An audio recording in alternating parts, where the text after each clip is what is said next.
He traversed into a fused world of Hong Kong films, returning to that golden age of blood-boiling passion and legend.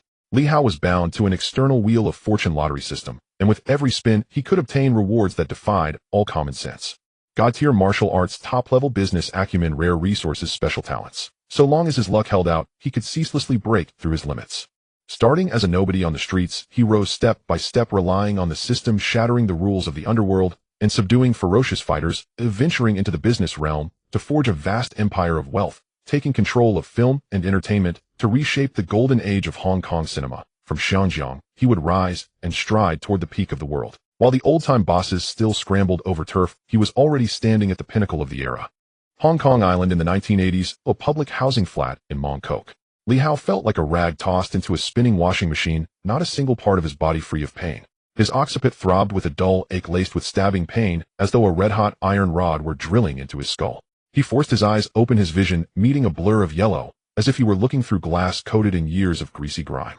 Only after a long moment did he make out that he was lying on a creaking iron bunk bed, a thin rock-hard mattress beneath him covered with a faded peony-patterned sheet. The stench of mildew mixed with sour sweat assaulted his nose.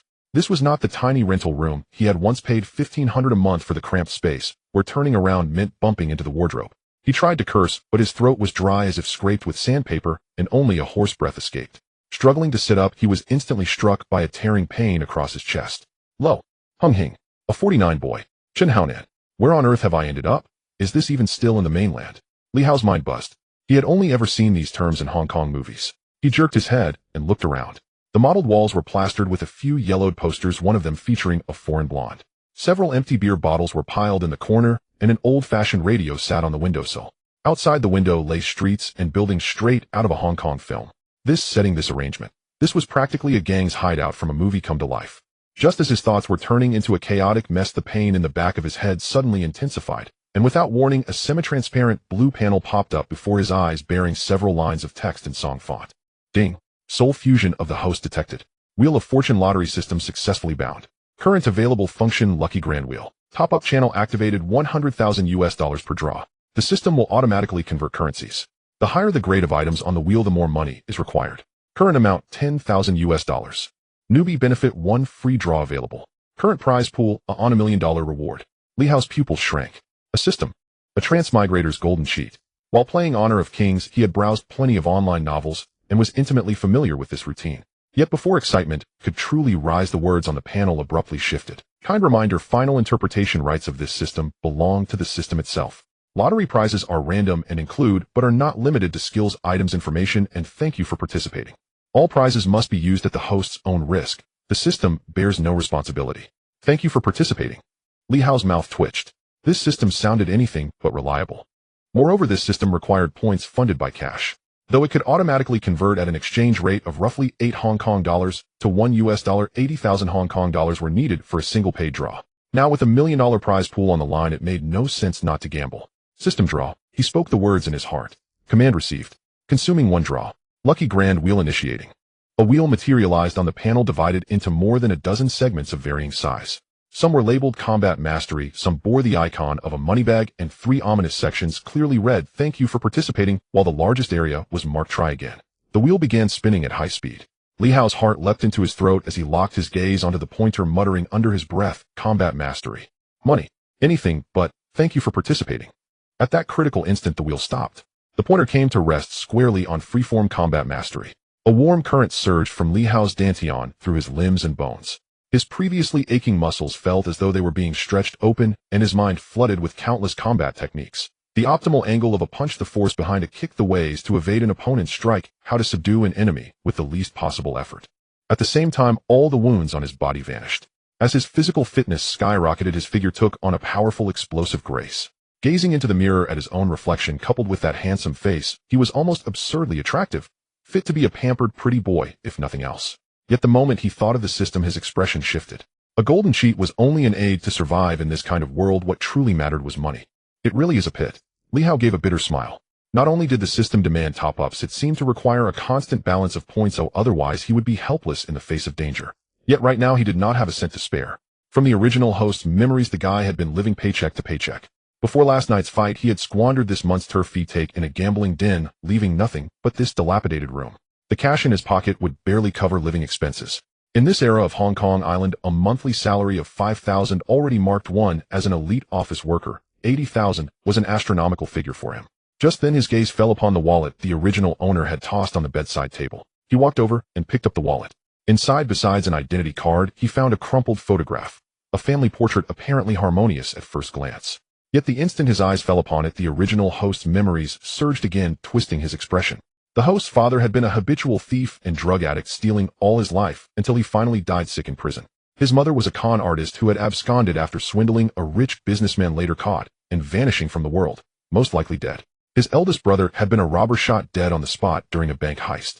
His second brother was even more ruthless, a wanted murderer said to be hiding overseas, though Li Hao knew that was merely an excuse. By any reasonable logic, he was already long gone. His uncle was a drug dealer gunned down during a trafficking run.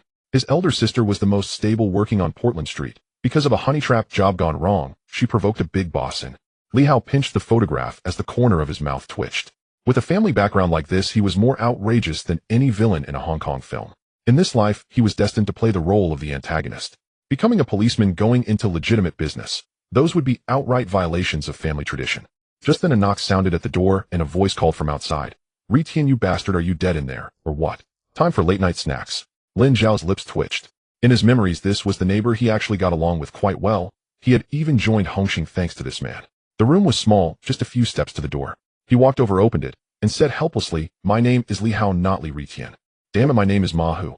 You're the bastard who keeps calling me old donkey. Did I ever complain? So how are you? Still got it in you or not? Hurry up and eat, we're heading to the hall later. Big B asked us to come over, seems he has something to say."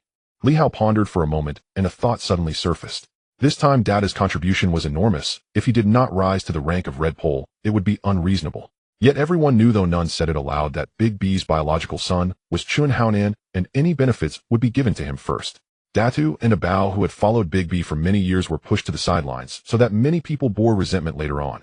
Especially Abao, who became even more opposed to Chun Haonan after Dada took the fall and went to prison. Big B was undeniably partial. Li Hao said, "Trust me. If you don't want bad luck, don't rush. Let's eat something first. I'm starving. My treat you pay." Half an hour later. "Damn, what is wrong with you? Were you a starving ghost in your last life? This is your fourth plate of char siu rice. Is this place really that good, or have you been hungry for ages? And you look taller and more handsome too, though still a bit worse than me." Li Hao replied, "Since you're paying, you're the most handsome. Let's go, I bet Brother B and the others are getting impatient." After quite a while, when they arrived at the branch hall, Big B had not yet returned from the Hongxing main hall. Dada walked up to them with a grin and said, "How is it, Hao? This time you fought beautifully. You're finally making a name for yourself. About time that good-looking face of yours earned its worth." Dada laughed as he spoke, clearly pleased. "How is it, Hao? This time you fought the most brilliantly, really famous now. That face of yours is finally living up to its potential." Li Hao answered, "If not for you and Abao holding the front line, we couldn't have taken that turf. From now on, the Kowloon branch will only get better and better." On the other side, Chun Haonan and his crew were gathered watching them. Shanji spoke sourly, "Data really is something. But the luckiest one is that guy Li Hao. He's been in the society so long and is still just an old 14. With this merit, it's enough for him to get a proper position, yeah. I bet at most he'll be a white paper fan though." Chun Haonan said, "This Li Hao is pretty smart. Normally, he never charges in first. This time he seized the opportunity, so he'll probably be promoted. We haven't been officially appointed yet, so mind the rules. Watch what you say, especially you, Shanji." At that moment Big B returned, but there was little joy on his face. As expected, the first news he brought was not good. Hongxing had won the battle, but 3 men had been killed and dozens severely injured. Someone had to step up and shoulder the blame. Li Hao suspected this was deliberate on Big B's part. Dada's prestige was now too high and most of the territory had been won by him. Yet he was not one of Jiang Tianxing's close confidants, so in the end the one to be sacrificed would naturally be him. Turning to look at Data, Li Hao felt a trace of sorrow. Merit overshadowing the master always led to this. As expected, they changed it to a drawing of lots, and as if fate insisted, the red stick was drawn by Data yet again. When the meeting was about to disperse, Big B stepped forward and said, "How don't say I'm not giving you face as your big brother. This time I spoke with Mr. Jiang. Your promotion to the rank of Tai has been approved. You can report to the main hall any." Watching Big B's departing back, Li Hao could not help cursing inwardly. Chun Haonan had barely lifted a finger and still got several venues, while he himself, who had done the dirty work, was left with only 2 small places to manage. Fortunately, he could now recruit his own underlings. Managing 20 or 30 men would be no problem. Having made a name for himself in this fight also brought some advantages. That night at a roadside food stall, Li Hao sighed and said, "Dada, don't tell me you didn't know about all of this." Abao snapped, "Damn it, once again Chun Haonan gets to reap the rewards. Why? A Hao only gets 2 venues and a parking lot, and I'm stuck with some lousy spot. That Chen Haonan did nothing and still walks away with so much. I even heard the bastard's thinking of buying a car. He growled on, a Hao's just managing 2 venues and parking, and I got dumped in a lousy place. That Chen Haonan did nothing and still gets so much. Word is he's already planning to buy a car. Data said helplessly, you think I'm stupid? There are things I just pretend not to know. I'm guessing this stint inside will be 3 years. By the time I come out, everything will have changed. Isn't it good enough to have you 2 send me off before I go in? A donkey bring the wine. Big head bro, my name is Mahu. It's all that bastard Retian's fault. The few of them exchanged glances then burst into loud laughter. The next day, after seeing Dadu off, Li Hao headed to the main hall. His promotion was no small matter. It was because someone in the society was being made red pole, and he was merely being promoted alongside as a tag-along. Elder Xing of the society stood at the front, while Li Hao and the others knelt reciting the 36 oaths of the Hongmen. Do you love your brothers, or love gold? Love your brothers. Glancing at the shabby folding fan in his hand, Li Hao was speechless. Even more speechless were the brothers beside him clutching straw sandals. Even if they were excited, it rather killed the mood. Later that night at the nightclub, people were already waiting for him. Although he was said to be responsible for security, the place was now a Hongxing asset. Beyond the normal cut to be handed in, the rest was his. But he still had to cover the food, drink, and daily needs of his men out of pocket. In the end, he would be lucky to clear 10 or 20,000. Most importantly, as Huo Lu grinned. Now you've got a nickname already. Want to hear it? Ghost Rat. You attack out of nowhere, and no one can catch you. Absolutely shameless. Li Hao replied, 1 rat and 1 donkey. Tisk, are we opening a zoo now? Forget that for the moment. We need to think about making money. I'll give you a list, find as many of the people on it as you can. We'll need them for making money later. Frowning, Huo Lu picked up the list. I know some of the people on here. I'll sort it out and let you know later. Tonight, everyone's celebrating your promotion, so come out for a drink later. With that, he walked out. Li Hao sat quietly studying the papers in his hand. As expected, Dongxing and Hongxing, those old mortal enemies, are all here. Besides them, there are Lianxing Xinji, the Hung and Yong factions, Hexing Society, Xinxing and Hongtai Hongla, and dozens of other societies. In total, probably over 500,000 triads. With this many hooligans, it'd be a miracle if public security were good. His edge lay in knowing the plots of Hong Kong movies, and having a golden finger. The best approach was to alter the storyline as little as possible while positioning himself at an advantage. Slow, cautious development was the key. Since he was already a triad member walking this dark road to the end, the only option was to climb to the top. The best opportunity looming ahead. While Kowloon walled city, a unique place on the island, is filled with dense crowds and hidden darkness, especially the underground fighting business, which is thriving. Brother, how is this the money-making method you came up with? Li Hao replied, this is the only way to make money quickly. Do you have any other ideas? No, just look at that big guy and the scar-faced man next to him. They are not to be trifled with, and that guy nicknamed Crow. If they were easy to deal with, I wouldn't have come to find him. Let's sign up quickly. I have even mortgaged my bar and borrowed 500 from a bow. With no other choice, the fire donkey could only go to the sidelines to place bets. The timelines of this world are different, and he could seize this opportunity to attract talent. Soon it was Li Hao's turn to compete. With the top-tier combat skills bestowed by the system and his strong physique, he unleashed his full potential without any reservations. Facing the muscular opponent, Li Hao flashed a charming smile and quickly closed the distance. The opponent was large but lacked agility. Several heavy punches were easily dodged by Li Hao. In the underground arena, there aren't many rules, so Li Hao fought without restraint, skillfully maneuvering and landing dozens of blows on his opponent, ultimately winning, while appearing as if he were nearing his limits. To ensure Crow had no choice but to admit defeat, frantically running out to seek the truth. The fire donkey approached with starry eyes, carrying a large amount of money, and said, brother, how your odds are 1 to 3 and Crow is a winning king. Haha, we've just made over 4,000. Li Hao said, take the money. Pay back what you owe immediately. Next we have other matters to attend to. Let's go out and take a look. As they stepped outside, they saw Crow furiously smashing a car, crying and wailing, even threatening to kneel. The victory came with endless humiliation, accompanied by the words, you poor fool, you deserve to work your life away. At that moment, Li Hao ordered his men to surround Crow, picked up a brick and threw it, shattering the car's glass. Without hesitation, he stepped forward to drag the car owner out and beat him violently, even slapping Crow's girlfriend a few times. Let me tell you, Crow is with me, Li Hao of Hongxing. This beating is a favor to you. From now on, if you see Crow, steer clear of him, or you'll die. Alright, so you're from Hongxing. My big brother is with too, and this account isn't settled yet, he said before quickly leaving with the woman.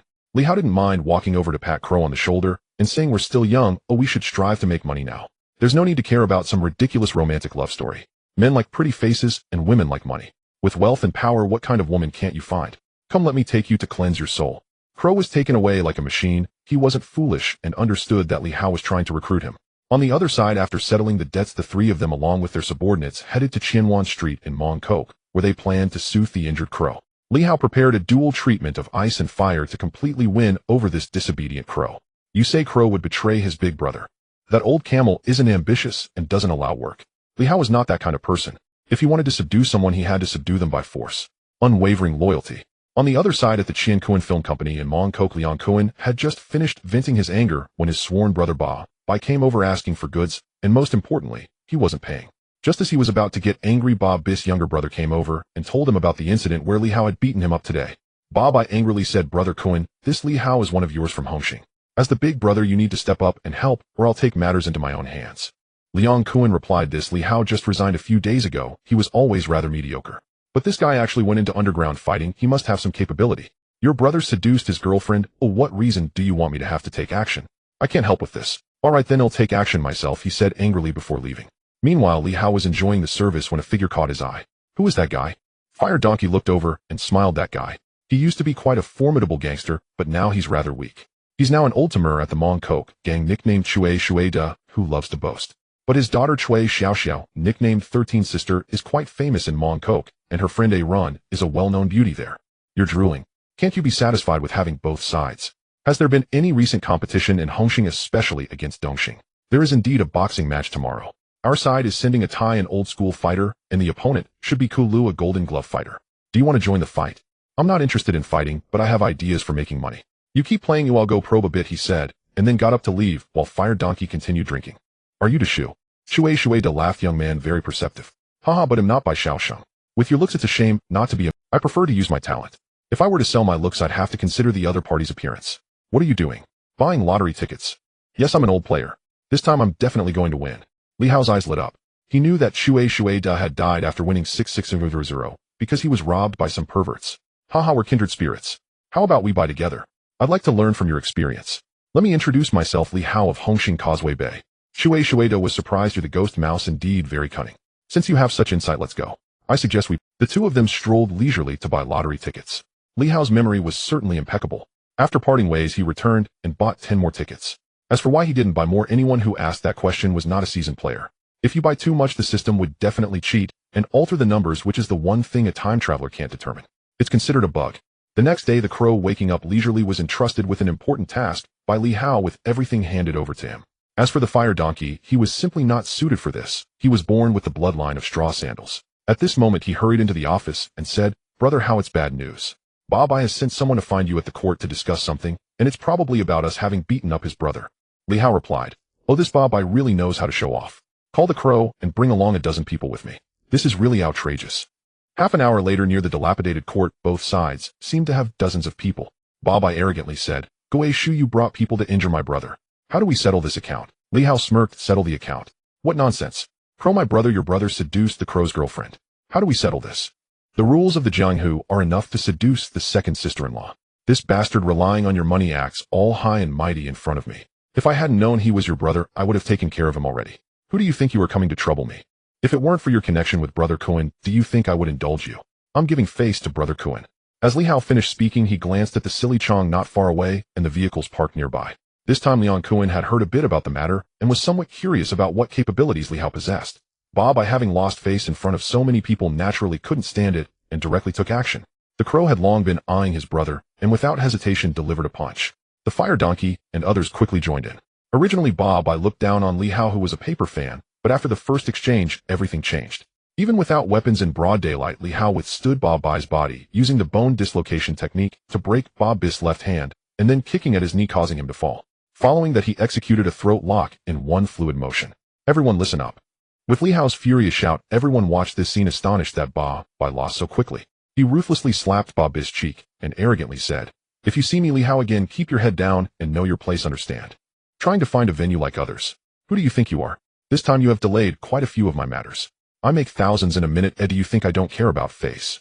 Bai replied, "Li Hao, I'm sworn brothers with Liang Kowloon. Why don't you try to provoke me?" Li Hao said without hesitation while twisting Bai's other hand, "If you hadn't mentioned that, I wouldn't have laid a hand on you. I have great respect for Brother Kowloon, he's a big shot, but what are you? I heard you owe Brother Kowloon several million, right? Tell me, how much do you want to settle this matter?" As he said this, he exerted more force, and just as Bai's eyelid was about to be completely severed, a voice came from afar. "Wait a moment, how about giving a face?" The voice grew closer, and a swaggering Liang Kowloon walked over with a devilish smirk. Li Hao stood up and smiled, saying, "Brother Kowloon, you've come, I can only stop now. However, this guy seems to lack the principles of the Jianghu. His brother seduced the second sister-in-law, and is crying thief while calling for help, causing me trouble. If we don't settle this for a few $100,000, I fear my little brother's heart will suffer deep wounds. Liang Kuan laughed. Haha, good lad, so damn greedy. I admire your kind. How about you come work with me? That big guy has no future. Li Hao replied. I have no choice, I can only stay in the Tong Lo Wan territory, but I'm still very willing to cooperate if there's an opportunity in the future. Liang Kuan smiled with satisfaction and turned to Ba by saying, this time just admit defeat. The principles of the Jianghu are also your fault. Just bring out the 30,000 as a hardship fee, otherwise they'll say you have none. He didn't care how Ba Bai reacted and directly took Li Hao away to a bar to drink. Li Hao understood Liang Kun's character very well. After 2 bottles of alcohol, Liang Kuan almost wanted to swear brotherhood with him.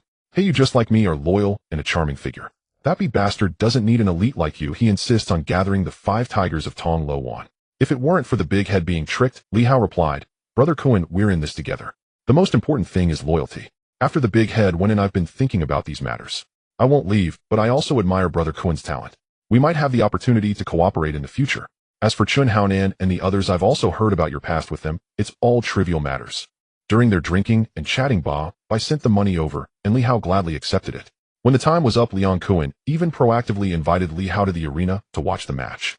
Just as they reached the entrance, they saw Shui placing bets. But what annoyed the Hongxing younger brothers was that this guy actually bet 2-0 on Hongxing, losing. No wonder he wasn't liked. Are you from Hongxing? Why are you betting on Dongxing?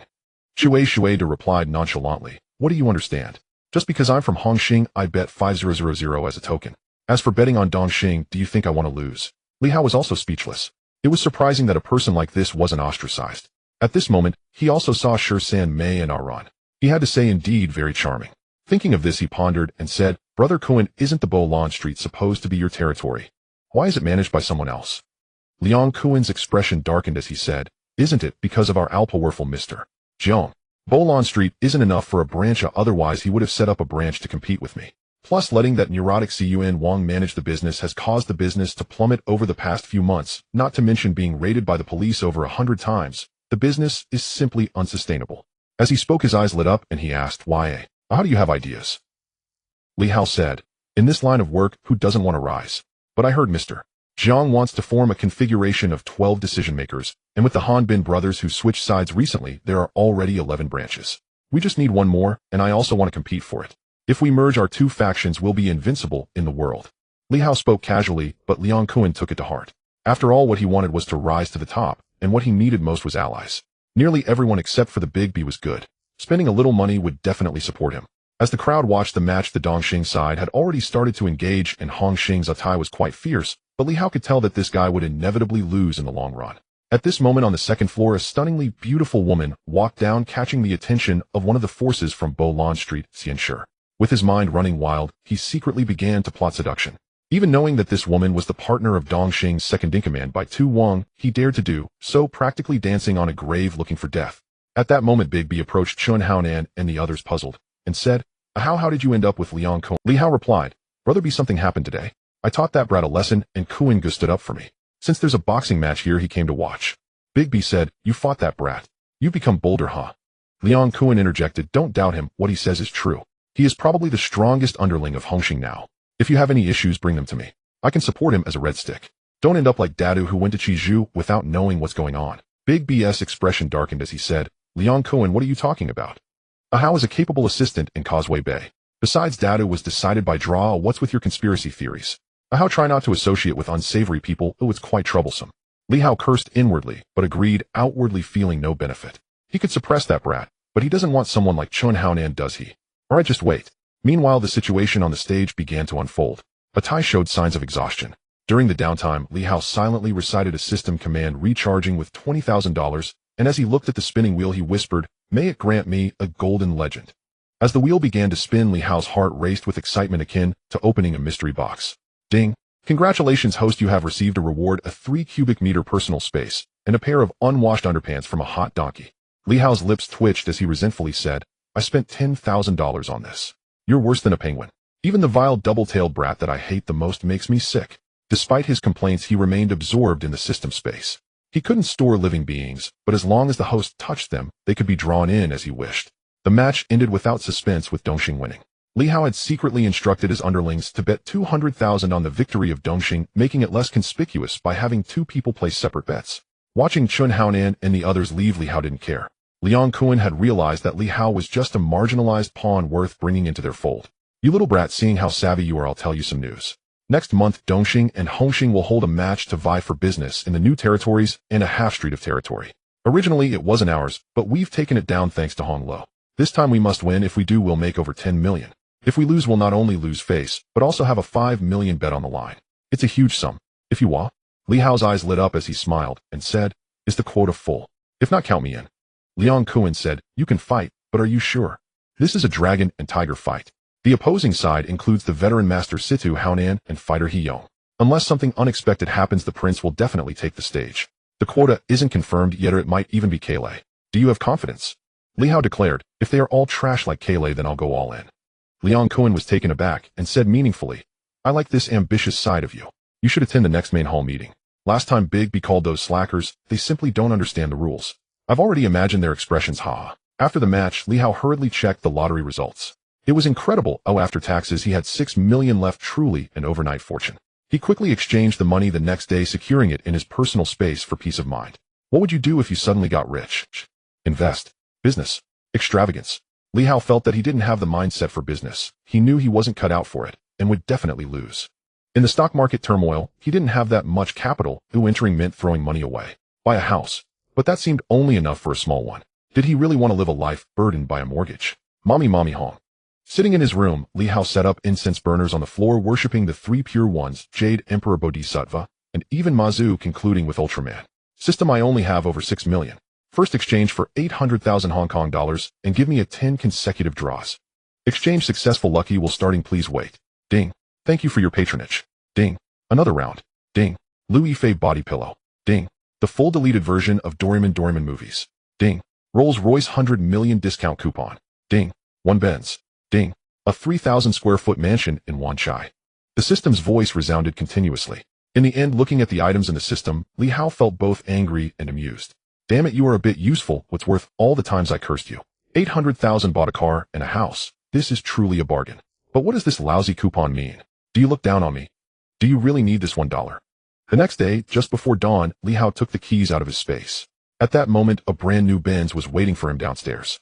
The keys and contract for the house were all automatically completed. A crow with a stylish hairstyle walked over, and the hot donkey approached surprised, saying, "Brother, how you struck it rich. Is this a new Benz? What about the old one?" Li Hao replied, "The old one is gone." "What do you mean by that? Don't insert an ad at this time.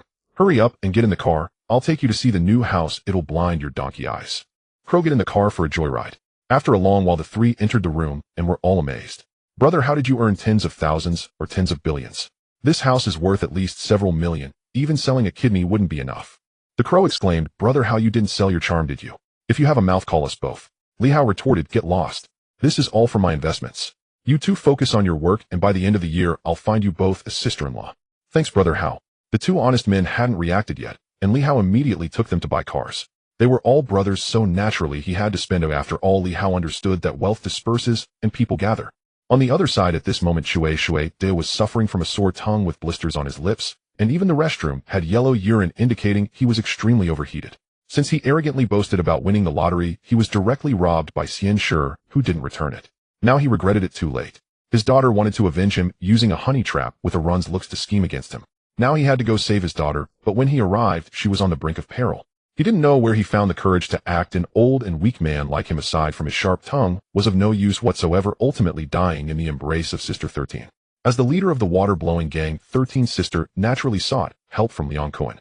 However, it was well known that Liang Kuan was extremely shrewd, and the only person he was interested in was Arun. 13's sister refused to accept this, but soon Li Hao learned about the situation. There was no doubt about 13's sister's capabilities, as she was the perfect choice for managing his business. Now you understand how hard it is, don't you? Consider this a lesson learned. Following the sound, 13's sister looked up and said, "Who are you? Can't you see that I'm here feeling sad? Hurry and go." Li Hao replied, "Are you sure? If I leave, no one will help you." 13's sister wiped her tears and stood up, saying, "You look familiar. Can you really help me? Even Kuan Go won't help me." Li Hao replied, "Li Hao of the Hongxing gang, you will hear my name often in the future. They'll deal with this lecher and the vixen, but what can I get in return?" After saying that, he looked at 13's sister without restraint. 13's sister blushed unusually, gazing at the handsome Li Hao, feeling that she wasn't at a loss either. Li Hao realized that she had misunderstood and awkwardly said, "What are you thinking about? I am also a picky person. What I want is for you to stick with me from now on, especially around the area of Bola Street. It's wise to protect yourself when a handsome man goes out to avoid being taken advantage of by people like you." 13's sister adopted an international gesture and looked down on him, but soon under Li Hao's calculations, she marveled. "No wonder your nickname is Ghost Mouse. You're really cunning." Li Hao playfully flicked 13's sister's forehead as a reward. "I'm your big brother. This is called using intelligence, understand? A thug who doesn't think will always be a loser. As for who the loser is, you'll find out later." "I really know. One of Lian Sheng's thugs, rather dull." Li Hao twitched his lips and said, "I somewhat regret taking you on now. Hurry up and get in the car, we have things to do." "Wow, a Mercedes. You're so rich. It's on loan, stop talking nonsense." Li Hao felt for the first time that women could be quite troublesome, chattering continuously. Little did he know that 13's sister, when at her wits' end, found someone who could help her mood completely different and increasingly reliant on him. "In the bar of Causeway Bay, Fire Donkey, this matter is up to you. I want the old man of Dongxing to know about this lecture, and Vixen let him turn into a green turtle. Crow, take some people to film it. I've heard you're quite talented in photography. I'm planning to establish a Haotian company. We can shoot movies. Kuan Ge has already given me some equipment. Now is the time to showcase your talent." "Haha, big brother, don't worry. I am known for my culture. I will definitely satisfy you." In this life, Crow, due to Li Hao's presence, was no longer so stingy. Mainly Li Hao's generosity made him treat his subordinates differently, but his brutal character remained as arrogant as ever, though only towards outsiders. Fortunately, he didn't lose face avoiding death. A few days later, when the old man received the news, he was furious and directly ordered Kola to assassinate the pair. Crow, on the other hand, took people to film the evidence from a distance, as it was the best method to deal with enemies. Soon Crow led dozens of people to start cleaning up the area. The territory of the Lecher was now unclaimed.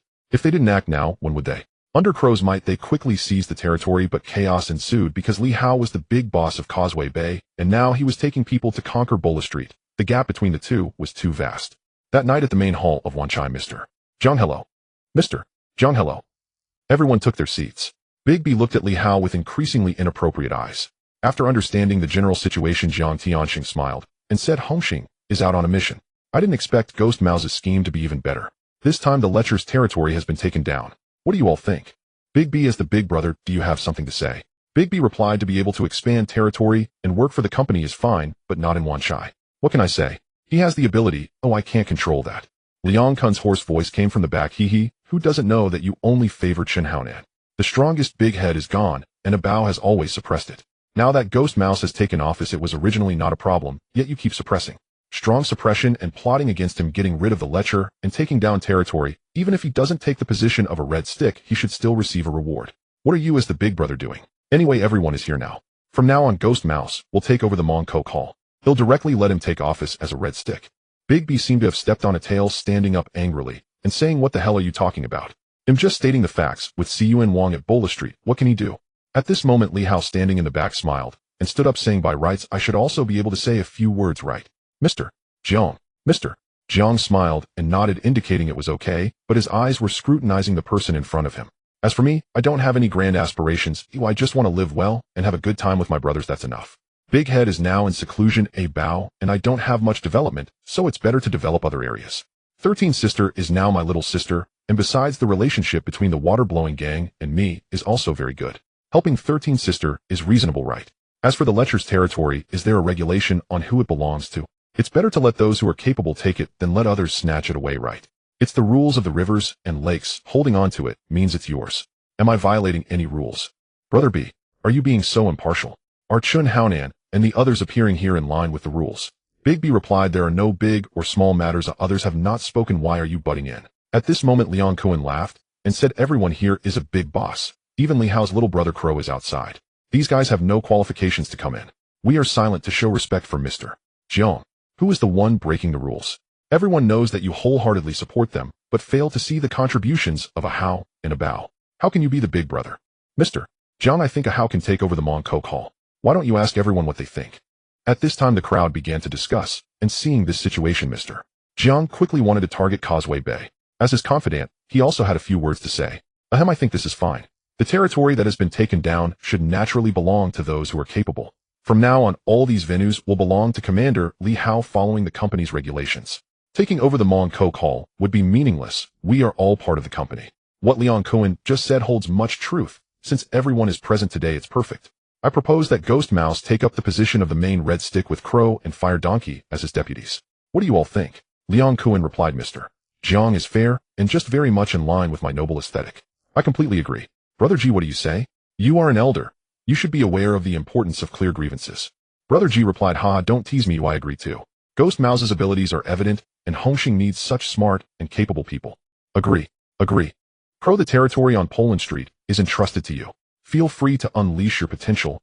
I have only one request, do not allow yourself to be bullied. Crow was naturally very pleased. His big brother was elevating him to a prominent position in the best location, which made him very satisfied. Li Hao said Fire Donkey will take care of the area around Causeway Bay. With a bow around Chun Haonan, and the others wouldn't dare to go too far. Since the masks have been torn off, there's no need for courtesy. Mr. Jiang has appointed me as the head honcho of the main hall rather than just in Causeway Bay, which clearly indicates that while he is appeasing me, he is also excluding me. Poland Street is the territory of Cun Wang, but it won't last forever.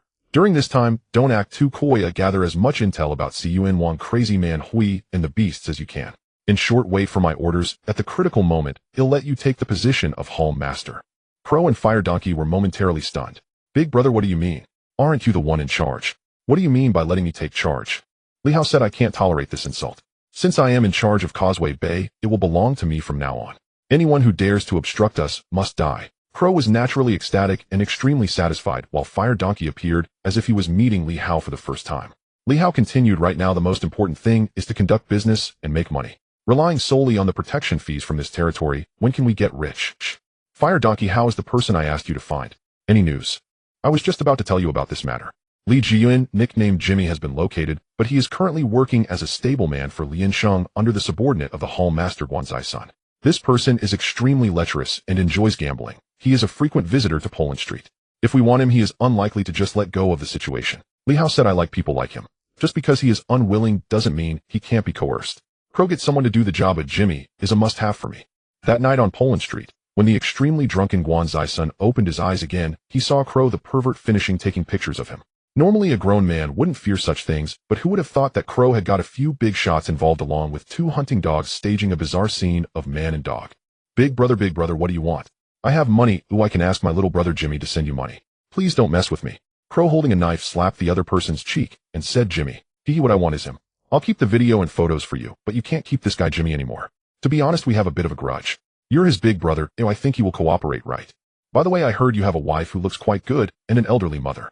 You wouldn't want to witness a tragic scene, would you? Guanzai-san, sweating in fear, trembled and said, I understand, it's all that bastard Jimmy's fault. They'll make him leave Lian Sheng when I get back. Please let me go. Half an hour later, Guanzai-san, nearly broken mentally, left in a car, hastily calling for Jimmy and cursing him indiscriminately for causing trouble outside, making his boss take the blame, and without distinguishing right from wrong, he kicked him out of Lian Sheng, letting him leave without any repercussions. Meanwhile, Jimmy was utterly confused. He had just wanted to do business and hadn't provoked anyone. Now, under the barrage of curses, he was baffled. He had joined the gang because he was bullied in business and didn't want to engage in fighting and killing. He just wanted to make money. While he was helplessly contemplating his next move, several people approached him, led by Li Hao. Let me introduce myself. I'm the owner of Hao Ian Company, and we are in need of a manager. We think you would be a perfect fit. Would you like to consider it? Jimmy asked, who are you? Hongxing, Ghost Mouse. People from Hongxing. I don't seem to know you. Li Hao smiled, you may not have known us before, but you will definitely know us now, especially when Guanzai-san no longer. Jimmy was taken aback and then angrily said, you guys kidnapped him and threatened him to mess with me. We have no grudge against each other. Why are you causing me trouble? Li Hao replied, didn't I just tell you? Hao Ian is lacking a general manager. You joined the gang out of fear of being bullied, and now I assure you that you won't be bullied and can focus on doing business. Leave the gang matters to me. Isn't it great for us all to make money together? Moreover, Guanzai-san is a bloodsucker. I don't consider myself the best big brother, but I won't spend my little brother's money. Crow and Fire Donkey are my brothers. Jimmy asked, what if I refuse? Li Hao replied, what else can be done? It's the polite way before aggression, and what I say still stands. Jimmy remarked, you seem like a different kind of gangster. Can you do business? Li Hao handed over the documents. The more Jimmy read, the more alarmed he became. This was Li Hao using his understanding of this era to outline a development route and investment trends with a prepared fund of 5 million. He also wanted to keep some for living expenses, covering areas like CDs, audio equipment, counterfeit, clothing, transportation, entertainment, movies, logistics centers, and so on. Oh, this is tough. Since you're already in this situation, do I still have the right to refuse? In the future, please take care of me, brother. How, Brother Crow and Brother Donkey? Can't you just call him Fire Donkey? If that doesn't work, you can call him Hugo. What's with Brother Donkey? The group exchanged smiles, breaking the unfamiliar awkwardness. Meanwhile, on the other side of Poland Street, Siyuan Wang was facing off against the Longhu brothers and had a direct confrontation with Crazy Man Hui. As an established local gang in Hong Kong, they naturally began to fight each other as soon as they met. When Siyuan Wang pulled out a gun, the plot twisted. Crazy Man Hui, fearing humiliation in front of everyone, found that it was a fake gun, causing his men to lose face and retaliate. In the office, when Li Hao learned of this, he laughed heartily and said, "Crow, your opportunity has come." Crow asked, "What opportunity?" "To take out Siyuan Wang. As long as you give the word, brother, how I can definitely do it without anyone knowing." Li Hao replied, "Idiot, use your brain.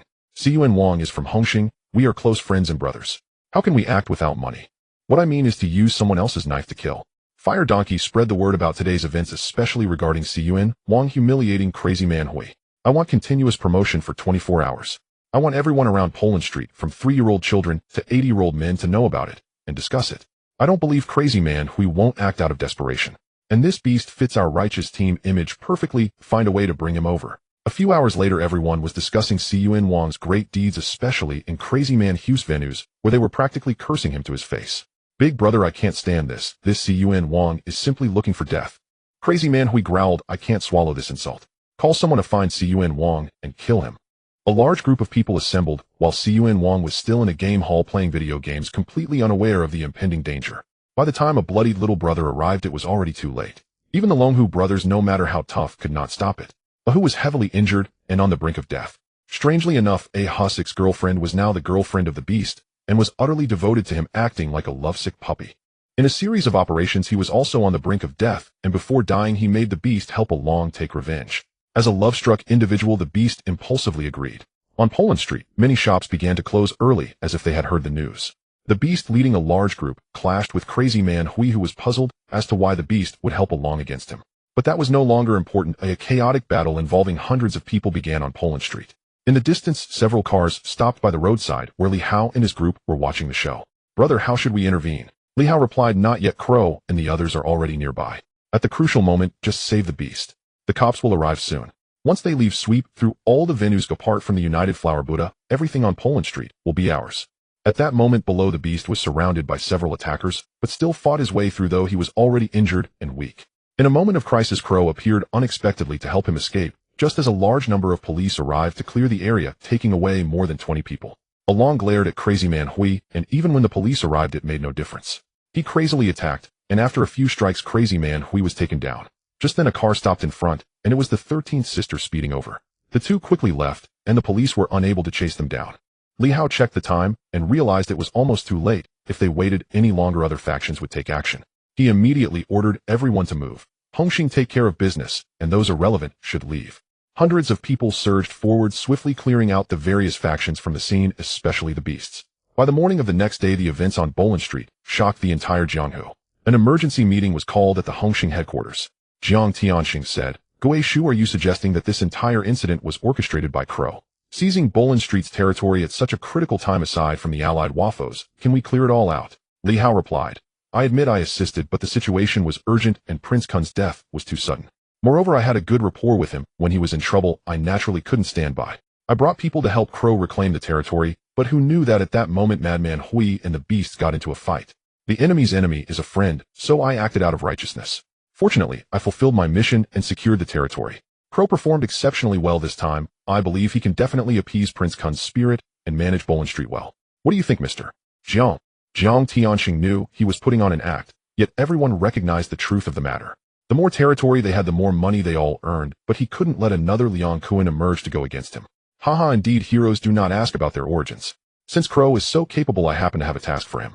The business on Poland Street has always been managed by the company, but business has been tough recently. The head of the police's anti-vice unit, James, has caused trouble for us repeatedly, a total of 156 times. If we can resolve this issue properly, I will allow Poland Street to establish its own branch, becoming the 12th master of Hongxing. Others fell silent, even Liang Kuan frowned. They were from the Underworld, but fundamentally they were just street thugs, the lowest tier of society, inherently afraid of the police. This task was clearly to eliminate the opponent. Taking out the police meant they could only run away, never to return, let alone hope for advancement. It was obviously a trap. Li Hao asked, "Is there such a good opportunity? Then I must thank Mr. Jiang for the recognition. We will take on this task." Liang Kuan wanted to remind him, but he was met with Li Hao's indifferent gaze. Beside them, Debbie curled his lip in disdain. He didn't believe Li Hao had the capability to take out the police. Jiang Tianxing continued, Soon it will be the competition between the two major factions. This time it will be free fighting with each side sending out 3 contestants.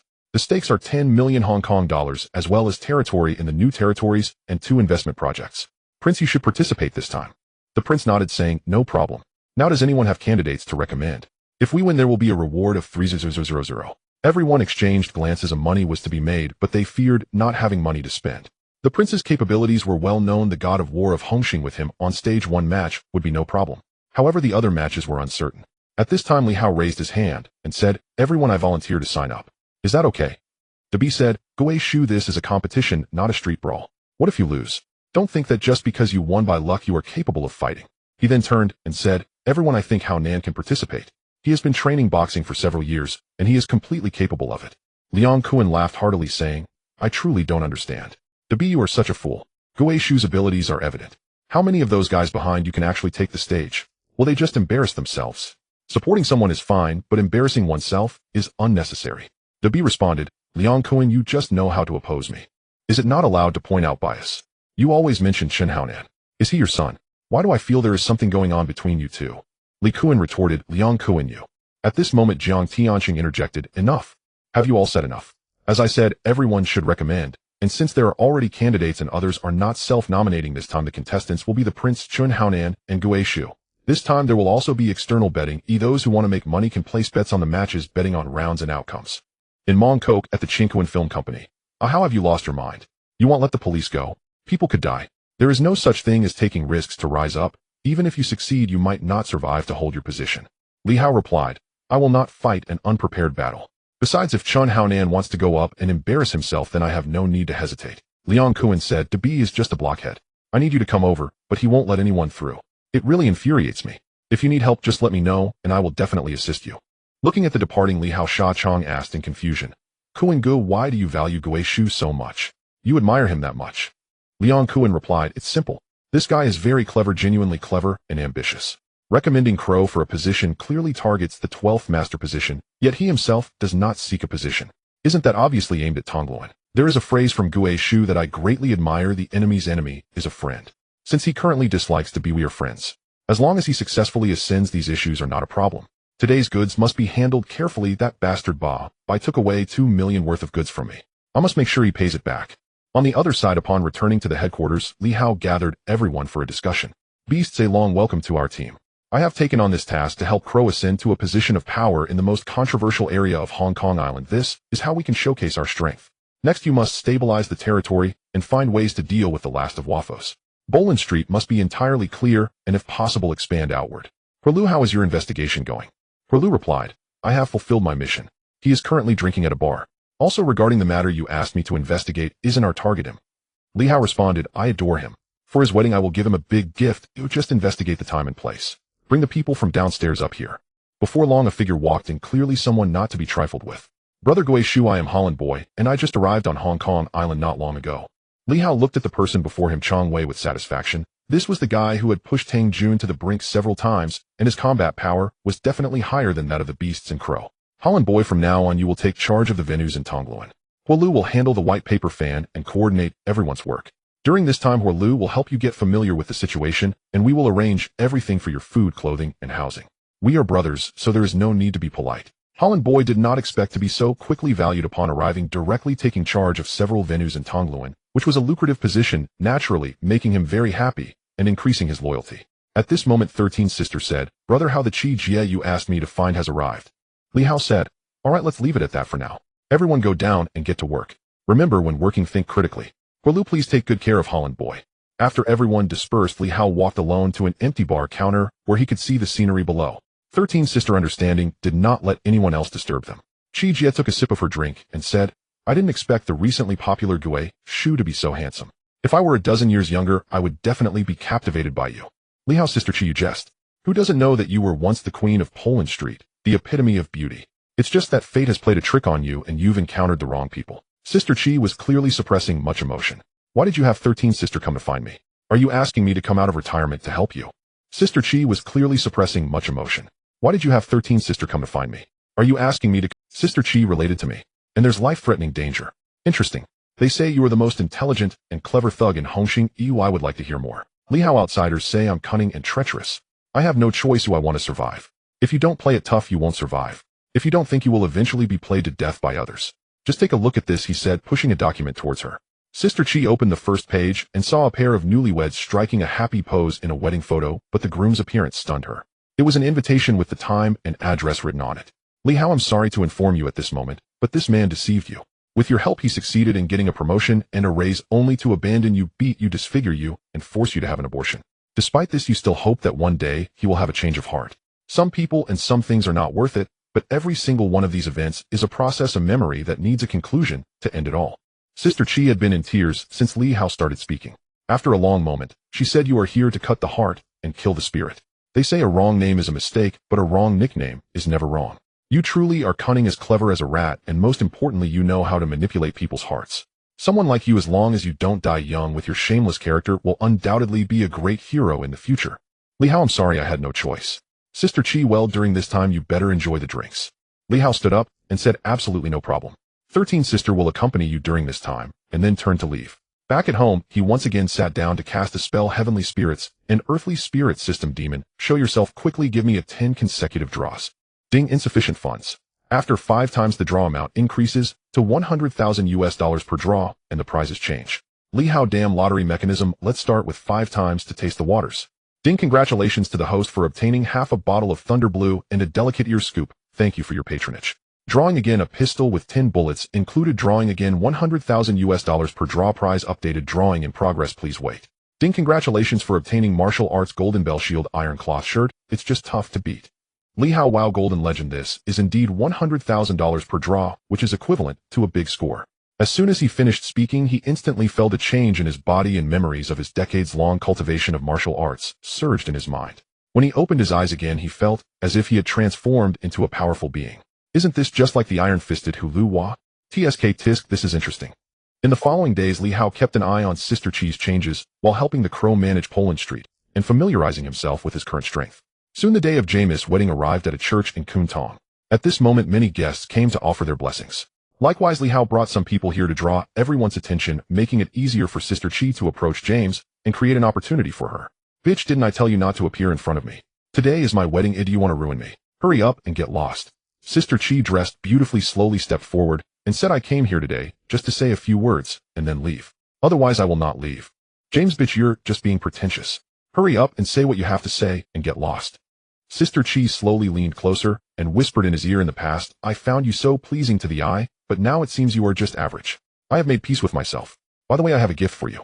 She then pulled out a sharp dagger from her dress and stabbed it into Jamis' chest again and again, blood gushing forth. But Sister Chi showed no fear, a smile on her lips with tears in her eyes, feeling that this was the best ending for her life. Meanwhile, 13 sister left in tears, holding many documents, all of which were evidence provided by Sister Chi for the investigation by the Anti-Corruption Commission. The killing of the police should have been very serious, but due to the evidence and Jamis' personal working style, it was simply embarrassing. So in the end, the police did not investigate too deeply, also feeling some sympathy for Sister Chi. Just as 13 sister was about to visit Sister Chi, she heard the news of her suicide. Brother Hao, why? Li Hao, you should be happy for her, as she will no longer have to worry about her life anymore. 13 sister, maybe you are right that James is indeed scum.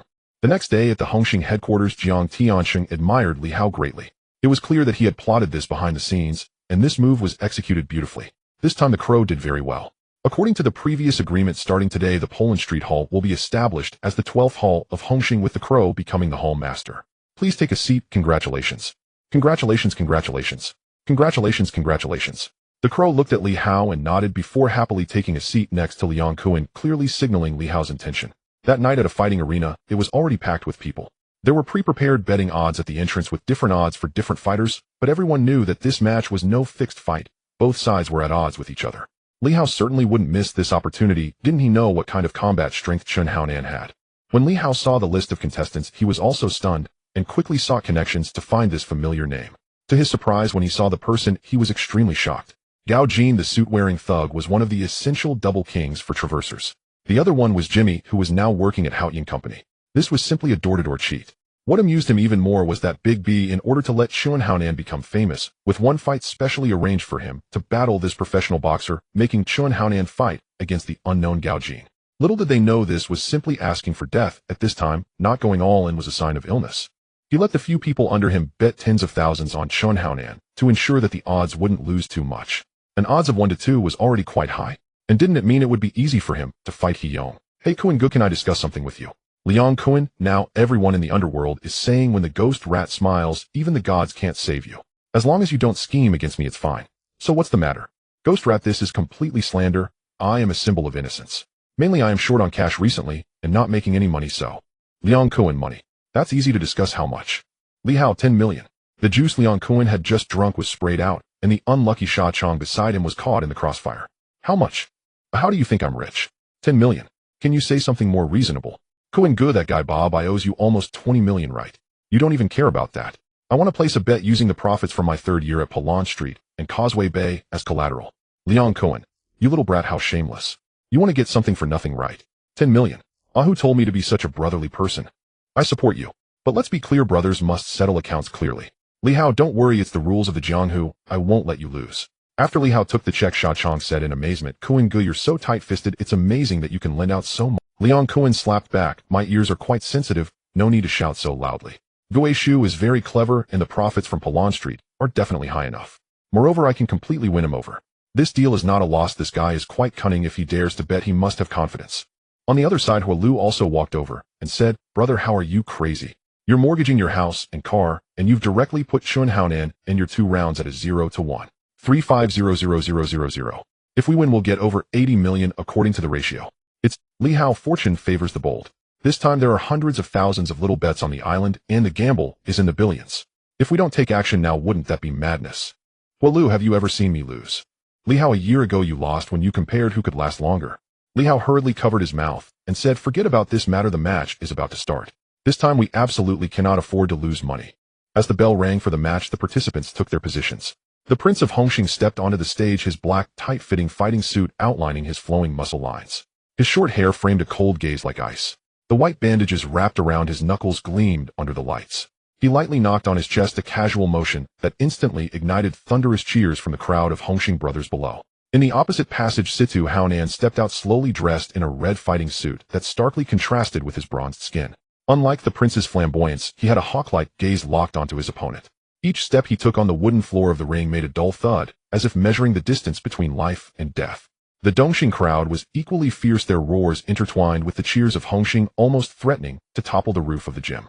The referee raised his hand, signaling, and the bell for the first round sutta. Situ Haonan grunted, doubling over from the blow to his abdomen. The prince seized the opportunity, locking Sida's neck with his left arm, tightening his grip with muscles bulging like iron. Give up, the Hongxing brothers shouted in unison. Situ Haonan's face turned red, veins bulging on his forehead. He suddenly exerted force, elbowing the prince's back fiercely again and again, each hit carrying immense power. The prince felt sharp pain in his back, and his hold loosened. Situ Haonan seized the opening, turning to break free and delivering a punch to the prince's brow. The prince let out a muffled grunt, his brow instantly swelling, blood trickling down the corner of his eye, dripping onto the ring and creating a small dark red patch. The bell for the first round rang just then, and they both retreated, panting heavily, eyeing each other without a hint of retreat. In the second round, the prince altered his strategy, no longer engaging Situ Haonan in a direct strength contest, but instead using his agile footwork to maneuver around. He was like a leopard, constantly probing, dodging, looking for flaws in Situ Haonan's defense. Situ Haonan's attacks remained fierce, every punch aimed. The prince's fists fell like thunder, while Situ Haonan's leg techniques were as sharp as lightning. The sounds of fists and legs colliding and bodies crashing echoed in the air.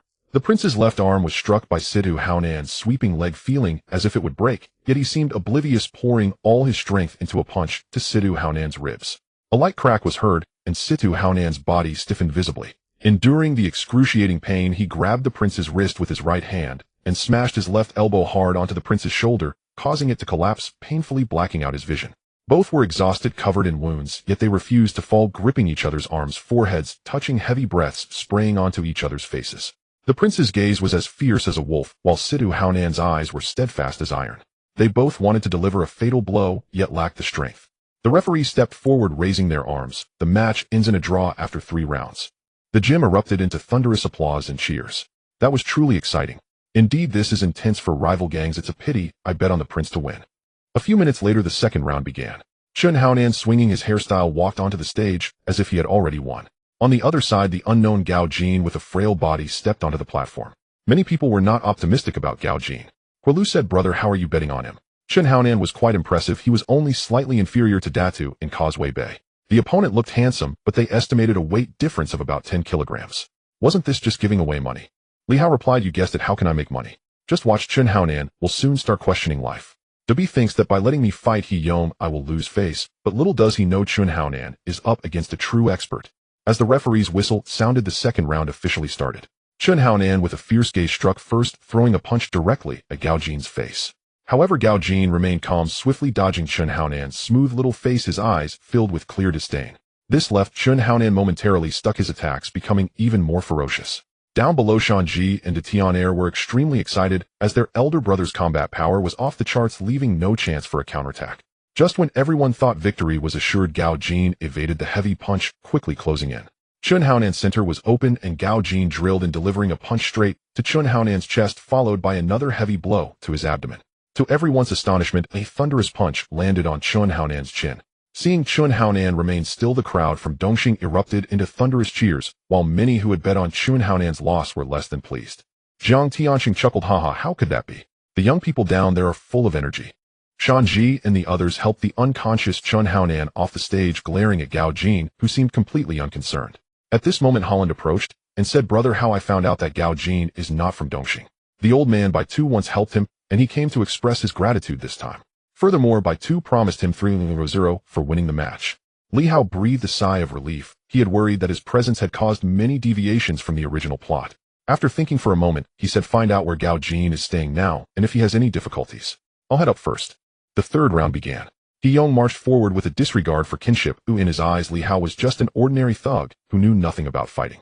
He thought street brawls were one thing, but stepping onto the stage was a certain loss.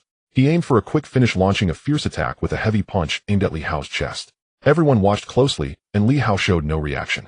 Just when everyone thought Li Hao was deliberately throwing himself away as an actor, they were left in shock. After taking the full force of the blow, Li Hao, while breathing heavily, disdainfully remarked, just looking at you shows you lack strength, young man. You should control yourself a bit more. Even on the sidelines, Liang Kuan was extremely surprised, realizing that something was off. Crow, what's going on with your brother? Crow replied, Kuan Gu, your thought process is indeed on point. My brother is practicing a martial arts secret technique, the Golden Bell Shield Iron Cloth Shirt, which renders him invulnerable. It's quite exaggerated that He Yong guy is in for a rough time. Liang Kuan exclaimed, what? Filming a movie? Is he really that powerful? No wonder he even pawned his underwear. It's a guaranteed win. Wow, he's going to make a fortune. On stage, He Yong undeterred continued to attack. Li Hao, gathering his chi in the Dantian, showed no fear. At a critical moment, he unleashed a series of punches that interrupted He Yong's assault, and with a final double punch to He Yong's chest, he knocked him down, securing victory. The mood among the Hongxing crowd was ecstatic, except for Dabi and a few others who felt disheartened. In the VIP section, Jiang Tianxing, though reluctant to see Li Hao win, felt much better about face. Listening to the old man by two quiet murmurs, Camel turned to Jiang Tianxing and said, since we haven't determined a winner, we can't reach a conclusion on some matters. How about this, let Gao Jin fight Gue Shu for another match? Jiang Tianxing pondered for a long time before finally agreeing. Having been pushed to this point, there was no turning back. In the resting room, he exclaimed, what? Just finished fighting and already going back up. That Gao Jin is quite formidable. There's no choice, it's the orders from the two heads. Meanwhile, the only concern for Li Hao was the monetary issue. With a long and sister Shursan, the money he quickly earned was quietly stored away. Just as he was about to leave, Hua Lu angrily approached him and said, brother, how the boss said you have to fight again and your opponent is Gao Jin.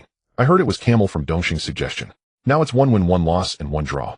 Li Hao replied, let me rest for a while. Oh, I have no problem with that. Hua Lu went to relay the message while Li Hao called over others, quietly plotting something. Brother, how this trick of yours is too damaging. Brother, how you're a master at this kind of underhandedness. Brother, how the nickname Gue Shu really suits you. Li Hao said, all right, if you can't give compliments, learn to keep quiet. What I do is called strategic thinking. Seeking talent is essential, understand. I'll rest for a bit. After everyone left, Li Hao unhesitatingly summoned the system. System 1000 for a lottery spin. Let's go for a 10 consecutive draws. Ding, deducting 8 million Hong Kong dollars while starting up. Congratulations to the host for acquiring a 4-story commercial office building in Wan Chai suitable for company operations. Congratulations to the host for acquiring Wireball branded toilet paper. Congratulations to the host for gaining Agility 1. Congratulations to the host for gaining Strength 1. Congratulations to the host for obtaining a box of delicious fruit juice. Thank you for reviewing. Let's go for another pitfall. Master Level 8 Extremes Fist. Li Hao commented, Strength. Agility. Do I have personal settings? All of this should be infused into my body. Immediately after, Li Hao felt as though he practiced the 8 Extremes fist for 30 years, combined with strength and agility that surpassed ordinary people and the unpredictability of freestyle combat techniques. Upon opening his eyes again, Li Hao felt terrifyingly strong. He stood up calmly and walked out of the resting room. On the stage, Gao Jin had already been waiting for a long time, and all eyes in the venue were focused here. This match had not been muted, but both were experts, and many were highly anticipating it. You are not from Dongxing, there's no need to risk your life for them. Bai Tu is not a good person. After this matter, just follow me. Gao Jin replied, I'm here to make money. As for following you, are you really that strong?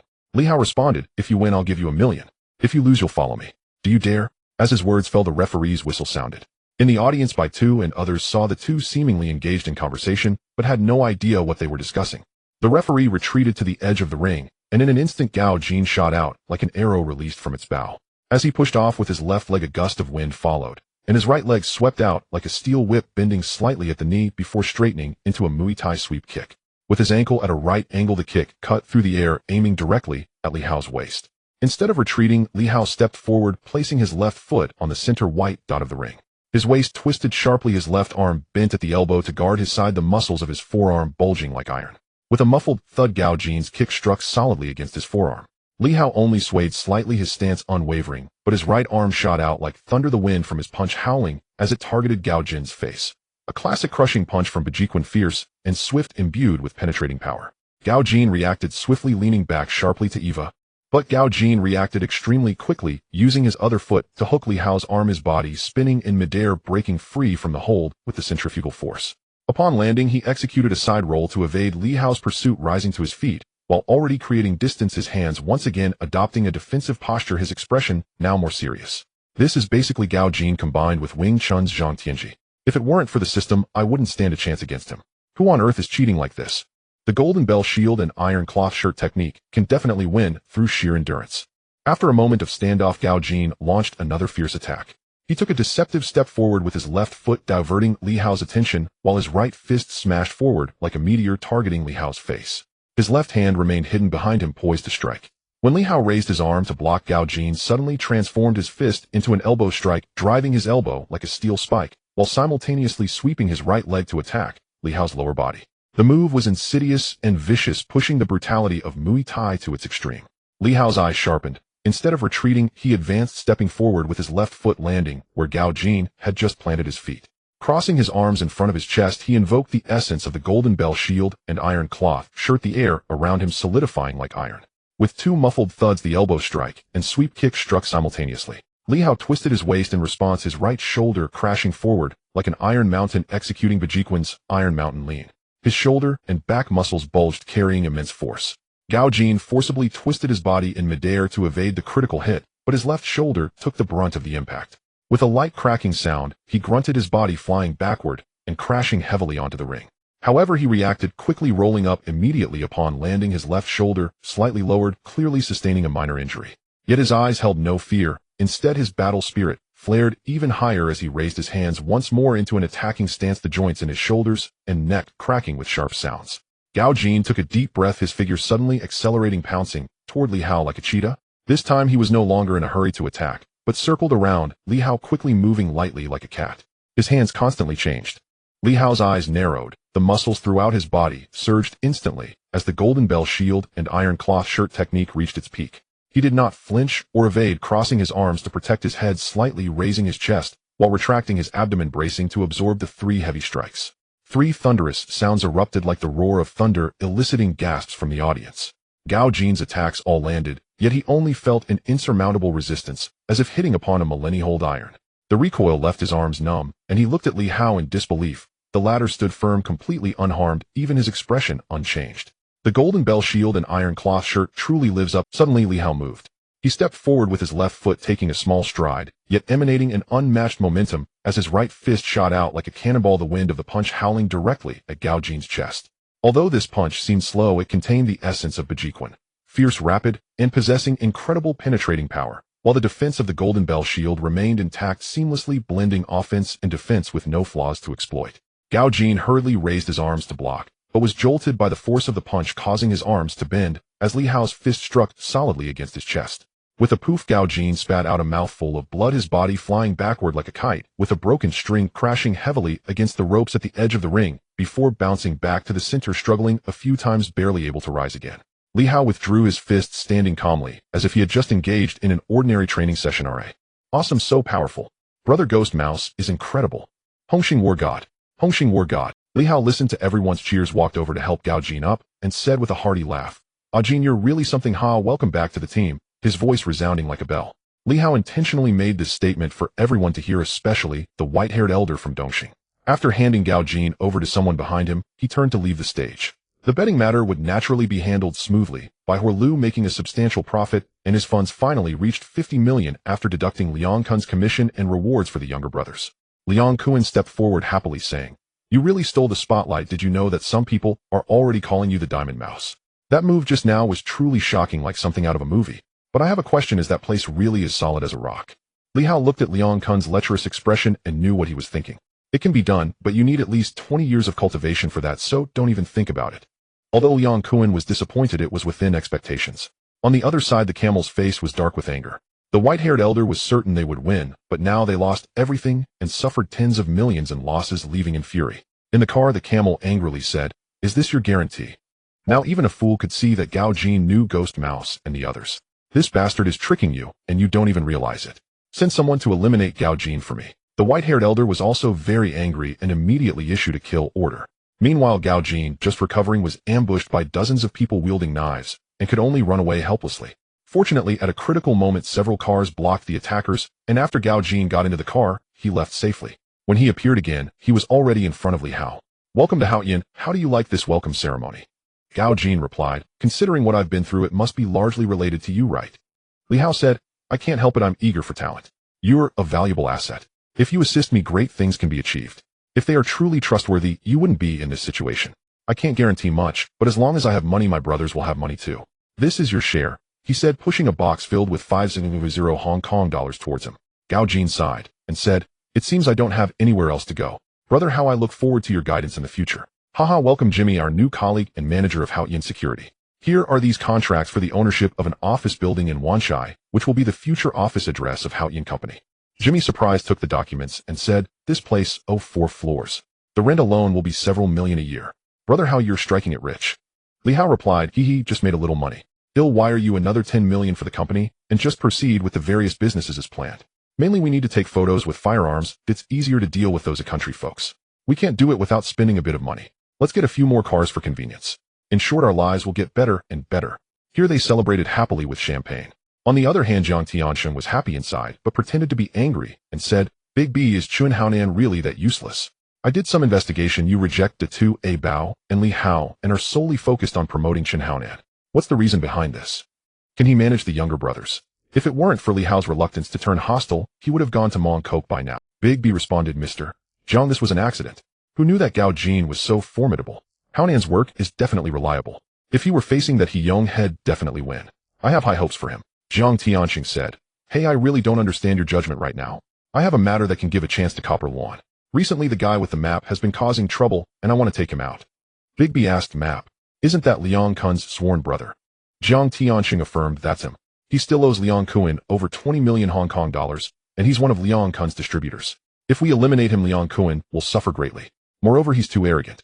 During tomorrow's hall meeting, he'll announce this news, so let Chun Haonan handle it more carefully." The next day at the Hongxing headquarters, Li Hao, who received a $300 bonus, wasn't happy at all. He secretly cursed, "Jiang Tianxing, you stingy bastard, giving me only this for a tens of millions deal. Sooner or later it'll make you wear a green hat." At this moment, Jiang Tianxing said, "The guy with the map has recently crossed the line, affecting many of our businesses. The company has decided to deal with him. Do you have any thoughts?" Big B was the first to raise his hand and said, "Mr. Jiang, leave this matter to Kowloon. Haonan has made a contribution this time." At this moment, a mocking hoarse voice came from the back. "It's really funny again, with Chun Haonan. Isn't there anyone left in Kowloon?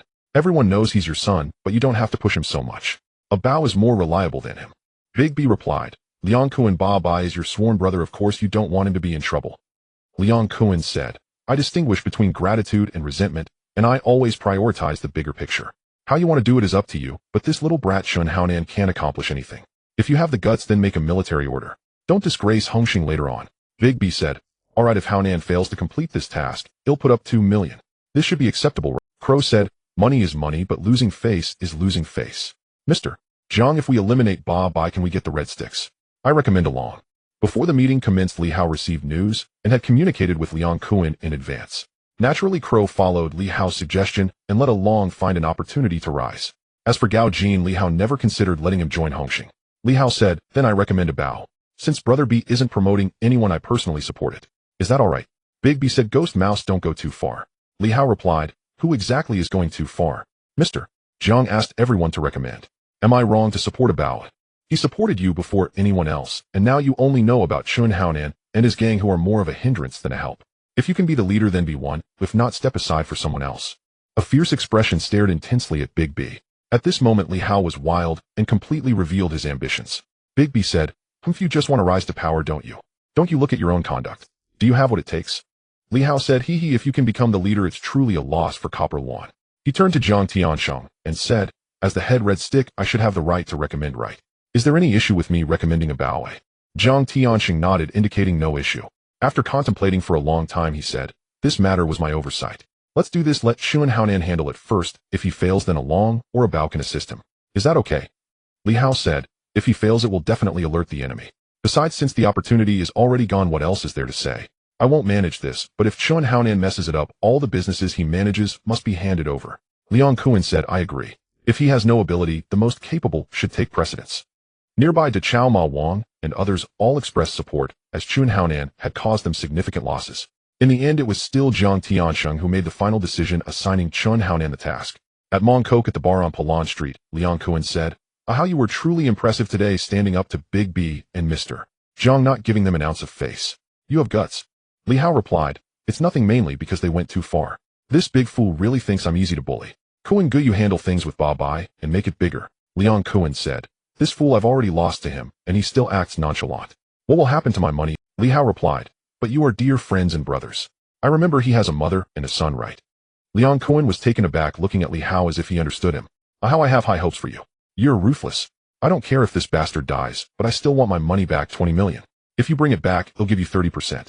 How about that? Li Hao replied, no problem. If Kuan Gu gives me the opportunity, I will naturally take it. After leaving, Li Hao gathered Crow and Holland to secretly take action against Ba Bai. The next day, under Big BS repeated urging, Chun Haonan and his group finally decided to take action. Meanwhile, Shanji the oddball planned to have some fun before getting to work, not knowing whether he would live or die. This also provided Liang Kuan with the chance to use a seduction plan. Chun Haonan and his crew arrived at the bathhouse preparing to act. At this time, Ba Bai was soaking in the bath. Although he didn't fully trust Liang Kuan's advice, he still kept his guard up and brought a few people with him. This made it difficult for Chun Haonan to find an opportunity. Adding to this, Shanji still hadn't arrived. Remembering Big BS warning, he gritted his teeth and directly grabbed the nearby electric wire to strangle Ba Bai's neck. In the scuffle, the younger brothers outside noticed, and more people rushed in, all armed. The Tian and the others simply couldn't withstand it. A few hours later, at the seaside dock, Ba Bai walked in with some items and said, Kuan Gu, thank you for saving my life this time. Actually, I had prepared several million to give you. Just give me some time, and I will definitely pay you back in a few days. Liang Kuan replied, haha, what are you being polite for? What kind of relationship do we have? We're sworn brothers. You don't need to be polite about this small matter. After walking a few steps, Ba Bai saw his mother tied to a chair. Liang Kuan, what do you mean by this? Didn't I Liang Kuan kicked him angrily and said, you still know about money. You owe me over 20 million. It's been so long. If I didn't save you this time, what would happen to my money? You can talk to him about it. Following Liang Kuan's pointing direction, Li Hao walked over calmly with Along. Ba Bai, long time no see. Ghost Mouse, what are you doing here? Li Hao casually said, you really forget things easily. You're still being hunted by Hongxing. If I take you out, you could take over as a red stick. What do you think? But you and Kuan Gu have such a good relationship, I can't bear to do it. So naturally, it'll give you a chance to buy your life. After saying this, Gao Jin behind him took out a document which detailed Ba Bai's assets. Ba Bai could only admit defeat and hand over all the money to save his life, but sadly he was destined to die. Liang Kuan said, it's done. The world is much quieter now. Did you manage to get his son? Li Hao replied, forget about that kid, but his mother is shrewd and mean, often bullying the neighbors. If you promise to do something, you must keep it. If you say you want his mother to accompany him, then you must do it. Liang Kuan said, I admire your character of doing things big. It's a pleasure to cooperate with you. This time enough for Big B to drink a pot. Li Hao said, not enough. I heard you're very familiar with the area around Hojiang. Liang Kuan replied, that's right, how do you know? Do you have any ideas? Li Hao said, Let's cause some trouble for Hongxing over there. Give Chun Haonan a chance to act. Seize the opportunity to force Big B down. Liang Kuan was surprised and said, "Wow, how did you know?" "I have the same idea and am already working on it." "Damn, you're really clever. No wonder you have such a nickname.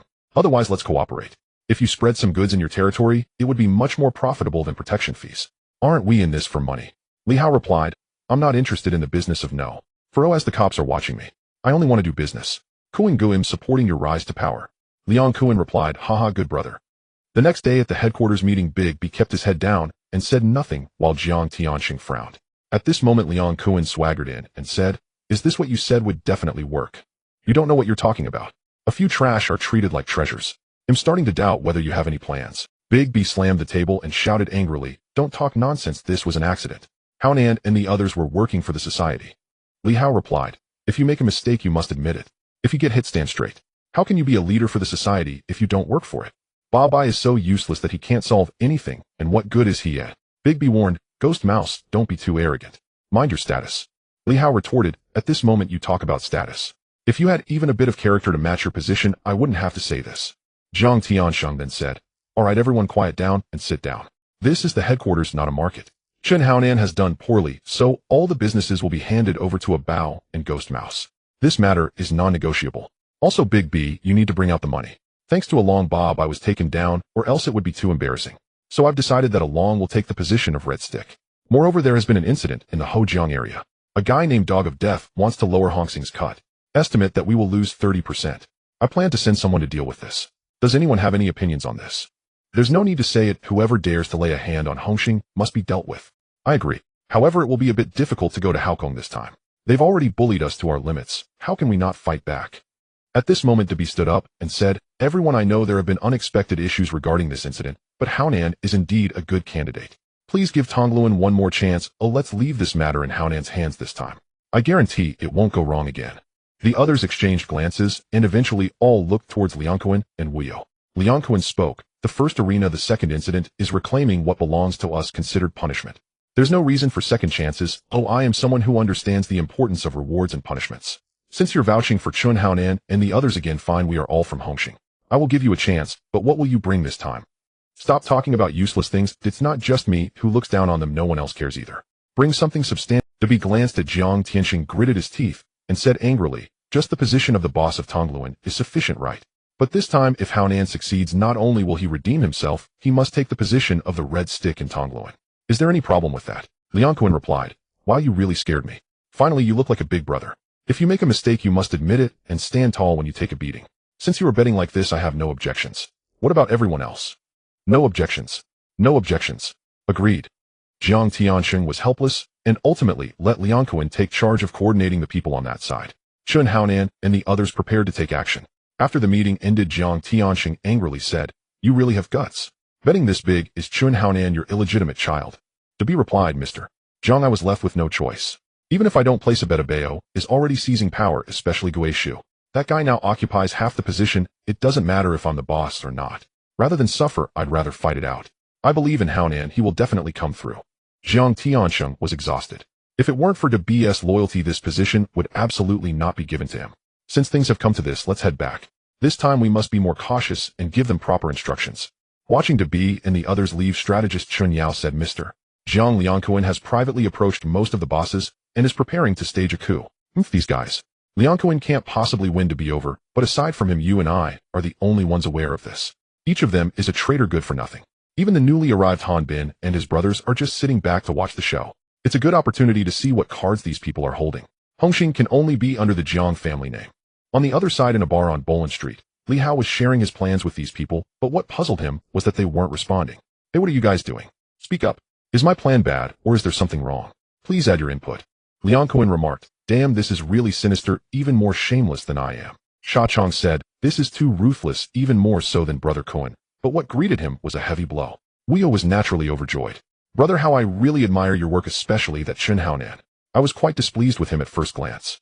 We must teach him a lesson. I will personally handle this matter." Li Hao replied, "Kite, I see you are quite the leading man, but it seems there's no problem. Either I or Brother Kuan must stay in Hong Kong Island. This matter is settled. Brother Kuan, it's time for your performance." Liang Kuan said, "Isn't the king of Mong Kok just riding on past glory? Watch me work my magic. The next day, under the temptation of money, Shanji's girlfriend Keen was brainwashed by her friend and brought along Chun Haonan's girlfriend Su Axi, a slight stutter to Tian Air's girlfriend, and to Fei's sister KK, to Haokong to work. When Sha Chong picked them up, he almost laughed out loud. Chun Haonan, what are you guys doing? We came here to work, not to tour. Why are you bringing a few women along? Chun Haonan knew he was in the wrong, but confidently said, the ones actually doing the work are still the 5 of us. They are just here for the trip and can serve as cover. In short, we won't mess things up. Sha Chong didn't bother to argue further and directly took a few people to the pre-booked hotel where preparations for their own people had already been made. Shanji, as expected, was tempted by Keen and went to the casino, spending all the remaining thousands. Just as they came out, Keen was covered and taken away. On Shanji's side, a few beauties easily led him away with temptation. The next morning, when Chun Haonan and the others were still anxiously waiting for Shanji, the appointed time was fast approaching. They had no choice but to go and take action first. However, an accident occurred while passing the bridge. 2 trucks and several cars surrounded them. The 4 of them got out and fought desperately, with Chun Haonan having a chain belt. However, Tian Air, Bao Pai, and Xiao Pai had nothing. They braced themselves against the machetes, and within a minute Xiao Pai fell to the ground. Bao Pai wanted to charge forward, but was pulled back by Tian Air. They tried to escape, but this Keen is also quite nice, a bit wilder. This KK is really disappointing. I wonder how Fei will feel when he finds out, haha. At that moment, Sha Chong walked in with 2 people and said, Brother Cohen, it's done. Liang Cohen took out 2 bottles and said, this time you must film it well. We will use the reputation of the losers to get the job done. We must show the chaos between Chun Haonan and the others in both Hong Kong Island and Haokong. If you don't film it well, I'll have you play the leading lady. Sha Chong's heart tightened as he glanced at a large black man beside him, swallowed hard, and said, don't worry. He then made the 6 people take the medicine. The large black man didn't need it. After a few minutes, the filming started. The chaos, while disorderly, still reflected Sha Chong's technical skills, having trained under Liang Cohen. The artistic aspect was fully showcased, though the tolerance was insufficient. 3 hours later, Sha Chong could no longer bear it and started to vomit. Liang Cohen calmly appreciated the work, saying, indeed, this is art. Sha Chong, stop vomiting. Why is it taking so long? How many did you feed them? Sha Chong wiped his mouth and said, you told me to feed them, so I did. It was too disgusting. Ew, I need some mental compensation. Liang Cohen asked, what? I wonder why it took so long. That's enough for 10 people to eat. You went too far. For the sake of art, it's a necessary sacrifice. At that moment, even Wu Yo felt a bit unwell. He looked at Liang Cohen with admiration. He was simply a freak, but he admired his older brother Li Hao even more, who was even more of a freak than Liang Cohen. Everyone cleaned up the battlefield and left with only a few main characters no longer concerned. The real losers had already been secretly tied up by the Dutchman and Gao Jin in case of future needs. When the 6 woke up, they realized the trouble was big and hurried back to Hong Kong Island. Initially thinking that after the incident they could just consider it a failure, but when they saw a large number of discs appearing in the alleys, they knew they were in serious trouble. DeB's blood pressure soared, almost causing him to pass out. A failure was one thing, but now they were completely infamous. Even people from film companies came to extend an olive branch, inviting them to act in movies. That night in the Hongqing headquarters, this was Li Hao's first time wanting to hold a meeting. In his past life, the dog leader would endlessly chatter, especially during off-work hours, half of it being nonsense. Doesn't that waste electricity? Everyone could barely contain their laughter and anger as they looked at the 3 main characters sitting at the back, Chun Haonan, Shanji, and Tian Air. Even DeB lowered his head in silence, knowing what was about to happen. Soon Jiang Tiansheng arrived. When he learned of the events, he couldn't help but admire Liang Cohen's ruthless strategy. Coming out to mix was for fame and fortune, and now they were really famous, but without any actor's salary. He and Fong Ting had seen it. The scene was extremely sharp. What does everyone think of this matter? Liang Cohen laughed. Haha, what else can we think? I'm watching while releasing my anger. Super brother, what about you? Me? I'll watch in the bathroom. It's better not to throw up outside. Jiga said, you don't understand art. These guys are putting in so much effort, of course we should support them. Hongqing has lost face being caught by the losers filming a movie. Other gangs are laughing their heads off. DeB, is this your guarantee? It's even more absurd than last time. Even a waste can't be treated like this. DeB no longer had the initial fighting spirit and now doubted whether supporting Chun Haonan was right or wrong. If I promised to do what I said, I will now give up this boss position. Mr.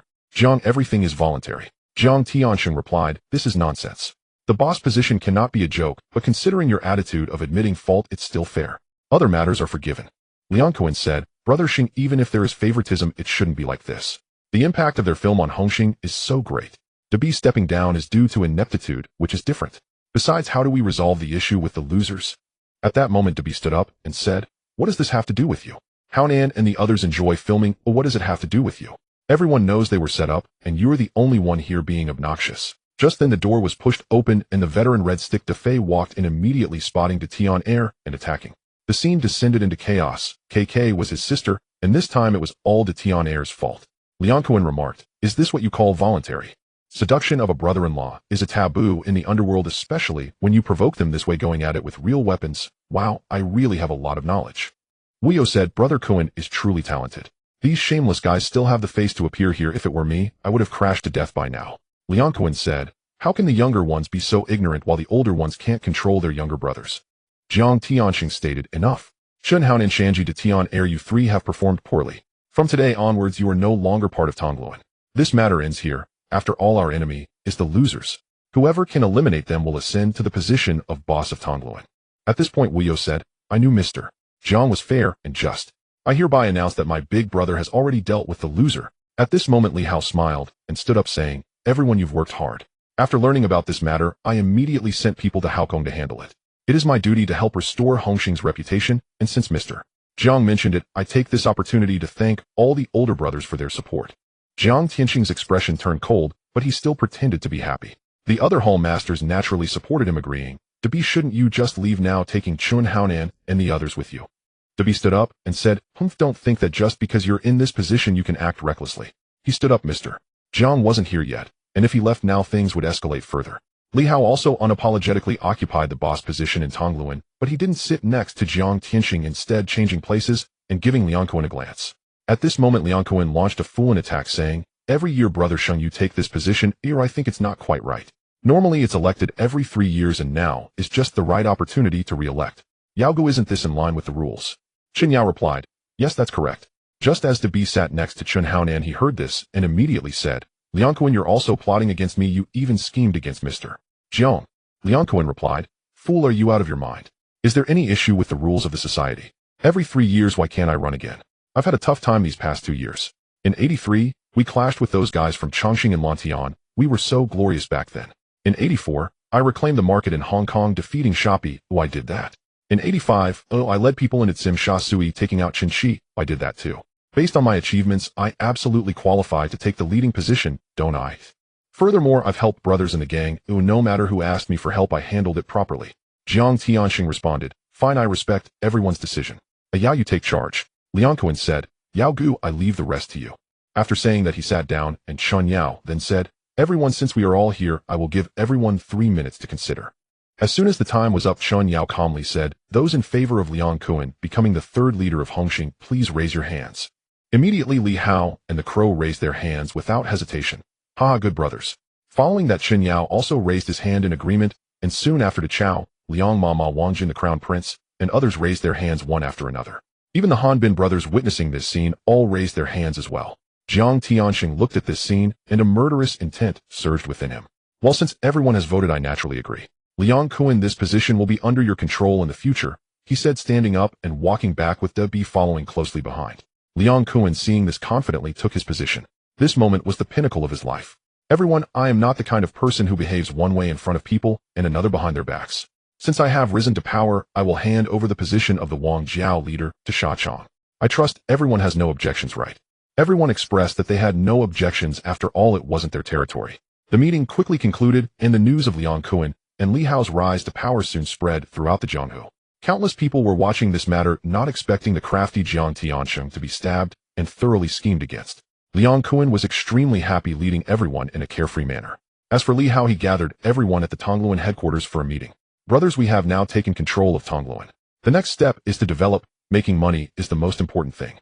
The Crow is not suitable for economic development, but Sister Shursen definitely has that advantage. You two will handle business on both sides. Qinju and the Crow will form a group, and a Long and Holland boy will form another group to manage all the younger brothers. If any of them stand out, make sure to inform me or Huolu immediately. However, one thing is absolutely forbidden: no. Everyone scattered, and the entire venue's expenses were covered by Li Hao. On this side there was immense joy, while on the other side Chun Haonan and others were in tears. "Damn it, I am truly unwilling to accept this. What use is that? I no longer want to hear about Hongxing. I want to take little Stutter to open a small shop in Saikong. I don't want to be involved in Jianghu affairs anymore," he said, and left directly. Shanji was left speechless. In this incident, his girlfriend Kowloon had left him and was threatened by Wei Yi of Huang Tianshan to cause him trouble. After the meeting, the Tian heir was taken away by the Fei, and his sister was still at home, crying, not knowing how things would end. Now alone, he could only find Dabi. Although he was no longer the boss, he still had some younger brothers around him and his own bar to sustain him also in Wanchai. However, he didn't want to have any communication with Li Hao. Shanji, I have a task for you. Secretly track Liang Kun's people and find out their delivery locations and times. You don't need to worry about the rest. Shanji, such a dangerous task, I can't do it. The B. If you accomplish this, Liang Kun will definitely run into trouble. When Mr. Jiang returns, you will be the #1 contributor, and you might even be directly promoted to leader. Shanji contemplated for a long time, feeling it was an opportunity, and began to take action, unaware that their moves had already been anticipated by Li Hao the time traveler. A month later, Liang Kun cursed. Damn, are these guys a bunch of dogs? I've lost tens of millions worth of goods, so what on earth happened? As he spoke, he was venting his anger. At that moment, Sha Chong walked in without knocking, and as expected, he was met with another round of curses.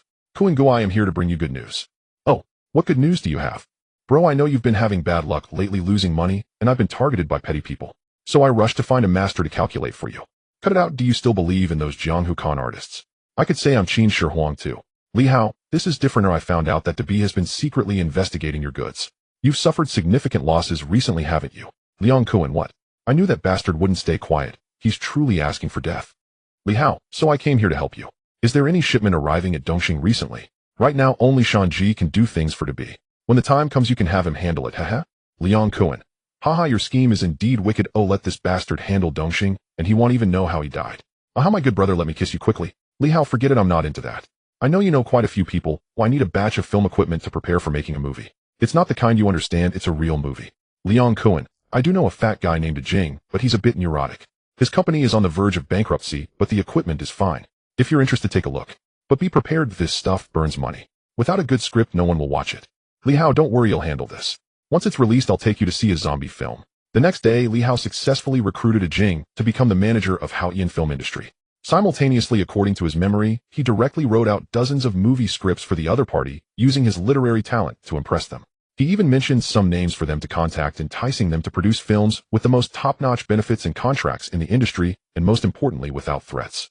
Meanwhile, the security company matter was also settled, transforming an abandoned factory into a training base integrating living, eating, and transportation, and with a large influx of funds, they finally acquired the gun license, which was the most crucial item. In the office, Gao Jin walked in and said, Brother, how the people you asked me and Huolu to find have news. Huolu, brother, how your insight is truly impressive. This Wang Fingyi is the daughter of Wang Dong, the leader of Chuanqing, but she seems to have a police boyfriend, haha, a bit of a challenge. This Jing Xiang is the daughter of the 9th master of Xing Society. Teacher Xian is from Tun Mun. He Min is a high school teacher, and they seem to be best friends. Meng Na is the mistress of Lu Yaozu, the owner of the Hung Lai Hotel in Wanchai, and the top floor of that hotel is a casino with a reserve fund of $50 million. It is said she is a vixen. Li Hao, I asked you to find people, and you only looked for women. Huolu, brother, how most of the people you gave me were women. Isn't that helping you find suitable targets? Li Hao was speechless, but felt he couldn't argue back. Since he came to this world, he naturally wanted to challenge these beauties. Let's get down to business. Have you found those people? Gao Jin, Wang Ju, the golden fighter of the Kowloon gang, often clashes with the Longqing gang in Kowloon walled city. If it weren't for the first expert in Jianghu, Long Zhuanfeng, there would have been fights long ago. Hong Ren is the decision-maker of Xian Sheng, and with strong power. Fei Quan and Shen Deng are not particularly remarkable. Fei Quan is still a blue lantern for Hong Lu and hasn't been registered yet. As for Shen Deng, he is currently quite cowardly. Wei Jixiang, a red stick of Hong Tai, is relatively strong. Fei Long is currently in Tongluan following a bow. Then there's Hung Xiao Wen, who is said to have retired from the Jianghu and now runs a fruit stall in Yaomati. Tang Jun doesn't need mentioning as he is already a well-known big brother in Jianghu. But what use is it to investigate so much? Li Hao, a policeman who doesn't want to be a general, isn't a good chef. You have to look 3 steps ahead to survive. Since we know where these people are, we need to find a way to profit from it. Huolu, find a way to get Fei Quan and Shen Deng to join Tongluan. As for Fei Long, let's see how he performs first. Have him check a few venues and promote him appropriately. This task will be handed over to Holland Boy. Especially keep an eye on Meng Na. There's a lot of profit to be gained from this vixen. Gao Jin and Huolu were confused, but since Li Hao had given orders, they naturally followed them. Upon returning home, Li Hao once again sat down to cast spells. Dog system, let me have 10 consecutive draws. Ding, automatically deducting $1 million drawing, please wait. Congratulations, host, you have obtained advanced driving skills. Congratulations, host, you have obtained advanced culinary skills. Congratulations, host, your mental strength has increased by 1. Congratulations, host, you have obtained an Air Force fishing rod. Fishing will definitely be empty fishing. Thank you for your patronage. Let's do it again. A bottle of cocoa natural shampoo, advanced gambling skills. The $10,000 spin lottery has ended. The next one will be $1 million. Li Hao, I exchanged for 3 skills, but this gambling skill is interesting. This system is 2 pay to win $1 million per turn is really painful. As the abilities infused, Li Hao felt his mind becoming much clearer. He picked up the cards on the table and his hands moved exceptionally dexterously, able to shuffle any card he wanted, which was quite magical. Happy, he went to the kitchen to take out the latest flavor of instant noodles. As for why he had advanced culinary skills but didn't cook, there was only this at home. No matter how skilled a chef was, it wouldn't matter. The next day, Hung arrived at the casino. Brother, how I found out that Lu Yaozu will come to play cards tonight. What should Li Hao replied, of course coming to the casino means gambling, and walked over to the nearest gambling table. Hearing the sound of the dice, numbers instantly appeared in his mind. With a wicked smile, he placed his bet locked, and let's roll 4, 5, 6 big. Did we just earn 300,000 USD? Brother, how do you really have this skill? Li Hao responded, it's basic operation. This table can only hold so much money, so I can't win too much. Little by little is good enough. Within half an hour, Li Hao and his partner won over 4 million, which caught the boss Lu Yao's attention. At that moment, Tian Wendy from the other side also cheated and won a considerable amount. Unsurprisingly, soon someone invited them to another room to gamble. Gao Jin said, brother, how this boss can't afford to lose, he's playing a dangerous game. Li Hao replied, at least it's fine here. As for going out, we'll leave that to fate. Let the Dutch guy and his crew wait around outside. At the gambling table, Lu Yaozu had just sat down with Meng Na when Li Hao gazed at Meng Na without any reservations.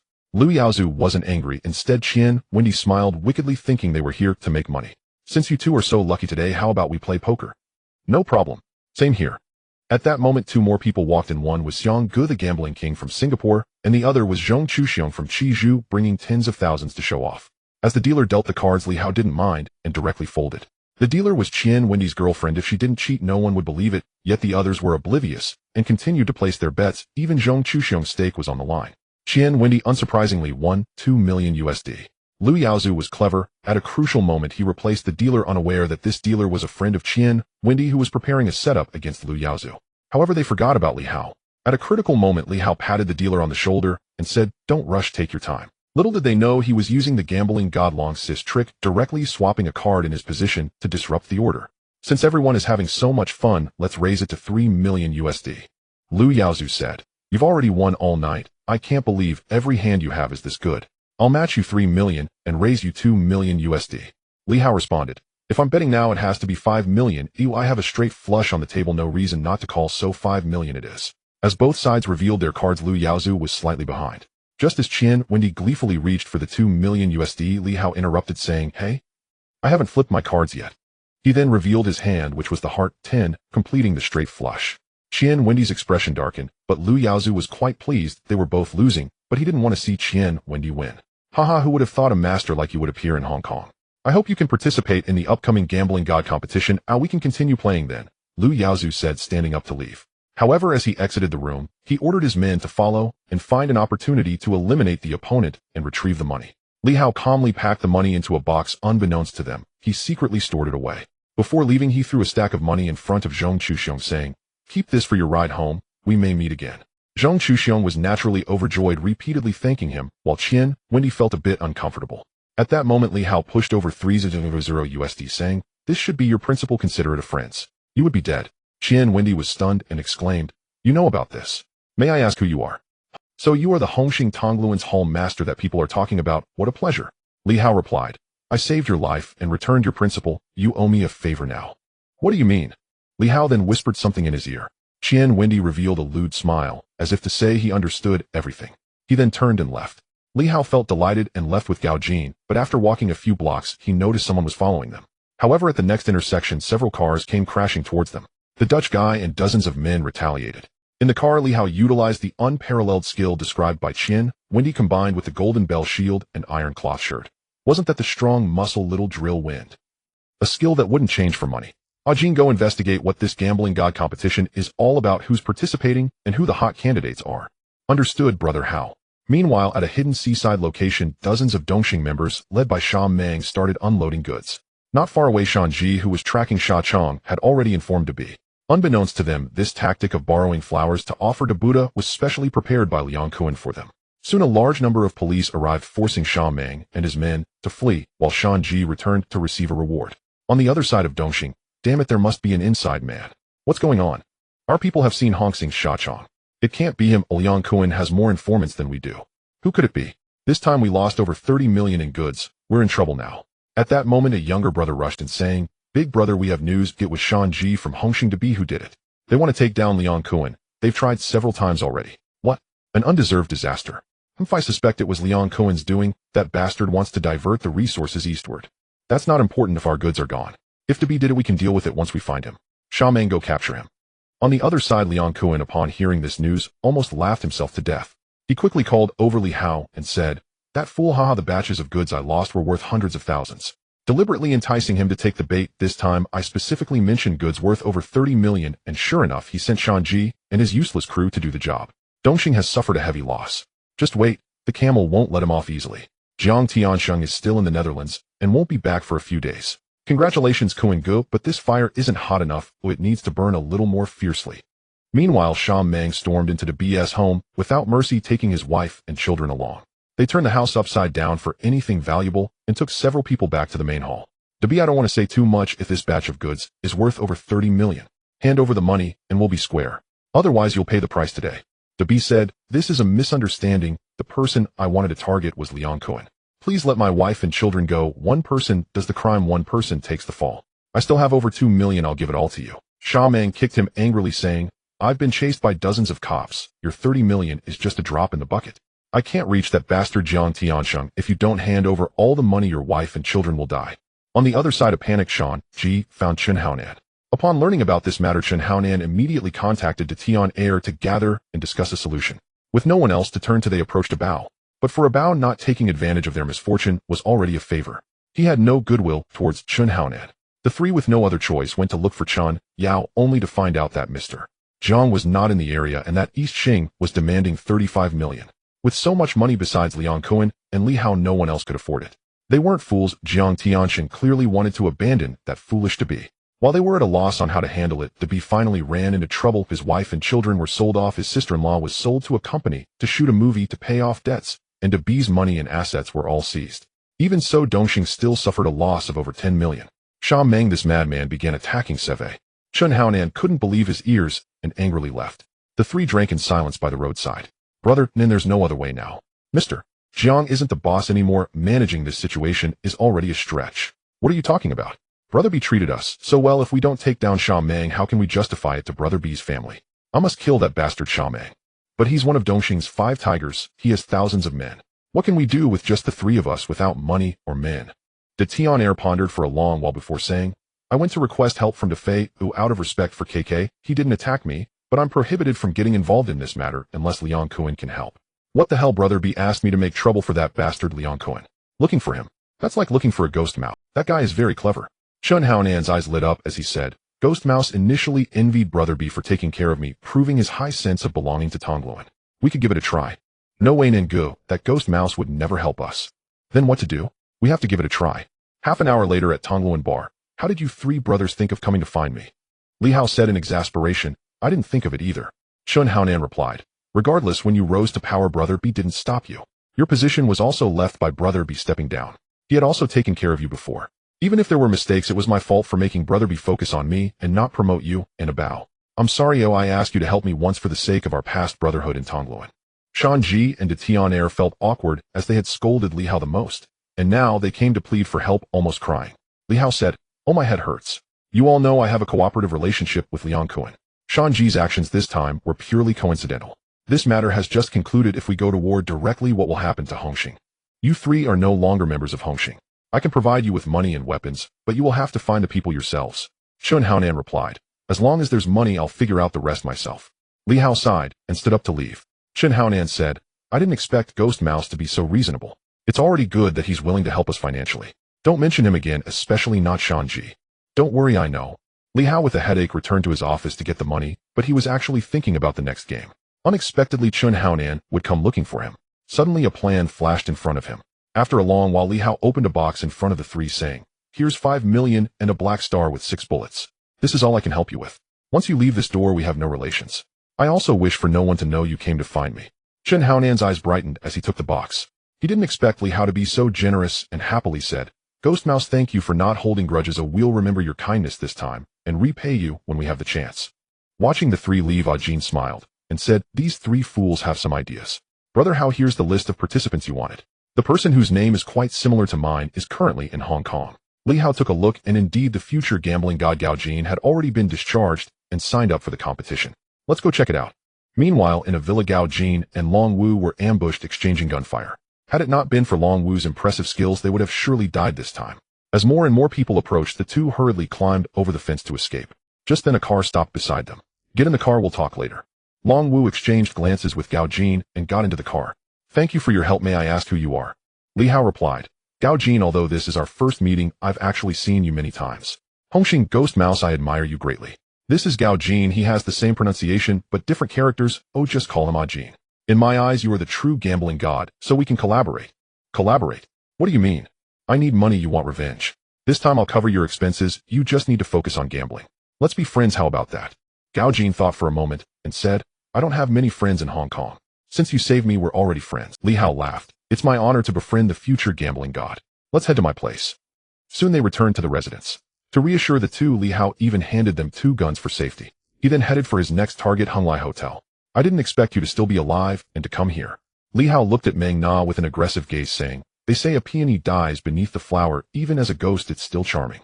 A beauty like Miss Meng Na being here is quite a waste. At the gambling table, the two faced off, but Meng Na couldn't help but contemplate the handsome face before her. Of course, Li Hao wouldn't be foolish enough to go to someone's villa like Zhong Chuxiong. That night, Li Hao finally achieved his first kill after crossing over. As for Meng Na, she had just woken up from her stupor. So you really weren't lying, you can move at will. It's simply a gift from the heavens. Li Hao said. There's even more impressive stuff. We just need to change our identities for the best. You know our identities, and I know your predicament. Why don't we collaborate? Meng Na asked. How do we cooperate? You a big brother from the underworld, what else do you want besides money? Hung Lai Hotel. Meng Na laughed. Haha, you really think beautifully. Hung Lai Hotel plus the casino is worth at least 360 million Hong Kong dollars, not to mention, there's also over 50 million USD in casino reserves. Almost 800 million Hong Kong dollars. Do you have such a big appetite? Li Hao replied. I've always had a good appetite. Besides, if Lu Yaozu were really that wealthy, he wouldn't care so much about that 300 million USD bearer bond. Meng Na was taken aback and exclaimed, you know about this too. Li Hao replied, of course I know, this is the lifelong savings of Robinson. Lu Yaozu framed his father-in-law and put him in prison. If it weren't for this bond, he would have eliminated Robinson long ago. Coincidentally, I'm also interested in this. Here you are, just Lu Yaozu's toy. Don't you want to one day become the queen and be your own boss? Mona pondered for a long time before saying, what do you want to do? Li Hao embraced her and said, of course we should first taste the thorny rose. After a brief pause several hours later at Chizhou prison, Zhong Chuxiong happily tucked the money into his pocket, smiling, as he said, brother, how you're still so polite. Don't worry with me here, we can chat for as long as you want. Then Robinson was brought out. Who are you? I have never seen you before. If you were someone sent by Lu Yaozu, then there is no need to waste time. Li Hao said, first let me introduce myself. I am Hongxing Ghost Mouse. I came here because we have a common enemy. Robinson replied, so you're the so-called legendary Ghost Mouse. But what do you mean by a common enemy? Li Hao nodded and said, that's right.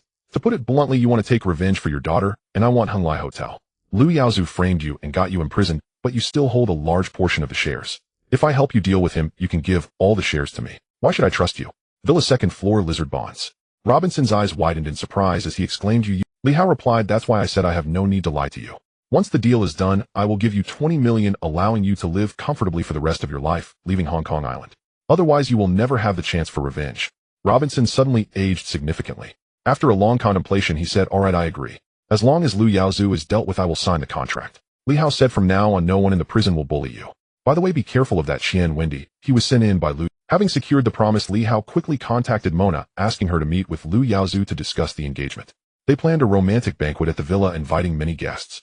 Meanwhile, Li Hao mingled among the crowd, avoiding everyone's gaze, and quietly made his way upstairs to retrieve the bonds. He then returned downstairs to dance with Mona, asking what should we do next. Just enjoy the wine and music, they'll take care of the rest. At that moment upstairs, Holland and Gao Jin, disguised as robbers, opened fire following the script of the movie. When Lu Yaozu learned of Mona's plan, he struggled to stand up, bloodied and armed, and walked downstairs. Seeing Lu Yaozu approach, Li Hao embraced Mona and whispered in her ear, the mantis stalks the cicada, unaware of the oriole behind. Sometimes the game is unfair. He then pushed Mona forcefully towards Lu Yaozu. Lu Yaozu's fury intensified upon seeing Mona, and he fired his weapon to eliminate her. Before her demise, Mona fixed her gaze on Li Hao, seeking an explanation. Soon after, the police arrived swiftly to restore order, taking Lu Yaozu away, who would likely remain in prison for a long time. The next day, upon hearing the news, Robinson signed the contract without hesitation.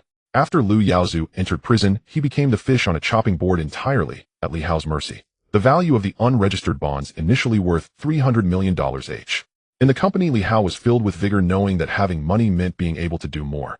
The company underwent full expansion, with General Manager Jimmy overseeing all projects, including transportation, construction, and more. He bought cars and houses for those around him, indulging in a lavish lifestyle. Meanwhile, Chen Haonan and his group spent money hiring people. After a period of surveillance, they finally found an opportunity to assassinate Sha Meng. Initially, they planned to avoid gunfire, but unexpectedly Sha Meng's combat strength was too formidable. After Shan Ji and Tian held off several of Sha Meng's underlings, Chen Haonan found it difficult to take down Sha Meng. Seeing reinforcements approaching, he had no choice but to fire several shots, and the three quickly fled the scene. Gang fights were not a problem, nor was being named, but shooting and killing someone was an entirely different matter. Many police officers began to pursue Chen Haonan, while Dongxing's crew was also searching for him. Meanwhile, Chen Haonan still hoped to rescue Xiao Jieba, unaware that Dongxing's people were already waiting at his home to ambush him, and Xiao Jieba was taken away facing a nightmare. Shan Ji dragged Chen Haonan onto a boat to escape Hong Kong Island, heading to Bay Island. Liang Kuan, who had just prepared to sleep, was abruptly awakened, excitedly learning that Chen Haonan had killed Sha Meng. He immediately perked up, facing Dongxing's accusations without acknowledging a word. Luo Tua called to hold him accountable, saying, "Liang Kuan, you must give me an explanation for this." "What explanation? You killed Hongxing's people. Sha Meng wasn't killed by Hongxing. What explanation do you want? Are you out of your mind? Don't tell me you didn't know about this. There hasn't been friction between Hongxing and Dongxing, but that doesn't mean you can slander others. I'm not Zhang Tiansheng. If you can take down Chen Haonan, I have no objections." Luo Tua angrily hung up the phone and ordered a manhunt for Chen Haonan. On the other side, Li Hao was cursing in frustration at the system. "I spent over $1 million, and you give me this garbage. Who owned this used sanitary pad? He'll throw it in your face. What's even more infuriating is that you raised the price. $1 million per draw. Why don't you go rob a bank?" "Ding, we are already robbing, but there will be prizes." Li Hao shouted, "I want a lottery draw 3 times. Thinking of $1 million, he almost blurted out the idea for a tin draw, but stopped himself. Recently, he had spent over $100 million investing in factories, buying buildings, starting construction companies, energy companies, shipping companies, clothing companies, etc., as well as real estate shops and dozens of cars. He also upgraded his own travel to a Rolls-Royce Phantom and 2 Mercedes fully equipped. After giving money to several subordinates, he had nearly spent half of his funds in just a month. Ding, the lucky wheel is spinning, please wait. Congratulations, the host has won a commercial office building in Wanchai. Congratulations, the host has received a miraculous medicine. I love a stick of fire. Congratulations, the host has acquired the skill Spider Sense, heightened reflexes in crisis situations. Li Hao remarked, "This lottery is worth $1 million. It's much better than that garbage." He quickly informed Jimmy, "I was planning to buy this location to establish Haoyan Group's headquarters, and I heard someone has secured it. I didn't expect it would be you, brother. How you truly have an eye for opportunities." Li Hao replied, "Of course. Besides the finance department, we need to equip the legal department as well. Who do you think is useful? Just bring them over. The last time you mentioned that advisor Sue, bring him along too." "Okay, brother Hao. There are too many candidates. I will choose the best. As for the relocation of headquarters, it should be settled in about half a month." At this moment, Jean opened the office door and said, "Brother Hao, the competition is about to start. We can head over any. Let's go." Witnessing the rise of the god of gamblers is a good choice. At this time, one of the floors of Haoyan Hotel had been transformed into the venue for the god of gamblers competition. All guests had arrived. Gao Jin smiled and said, "I initially thought you didn't have that much capital. I didn't expect this hotel and casino to be yours. As the chairman of Haoyan Group, why are you still a big figure in the underworld?" Li Hao replied, "Because I fear death. The identity of chairman can only make money, but a doer can save their life. Besides, I haven't committed any crimes, so I'm not afraid. The money is ready for you. It can be used anytime, even if it means risking the hotel and casino." Gao Jin asked, "You trust me that much?" "Last time I lost to Gao Ao." Li Hao replied, "You lost, that was last time." They exchanged smiles. At the gambling table, only a few participants made it to the final match. True to the original plot, the final 3 were Singapore's gambling king Tony Gao Ao and Gao Jin. "I didn't expect you to be so wealthy now. With 3 twos against a pair of kings, you still called a bet of $15 million. You have guts." Gao Jin replied, "You said I called too late. If I hadn't acted, this hand would have been lost. With only 1 round left, you don't want to lose, do you, god of gamblers?" Gao Ao scoffed, "It sounds like you're afraid of me. 15 million is nothing I call." As the dealer dealt the cards again, Gao Ao had the highest hand. Since everyone was having fun, they decided to go all in, betting $35 million based on Gao Ao's hand. Nearby, Tony hesitated with 3 kings, as Gao Ao's bet could very well be a straight flush. At this moment, Gao Jin added him short on funds. In the audience, Jean puzzled and said, "What's going on? He should still have plenty." Li Hao replied, "This is called cunning strategy. To lure the prey, one must use bait." At this moment, Gao Jin's ex-girlfriend, also Gao Ao's wife, stepped forward with $30 million to support Gao Jin, but secretly switched the cards behind the scenes. Gao Jin confidently went all in. Gao Ao pretended to be furious and said, Gao Jin, it won't be that easy. You seduced my wife, oh I won your hand. Fine, I call. The gambling king Tony immediately backed out, folding his hand. Gao Jin revealed his bottom cards, which were only 3 twos. Gao Ao laughed heartily, revealing his cards, which were merely a pair. Shocked, stunned, and terrified, he looked at Gao Jin, realizing that Gao Jin's hand was not what they had assumed. This move was a counter against strength, using beauty to present the flower. The victory of the god of gamblers Gao Jin symbolized Li Hao's tremendous surge in wealth, netting a total of $200 million. Of course, Li Hao would not let Gao Jin take nothing. In the future, every year's casino year-end dividend would include a share for Gao Jin. At Hong Sing's headquarters, someone exclaimed, why didn't you call me? The god of gamblers Gao Ao is my idol. Thankfully you didn't call me. The final winner was Gao Jin. Gao Jin. Alright, I knew it. If it weren't for the unexpected events last time, Gao Jin could have been the god of gamblers. I didn't expect you to be so wealthy now, Haoyan Group. How you're making more money than I am. Li Hao responded, stop feeling sorry for yourself. Chen Haonan has already left Hong Kong Island, but don't forget what I said. With Shanji around, those two in the Sanlian gang will definitely rise to prominence, and then it will be another headache. Haha, I am concerned about that Jiang Tianqing. I suspect he is about to make a move. I've been keeping an eye on him since he returned from the Netherlands. I heard he brought back many people which I suspect are assassins. You need to be cautious. Desperate dogs leap over walls, that's normal. If I were Jiang Tianqing, I would have acted long ago. But someone else might be in a worse situation than us. Who are you talking about? Li Hao replied, of course, it's those who take advantage of your plight when you are in crisis. Sometimes such people are more detestable than the mastermind. Leaving Mongkok, Li Hao took his people to the Haoyan security base.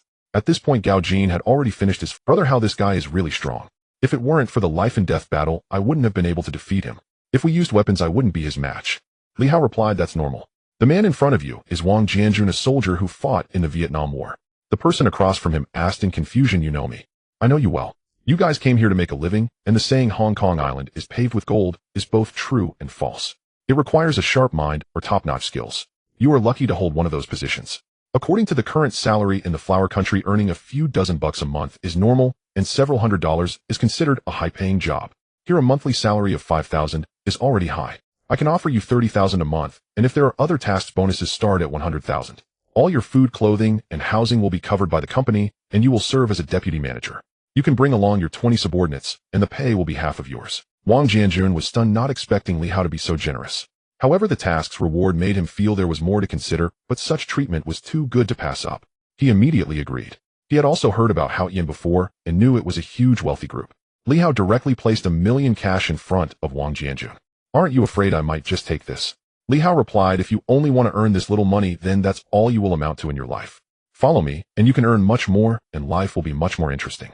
Many leaders have gathered, but this time there is an air of anxiety, especially for Jigo. He was saved by Li Hao, yet Li Hao forbids him from speaking and insists he assist Holland in rising to power. Upon learning that the assassination attempt against them was orchestrated by Jiang Tianqing, he realizes there is no turning back. Without hesitation, he supports Holland in becoming the boss of Chaiwan, while Qingquan takes control of Deepwater and Along rises in Kuntong. Everyone recognizes that Li Hao's decisive actions, coupled with the evident targeting of the Hongxing leader, leave them with no desire to compete. However, they all feel something is off with Liang Cohen. How could he agree when Li Hao holds 5 factions? Sha Chong returned to the company puzzled, saying, Kuan Gu, the Hanbin brothers have already united, and Li Hao has control over 5 factions. Isn't that establishing himself as a king? Liang Kuan replied. With so many words, are you planning to take the postgraduate entrance exam? Do you think I want? Since the Crow took power, every single matter has been handled by Li Hao. If it weren't for him, I might not even be in this position today, let alone be alive. Besides, Li Hao has never intended to manage territory. Now he has handed over Causeway Bay to Fei Long, and he doesn't even manage Haoyan Group. As long as no one provokes him, given his nature, he won't bother with it. But there's one thing others may not know. Why am I rising to power? Sha Chong responded, of course it's for prestige, Kuan Gu. Liang Kuan said, I would say your limit is just being the boss of Mongkok. You want to say I promoted you? The most important thing in this world is money. 1/3 of the debt collection work at Haoyan Casino has been handed over to me. It's all mine. Do you understand? Sha Chong exclaimed, that's much higher than the shares from those other places. Kuan Gu, you really are clever. Liang Kuan slapped him hard and shouted, this time the big B is gone. If tonight's goods have any problem, you will play the leading lady. Meanwhile, at the Causeway Bay faction, brother, how you can rely on these 3 for debt collection, but what about Liang Kun's side? Are we sure there won't be any issues? Li Hao replied, of course there will be issues. Human nature cannot withstand testing. Liang Kuan agreed because I can help him make money. Besides, people on the same boat provide mutual security. When he grows wings, or I falter, the first to act won't be Jiang Tiansheng. As for De Fei and Yang Gang, both are seasoned red sticks of Hongxing, but without the opportunity. Feilong walked over with 2 others. Brother Hao, thank you. Cheers. From now on we are brothers. When the opportunity arises, I will naturally help you fulfill your wish. De Fei said, Brother Hao, if it weren't for you, I'd be managing the market every day, unable to handle my favorite FIMA business, constantly pressured by that big idiot Fatty Li. I'm really annoyed. Yang Gang added, I'm even worse off than you. There's no business to do, and after splitting the return money, not much is left. The people I used to associate with are now all bosses. Brother Hao, if you think highly of us, could you help us a bit? A great favor won't be forgotten. Just watch our performance from now on. Li Hao replied, what I value is your loyalty. Each brother here may not be wealthy, but definitely better off than most leaders. Take your time, there will be plenty of opportunities. Cheers. The next day, Li Hao went to Hong Less territory. Brother Hao, the person you are looking for has been called over, but it seems he has no redeeming qualities, right? Fire Donkey, you need to look closely. People like this may seem insignificant at first glance, but upon closer inspection, they might not be as good as they initially appear. Just kidding, this guy has that fierce spirit, a hothead. To put it bluntly, he can be a bit foolish and easily manipulated. On the positive side, he has that gangster vibe and passion, while Holland is more ruthless. The Crow has mental issues and Qingquan is too mild. Each has their strengths, but if we're talking about a true gangster, it's this guy. Let's go take a look. At this moment, Fei Quan was still a hothead, but beside him Shen Deng was anything but. He understood Li Hao's strength and the troubling whirlpool he was in. For him, escaping was already too late. If it weren't for fearing Fei Quan would cause trouble, he would have left long ago. Hey brother Ghost Mouse, Fei Quan doesn't know better. If he has offended you in any way, please be forgiving. We will leave immediately. Li Hao shook his head and said, Shen Deng, in my eyes you are the most formidable red stick. There's no need to appear weak or hide yourself. Fei Quan and I have no disagreements. I just think he is very suitable to follow me. The Jianghu is not about fighting and killing, but about human emotions and social dealings. You can help him a lot. Fei Quan said, Brother Ghost Mouse, I heard you are the top master of Hongxing. Everyone who follows you rises to power. I think I can do it too. I want to rise to power. Li Hao laughed. I admire your spirit, willing to fight, speak up, and strive. What do you think, Shen Deng? Shen Deng asked, what if I refuse? Li Hao replied, haha, you can only refuse if you will never be useful to me. Otherwise, haha. Shen Deng said, now that you hold 5 factions, doesn't Liang Kuan have any concerns? Jiang Tianxing might roll back into the scene. How will you choose then? Li Hao said, I am a person without great ambitions or much knowledge.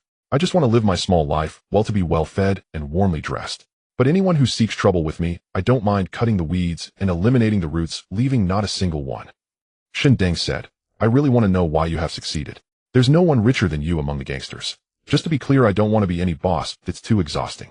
Li Hao replied, in my eyes you are 100 times more capable than Hongxing's Chen Yao. Fire Donkey has other matters. From now on, the white paper fan issue is up to you. As for Hong Less side, I believe there won't be any problems. At this moment the phone rang, and upon answering, Li Hao was taken aback. According to the normal order, there shouldn't be this happening. Could it be the butterfly effect? Brother Hao, what happened? The eyes of Kowloon were killed. By the time Han Bin and the dinosaur arrived, the other side had already retreated. It said that the gangsters collaborated with Dongxing's Dedong and Fei. However, I feel something is off. Fire Donkey, you handle those two, and I will go to the main hall. An hour later at the Hongxing main hall, Han Bin had bloodshot eyes. He feared getting pulled into conflicts. The 3 brothers had stabilized themselves on the side, staying out of it, but unexpectedly the gangsters killed one of their brothers, and there were Dongxing people involved. This matter seems suspicious. The eyes had gone to the boxing arena after drinking last night, and before long both sides started fighting. Not to mention the Dongxing people joining in the gangsters also came to stir the pot. It's due to the demolition issue. The gangsters have a cooperation with a construction company. Many places around Kowloon walled city have been violently demolished. If it weren't for the tornado suppressing things, they would have probably fallen too. Especially that Wang Jiu rumored to practice some hard qigong, or is it divine martial arts? In short, he is impervious to blades and guns, and that finger. Whoever it points at dies. Come on, is it really that exaggerated? I refuse to believe he can't be cut down. What golden finger? I think he could only help that old lady with her plumbing. Crow, it's not that simple. I have seen it with my own eyes. And don't forget Ghost Mouse's golden bell shield. Both are very resistant to attacks. If it weren't for Black Star, I estimate it would be very hard to defeat him. At this moment, everyone's gaze turned to the silent Ghost Mouse. Why are you all looking at me? I'm a bit shy. If you need something, go to Crow's Bowling Street and get a 12 discount.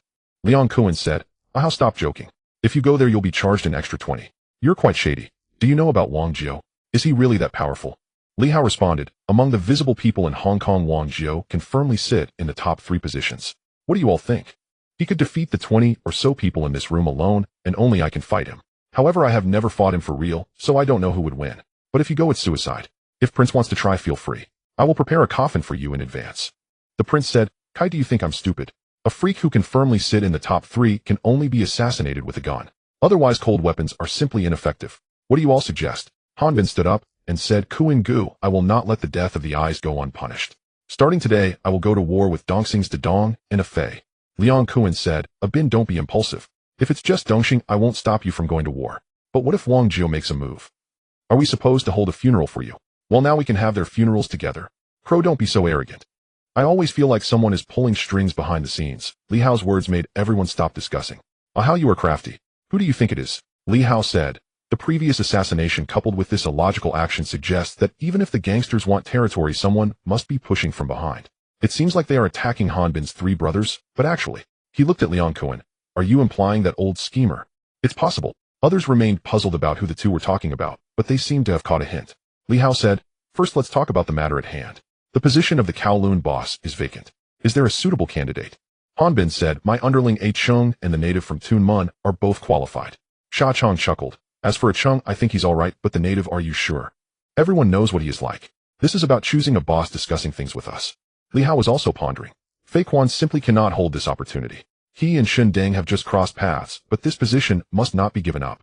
The Kowloon position is too significant. De Fei is suitable, but he prefers North Point while Yang Gang isn't very fitting. Realizing this, he exchanged glances with the crow who understood and said, I choose Shen Deng. If this person is an old river and lake figure, he should not be unfamiliar. He was once a prominent figure in the Jianghu, a seasoned red stick, definitely top tier. To say something bluntly, he is more qualified than me, Crow. After being silent for years, he has now joined Hongxing. Liang Kuan was still unaware of this matter, but was certain that Crow lacked the wit to come up with it. It was definitely Li Hao's instructions behind the scenes. Alright, to be fair, whoever can take down Dongxing's A Fei will take the position. As for the gangsters Wang Jiao, I believe no one here except Ghost Mouse can handle him. The main hall will fund this matter. In any case, the eyes won't have died in vain. Meanwhile, at the shallow water bay Villa Chun, Yao hurried back after a meeting. Mr. Jiang Kowloon is the place stirring up the storm. This move is truly brilliant. Jiang Tianxing smiled and said the one in power is the one who plans. Liang Kuan's ability to hear about this now is largely due to his connection with Li Hao. This guy is incredibly capable. Aside from pulling Wang Jiao from the gangsters, I can't think of anyone else who could compete. As long as Li Hao's focus is all on Kowloon, we will have it easy elsewhere. Chen Yao asked Mr. Jiang, do you have a backup plan? Jiang Tianxing replied, of course. What did Li Hao rely on to rise? Hao Yin Company. I have people watching every one of his factories, and I have also invested heavily to bring in the gambling king of the Bay Island Hong Yi. Doesn't he have a casino? This time I'll make him spit out both the principal and the interest. Meanwhile, inside the company, Wang Jianjun entered the office and said, Brother, how there's a situation. We are responsible for the security of all Hao Yin factories and hotels. Recently, suspicious individuals have been coming and going. If it weren't for the lack of personnel, I would have acted directly. Li Hao said, it's probably that old schemer looking for trouble. Keep an eye on these people. If necessary, capture them directly. Also keep an eye on that Jiang Tianxing guy. Furthermore, increase the security department's personnel. Right now there are only 50 people, which is too few for such many venues. Double it. These people will still be under your command. By the way, I've prepared some equipment for you. Gao Jin will have someone deliver these items to your dormitory. Wang Jianjun replied, great. Finally we can get to work. The next day in Kowloon, Chen Luojun looked frustrated as he stared at the fake ID in front of him. It couldn't be any more fake. He had worked hard just to stay here, but unexpectedly he was set up. Helpless, he came over to reason, wanting to get back the 30,000 he had saved up with great difficulty. Unfortunately, the gangsters showed him no mercy. Forced to, he picked up a bag of flour by his side and madly ran into Kowloon walled city. Wang Jiao and others stopped here. Ahead was off limits. Meanwhile, in Wanchai, brother, how that person has appeared. The one called Chen Luojun has already entered the walled city and has been caught by the likes of Xine. Originally, we thought he would be thrown out by the tornado, but unexpectedly, he was left behind. Li Hao looked out the window smiling and said, the game has begun. Let Jimmy take action. We must secure this. Gao Jin said, brother, how this project is a key government project along with surrounding demolition and resettlement work with a total investment exceeding 3 billion Hong Kong dollars. The most important thing is the territory of Kowloon walled city, which is in the hands of 4 major owners. No one can obtain it. If we compete with a high price, we might end up not making much profit. Li Hao replied, an excellent businessman only makes limited profits. Windfall profits won't last long. Besides, I also don't want to haggle. That madman Wang Jiao only knows how to be loud, but when it comes to bargaining, he is quite skilled. Gao Jin's mouth twitched as he said, bargaining. I think you should have a few good hands to take care of. Those owners are probably going to be in trouble. At Shindang, with the covert assistance of a group led by Wu Ya and the reckless aggression of Fei Quan, dealing with Ah Fei and Dadong of Dongxing posed no real concern for Li Hao. His utmost priority now lay with the matters of the Kowloon walled city. Long Wanfeng spoke with puzzlement. Who did you say? Hung Hing's ghost rat. What does he want with me? Does he wish to enter the walled city? That can't be right. I recall this young man is from Wanchai. I don't know, Xiane replied. He only said he wished to experience the craftsmanship of a top-tier barber. How intriguing, Long Wanfeng mused. Let him in. If it's fortune, it cannot be avoided. If it's misfortune, evasion is futile. Soon Li Hao reclined calmly upon the barber's chair, eyes gently closed. Long Wanfeng, surprised by his composure, began preparing to shave his face. It's been quite some time since I've met a young man as fascinating as you. Handsome too, almost rivaling my own youth, he remarked, then lightly patted Li Hao's shoulder before adding with genuine astonishment, extraordinary bone structure. You're clearly a martial artist. They call you the Hung Hing war god, famed for your golden bell and iron shirt techniques and peerless mastery of Bajiquan. Now I begin to believe it. Just empty reputation, Li Hao replied modestly. To call oneself a master before Long Wanfeng, the undisputed supreme martial artist of the Jianghu, is akin to wielding an axe before Liu Ban. Still, 20 years of refined skill truly commands awe. Tell me, how did you feel the first time you used a friend as your guinea pig while shaving his face? Was it mutual admiration? Long Wanfeng, originally named Zhang Xiaozu, had been a legendary martial artist over 2 decades ago. His fatal duel with his former friend Chunzhan, leader of a rival triad, culminated in a life-or-death battle within the walled city. Emerging victorious, Long Wanfeng cemented his title as the foremost martial master of the Jianghu, and secretly ensured the safety of Chunzhan's wife and child, safeguarding the walled city itself. You've guessed correctly, no prize for that. The child you once escorted to safety has returned. And deep down you already know this, don't you? Does Chunzhan bear any grudge against you? Don't misunderstand. I hold no grudge whatsoever. I'm merely a wealthy streetwise youth. As for my purpose here, it's this construction project. A violent syndicate's boss covets this territory fiercely. Nor am I any paragon of virtue. But perhaps the one distinction between us lies in my conscience. You? Conscience. Calling you little mouse is rather playful. Yet you're undeniably sharp, privy to truths unknown to others and steeped in secrets. Still, some matters remain known only to heaven. You may find it hard to believe, but I've been to that very heaven. Its scenery simply left much to be desired. I possess the means to protect Xian Ec Zaichun Luo Jun and 12 young master. You've grown older, even heroes must confront twilight. The hatred burning in D Boss' heart cannot be soothed by mere words. It will end in bloodshed inevitably. As he finished speaking, Long Wanfeng completed his work. Li Hao rose, glanced into the mirror, and said, Your technique is exceptional. Hey, erase my contact information. Reach out whenever you've reached a decision. Long Wanfeng accepted the card, watched Li Hao depart slowly, lit a cigarette, and gazed out the window, where Chen Luo Jun's silhouette gradually emerged, followed by the ghostly presence of Chunzhan himself. He fell into prolonged, silent contemplation. Back in the car, Gao Jin approached. Brother, how I worried greatly when you entered alone. Also, trouble has erupted at the casino. What danger could there possibly be? I merely went in for a trim. What's happened at the casino? An hour later, Li Hao had just reached the entrance when Liang Quan de Fei and Young Kong arrived alongside him. Ah, how? It's that scoundrel Jiang Tian Sheng. He's brought in Hong Sir, the gambling king from Taiwan, and already won over 30 million US dollars. Li Hao smiled faintly. When guests arrive, we naturally extend our welcome. Come, we'll meet him. Liang Quan interjected. Wait, don't you know the gambling god Cao Chen? Why not invite him? Or perhaps another master? Li Hao replied, a master? Why look elsewhere? I am one. With that, he strolled leisurely inside. Liang Quan turned to Gao Jin. Ah, Jin, does your elder brother play cards? He probably does. Who knows for sure? Either way, I'm certain everything will be fine. Liang Quan and the other two exchanged exasperated glances. This was blind, unconditional faith. Inside the casino, guests gathered tightly around a single table where stacks of cash, totaling millions, lay displayed. If you have no master gambler among you, this establishment may well close its doors today. Jiang Tian Sheng, watching from behind, suppressed a smirk. He knew Li Hao was wealthy, but he refused to believe the man possessed billions. By this logic, Li Hao's casino would soon be shuttered. Then Li Hao's voice rang out. Let's see which lunatic has dared intrude upon my domain. The croupier finally breathed easy, bowing respectfully. Li Hao signaled all was well, and gently patted his shoulder, dismissing him to rest. So, you're Ghost Rat. Quite handsome, I must say. Everyone speaks highly of you. Hong Sir, the gambling king of Taiwan. Indeed, a formidable presence. Judging by your luck today, I trust you won't mind indulging in a few hands of poker. You wish to play? Huh. Excellent. I accept all challengers.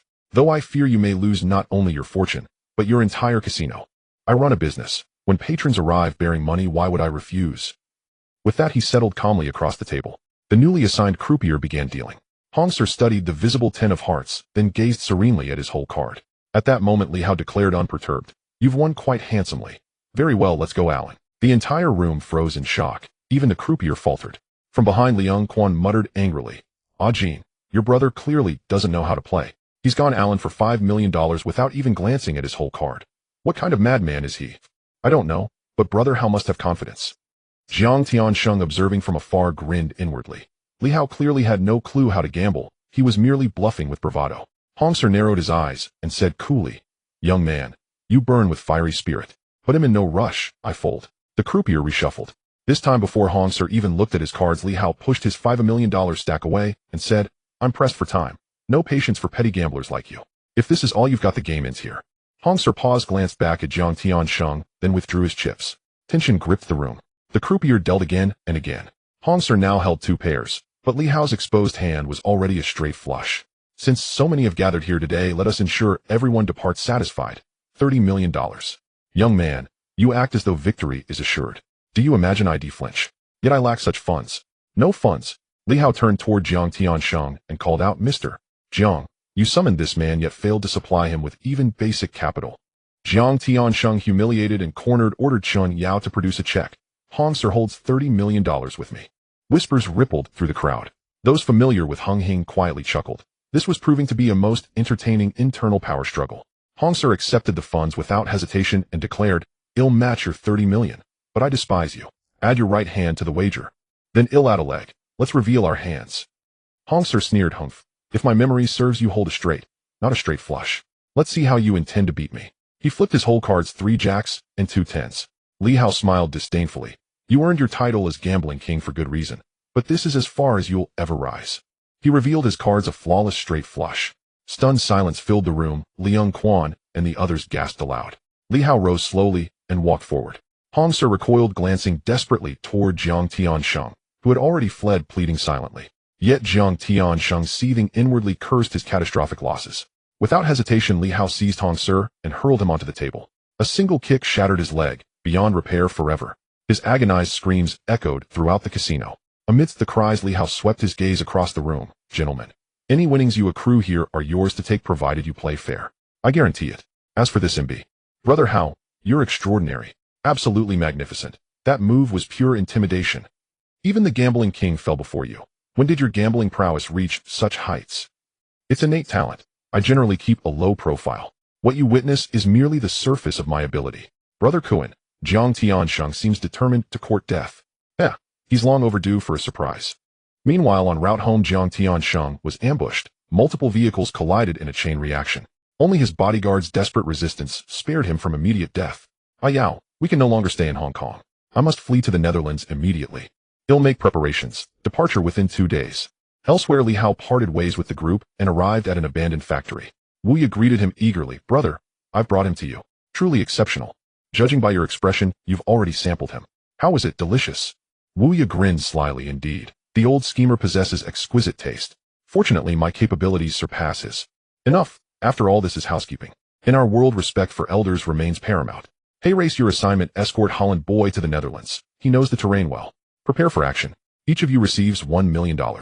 Upon completion, return swiftly, and above all, prioritize safety." Wu Ye accepted the money, beaming. "Rest assured, he'll deliver flowers to that devious old man. Consider it a farewell blessing." Fong Ting finally concluded her filming, kneeling as if begging for mercy. "Obey me without question, and none shall ever learn of this. Understand?" Fong Ting nodded frantically, tears streaming down her cheeks, then slunk away, rushing home to lock herself in the bathroom for a long cleansing shower. Jiang Tiansheng, preoccupied and agitated, paid her no mind. 2 days later, Chun Yao accompanied Jiang Tiansheng and others to the Netherlands. As they exited the shopping mall, they were met with the warm welcome of Wu Ye and Holland Boy, alongside a dozen men holding bouquets. In the next instant, the flowers vanished, replaced by shotguns and submachine guns. Bullets rained mercilessly. Jiang Tiansheng and his entourage perished instantly. The assailants withdrew, swiftly returning to Hong Kong. 2 days later, the news of Jiang Tiansheng and Chun Yao's deaths in Holland reached this side. Liang Kowloon laughed and said, "How you did a splendid job with this. I have long found that guy displeasing, so I won't hold back with that, brother. Li Hao, you and I are like brothers. I have no interest in the Jiang family's money, but don't celebrate too soon. After dealing with Jiang Tianxing, there's still his brother Jiang Tianyang to consider. He's quite a formidable opponent. Liang Kowloon, isn't he living in Thailand?" He doesn't care about the Hongxing matters. Li Hao, if he truly didn't care, then why does the prince go there so often? What kind of Muay Thai requires more visits to the nightclub? Wake up, it's better to prepare early. No matter how you look at it, Jiang Tiansheng was once the leader. It's best to handle the aftermath properly. I still have things to attend to. Liang Kuan, what's wrong? Is the situation in the city complicated? It's extremely complicated, just wait and see. At night in a bar, do you mind if I sit here? The beautiful woman didn't even look up disdainfully, saying 2 people have already approached me and I sent them away. I don't think you'd want to be the third. Li Hao, I don't think so. Drinking in silence with Sister Jingxiang from the Hongxing Society, if this gets out, people will say I'm lacking in romance. Jingxiang paused, then turned with a smile and said, so it's the ghost rat from Hongxing personally coming over. What do you have a habit of drinking toasts with the hall masters here? Li Hao, that depends on whether there are suitable guests. In my eyes, you are the one worth my attention. Don't misunderstand, I'm purely interested in you. Jingxiang, how straightforward. Speak, what do you want? I don't think someone like you who schemes would find my looks appealing. Li Hao, everyone has a desire for beauty, but you and the Hongxing Society have quite a lot going on lately. The leader of the 8 Liang Jin has already issued a critical condition notice, right? Jingxiang, what are you interested in our Hongxing Society? No, I'm just interested in you. There are things you don't know. Don't be fooled by the bloody battles between your father and Xiaoyan, as if they have a chance to rise. The only one who can genuinely reassure Baoyang Jin is Huang Jiodi, who controls the overseas business and is also a source of revenue for the Hongxing Society. And this person you've never met. Jingxiang, I've heard of Huang Jiodi, but never met him. How do you know this person? Li Hao, cunning and treacherous are difficult qualities to combine. Most importantly, he's a dwarf. After suffering disdain since childhood, he has significant character flaws. I have a friend named Gao Hua, and the most miraculous thing is that they look exactly alike, the only difference being height. I'm saying this so you won't misunderstand.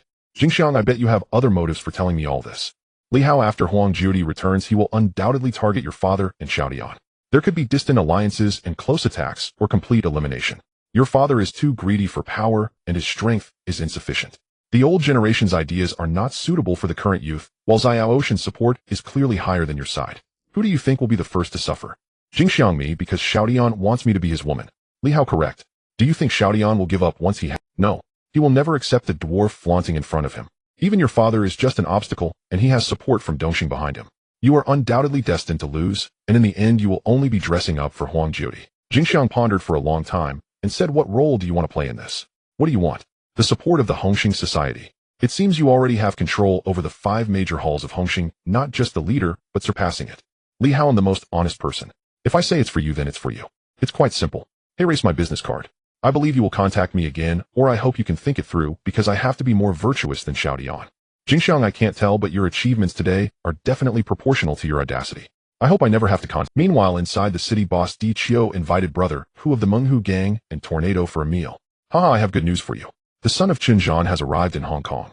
However, my people have been investigating. Hu, your chance for revenge has come. Really? That little bastard was never found back then. This time we must kill him without mercy. Tornado looked at Chen Luojun outside the door, feeling melancholic. On one hand was the son of his close friend, and on the other were 2 friends of many years, making it difficult to choose, especially since for the past 20 years Di Chio had awakened him daily with a whip. For the sake of revenge, he could give up everything. He was very worried during this meal, and secretly had Xian and others escort Chen Luojun away. At this moment the City F4 had already formed, spending every day together, and their brotherhood was strong during their card games. But when they learned that Chen Luojun was Qin Zhan's son, they knew trouble was brewing and hurriedly pulled Chen Luojun away. Tornado sighed, while smoking, saying, Chio, let it go. These grudges belong to our predecessors, they are all innocent. You should make peace with yourself. Di Chio exclaimed frantically, no, there will be no peace. I dream of that night every single day when my wife and children were killed by Qin Zhan.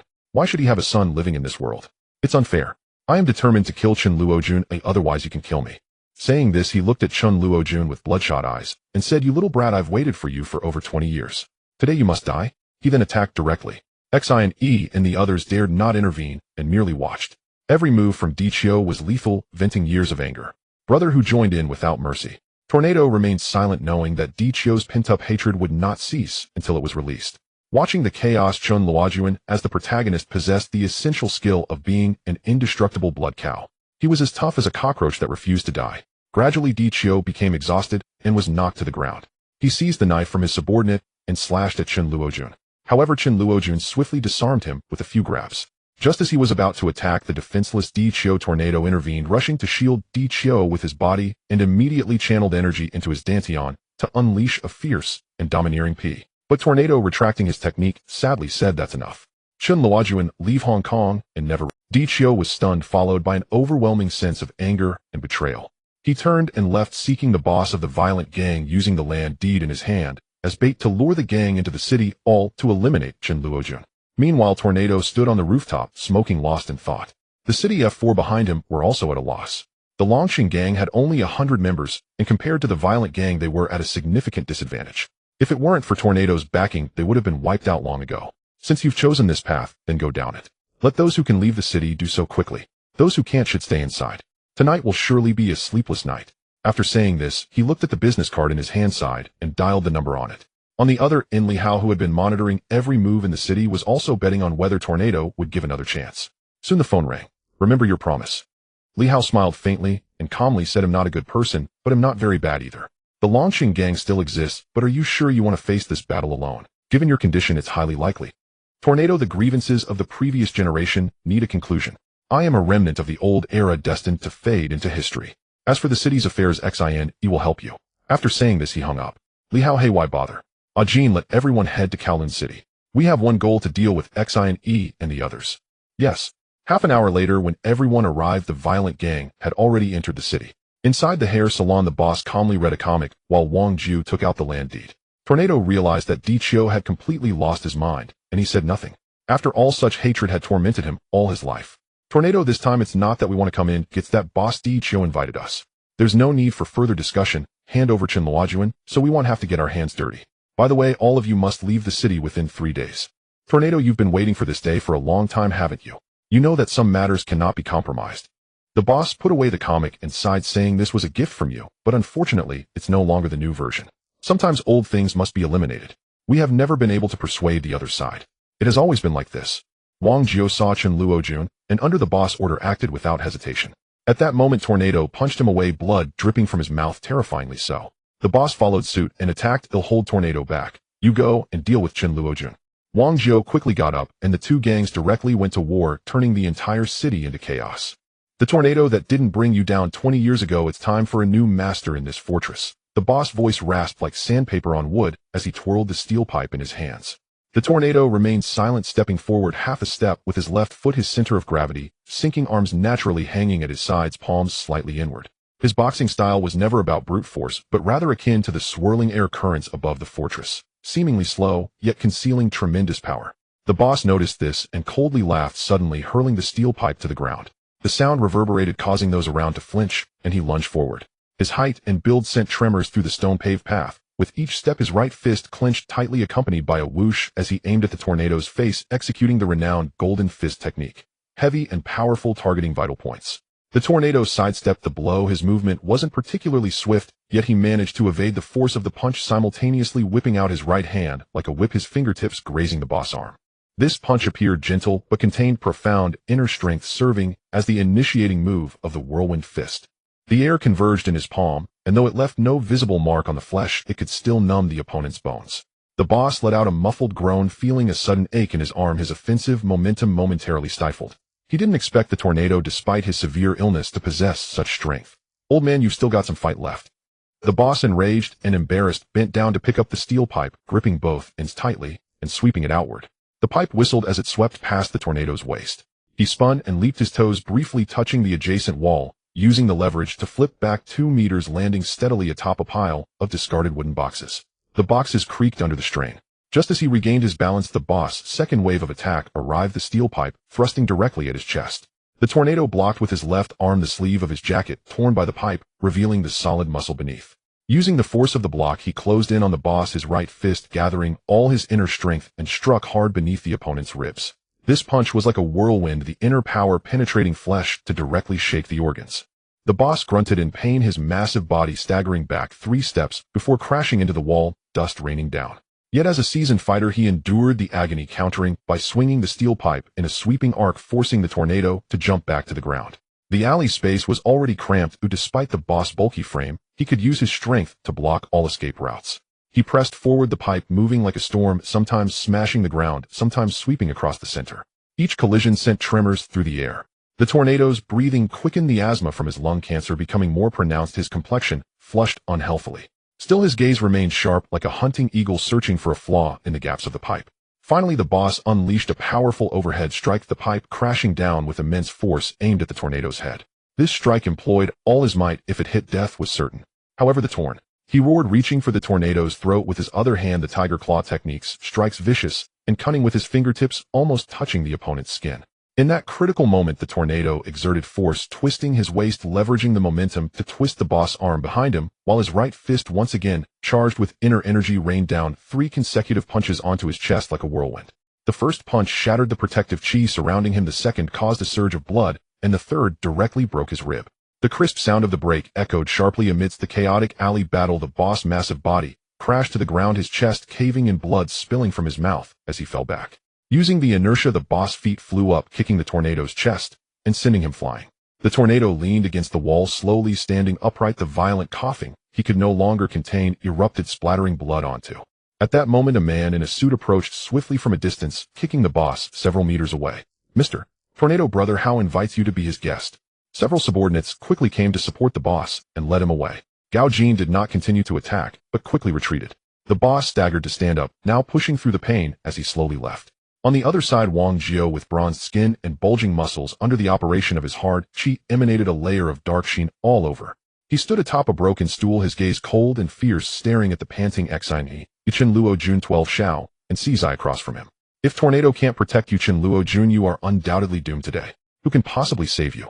Wang Jiao's voice was deep like thunder, and before he finished speaking, he initiated his attack. He swiftly charged at the four like a rampaging bull, his right fist swinging through the air toward the frontmost Chun Luo Jun. Chun Luo Jun was prepared, lifting the self-made extended hammer to block in front of his chest. With a loud crash, the hammer's handle bent instantly, sending him staggering back, his tiger mouth splitting open, blood dripping from the hammer onto the stone road.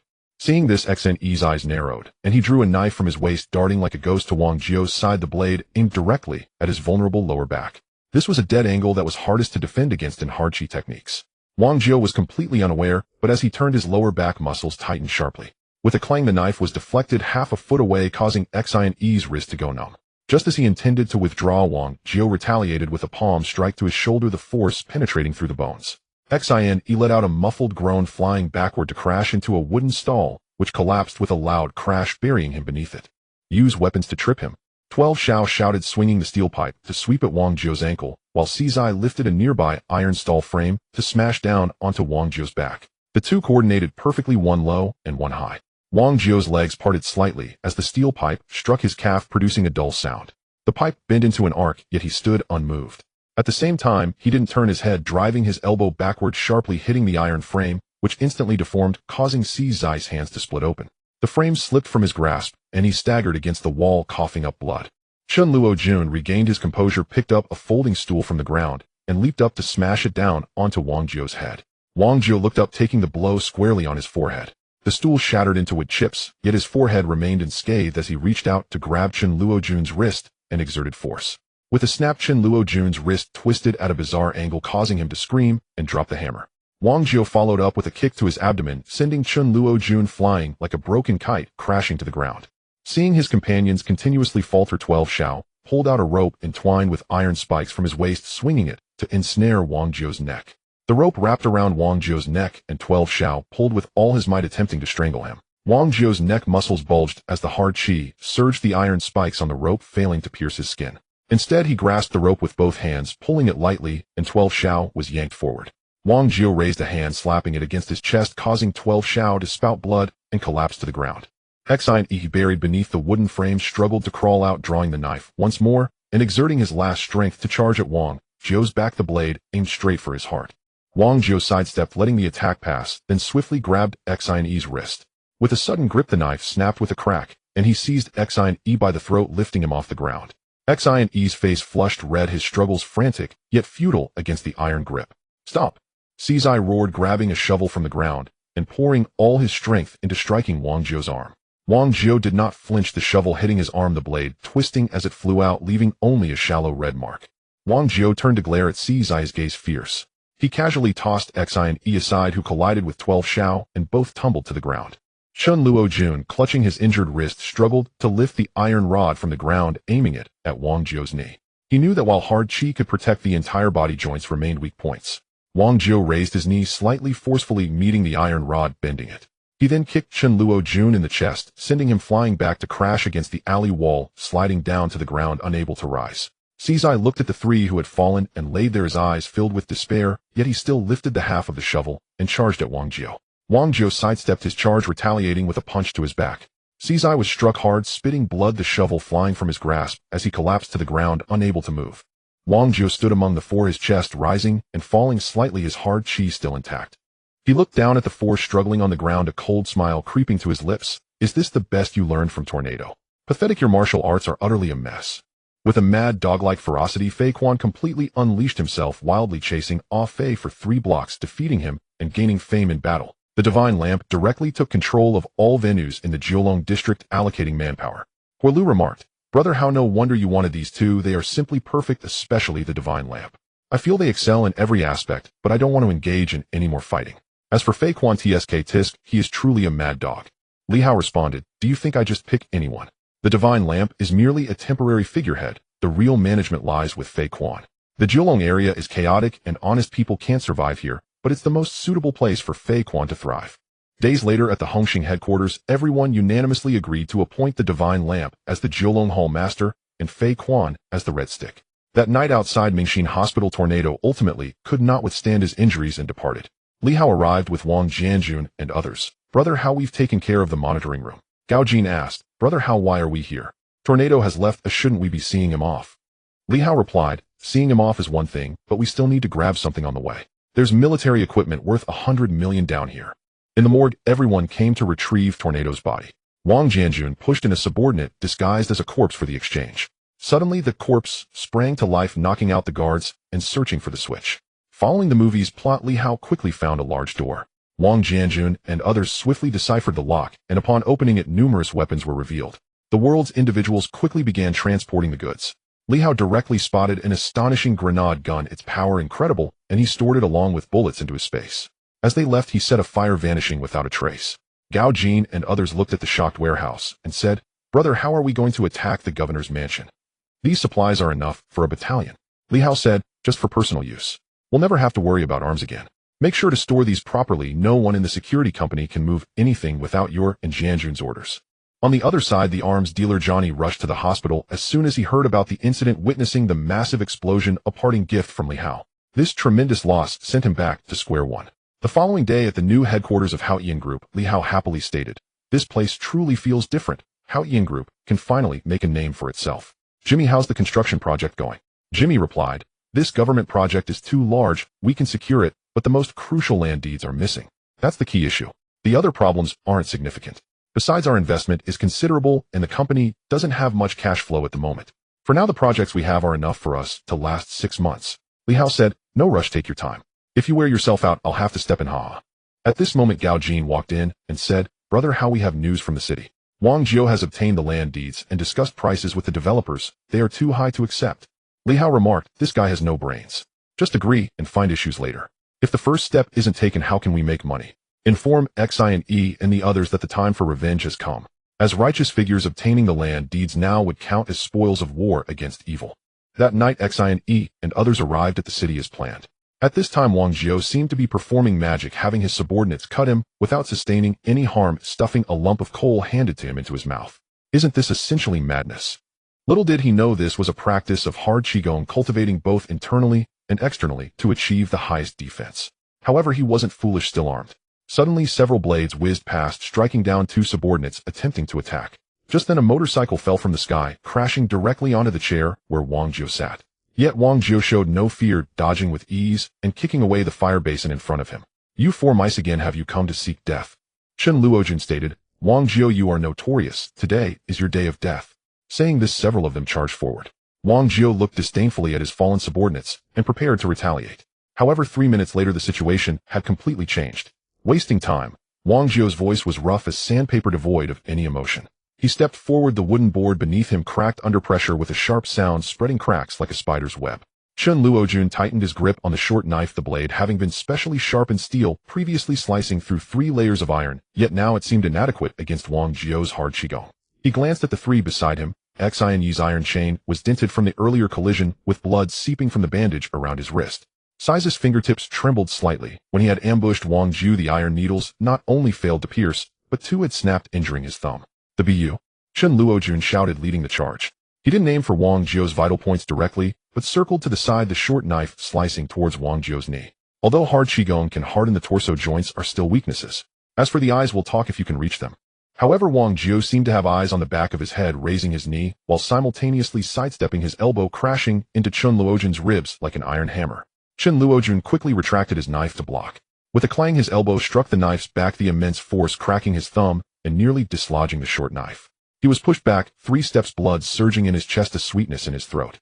Just as Wang Jiu pursued, Chen Luojun Xian swung the iron chain, which snaked through the air with a whistling sound, wrapping around Wang Jiu's right arm. Xian Yi's face reddened, muscles straining, trying to pull Wang Jiu down. Yet Wang Jiu merely leaned slightly, activating his hard Qigong, tightening the muscles in his right arm, as the iron chain creaked ominously, seemingly on the verge of snapping. Is this all the strength you have? Not much, huh? Wang Jiu sneered, suddenly exerting force. In a split second, Cici leaped, pushing off the corrugated wall, using the force to pounce on Wang Jiu, the last 2 iron needles in hand, aimed at Wang Jiu's eyes. Wang Jiu had to sidestep to avoid them. His fist grazed past Xian Yi's cheek, crashing into the iron wall behind with a thunderous roar, creating a half-foot deep dent, debris scattering. Xian Yi seized the opportunity to release his grip, rolling back and retreating, sweat beading on his forehead. Cici's iron needles darted towards Wang Jiu's left eye, but Wang Jiu's eyelid slammed shut. The needles hit the eyelid and bounced back, bending at the tip. Cici was shocked and wanted to retreat, but Wang Jiu's hard Qigong had already arrived, the fingertips piercing through Sai's chest. 12 Xiao saw this, and the butterfly knife shot out like a meteor, aiming for Wang Jiu's neck, forcing him to defend. Wang Jiu had no choice but to withdraw, slapping the butterfly knife with his palm, the blade and palm colliding with a crisp metallic sound, sending the butterfly knife flying back. 12 Xiao caught at his wrist, going numb, his thumb feeling a dull pain. The 4 briefly surrounded Wang Jiu, but were quickly dismantled. In their first clash, they had already fallen to the disadvantage. The thugs under Wang Jiu saw this, and rushed in, yelling, clubs, descending, blades flashing. Chen Luojun took a deep breath, suppressing the discomfort in his chest, and drew his short knife again. He hadn't finished speaking before encountering 2 thugs. In the midst of his deadly strikes, one thug's arm was severed at once, blood spraying out.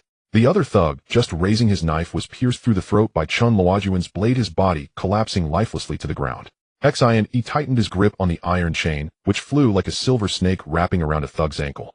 With a violent pull, the thug lost his balance and fell to the ground. Xian Yi seized the opportunity and tightened the chain around his neck, a sharp crack echoing in the night as his neck broke. However, more thugs surrounded him. A bald thug swung a machete towards Xian Yi's head. Xian Yi blocked with the iron chain. The machete struck the chain, sparks flying. Xian Yi was jolted back 2 steps, the bald thug following closely, each strike fierce, forcing him to dodge continuously. Cici moved like a nimble cat, weaving between the thugs, avoiding clubs, while counterattacking with a short dagger. He knew he lacked strength compared to his opponents, so he targeted vital points. The dagger cut through a thug's wrist, causing the iron rod to fall.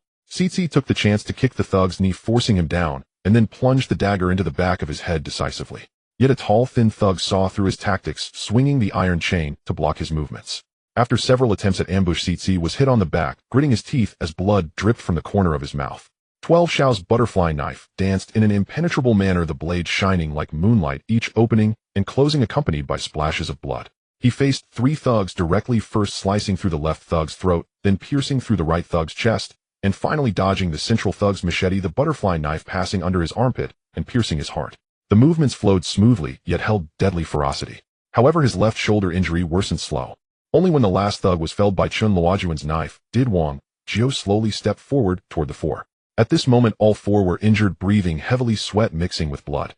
Now it's your turn. Wang Jiu's voice remained icy as he stepped forward, hard Qigong reaching its peak. Chen Luojun, Xian Yi, Cici, and 12 Xiao formed a siege once more, their eyes showing fatigue, but no sign of retreat.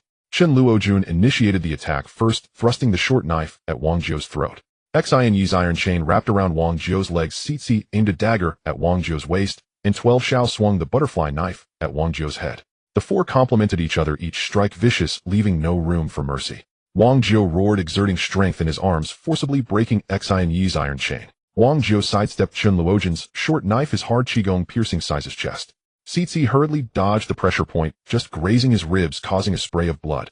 Cici groaned in pain, but took the chance to stab Wang Jiu's waist with his short dagger. However, the dagger only penetrated half an inch into Wang Jiu's skin before being blocked by hard Qigong. Wang Jiu retaliated with a palm strike on Sai's back as if struck by a heavy blow. Sitsi spat blood, falling to the ground and struggling to rise, utterly weakened. 12 Xiao's butterfly knife struck Wang Jiu's head. With a clang, sparks flew. Wang Jiu remained unharmed, instead catching 12 Xiao's wrist and twisting it forcefully. With a crack, 12 Xiao's wrist shattered, the butterfly knife slipping from his grip. He screamed, convulsing in pain. Seeing this, Chen Luojun lunged forward, striking Wang Jiu's neck with his short knife. Wang Jiu didn't evade taking the blow. The blade left a shallow cut on his neck, but failed to injure any vital areas. Wang Jiu turned his hard qigong, piercing Chen Luojun's face. Chen Luojun quickly leaned back, the force brushing past his nose. Seizing the moment, he kicked Wang Jiu in the abdomen. Wang Jiu stood motionless, but Chen Luojun. Wang Jiu's tone was disdainful as he approached Sitsi, raising his foot to stomp down. Xian, enduring the pain, picked up the iron chain from the ground and swung it at Wang Jiu again. The chain wrapped around his ankle, and Xian exerted force, hoping to trip him. Wang Jiu looked down at the iron chain on his ankle, a cold smile forming on his lips. He abruptly raised his foot, yanking Xian forward. Wang Jiu bent down his hard qigong, piercing Xian's heart. In a moment of desperation, 12 Xiao picked up the short knife, with his uninjured left hand lunging at Wang Jiu, the short knife aiming directly at his eyes. Wang Jiu had to sidestep to avoid it, giving Xian the chance to escape, rolling back. However, 12 Xiao was struck in the chest by Wang Jiu's palms, spitting blood and collapsing beside Chen Luojun. Chen Luojun helped 12 Xiao up, and alongside Xian and Sitsi, they stood in formation again, all four injured, breathing heavily, yet their eyes remained defiant. Do we still need to fight? You bunch of useless fools. Wang Jiu's voice held a hint of impatience as he extended his right hand, the hard qigong slightly bending, the knuckles cracking loudly. Chen Luojun took a deep breath, wiping the blood from the corner of his mouth. As long as we have breath, we won't let you succeed. Meanwhile, on the rooftop, Li Hao, dressed in a long robe, silently thought. System lottery, 5 consecutive. Ding. The lucky wheel is spinning. Please wait. Congratulations, host, you have gained a permanent increase of 1 in strength. Congratulations, host, you have won the latest Apple 4 phone. Congratulations, host, you have acquired the martial art Whirlwind Fist. Congratulations, you have obtained a vehicle, an electric tricycle, fast and worth having. Congratulations, host, you have received an exquisite mink coat. Li Hao, hee, I'm in Hong Kong, do you want to roast me? This outfit doesn't suit me at all. He'll learn Whirlwind Fist and store the other items in my space. As his voice fell, the martial art immediately flowed into him. Upon opening his eyes again, Li Hao felt the chi within his palm. Wow, if this was in my prime, I could knock Wang Jiu out of his wits. At that moment, Gao Jin approached and said, those 4 still can't do it. Brother Hao, what's with your outfit today? Li Hao, can't you tell? It's clearly the attire of a grandmaster. Let me go and confront them. Having said that, he promptly leaped down. The chaos in the city was everywhere, with landing spots all around. Just as Wang Jiu was about to make a move, Li Hao arrived. Haha, a rat from Hongxing, what's up? Dressed like a master today, are you here to die? Li Hao, last time the goal was to save someone, this time I want to kill you. Chen Liaojun and the others staggered to their feet and left space for the two to fight. Wang Jiu, haha, don't think that just because you're dressed like that you're a grandmaster. You're simply not qualified. As Wang Jiu spoke, he lunged forward like a leopard pouncing on its prey. The wooden boards beneath him shattered with a loud crack as his Vajra finger shot towards Li Hao's forehead with a piercing whistle. Li Hao did not dodge. Instead, he tilted his head slightly, his shoulder sinking and elbow dropping as the 8 Extremes fists, Iron Mountain Lean, surged forth, his right shoulder crashing into Wang Jiu's chest. With a thunderous boom, the shockwave exploded, sending water splashing everywhere as their figures intertwined. Wang Jiu's Vajra finger grazed past Li Hao's ear, leaving 3 deep scratches on the iron wall, while Li Hao's Iron Mountain Lean struck Wang Jiu's chest, but was forcefully blocked by Wang Jiu's hard qi. Wang Jiu only took half a step back, his chest muscles trembling violently before returning to normal. Li Hao delivered a sky cannon punch towards Wang Jiu's chin. Wang Jiu tilted his head to evade, while simultaneously thrusting his Vajra finger directly at Li Hao's lower abdomen. Li Hao's abdominal muscles tensed instantly, his golden bell shield exerting full power to protect him as the tip of the finger struck, producing a piercing friction sound. Li Hao let out a muffled groan enduring the jab, while his right fist slammed into Wang Jiu's left shoulder. Wang Jiu's shoulder muscles trembled, a slight flaw appearing in his hard qi, yet he still retaliated with a palm strike against Li Hao's back. Li Hao's back muscles tightened, the palm force dissipated somewhat by the golden bell shield, yet he was still knocked forward a couple of steps, his throat feeling slightly sweet. Wang Jiu seized the opportunity to pursue, his Vajra finger raining down like a storm upon Li Hao. Li Hao turned his fists, guarding in front of him, employing the 8 Extremes fists, blocking style, with impenetrable. Wang Jiu's pupils constricted as he pushed his hard qi to the extreme, his muscles bulging to their limits. His fingers coalesced like steel, and his Vajra finger aimed directly at the heart of Li Hao's rotation, intending to pierce through this seemingly violent, yet actually refined punch.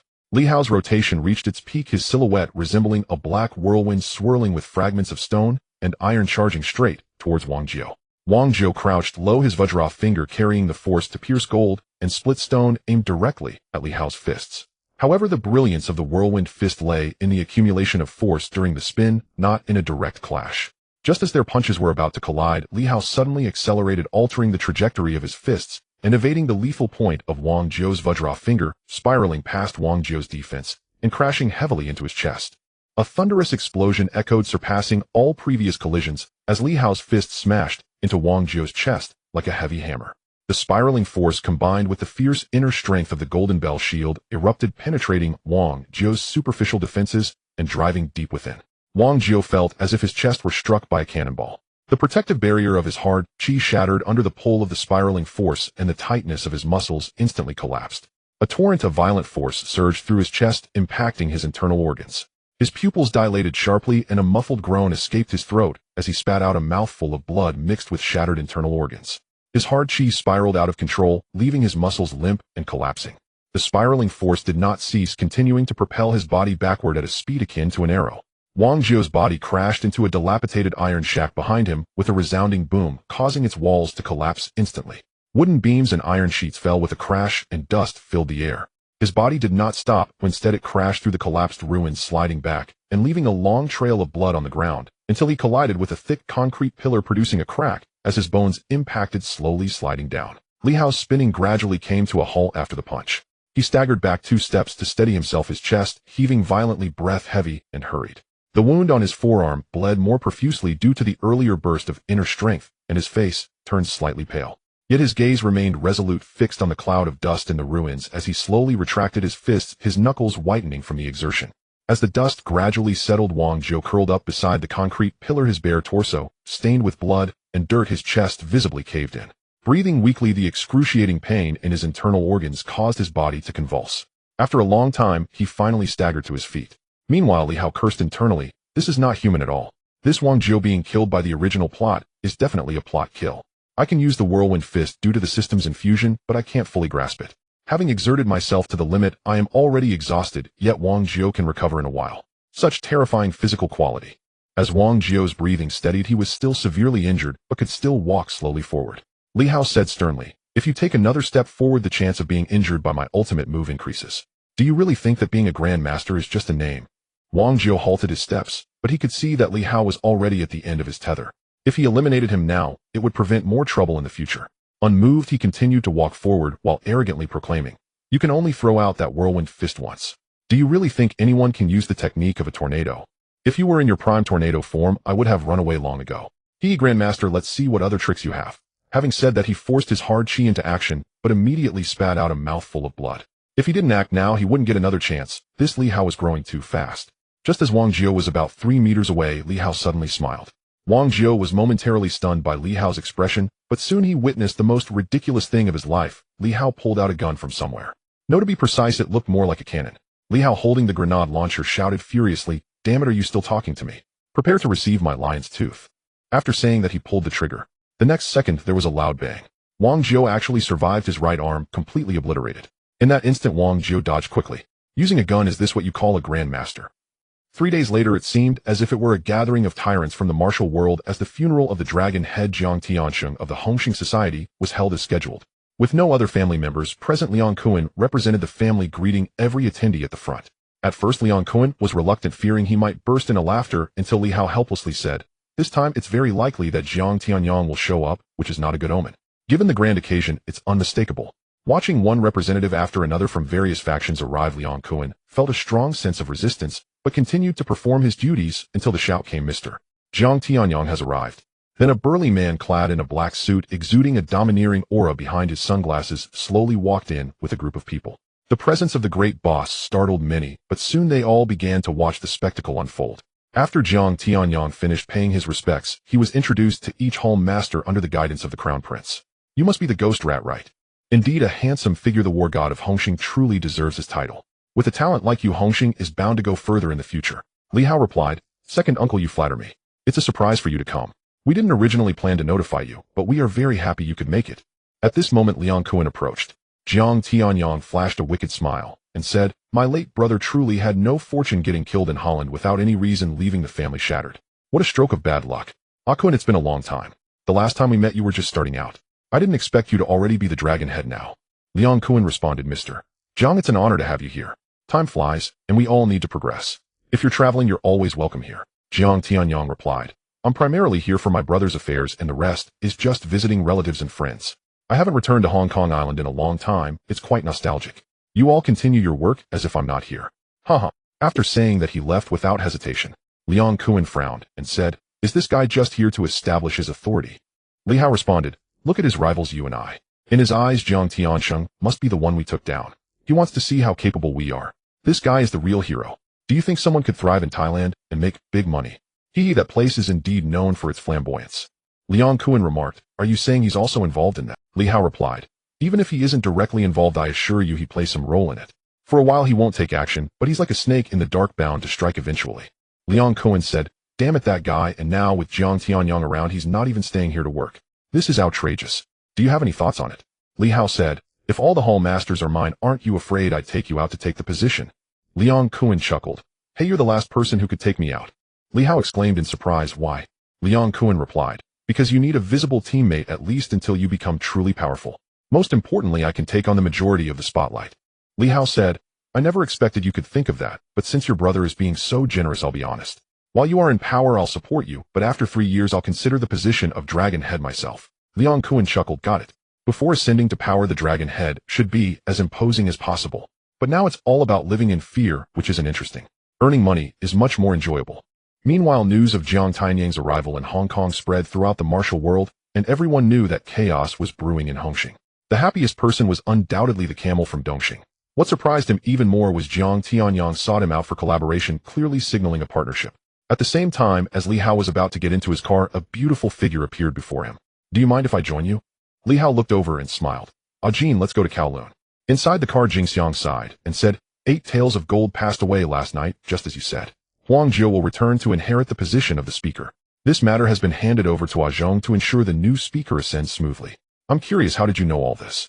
They say the ghost rat of Hongqing is incredibly resourceful. Today, I've witnessed it firsthand. Will everything you said come true? Li Hao responded, Most of it will, but not necessarily. It all depends on you. Me? What do you mean? Because your decisions will determine the direction of events. If I get involved in this crisis, the outcome will be complete. Are you suggesting I become your woman? I don't believe a man like you is just after me. You're a businessman, a cunning one. Li Hao smiled and said, I'm glad you think that way. What I want has never been just one person, but you and the power you represent. Have you ever considered becoming the dragon head of Hexing Society? Jing Xiang was stunned and said, You actually planned this, but it's impossible. Li Hao replied, Anything is possible. You might just lose some uncontrollable elements. You only need to tell me if you want it or not. Jing Xiang pondered for a moment, looking out the window, and said, I've never felt maternal love. My father has always been focused on making money and gaining power, but I still don't want anything to happen to my father and my sister Jingy. I want to ascend as Dragon Head and end all of this. Li Hao said, That's good. Next, you just need to wait patiently for the result. I will help you with some things. Jing Xiang said, You're really terrifying. I don't even know what you're planning, and I haven't fully considered your request yet. Li Hao replied, I'm a gentleman, I won't force you, but Xiao Tian is different. Watching the departing vehicle, Jing Xiang fell into deep thought. Now she needed to carefully consider her future. Inside the car, Jin Zhong from Hexing Society is definitely a talent. Send someone to follow him, and when we go to the airport to pick someone up, we'll head over then. Yes, Brother Hao. What do we do next? Li Hao replied, The most challenging obstacle before us is Jiang Tianyang. This guy is definitely not a compliant character. He'll probably start interacting with people from other factions, and even former collaborators of the Jiang family. There's likely some unsavory evidence to rekindle old ties. We'll keep a close watch on him for now. Head back to the company and call Jimmy to the office. An hour later, as Jimmy and Gao Jin stared at their phones, they fell into deep thought. This is simply a groundbreaking product, Brother Hao. Even if we don't produce it, just relying on the patent project alone would be enough to make a fortune. Where on earth did this come from? Li Hao, you might not believe it, but I spent $1 million to coincidentally acquire this. Jimmy, you should know the value of this. We need to find professionals to analyze every component. Even if we can't produce it, we can still find huge profits. Besides, Hao-Ian Technology should also go through the process now. Jimmy, Brother Hao, you're being too modest. With this in hand, as long as we follow this design, even if it's not exactly the same, it would absolutely crush all current phones in the world. The only troublesome part is the signal base stations and similar components, as the investment in equipment is too large for us to handle, not to mention the chips inside. No company or country in the world can produce them. It's simply a work of art. I guarantee that within a year we can create our own phone. After saying that, Jimmy turned to leave. Fortunately, in this era, what is most lacking is outsourcing and cheap labor. As long as we assemble in our own factory and turn it into our own brand, there would be no problem. Gao Jin, this is indeed the best project without a doubt, but the investment required will be enormous and our current capacity might not be able to handle it. Li Hao, the easiest thing to do now is securing financing. Moreover, our project's recent profits have been quite reasonable. Coupled with the construction of Geelong City, there will be enough for the initial investment. Once we go public with the massive profits at stake, everything else will not be a problem. On the other side, on one island, Sanlian Gang at this moment, Shun Haonan and Shan Ji stood by the car smoking in silence, saying, "How was I supposed to know? My cousin was just bragging. He was supposed to be the leader of Sanlian Gang, and now he's turned into a driver." Shun Haonan, in any case, let's find something to do first. At that moment, Shan Ji's cousin, Ku Jihua, walked over and said, "Little Ji, you need to learn to be more steady for Mainan.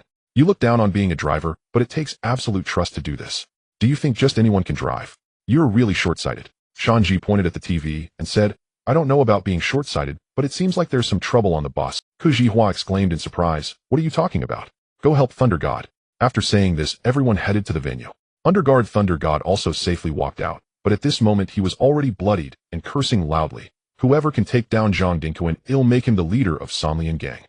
Words spoken without intention can be taken seriously. Shun Haonan and Shan Ji seemed to have seen a shortcut. That night the two discussed strategies, and with Ku Zihua's help obtained a pistol. They devised a plan of action and escape routes, preparing to move directly. As expected, this time it went even more smoothly. After much discussion, Shan Ji ultimately obtained the qualification to become the leader.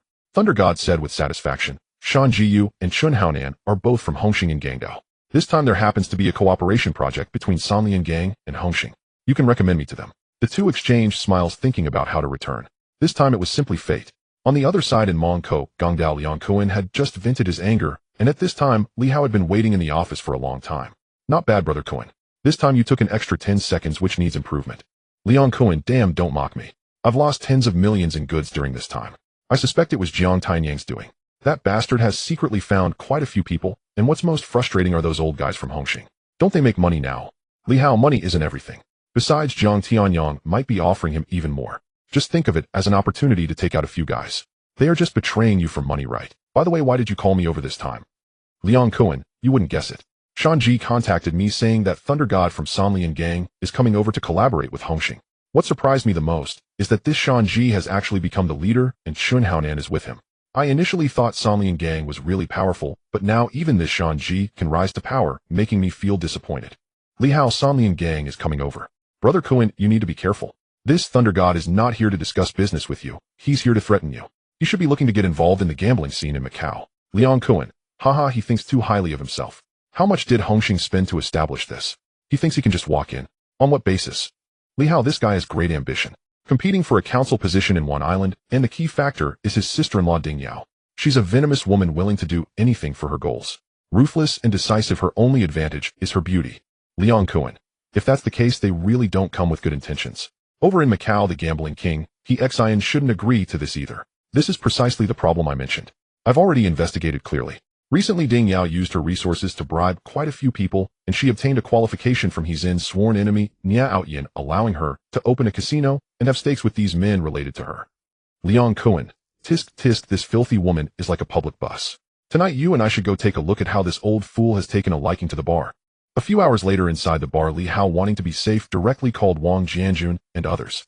This time he only watched from the sidelines while Liang Kuan swaggered over to Thunder God's side and said, "Sanlian Gang's great presence. Thunder God, what brings you over?"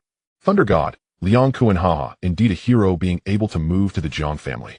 This time with increased convenience between one island and Macau, there will be more clients, so I want to take a stake. Hey race, 10 million, you help me handle the rest." Liang Kuan, "Wow, that's a lot of money. But you come here and right off the bat ask me to handle things while acting as if you're the king. Isn't this Hongxing's territory? By the way, there's also Chun Haonan and Shan Ji. Even if you two aren't from Hongxing, helping Sanlian Gang against Hongxing isn't quite fitting. Brother D's judgment really is terrible. Luckily you two were expelled from the gang early, otherwise Brother D would have been killed by you two." "No, he's already dead." Li Hao secretly gave a thumbs up. Liang Kun's mouth was indeed sharp. Chun Haonan and Shan Ji weren't foolish. They understood Thunder God's intentions. In their eyes, Liang Kun's words were foul, but they contained truth. Especially Chun Haonan, who still wanted to eliminate Liang Kuan and return to Hongxing. Thunder God about this matter. Shut up. You don't need to speak here. Shanji was taken aback and couldn't say anything. At this moment, Thunder God smiled and said, "Is this the infamous ghost rat of Hongxing? It said you are the most formidable and clever thug in Gangdao. How do you think our collaboration should proceed? Li Hao, I'm just here to listen, but if you ask me, I can't give you an answer. However, I can tell from appearances. Your brow is dark. You will definitely face a life-and-death tribulation soon, and it involves women. I advise you to be cautious. Would you like to buy a life insurance policy? Just make Brother Kuan the beneficiary, and we can split the money later." Liang Kuan couldn't help but laugh, but what he didn't know was that Li Hao was serious. However, Thunder God felt insulted and gave a look to his bodyguard Gao Jia. Immediately, dozens of pistols were aimed at the Hongxing crowd, and the atmosphere turned tense. Chun Haonan and Shanji stood in the middle, realizing that if a fight broke out, Chun Haonan would never return to Hongxing.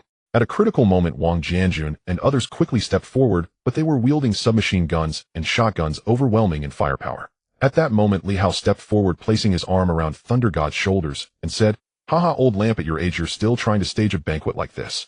Are there even people named Lu here? Do you think you can intimidate us? This is Gangdao, not one island. How dare you speak to my Kuan brother like that?" After saying this, he grabbed the ashtray from the table and slammed it against Thunder God's forehead. No one in the room dared to move. Looking at the unconscious Thunder God, Liang Kuan was startled but still smiled and said, "How, after all, we are the hosts, we must know how to be polite and hygienic. Look at the mess everywhere. By the way, what are you doing with those guns?" Thunder God was merely asleep. "Hurry up and roll out of Gangdao with him." Gao Jia and others, gritting their teeth, took Thunder God away. As for the money on the table, they could only leave it there. Chun Haonan and Shanji didn't know how to choose, but before leaving, Li Hao said, "Even though you have left, you are still part of Hongxing. If you face bullying over there, Gangdao welcomes you. However, you still have something to do. We can't avenge Brother D, but the camel from Dongxing has a deep grudge against you too. Hurry and leave." Shanji and the two exchanged glances and nodded, quickly leaving. Liang Kuan smiled and said, "You really have it. When the other side pulled out guns, I thought we were going to die. Fortunately, you had a backup plan. With so many people on your side, you truly have skills. What kind of sweet talk are you saying to those two garbage?" It moved me. "Li Hao, if I didn't say this, how would the camel die? How would I set up Jiang Tianyang?" Liang Kuan was taken aback and then lewdly said, "Hee, I get it. It's the old rule, oh, everyone says he did it, so he did it. He." The next day, an enraged Thunder God scolded Chun Haonan and Shanji so much that they couldn't hold their heads up.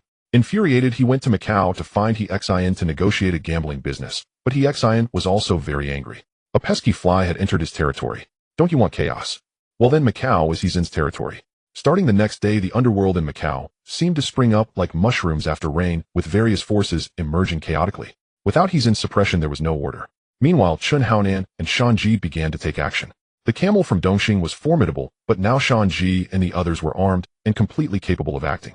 And the camel was now old, needing hospital checks and preferring to drink, which provided Shanji a great opportunity. When the bodyguards saw the camel again, he was already on the ground without a breath.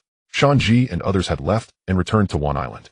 However, rumors spread everywhere in Gangdao that Jiang Tianyang had coerced and lured Dongxing's camel into a collaboration against Hongxing, causing a rift, and ultimately Jiang Tianyang killed the camel. This rumor, which made no sense, spread in the underworld. Initially, no one believed it. They thought it was a joke. Until one day, Li Hao, haha, it truly is a case of bad luck leading to stumbling.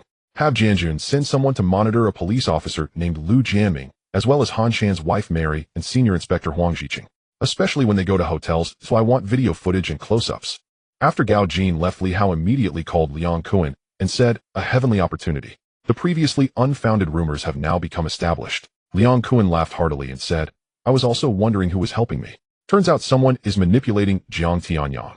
Haha, this guy truly deserves to die. Leave this matter to me. I guarantee even the street sweepers will know about it." Soon after, rumors spread in the underworld that Jiang Tianyang had killed an Kuan. The two sides discussed business without cooperation, and news of Jiang Tianyang walking with the Southeast Asian drug lords also spread. Anyone who could chat with Dongxing and the Ni family must be in the drug trade, directly leading to their demise. At the Oil Hemp District Police Station, Jiang Tianyang wore a troubled expression, feeling extremely frustrated as he said, "Officer Huang Jiqing, I have already told you that I have nothing to do with the deaths of these two individuals. No matter how much you interrogate me, it will be pointless. Until my lawyer arrives, I do not wish to say anything further." Huang Jiqing replied, "As for the death of the camel, we did not believe the rumors circulating in the underworld, but regarding Ni Kun's incident, your suspicion is quite significant. Jiang Tianyang, why have you returned? It is common knowledge that there are many troubles with Hongxing. I do not wish to discuss anything with you, but from now on I hope you do not leave Hong Kong Island and be ready to respond to summons. Until we clarify the two homicide cases, we still suspect you are involved in this matter." A few hours later, Jiang Tianyang finally exited the police station and angrily said after getting into the car, "Prince, we must get to the bottom of this matter, no matter the cost." The prince responded, "Mr. John, do you think it could be Liang Kuan?" "No, if it were him, he would have attacked me by now. However, I have heard that he is the one stirring the pot behind the scenes regarding the camels incident. As for Ni Kuan, he must have been eliminated and forcefully placed on me. This bastard is trying to profit from chaos and make me take the blame." The prince said, "I know a private detective named Meng Bo, though he charges quite a bit. A few is not a problem. Let him do the job, we must get to the bottom of this." Meanwhile, Ni Yongxiao returned to Hong Kong Island, taking over as the ruler of Tsim Sha Sui. However, the 5 major families below began to stir. The next day at the airport, Xing Society's A Zhong frowned as he looked at the information in front of him, saying, "Are you sure this is the Huang Jiu you mentioned?" Gao Jin nodded, saying, "That's right. This is Gao Hua, who will be our future executive officer at Haoyan Technology. He is a mathematical genius. As for the Huang Jiu you mentioned, I suggest you ask the local police. He should have been arrested." A Zhong remained skeptical, then went to practice. After a long while, he gratefully said, "Mr. Gao Jin, thank you very much. Please convey my thanks to Ghost Rat. I will remember this favor." Gao Jin replied, "Brother Hao said that your position here has always been secure. You are a talent." A Zhong responded, "The old dragon head has been very kind to me, and I must fulfill his orders to protect Xing Society, though I am grateful for the misplaced affection." Gao Jin did not stop him and left with the somewhat awkward Gao Hua. Li Hao's intention was that Gao Hua was truly a talent who was extraordinary. However, this childlike individual with the mental capacity of only about 10 years was very suitable for Haoyan Group. He only needed to satisfy the interests of a child to have a top-notch learning genius. Just one viewing could make him a top shooting expert with a learning ability that could be described as monstrous. Of course, Li Hao had no intention of helping them. Mainly, he did not want Gao Hua to be taken away. Who knows if Jingxiang would fall for him again? And the true Huang Jiu's response regarding Xing Society could only lead to disastrous consequences. That night in Hong Tai's territory in a nightclub former tea house, figure Wei Jixiang was being insulted like a son by the Hong Tai prince in front of him. For the sake of his family, Wei Jixiang now acted like a servant, continually begging for mercy. "I have already told you I cannot make the decisions for this matter. There are many business concerns. If you want money, it depends on how much you have used. Let me enjoy myself before discussing it further." In another corner, a dozen people quietly watched, and although the music was loud and tumultuous, one could still see Wei Jixiang's embarrassment. "A Jin, go call him over. The confusion could allow us to gather evidence." On the other side, the troubled Wei Jixiang saw someone standing in front of him, and just as he was about to speak, Gao Jin said, "Come with me, and you will get what you desire." With that, he left without looking back. Wei Jixiang hesitated for a moment before walking over. "Hello, I wonder which esteemed place you are from." "Hongxing, Ghost Rat." Wei Jixiang was taken aback. He knew that Ghost Rat was very wealthy. The appearance of such a person here made him wonder if they were here with good intentions. "So it is Brother Ghost Rat. I wonder why you call me over." Li Hao said, "You no longer have the vigor you once had. Once the most formidable red pole of Hong Tai and Kowloon, you have now become like this. I really cannot bear to watch, so I have come to save you." Wei Jixiang, puzzled, asked, "Save me? What do you mean?" Li Hao replied, "What you and the prince are doing with that electrical business appears to be transporting electronic devices, karaoke sound systems, DVDs, and so forth. However, behind the scenes, this factory is a channel for drug trafficking. That Chen Mei fellow is making quite a fortune, but the risks are borne by you. If I am not mistaken, this venue is under your name, correct? Tell me, if the police gather evidence, who do you think they will arrest first, Chen Mei or the prince, or will it be you?" Wei Jixiang exclaimed, "What? I don't know. I haven't been involved in drug trafficking." Li Hao asked, "Do you think the police will believe you the gang leader?" Wei Jixiang sat down in a panic, his mind racing, thinking about his wife, children, brothers, and beloved ones. "Brother Ghost Rat, you said there is a way to save me. What is that way?" At this time, Gao Jin walked over and opened a box. "Here is 5 million. It should be enough to solve all your current problems. If you want to live, then take advantage of this opportunity with Sang Biao to eliminate Chen Mei and his son. I will help you rise to the top and sit in the position of Hong Tai's leader. Don't tell me that there will be opposition. I believe the knife in your hand will speak for itself, right? Will you choose family, brothers, or choose your so-called face?" Li Hao quietly drank his wine, while Wei Jixiang's mind was undisturbed, filled only with thoughts of his son. Finally, he steeled himself and decided to go for it. Now that someone is offering money, if he does not consider his own situation, what awaits him is only ruin. Thus, a few hours later, Wei Jixiang mobilized a large number of men to destroy the factory, clearing out everyone. He then went to several places where the Hong Tai elders were threatening and enticing them to get the Chen Mei's villa. At this time, Chen Mei, hearing that her son was eliminated by Sang Bo, nearly fainted while angrily cursing Wei Jixiang for not protecting her son. "Haha, what did your son do? Don't you know? You let me take the hits, serving as a shield for you and your son. Did you consider me at all? Today you will die." With that, he struck decisively, leading everyone to seize control while naturally contacting the police. As for Sang Bo, he naturally became the murderer. "Mr. Li, I am grateful beyond words. From now on, Hong Tai will fully support your directives." Li Hao stepped forward and patted his shoulder, saying, I do not need a puppet leader, nor do I wish to exploit anyone. Hong Tai is in your hands, and I am very pleased. You are someone I value. In the future, we will all be in the same boat. Making money is the most important thing. I don't really like the business of killing and fighting. By the way, regarding Jiang Tianyang sending people to eliminate Hong Tai's Chin, may I want the entire underworld to know about it after tonight. Li Hao did not inform Liang Kuan about Hong Tai's matters because he noticed that Liang Kuan had been secretly plotting something lately. After all, no one would like to see their subordinates surpass them, especially when one has to rely on others. Li Hao understood the feeling of not having one's fate under control, but he had to be cautious.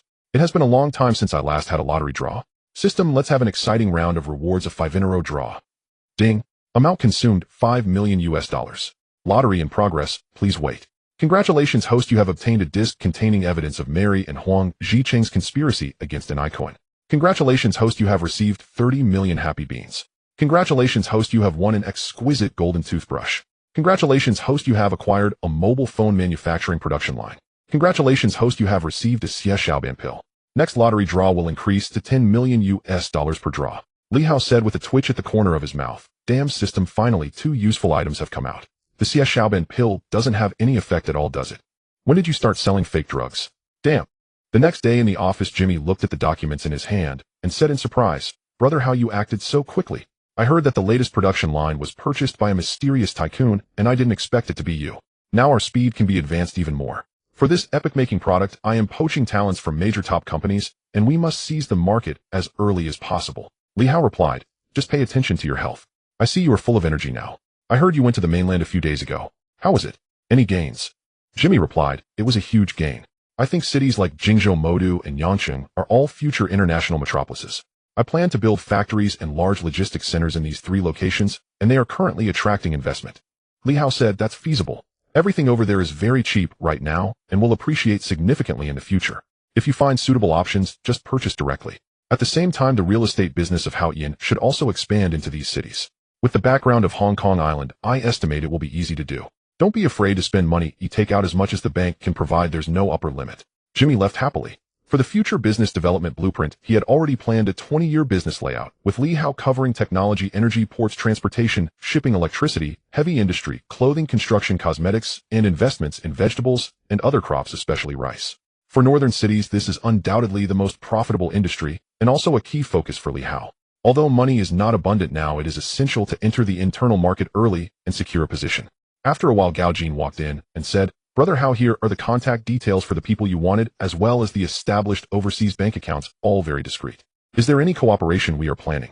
Li Hao said, these drug dealers, we have no business dealings, but I need money and their ill-gotten gains are exact. Gao Jin said, I'll call Jianjun. Li Hao interrupted, wait, I don't like to use force when I want money. Let me demonstrate to you what artistic extortion looks like. He then dialed a number, and after a long time a voice came from the other side. Who is this? Li Hao feigned a hoarse voice and said, just a stranger, but I have something you might be interested in. At that moment, Mary was about to go out to find Huang Zhicheng. She was also fully committed to her man Han Shun, which Li Hao completely couldn't understand. Stop being mysterious, what exactly do you want? Li Hao said, I wonder if Han Shun would pay to buy the footage of you and Officer Huang Zhicheng together. I think it should be quite stimulating. A police officer and a drug dealer's wife enjoying intimacy in the same room. Tisk, it excites me just thinking about it. If this becomes a disc, I bet the police would buy some to watch. Mary on the other side, after a brief calm, said, how much do you want? Li Hao replied, let me think, for your and Huang Zhicheng's lives, I believe it should be around $10 million. After all, your feelings are quite deep. Mary smiled and said, you know how much $10 million is. I'm afraid you have money, but no life to spend it. Say a price you can handle, $1 million to consider it, as me treating you and your gang to tea. Li Hao said, this price I think Han Shun should be able to afford, or a certain publishing house. Tisk, it should be more than just that. Forget it, the weather is nice today. I'll give you a 20 discount, $8 million transfer to this account. Remember, don't let others know, otherwise I can't guarantee that everyone will remain unaware. He then recited the account that Gao Jin had prepared. Mary had no choice but to hang up and hurriedly instruct her subordinates to transfer the money. Han Shun had been a drug dealer for over 20 years, earning more than $130 million, most of which was in Mary's hands. After Gao Jin confirmed that the money had arrived from her subordinates, Li Hao dialed the number again. When Mary answered, she said, the money has been sent, but I hope this matter is not allowed to be known by anyone. Li Hao replied, you can rest assured I am a person of great professional ethics. Now we can talk about another. Mary had a sense of ominous premonition and nervously said, what exactly do you want to say? Didn't you already? Li Hao replied. You mentioned another transaction, but this time we're talking about your and Huang Ziqing's conspiracy and instructing Lu Jianming to eliminate an icon. You should consider how much you and your 3 companions' lives are worth. No, actually, we need to add your dearest Han Shun into the mix. How much do you think the lives of the 4 of you would cost? At this moment, Mary was stunned, staggering as she sat on the sofa. After a long time, she said, Who exactly are you? Li Hao replied, Who I am is not important. What matters is that you have money and I want money. Let's keep things peaceful. Ni Kuan is dead, but Ni Yongxiao is even more ruthless. He has just stabilized the Ni family, and if he finds out about your affairs TSK Tisk, he will probably kill to silence you. Where can you hide? Mary said, You are truly a shameless merchant. How much do you want this time? Why not say it all at once? Li Hao replied, I'm afraid you'll try to bargain. After all, I am a gentleman. I won't ask for much. I know how much money you have. If it's all gone, Han Shun will definitely go crazy. $80 million, plus the last time a total of $88 million. It's an auspicious number. If you like, I can add 8800 USD as a discount for you. Mary was almost laughing in anger. A discount while still increasing the price. However, she could not laugh inside. You must destroy all evidence and leave Hong Kong Island never to return, and you are not allowed to tell anyone about this. Li Hao replied, Are you worried I'll give you the evidence? I'll keep a backup too so I can extort you again later, right? Don't worry, you don't have that much money left. It's still that account. I hope the speed can be a bit faster. Mary was conflicted. She wanted to contact Huang Zicheng, but she suspected that he was also under surveillance. Thinking about how Ni Yongxiao controlled the 4 people He Gui Guohua Gandhi and Wen Cheng in just one meal, his methods were self-evident. Han Shun had barely escaped depression, and if this matter was exposed, they would all die. This was something she could expect. Reluctantly, she transferred the money again. On the other side, the finance department transferred the money from multiple accounts, circling through more than a dozen countries, finally returning to Li Hao's account. The money is all with you, remember your promise. You can rest assured about this. I am a person of integrity. After hanging up, Gao Jin hesitated, then said helplessly, Is this woman a fool? $80 million, just like that gone. Li Hao said, His people are also investigating me from behind. Drug dealers are all mercenaries. They will find us sooner or later. Moreover, the reason he dares to transfer money is that he is certain I am in Hong Kong Island, and that I am one of the world. Gao Jin asked, Should we take action directly?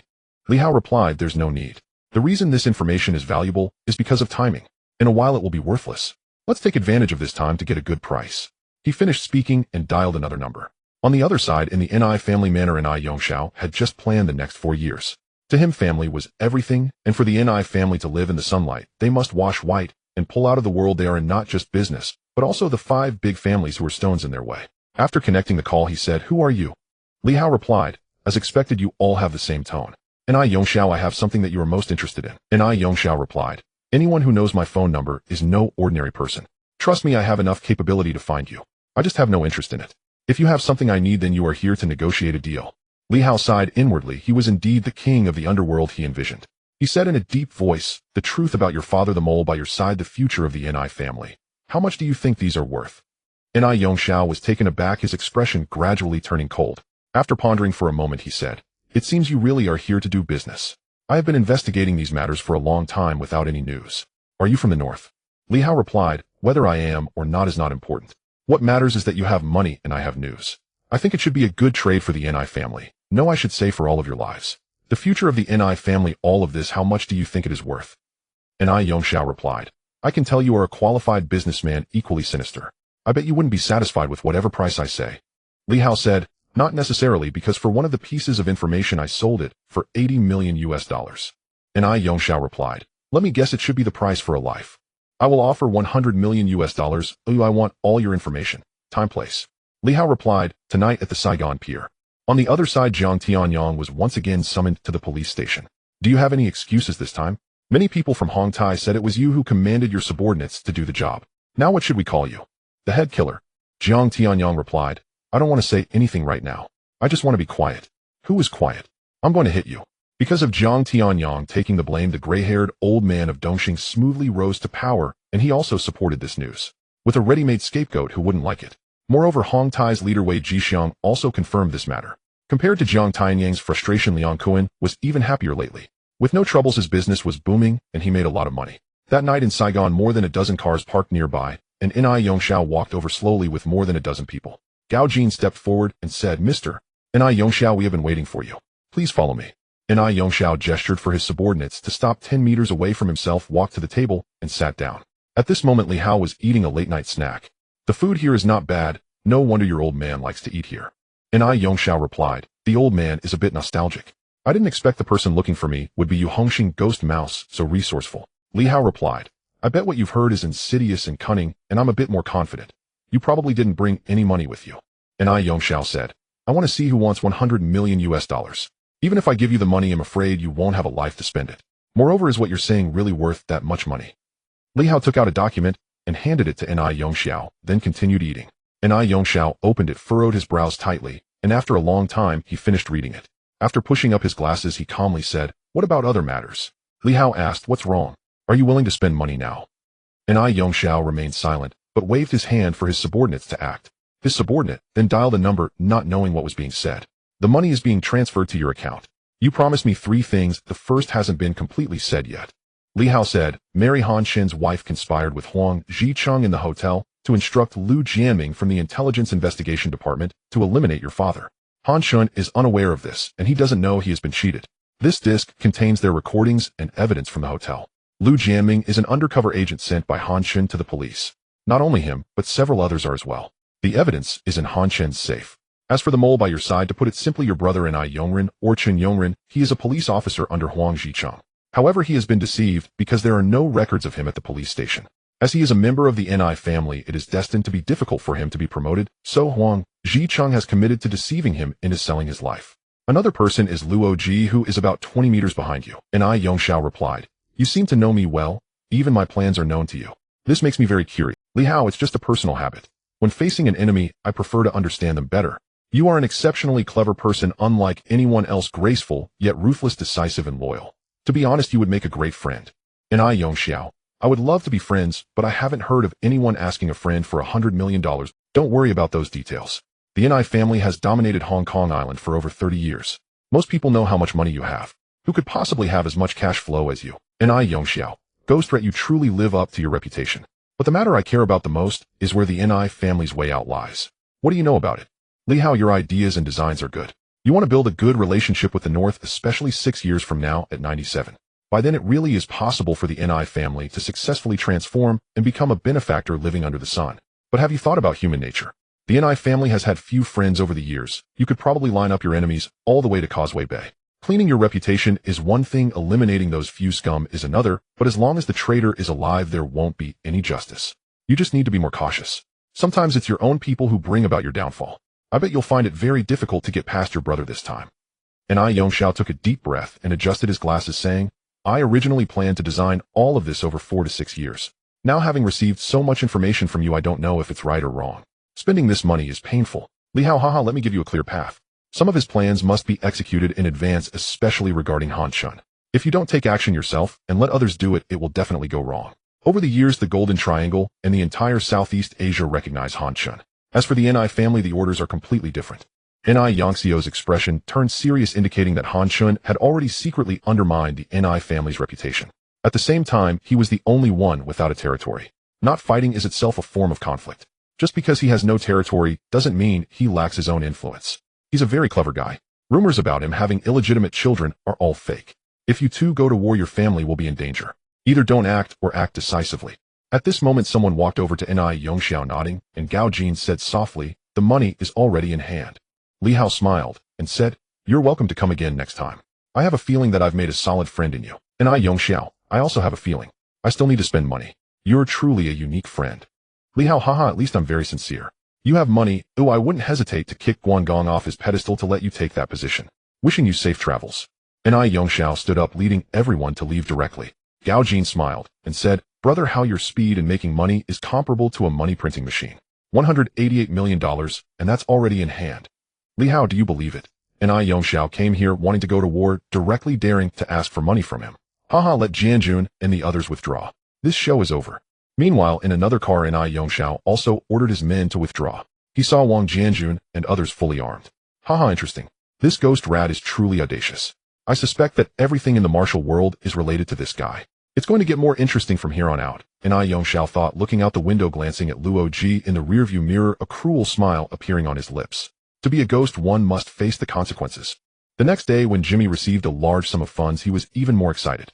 Now, all the projects could accelerate. Just as Li Hao was contemplating the next steps, the phone rang, and a familiar voice came through. There's been an incident with the Hexing Society. Let's meet at the bar.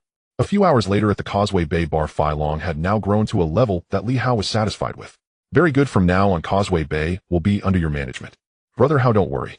I will definitely help you manage things here well, and won't let you down. Akio is over there. Li Hao, hee hee, you have good taste, you little rascal. Work hard, and a few months later, I'll get you a big sister, haha.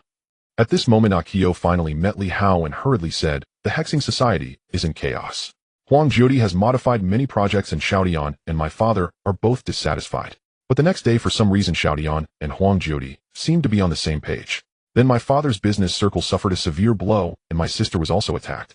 Huang Jiudi was also attacked for some reason. I suspect Xiaodian is behind this. Li Hao, if you thought of him it proves that it wasn't him. That Huang Jiudi is more sinister than I am. His intention is to deal with your father and Xiaoyan, simply intensifying the friction between both sides, resulting in mutual destruction, allowing him to benefit from the chaos. If nothing unexpected happens, Xiaodian will also suffer a heavy blow and incur significant losses. At that moment Akio's phone rang. After hanging up she said in shock, you were right, but now everyone is saying it's my father's doing. Was it all Huang Jiudi, excluding the act of self-inflicted injury? Li Hao, you got it right, but the key to breaking the deadlock lies with Zhong. His last will is to help Huang Jiudi make the Hexing Society better, but it seems the Hexing Society is about to be destroyed. It can't get better. As long as Zhong helps, this matter will be resolved. Then what about my father and Xiaodian? Li Hao, they are remnants of the old era. The new era has no room for their organizations. One wants to rise to power, and the other is a powder keg, utterly arrogant. What do you think these two are like? Villains. You are his daughter, and there's not much you can do. Just let it be. If nothing unexpected happens, there will be a conclusion today. In a hurry Akio stood up and quickly left, while Li Hao gathered his subordinates preparing to take action. Meanwhile Xiaodian from the Hexing Society stormed into Uncle Jio's villa, killing a few of his subordinates, arrogantly saying, old man, I've tolerated you for too long. Your daughter keeps trying to provoke me, and you just know how to oppose me. Do you really think I dare to kill you? Huang Jiudi is using you, and you've been tricked. You're old, but still dreaming of rising to power. Have you looked in the mirror to see if you deserve it? Uncle Jio was bloodied but still angrily said, let my daughter go. If you have any grievances, come at me. Everything you've done is on me, and it has nothing to do with them. Old man, so you're finally speaking the truth. That stinky bitch Akio won't pay me any attention. Let's see if her sister is as fierce. Stop. Xiaoyan, if you have something to discuss, come to me. Akio quickly ran into the villa to block his path. Xiaodian laughed. Haha, sisterly affection, huh? But I don't have time to play any elegant games today. Take your sister inside, and let her experience some grace. Uncle Jio struggled to his feet and grabbed Xiaoshan's chest, but then several gunshots rang out, and he fell to the ground. Father! The two sisters cried out in pain. At that moment, all the villa's glass shattered, and smoke bombs were thrown inside. Wang Jianjun and the others began an all-out assault.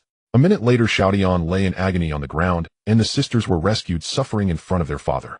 Now is not the time to cry, there are still the most important matters to attend to. Meanwhile Zhong, who had just hung up the phone, was reflecting on Li Hao's words. It seemed he wasn't helping the Hexing Society become stronger, instead, he was leading it to destruction. In his heart, Akio absolutely deserved to be the leader, but the order from the 8 Tails of Gold was from Huang Jiudi. Zhong, after this matter you should take a break. I know you can't understand why right now, but there's no other way. The Hexing Society's problem lies internally. Only after unification can we compete with large societies like Hongxing. Deaths are inevitable. I bet Xiaoyan, that fool, is probably with Akio right now. Tisk, what a pity for that pretty face. Zhong, are the lives and deaths of these people as well as the matters of the Hexing Society really just from your desire to improve the company? In these past few days many people have already died. Jiang Tianyang has approached you involving himself in the Hongxing dispute, which is definitely not a wise decision. Huang Jiudi, I know what you're worried about, but now I am the leader. You just need to execute orders. At this moment 2 people flew in from outside, followed by Akio and the others rushing in. Zhong. Facing Huang Jiudi, shout Zhong remained standing still, sighing. Perhaps I was wrong. I was wrong from the very... Akio, Huang Jiudi, you've achieved your goal. My father is dead. Xiaodian is dead. Now it's your turn. Huang Jiudi, haha, should they not die? I am the leader. If they don't listen to me, what use do I have for them? Zhong, have you made up your mind? Akio, you should think about yourself. Your very presence is the beginning of chaos. It's still you people fighting for this position both openly and secretly. I've seen enough of your eyes. I know my own flaws and don't need you to humiliate me like this. Akio, no more words are needed. Go to hell. She raised her hand and shot directly, ending the conflict. The next day news of chaos in the Hexing Society was released.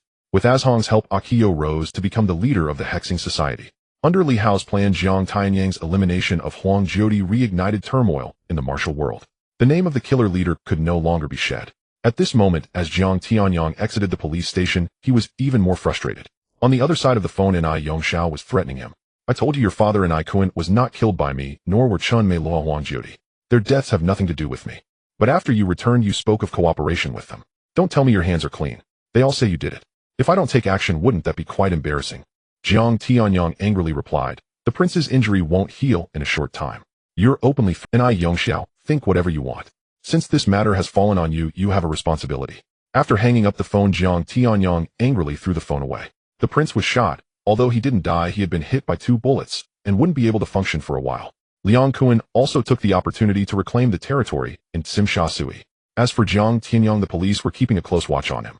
He wouldn't be allowed to leave and would be cemented as the perpetrator. Meanwhile, Ni Yongxiao dialed a number and said, it's been handled. It's just that you could come up with such a devious method.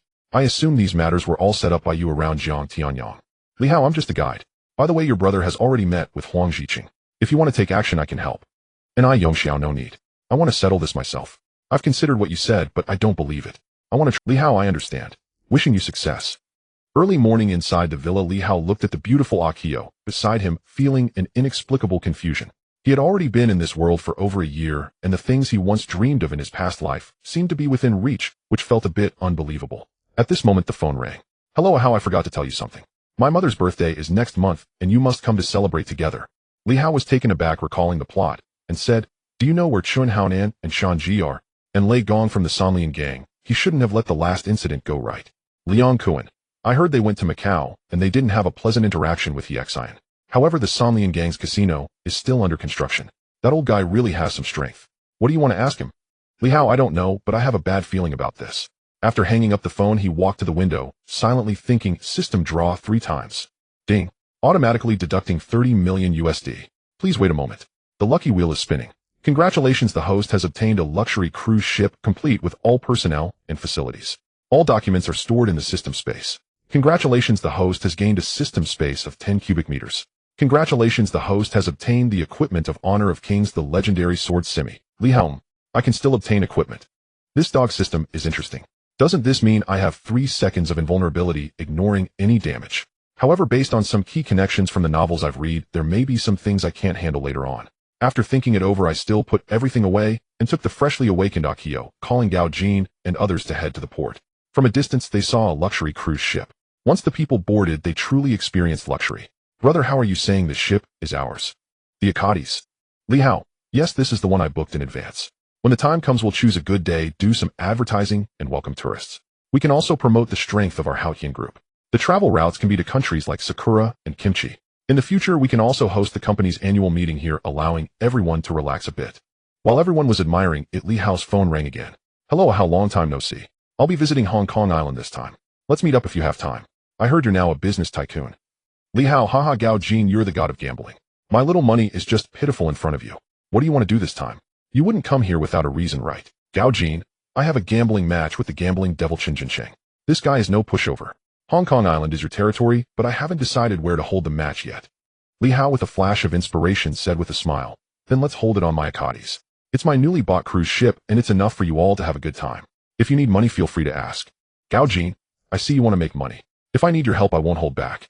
Tonight I'll meet that big brother Chung first, and I'll call you later. And with that, he hung up the phone.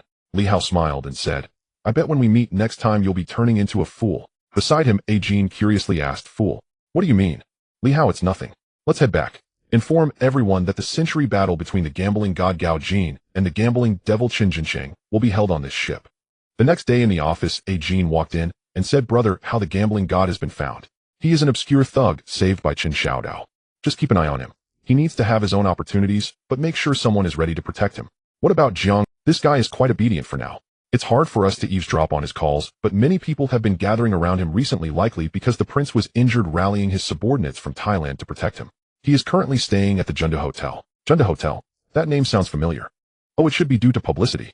A jewelry exhibition will be held on the 75th floor of that building next month, said to be the Tsar's jewelry worth a fortune. The security measures are also very strict. Jianjun mentioned this to me, but we haven't finalized a partnership. Li Hao's eyes lit up as he laughed, hee. It seems some people are destined for disaster. Have Jianjun take people to familiarize themselves with the Junda Hotel. When the jewelry exhibition kicks off, if all goes as expected, there will be several terrorists attacking to seize the jewels, led by someone nicknamed the Doctor. Jin, brother, how are you planning to take advantage of the chaos? Exactly. This guy has been around long enough. Find out about an actor named Long Wei. He should be appearing on Hong Kong Island soon. By then we can go take a look together. What about Leon Kuan? Ajin Leon Kuan is still gaining followers rapidly, and reportedly has begun selling in the mainland aiming to make a fortune. Meanwhile, he has manipulated the accounts amassing wealth through Hongxing and has placed moles around Holland Boy Beast, a long-flying dragon, and Divine Lamp using threats and temptations. It seems he is looking for an opportunity to strike. Most importantly, after Jiang Tian's death, he swallowed all of his assets, becoming increasingly inflated. Li Hao, hee, that's normal. If it were me, I wouldn't want to be a puppet either. We already control 5 of the 12 halls, and we're the strongest. Anyone would find it troublesome. Just be cautious. Hey, I've suddenly changed my mind. Bring this Chun shout out to me. Ajin took his leave, and just then Jimmy walked in with a serious expression. Brother, how someone wants to see you, but Li Hao, from your expression, I can tell it's probably a cop. Who is it? You might want to see for yourself. A person walked in, and at first glance Li Hao recognized him. Hello, Hongxing Ghost Mouse, Mr. Li Hao. Hello, should I call you Big Circle Leopard, or Commander? Sure. Oh, it seems Mr. Li knows me well, which intrigued. Jimmy discreetly stood up, and left the two to chat. Li Hao smiled. First, I am not familiar with the Big Circle gang at all. Second, you have a typical cop's face full of righteousness and fatigue. Third, Jimmy went to the mainland, and anything confusing him wouldn't come from business. My setup is perfect, so it must be the police. Jimmy isn't part of the gang, but his boss is. Fourth, most importantly, my eyelids have been twitching lately. I feel a distinguished guest is coming. Sure, June clapped, and laughed as expected. Of the smartest gangster in the underworld, you got it all right. So do you want to guess my purpose for coming here? Li Hao, you should say it yourself. Sounding too clever makes me fear for my life. Sure, June, you fear death. If you were afraid of death, you wouldn't do so many things. I was originally going back to report, but in the meantime, I received orders to meet you with Jimmy to convey our thoughts and suggestions. Leon Kuan, you know what he is about. We don't want someone like him in charge of the largest gang. Among everyone's consensus, you are the best candidate. Smart, not involved in those things, doing business, cleaning up, etc. If you are willing to cooperate, we can help you. Of course, your current strength is already sufficient. Li Hao, that sounds about right. I should congratulate you in advance. Are returning this time, you'll at least be at the level of a director. From now on, I will be relying on you. As for what you said, I will consider it, but not right now. After all, there are too many recent events. Sure, June took out his phone and said, whenever you're ready, use this to contact me. It's encrypted. The underworld's atmosphere has changed in recent decades. It's not that gangs shouldn't exist, but moderation is key. The common people in our homeland don't like such oppression. You're smart, you'll understand quickly. But someone like Leon Kuan won't at all. Be careful, he's looking for an opportunity to strike at you. Li Hao, thank you, but who the hunter is remains uncertain. After Sure June left, Jimmy walked in again. Brother, how did the meeting go? This person. Li Hao, not a big problem. The mainland will continue as planned. All projects will have a green channel. People like them will go to great lengths to achieve their goals, even losing track of whether they are human or ghost. Try not to deal with them. Their positions may be small, but their power is immense. People like that are the hardest to handle. Ajin took his orders and went to work while Li Hao headed to the Kowloon Hall. At that moment, Chen Xiaodao looked around in confusion and said with a forced smile, brothers, please be gentle. I'm just an honest person. I even help old ladies cross the street on my way to work. I don't owe you any money. Just then Li Hao walked in and asked, you don't owe money. I do owe a little, but that was to Guili's 300. Li Hao, what a coincidence. I need to recruit a little brother today, and you just showed up. I'm not taking you for nothing. They'll give you 500. Chen Xiaodao, is there such a good thing? Big brother, who are you? Hongxing Ghost Mouse. What? Ghost Mouse? No way. I'm willing who I really am. If you had said it earlier, I would have almost wet myself. Li Hao, just to be clear, as my little brother, you absolutely cannot betray your master. The rest is up to you. Don't bully others, but if someone bullies you, just fight back. An hour later, Chen Xiaodao returned home in a daze. Driving the car Li Hao had given him, along with several $100,000 in cash. His girlfriend Ajun thought he had struck it rich. Xiaodao, you hit the jackpot. Ghost Mouse, a well-known big brother in the underworld, those who follow him all get rich. Chen Xiaodao, before leaving, the boss told me to take good care of Chocolate, who has lost his memory. I feel that the boss must know him. No matter what, I now have money. A few days later, in Simsha, Sui and Yongxiao had completed all arrangements and was ready to strike. Meanwhile, Ajin said, brother, how the Ni family has made its move. Just now Wensheng was taken out in his own home, and the black ghost has disappeared. Li Hao, this Ni Yongxiao is decisive and can minimize the impact. Don't worry about anyone else. Just keep a close watch on Han Chun and his wife. At that moment, Han Chun was on his way to the warehouse. As soon as he got off the car, he was surrounded by many hands. Thanks to Li Hao's warning, he didn't head to Southeast Asia and planned to resolve it in Hong Kong Island. Meanwhile, Han Chen's wife Mary had just separated from Huang Jiqing and was kidnapped as soon as she got into the car. Huang Jiqing, while pretending to leave, was discovered by the Ni family's men and was thrown off the building, dying on the spot. Simultaneously, information about dozens of undercover police was sent to the Independent Commission Against Corruption. With a wealth of evidence, the police began internal cleansing. Han Chun, an old hand, abandoned his men to escape, calling Ni Yongxiao to cancel the transaction.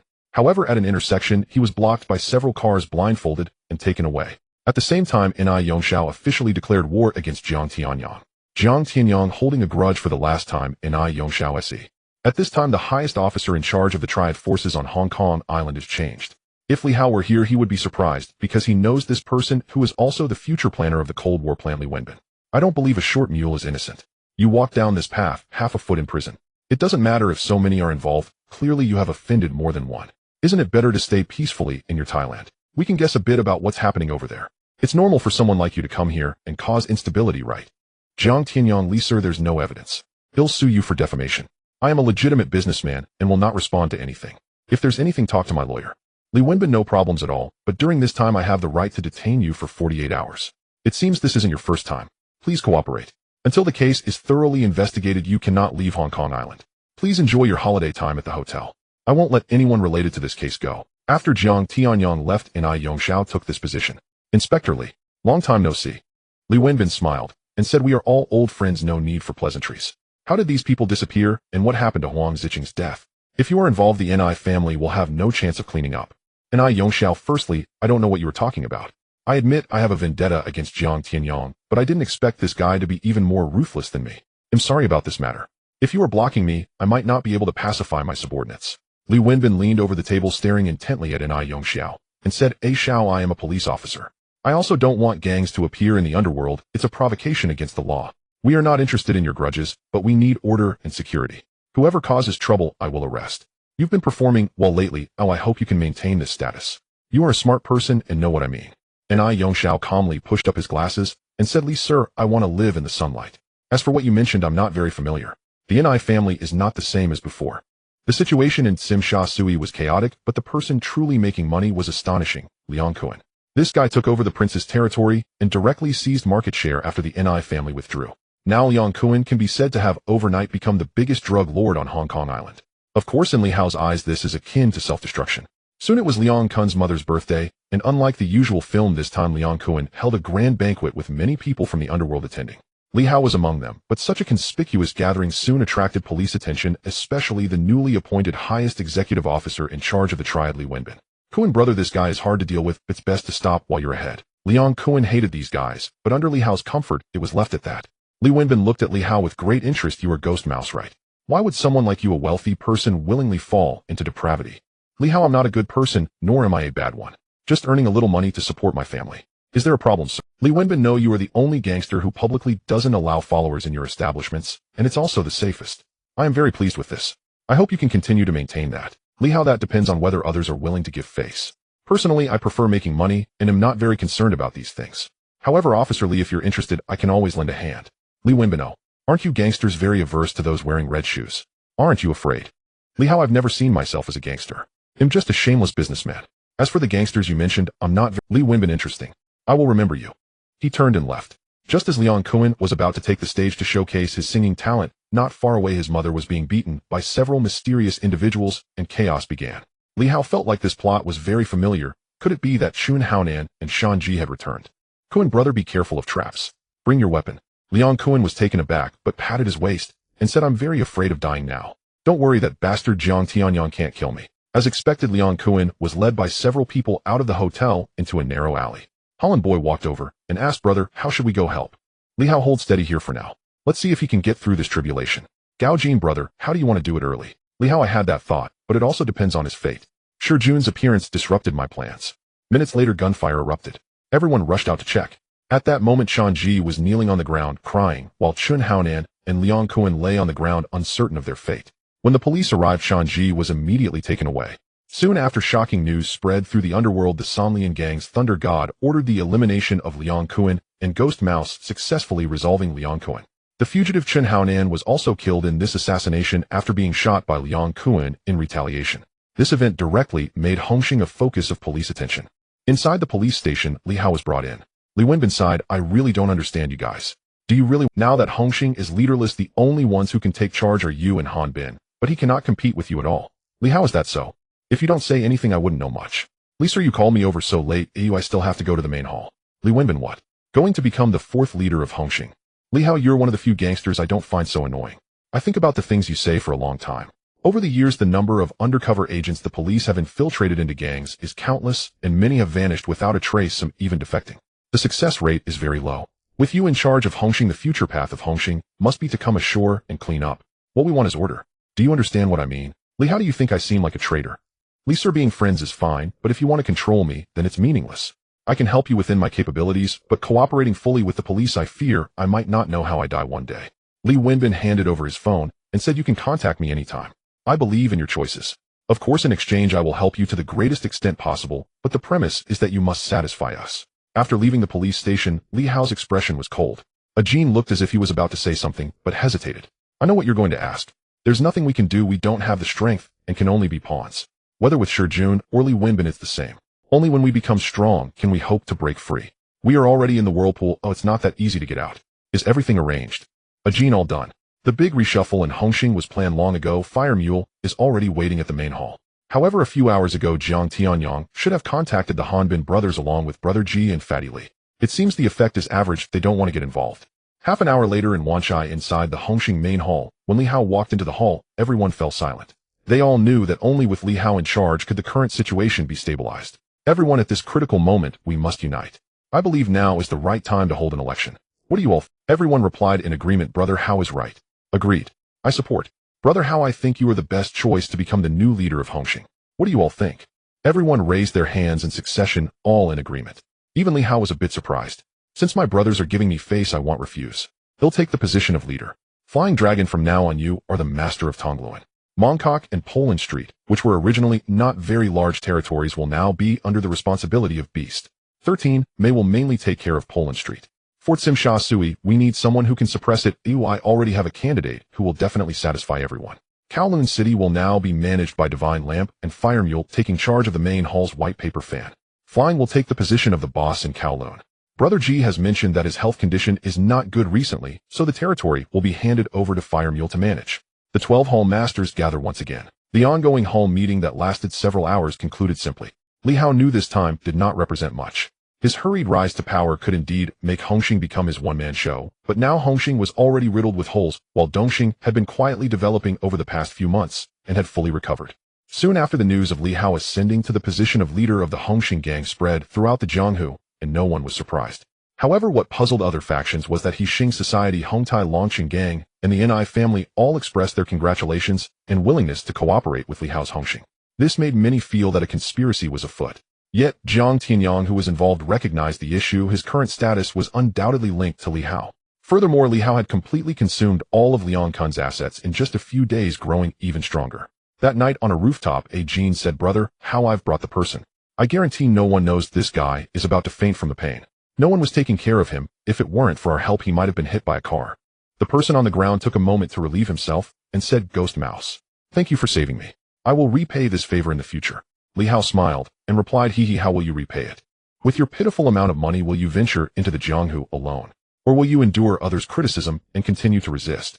Or perhaps you will solidify your identity as a drug dealer. The master of the Chuanxing Society, Dizong, was currently filled with rage after his good brother Yushuntian had just chopped off his finger and he found himself wrongfully accused.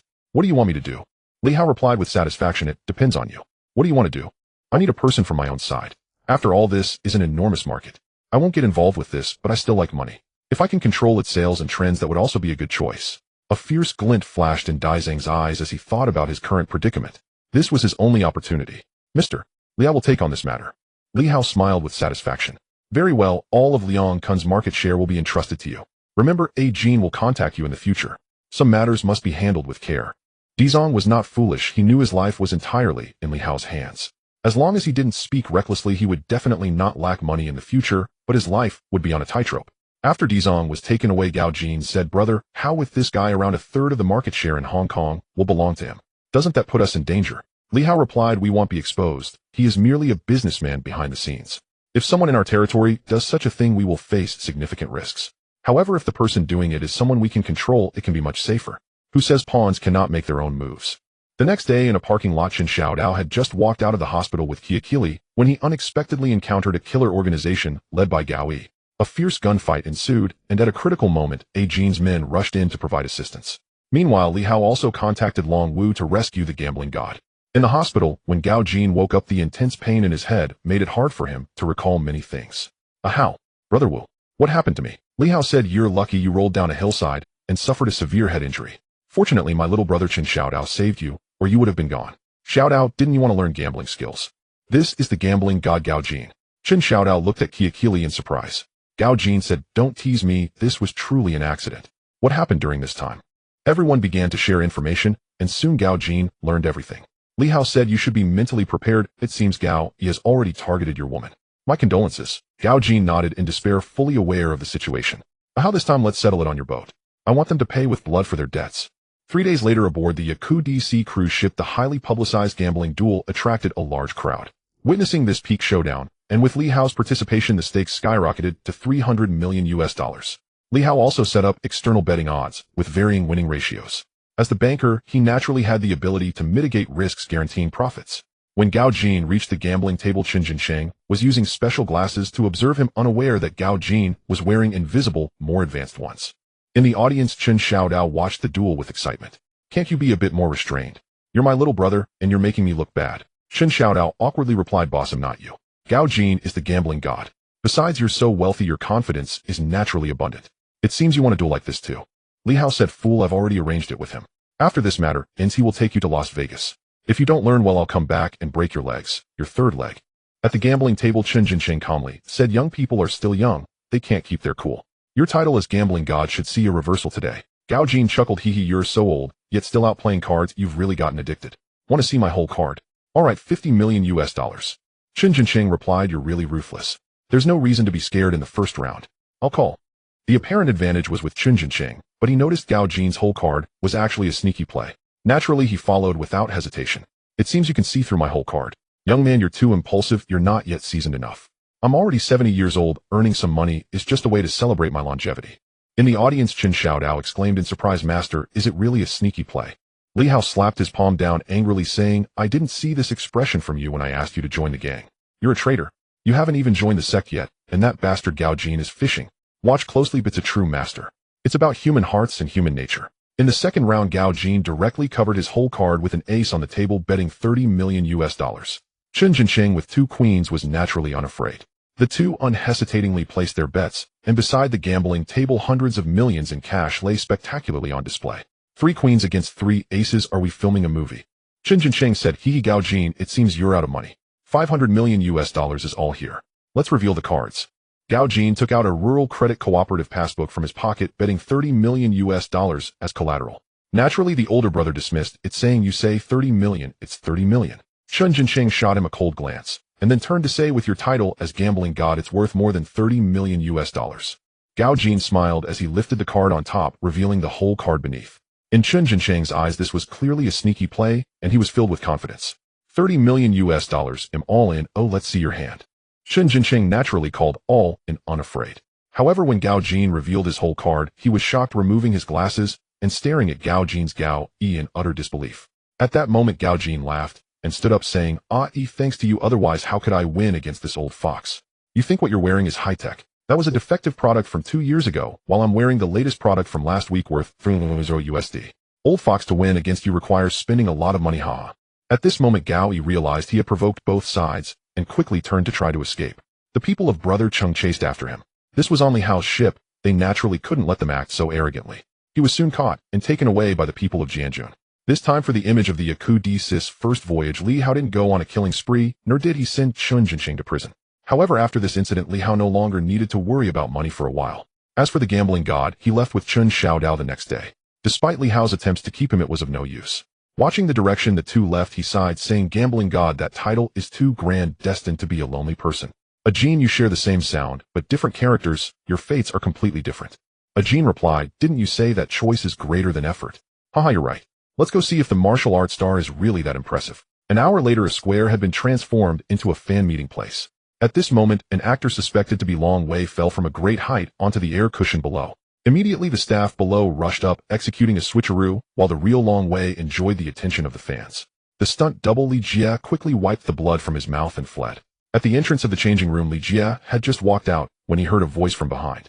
I didn't expect the most skilled bomb disposal expert to become a stunt double. Should I say you're clever or overly obsessed? The person you want to find has already appeared. Li Hao said, what a deadly three-question inquiry. First, I am Li Hao, chairman of Haoyan Group. Second, I think you're very suitable for the position of second manager at Haoyan Security, which is better than your current situation.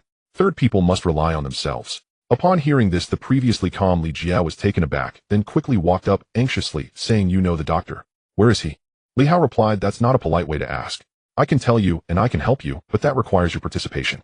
Li Jia said, is it the Haoyan Security Company you mentioned? I can join. Li Hao said, then you can handle these matters first. Here's my business card. After you sort things out, come find me. After saying that, he turned and left. He had only taken a few steps when he saw a beauty by the car cursing, this Long Wei must have a problem. Li Hao chuckled and said, of course there's a problem. This guy doesn't know any martial arts. He's just using a stunt double. At this moment, Lu Huijin turned around in surprise, looking at Li Hao, and asked, this handsome guy, what do you know? Can you sell? Li Hao replied, I just saw it. As for the other things you mentioned, you can gather evidence yourself. But you as a beautiful gossip news reporter have some skills. I bet your TV station is about to go bankrupt.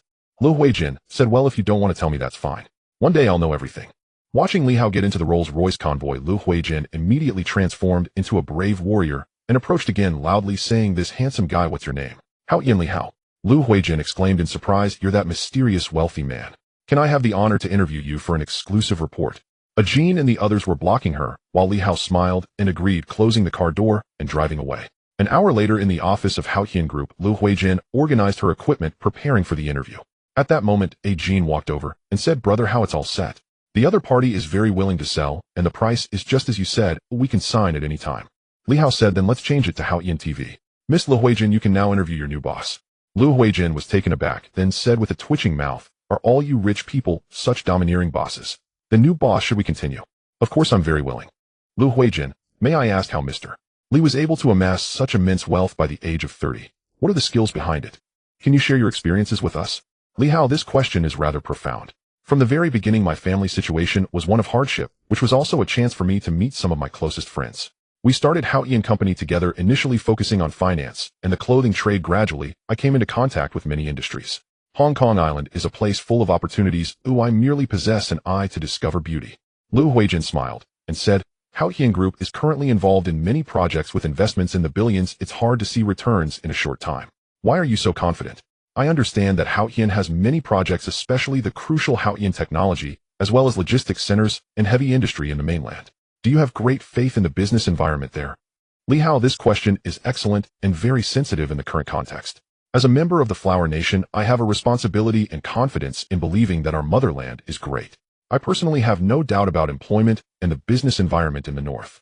Lu Huijin, can it be understood that Mr. Li completely supports the North? Li Hao, there's no need for hesitation. I fully support it, and I feel proud that Haoyan is a national enterprise and national brand. Lu Huijin, it's clear that you are very confident. As an outstanding boss, as far as we know, Mr. Li is still unmarried, is it because work keeps you busy? Li Hao, haha, that's a personal question. However, as a youth of the new era, I believe that marriage should be a serious matter, especially when I possess such vast wealth. Sometimes my eyes fail to see the truth of things. This isn't the dark enmity found in novels. I've witnessed too many such matters, yet I still believe in love, which is extremely great. Lu Huijin's eyes lit up as she said, this is the most perfect answer I have ever heard. In the process of your company's growth, do you have any guaranteed secrets to success? Can you share with us? Li Hao, do you want to hear the truth or a lie? Lu Huijin, as a journalist, I should hear the truth, but I'm curious about the lie too. Li Hao, study hard, strive for progress, endure hardship to rise above others. Put in the effort and you will reap rewards. Gold will always shine. Lu Huijin, these seem like some traditional sayings, but they all sound like positive energy, don't they? Li Hao, being academically successful doesn't mean having good character. Those who are cunning and committing crimes are not fools. Enduring hardship results in endless suffering. Effort doesn't always guarantee rewards, but without effort, there will certainly be no returns. However, sometimes choices outweigh hard work. Lu Huijin, then what is the truth? Li Hao, cunning and scheming, clever and resourceful, engaging in deceit and trickery, reveling in the spoils, greedy, by nature profit-driven, forgetting righteousness for gain, using any means to achieve their ends. Lu Huijin was taken aback and quickly signaled the photographer behind her to delete that segment of the conversation. She then smiled and said, Mr. Li really knows how to joke. However, business is like war. Often there are many things beyond our control, right? Li Hao, the only luck I have is that I can see some of these things in myself, which has allowed me to achieve what I have today. If I had no conscience, I could have made even more money. Unfortunately, my conscience does not allow me to harm ordinary people. After chatting for so long, let me treat you to some late-night snacks and show you something different. Lu Huijin naturally wouldn't refuse. Having the opportunity to be with a wealthy person might offer some surprises. However, just as she thought Li Hao would take her to a fancy hotel, she found herself lost in thought looking at the char siu rice in front of her. Hey, aren't you the big boss? Inviting me to eat char siu rice for 20-odd bucks. This doesn't align with your image, does it? Is this the life of you rich people cruising in a Rolls Royce? Li Hao, haha, I'm not him, just a regular guy who enjoys freedom and doing as I please. What you see is merely what I want people to see. The real me might be something to fear. Lu Huijin, what a joke. I've been in the world for so many years, oh what don't I know? Even the big shots would fear me. Li Hao, wow, so impressive. After saying this, he waved his hand, and soon a person approached. Hello, Miss Lu, I am Fei Long, the leader of the Hongxing Tongluo Bay faction. What can I assist you with? Lu Huijin, not being foolish, was aware of the matters regarding the gang. A faction leader is a big brother-level figure. It's nothing. I just think the flavor is pretty good. Li Hao smiled and said, it's fine, Fei Long. Let this boss keep running the place. I've been eating here for a long time, and the taste hasn't changed. Next time, just give me a fried egg. After saying this, he stood up, taking Lu Huijin's hand as they walked down the street. Hey, who exactly are you? With the power of Haotian Group, do you have ties with Hongxing? That is the largest gang on Hong Kong Island. Li Hao, you know about Hongxing. Do you think this is my first day in the world? I'm a gossip journalist. Ooh, I pay attention to any rumors. Hongxing just underwent a leadership change. I heard that Guishu took over. This guy is exceptionally clever and reportedly quite wealthy. Fortunately, he doesn't dabble in the drug trade and his territory is relatively safer. Wait, something feels off. Li Hao, what's off? Lu Huijin, that person just now was the leader of Tongluo Bay. Can you command him? Guishu, you are Guishu. Li Hao nodded and said, that's right. Aren't you a journalist? How do you not know this? So what do you think? Am I? Lu Huijin, big brother, don't kill me. I have an 80-year-old son and a 3-year-old grandmother. I won't interview anyone again. I'll throw everything away. Li Hao, didn't you just say that I'm pretty good? It's just right that I interview you about Hongxing's image in the eyes of others. I just took office, although I can control everything, it's different now. For Hongxing to survive, changes must be made. Lu Huijin, you want a journalist to conduct a public opinion survey on the biggest gang in the world. If you ask me, as long as it doesn't harm public order and doesn't bully ordinary people for protection fees, the police will handle the rest. To be able to ask such questions, you are a good big brother. Li Hao, a good big brother will help you soar. After saying this, he took Lu Huijin's hand and began to stroll through bars and nightclubs, drinking one glass after another and enjoying the life of a gangster. For Lu Huijin, this was quite a novelty. The next day, sunlight streamed into the villa, and as Lu Huijin opened her eyes about to scream at the sight of the messy room, Li Hao quickly covered her mouth and whispered, all right, last night was initiated by you. I'll allow myself to be a bit wronged. This exclusive report will make you the first journalist. By the way, I forgot to tell you that from now on you will be in charge of Haotian television. Lu Huijin, what is this? Is this what it feels like to be kept? I don't lack money. Li Hao, I know you don't lack money, but now you have a man. All right, I have to get to work. I've thought about what you said yesterday for a long time, and it's quite similar to what I designed. I'm leaving now, or just contact me if anything comes up. Hey, are you planning to leave just like that? What about me? Are you that heartless? In the world of gangsters, it's natural to part ways. Shameless. In a warehouse at the Saikung Pier, Han Shun and Mary, after enduring a period of mental torture, could no longer hold on, and finally surrendered all their money, which included properties worth billions on Hong Kong Island, and a batch of securities. If I had known this would happen, I wouldn't have done it in the first place. However, I am a kind-hearted person, and I can't do things that would hurt you guys. At this moment, a dozen people entered from outside, led by Ni Yongxiao. When will you stop taking my money? Li Hao laughed and said, I don't want to either. I have put in a lot of effort to catch those two. Look, I've even lost weight. Isn't a little effort fee not too much to ask? Mary said in terror. You called Ni Yongxiao over just to let us die? You bastard, you are not trustworthy. Li Hao, you guessed it right, I sold you out. I must say, you guys who dabble in the drug trade really have money. What normal person could produce such a large amount of cash? I won't disturb your pleasant chat anymore. Ni Yongxiao pushed up his glasses and said, why did you want to assassinate my father, Han Shun? Do you know about this? Mary, I don't believe you don't know what your father does. Marginalizing Han Shun is one thing, but targeting him everywhere, he has no territory and suffers the most. Why? Han Shun. I've heard about this, but I didn't pay much attention to it. However, I take responsibility for what my wife does, and I admit that, but I refuse to accept my fate. It's pointless to talk. If you want to make a move, just come directly. Hoo-ha, how is such a pure and virtuous person? Han Shun, you only know that Mary united with Huang Jiqing and used Lu Jiaming to get rid of an icon, but you don't know. The two of them have been in love in the hotel for quite some time. Haha, I'm dying of laughter. Your head is like a vast grassland, yet you pretend to be indifferent. Truly hilarious. Han Shun turned his head in surprise. Having been locked up here for so long, he still didn't know about this matter. At this moment, he wanted to see a rebuttal in Mary's eyes, but was disappointed there was none. Unable to contain his anger any longer, Han Shun slapped her directly, saying, I've never hit you before. Even though things have turned out this way, it's just death, but I didn't expect you to treat me like this. This is the first time I hit you, and it will also be the last. I shall make your move. And I Yongxiao sighed, and said if it weren't for this matter, I would have really considered letting you inherit everything, and taking the Ni family away from Hong Kong. What a pity. As the words fell, Luo Ji behind him directly fired a shot eliminating Han Chun and his companion. How is it? Everything goes smoothly. And I Yongxiao inquired. If it weren't for your money-grabbing schemes, it would have been relatively smooth. Li Hao said there are still 2 loose ends to handle. Can you deal with them? If not, I can help you for free. No need, this is the Ni family's matter. I am in charge. On the way out as they passed the bridge, I Yongxiao got out of the car and lit a cigarette. How long have you been following me? Luo Ji frowned, but still calmly replied, it's been 4 years, mister. And is there a problem? And I Yongxiao said, sometimes I really don't understand what these police officers are thinking. Don't blame me, just don't be a ghost in your next life. Luo Ji, realizing he had been exposed, was about to resist when his assailants grabbed him, knocked him unconscious, and threw him into the sea, making him completely disappear. Unlike in movies, Ni Yongxiao acted 3 years ahead of time more adeptly. Meanwhile, several hours later at the Hongxing headquarters, all the members had just arrived. Li Hao looked at the dozens of documents in his hand, and said with satisfaction, everyone, what lies before you is the latest policy of the Hongxing group, as well as the future direction for its development. Please take a look while I explain. After the last meeting, I had the garment factory work overtime to produce suits. Everything will be ready today and delivered to every branch tonight. Starting tomorrow, all must-wear suits and ties should be worn according to the occasion. This will be the face of Hongxing. The main revenue for Hongxing comes from protection fees, but this will eventually be phased out. I think it can be transferred. At this point, Fatty Li said, unpleased. In the past, each branch reported their numbers. Wouldn't this be more troublesome? Also, we are gangsters, why should we help these businesses? Li Hao replied, only if their businesses prosper can we earn more. What business doesn't require investment? Protection fees are illegal, but if we sign contracts, it becomes legitimate business. Hanbin asked, Mr. Li, do we still have to pay taxes? Li Hao replied, what a ridiculous question. Which legitimate company doesn't pay taxes? As long as you pay taxes, you are their superior, and the police won't find us.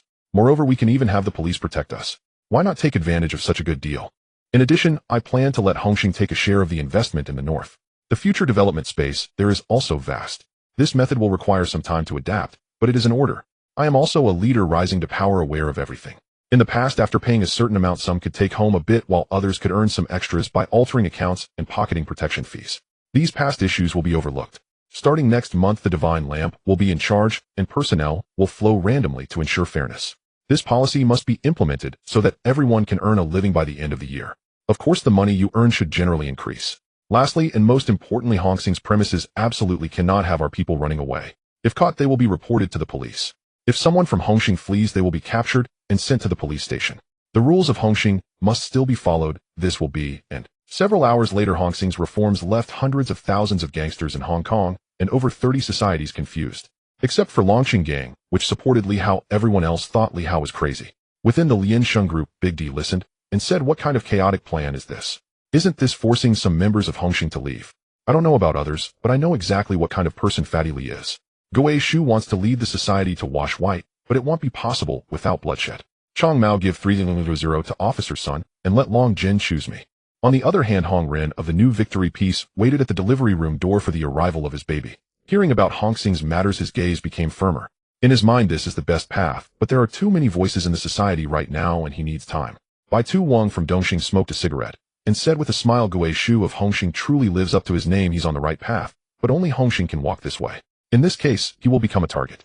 I wonder how Jiang Tianyang will react when he learns about this. At this moment inside the hotel, Jiang Tianyang listened to his subordinate's report and pondered for a long time before saying this. Goei Shu is indeed a clever person. His move was very right, but he's a bit too hasty. This requires substantial capital, and the subordinates need to follow him. Help me contact Fatty Li from North Corner. The rumors in the martial arts world were rampant, and at this moment Li Hao had just gotten into his car when he was stopped by a man wielding a sword. Li Hao was ecstatic because the person before him was Luo Tianhong, who possessed the strength of a king. I heard you are the #1 master in the martial arts world. Make your move, he said, his eyes sharp, holding the 8-sided Han sword ready for battle. Li Hao replied, since you claim to be a martial artist, there must be some rules. I am short of hands. If I lose, you will come under me, and every year I will give you a chance to defeat me. Luo Tianhong nodded. That's reasonable, but I think you are overly confident. A Jin standing beside them had no worries at all. As the person who understood Li Hao the best, he knew what it meant for someone to wield a sword against Li Hao. After more than 10 exchanges, Luo Tianhong with a sharp gaze said, it truly is as the rumors say. The golden bell shield and iron cloth shirt have been mastered, and the 8 extremes fist is well integrated. However, with such moves you should not be able to deal with Wang Jiu. Li Hao declared, one move decides the victor. Seizing the opportunity, Luo Tianhong quickly closed and fiercely stabbing at Li Hao's throat. At the same time, Li Hao channeled his chi and unleashed the whirlwind fist fiercely. Luo Tianhong was sent flying backward like a windmill, crashing over 10 meters to the ground unconscious. When he opened his eyes again, he found Gao Jin explaining everything familiar to him. Awake. Your body is good, being young is an advantage. Just sleep from now on, you and a Jin will stay by my side. Luo Tianhong said no problem. I've heard there are many masters in the martial arts world, well, I will challenge them when I have the chance. At this time, Fire Donkey's phone rang. Brother, how many people in the lower ranks of Hongxing want to withdraw, especially in North Corner, where big phase people are pressing down? There are rumors that you want to establish a dictatorship. Li Hao replied, it's fine, I'll let them say whatever they want. Some must leave, but you need to manage well, especially those already registered. As long as they leave, don't stop any of them. However, they must never return to Hongxing. Fatty Li is too scared to speak out, letting his subordinates cause trouble. Haha, let him continue to stir up trouble, but you need to keep an eye on him. I suspect this guy has already teamed up with Dongxing. That night, at Jundu Hotel, Li Hao, wearing an exquisite suit, walked in with Gao Jin and others. Ajia, don't be nervous. When the doctor appears, I will naturally tell you who it is, but you need to stay calm and wait for them to make a move first. Currently, there are already no less than 20 terrorists here, and you and Jianjun are already familiar with every place. Next is the time to hunt. Li Jia nodded, looking around for suspicious individuals, while Gao Jin and Luo Tianhong surrounded Li Hao. Approaching the window, Li Hao made a phone call and said, Li, sir, if you want credits, just open your mouth. I will deliver a great merit to your hands. At this moment, Li Wenbin had just finished a meeting, frowning as he said, Gui Shu, I don't have time to joke with you. What on earth is going on that makes you so benevolent to deliver this information to me? Li Hao replied, what are you talking about? The police and citizens are like one family. I received accurate information that in an hour a jewelry exhibition will be held on the top floor of the Jundu Hotel, and dozens of ruthless terrorists are planning to rob it. There are likely many business elites as hostages, and I am among them. I am afraid to call the police. Is that a problem? Li Wenbin said, is the news true? Wait, Jundu Hotel. That sounds familiar. Gui Shu, if this is real, consider it a major contribution from you. Li Hao said, I don't have time to joke. My people are already in place. I can guarantee my survival, but the lives of those dozens here are uncertain. Li, sir, you need to step up. And then he hung up the phone. After a brief contemplation, Li Wenbin returned to his office and said, everyone wait a moment. Urgent mission team 3 of the Flying Tigers move out and help me get Director Kai Yuanqi. Meanwhile, Li Hao calmly looked at the jewelry in front of him without any sense of aesthetics, feeling it was just average. At that moment, a man and woman walked in, laughing outside the door. Ajia, this is the doctor. Be mindful of your emotions and keep a close watch on him. Li Hao whispered to Li Jia, then stepped forward and said, darling, why did it take you so long to come? Who is? Oh, just an elite person I came up with. He has given me a lot of inspiration. Miss Lu, one must rely on oneself. I believe you can do it, she said before leaving. But those words opened the gates to Li Jia's heart, his gaze fixated on the doctor's direction. What's wrong? Are you jealous because I'm not paying attention to you?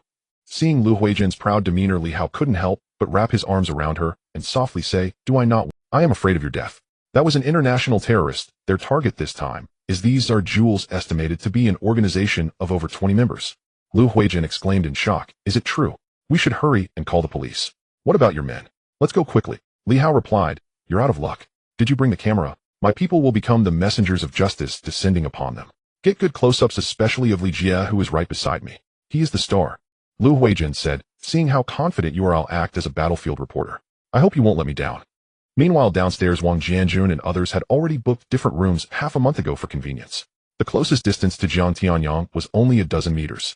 The doctor's men, Rabbit and Sang Bang, had slowly driven to the underground parking lot, preparing to take down the monitoring room and security personnel step by step until they reached the top floor. According to their plan, the police would definitely appear. The purpose was merely to buy time. The Tsar jewels were protected by 3 huge glass domes, and cracking the password would require a top-notch computer expert at least half an hour to decipher it. Wang Jianjun asked, brother, how the monitoring room has been secured by the doctor's men. Should we move now? Li Hao replied, Li Sir's men should be arriving soon as well. Let's deal with Jiang Tianyang first. Wang Jianjun and the others received their orders and split into 2 groups. One side dealt with the doctor's team, while Wang Jianjun personally led his team to Jiang Tianyang's room. The backup card was lightly brushed across, and Wang Jianjun and his team exchanged glances before charging in frantically. At that moment, Jiang Tianyang was contemplating how to scheme against Li Hao, but unexpectedly, he was kidnapped by a dozen armed men, and all his subordinates were eliminated. At that moment, Jiang Tianyang had only one question in his mind, openly shooting. This should not be a gang of thugs. When Rabbit and Sang Bang reached the top floor, Wang Jianjun and the others began their assault on the first floor lobby, filled with terrorists. At that moment, Li Wenbin had also arrived with his team. Fire Donkey approached Li Wenbin and said, Li sir, good evening. Brother Hao is already on the top floor watching the show. The security personnel from Haoyan Security are all in professional attire. It's practically a promotional event. You all need to keep an eye on your own people. Li Wenbin said, that Gui Shu is quite clever. Now everyone listen to my commands. The operation began. At the same time, Lu Huijin was smiling and using her camera to secretly film everyone. She said, hey, didn't you say you were very scared? Why are you so excited and thrilled now? Is it fun? Lu Huijin replied, you don't understand the joy of being a reporter.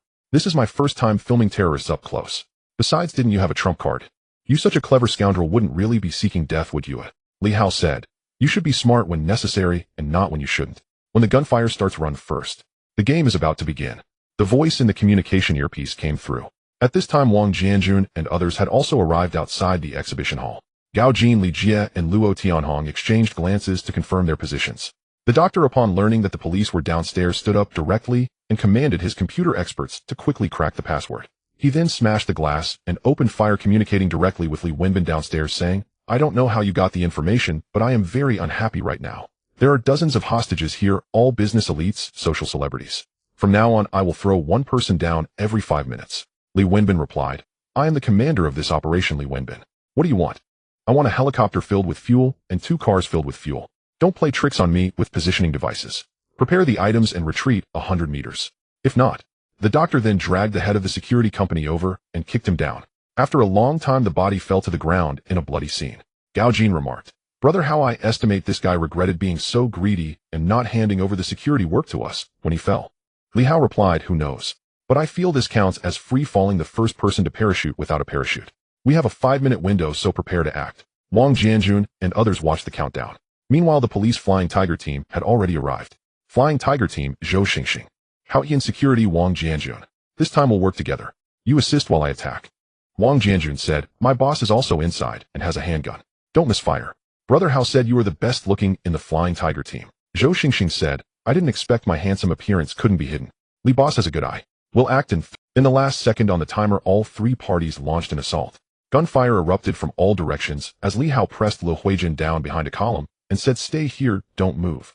After saying this, Li Hao rolled to the other side, took out a grenade launcher from his space, and fired directly at the crowd of terrorists. The explosion stunned even Zhou Xingxing and others. The enemy's firepower was too strong. Gao Jin and Luo Tianhong continued to protect Li Hao while Li Jie fought his way through, his gaze fixed on the doctor. When Wang Jianjun and others charged and the doctor finally saw the first glass dome open, he immediately stepped forward, grabbed the jewelry, and attempted to escape. Li Jie rushed to chase after him, but was blocked by several men. In the chaos, Lu Huijin continued filming, catching the attention of the terrorists who frantically fled. Unsurprisingly, she ran into the doctor, who was trying to grab a hostage again. Just as Li Hao killed a few men and relaxed for a moment, he realized he couldn't find Lu Huijin and knew that she must be filling in a plot gap. Under the leadership of Wang Jianjun and Zhou Xingxing, the enemies were no. Li Jie said, Doctor, do you remember me from the bus incident a year ago? The doctor replied, Bus. I remember now, haha, you are that so-called bomb disposal expert, right? How does it feel to watch your wife and children blown to bits in front of you? Must feel great, huh? By the way, let me introduce this bomb. It's exactly like the one from a year ago. Want to enjoy it again? At this moment, Li Hao pushed open the rooftop door and shot directly at the doctor's arm. Li Jie, seeing this, immediately drew a dagger and stabbed the doctor in the other hand. Jie, take the doctor and leave here slowly. And by the way, just hand the jewelry over to the police. Li Jie said, Mr.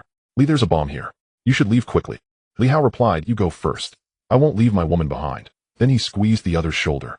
Li Jie sensibly took the injured doctor away, breaking his legs before leaving. On the other side, there were subordinates ready to assist, and what awaited the doctor would be a nightmare. Li Hao walked over and helplessly said, I told you to stay quietly there and wait.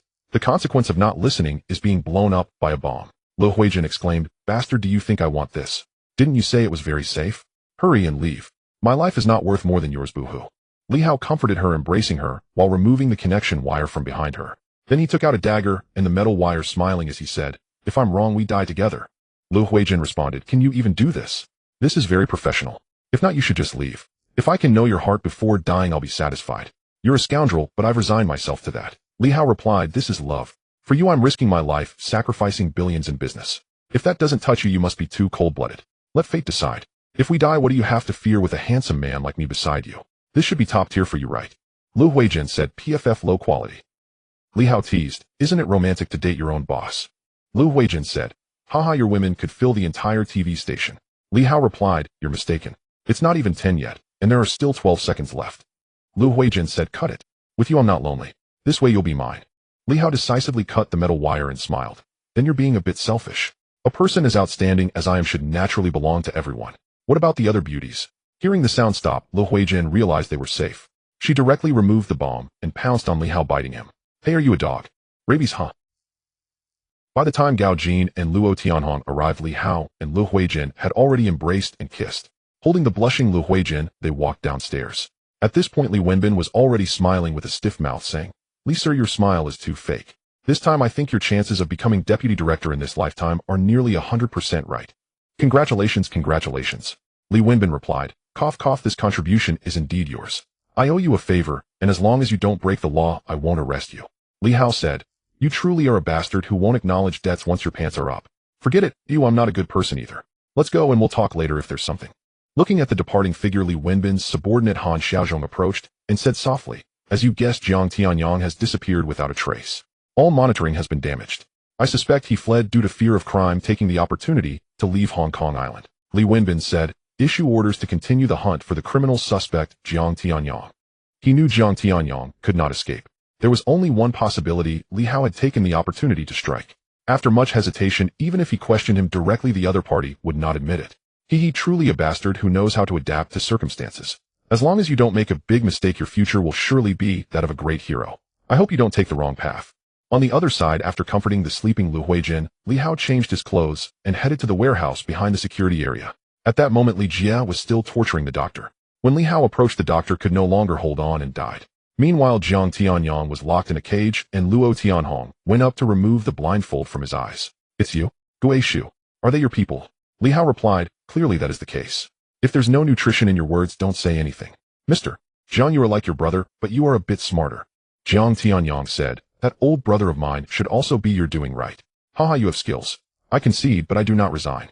You and Liang Kuan, both bastards, swallowed up my Jiang family's property. Although I hate Jiang Tianxing, you two framing me is even more despicable. Li Hao replied, let me guess, Liang Kun's death must have had your planning behind it, right? Jiang Tianyang said, that's right. I contacted Chen Haonan and Shan Ji. These two fools almost messed this up. Fortunately, Liang Kuan died. I originally planned to unite a few people to cause trouble, but unfortunately your control over Hongxing is too tight. Li Hao said, it's a bit of a pity. So you're planning a decapitation plan? Jiang Tianyang said, the police are watching me too closely. I have to say your move is really clever, forcing me to wait for my subordinates to arrive and targeting a few of your companies. Unfortunately, the losses are only a few million, which is nothing to you. I hate it. Why did someone like you become a variable? The things you formulated for Hongxing are excellent. Alas. With a sigh of admiration, regret, anger, and unwillingness, along with the melancholy of a fated hero, Li Hao said, without me you should have been the leader. But there are no what-ifs. Since we are acquaintances, I won't make a move. Just hand over everything, especially that from Thailand. Jiang Tianyang stared at Li Hao for a moment, and then laughed, saying, good, good, good. You guessed correctly. Some things you cannot escape or avoid. I hope you don't follow my old path. Half an hour later, Gao Jin approached and whispered, everything is settled. A total of $260 million along with the items from Thailand. I've already sent someone to take over. Some things can only be buried underground. Li Hao nodded satisfied and said, no problem. Some things need a full stop. Give him a clean end. And then he turned to leave. At that moment, a voice came from behind. Gui Shu, you are stronger than Liang Kuan and my dead brother. Hongxing in your hands will definitely reach the highest point, but that is also the entrance to the abyss. Half a month later, in the office of the Hongxing Casino in Haokong, Mr. Li, this is the organized distribution of forces in Haokong.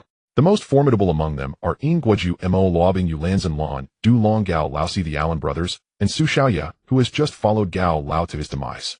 However, the past month has been chaotic in Haokong, with over 20 gangs fighting amongst themselves. Some have vanished, and the rest are hindering each other. Among them, Gao Laosi is the strongest in personal capability and owns his own horse farm, with the biggest drug lord in Haokong under his command, supported by dozens of gunmen.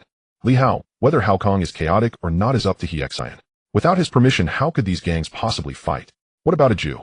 Shen Ding, according to the data, this person has just recently risen to power. His right-hand man, A Liao, is said to be very clever, perfectly complementing him in both civil and martial affairs.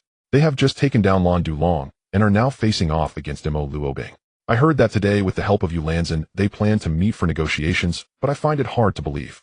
Mo Luobing is exceedingly cunning and certainly does not wish to share profits. Just as they were discussing how to take action in the office, Holland walked in and said, Brother Hao, Shan Ji is here to see you. Li Hao, who?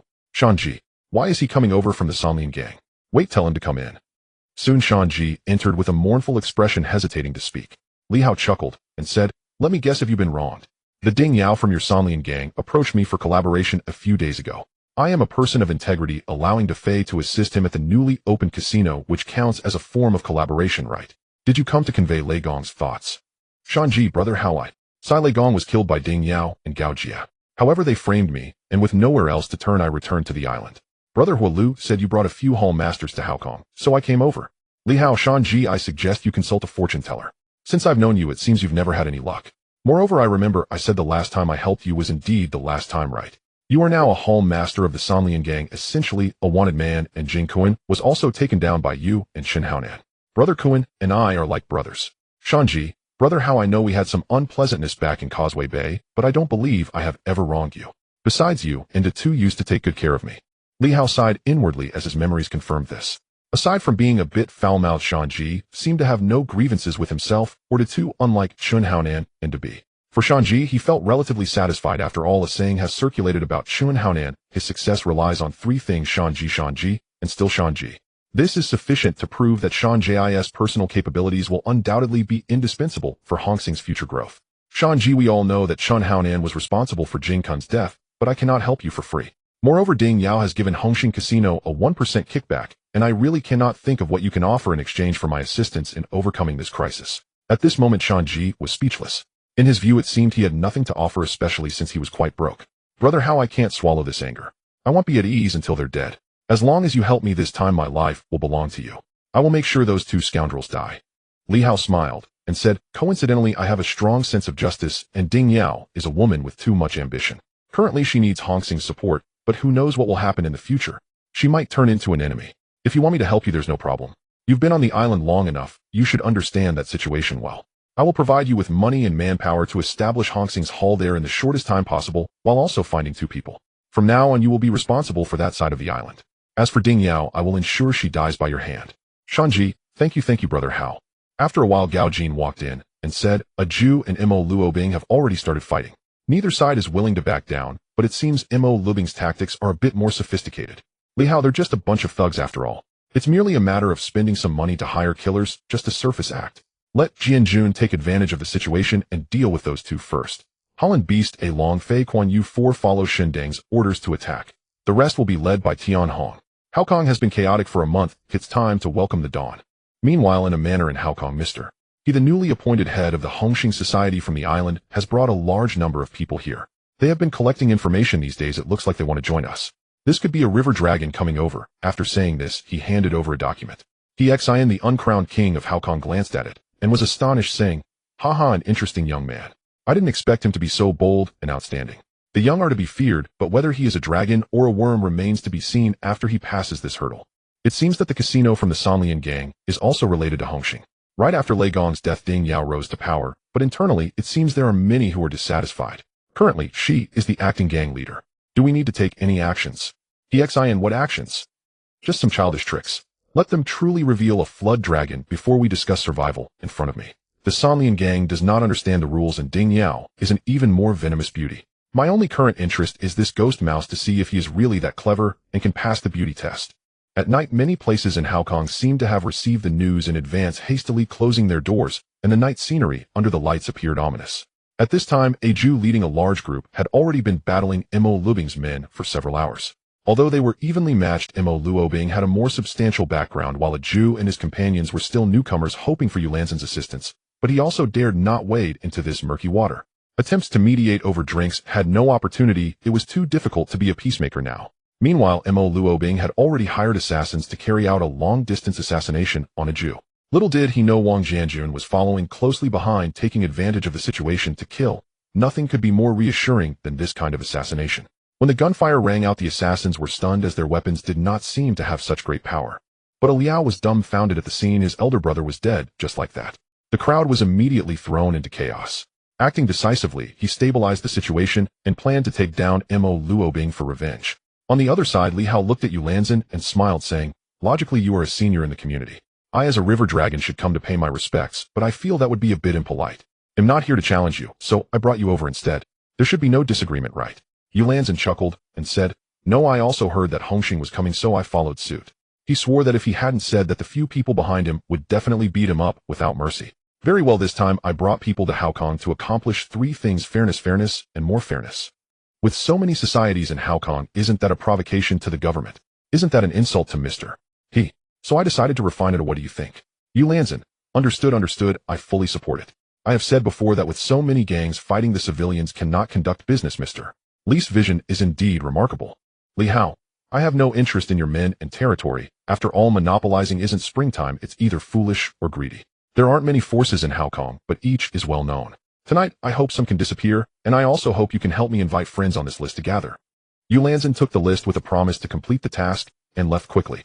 Outside, everything had turned upside down. Crazy Dog Fei Quan leading the charge, chasing the opponent for a kilometer to attack, advancing with the speed of a blitzkrieg. Hundreds of vehicles resembling Chun Haonan's transport trucks traveled on the main roads, with Shun Deng directing the battle.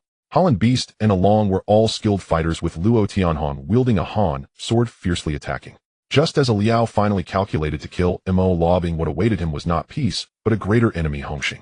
On the other side, Gao Jin was going to every police station with large amounts of cash, needing to pay off some small ghosts.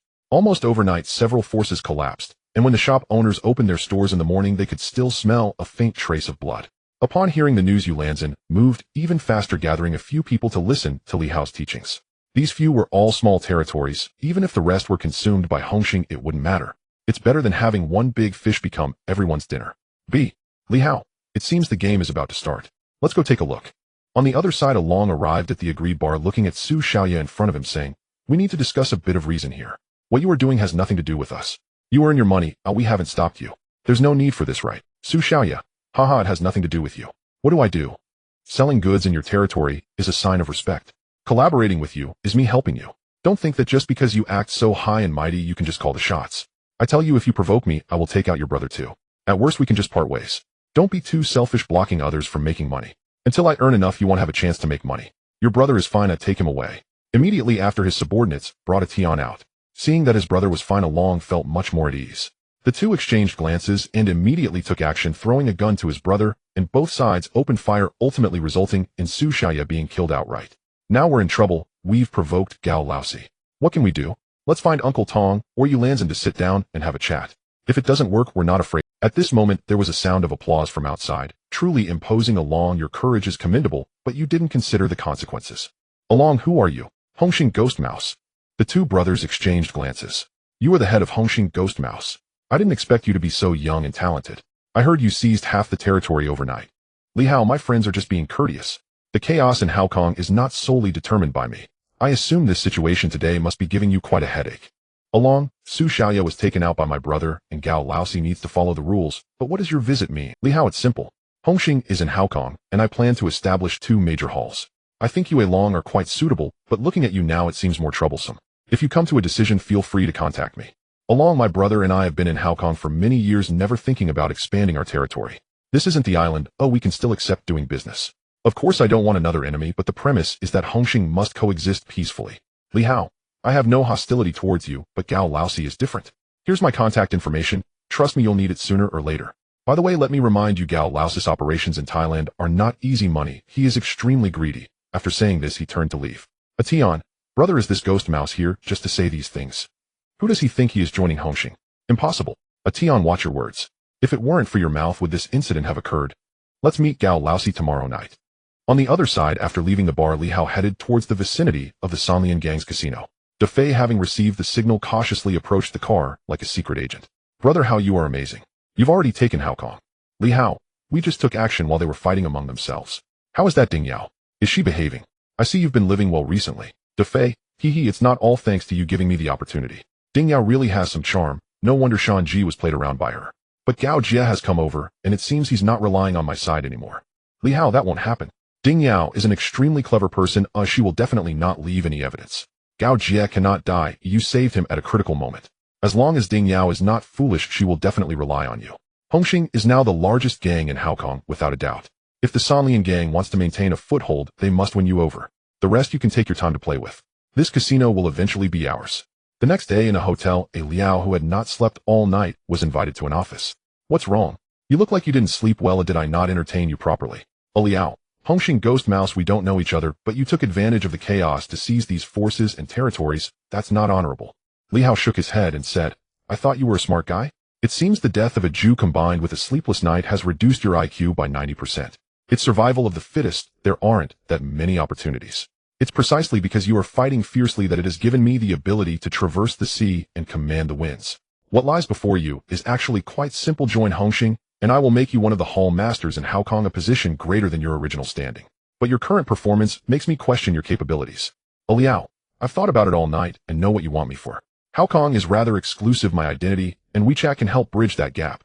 Besides me, there should be others included in your plan, right? Li Hao, yes, but currently, just like you, they have not returned to the fold. Liao, you are a smart person. Oh, no one can survive long in the underworld. Once you enter the rivers and lakes, you have already considered this day. I give you the opportunity. How you choose is up to you. Liao, do I still have a choice? Boss, I look forward to your guidance in the future. After a long while, just as Li Hao was about to gamble a few rounds, he heard some news. A Jin helplessly said, this matter is too sudden.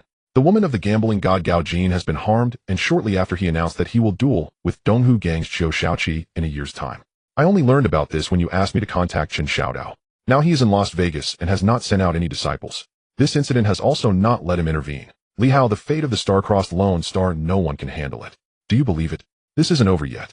Any woman related to him will either not survive or end up maimed. We will also go to the island soon. At this moment, Luo Tianhong walked in and said, Brother Hao, there's a woman named Ding Yao who wants to see you. Then in a flowing red dress, Ding Yao approached with a graceful gait exuding charm. Mr. Li, you are truly a river dragon. From now on, Haokong will belong to Hongxing. Li Hao's eyes lit up. Although they looked the same, Ding Yao's natural charm completely overshadowed Lu Huijin's quirky demeanor. If it weren't for the fact that the woman before him was like Meng Na, bound by the constraints of a public bus, he might have genuinely offered his help. Miss Ding Yao, you seem to be quite free. What brings you here? Is it that DeFei isn't doing his job properly? Ding Yao replied, no, what I seek is a more comprehensive collaboration. There is more than one casino in the territory currently occupied by Hongxing, and I have interest in several of the gambling halls. Li Hao remarked, it seems your appetite is quite large. The death of Thunder God has been beneficial to you. I will consider what you said, but not now. Once you take on the role of agent, we can discuss these matters further. Ding Yao was momentarily stunned, but her heart burned with anger. As the agent for the gang leader, it was evident that there was internal dissent within the Songlian gang. Only after the casino succeeded could she claim an absolute position. Meanwhile, in a private restaurant at night, several elder figures from the underworld of Haokong gathered to discuss matters. Hongxing truly commands respect. The territory in Haokong has been entirely consumed by them. Their momentum is unstoppable. They can't win in open combat, and doing shady work behind the scenes isn't an option either. The only one untouched is Gao Laosi. After all, their developments are completely different. Isn't that obvious? But things are tough today. Oe Luan has taken down young Master Su, and when they arrive, a confrontation is inevitable. At that moment, brothers A Luan and a Tian walked in. After briefly expressing their thanks, they saw the door pushed open again, and Gao Laosi walked in amidst a throng of his subordinates. Uncle Tong, who had introduced Gao Laosi to the underworld, stepped forward with a smile and said, Haha, Laosi, why are you only just arriving? Everyone has been waiting for you. Gao Laosi, exuding an imposing presence without anger, scoffed as he replied, Do I have a habit of arriving early? Have you lost your mind? Finishing his sentence, he sat down without care. Uncle Tong could only awkwardly smile in response. The brothers A Luan realized that things had escalated. Everyone, this gathering is due to a Luan mistakenly killing young Master Su, but it wasn't right for young Master Su to have captured a Tian first. It's all part of the underworld. Before he could finish, Gao Laosi spoke sharply, He is in the wrong, but he can help me move money. What do you think? He is using my name to do business, and anyone who dares to touch him is disrespecting me. Have you lost your mind? Who do you think you are? Just because you brought me out doesn't mean you can talk nonsense. I won't give face to anyone whose words I find disagreeable. Who in Haokong doesn't know the name Gao Laosi? Who dares to touch my people? Do you two little bastards dare to touch my people? I see you must not want to live, do you? A Tian could no longer hold back, slamming his hand on the table, and the two sides confronted each other. A Luan stood up and walked over, threatening, I am the one who took him down. Use whatever tricks you want. Even if I die here today, you won't have a good time.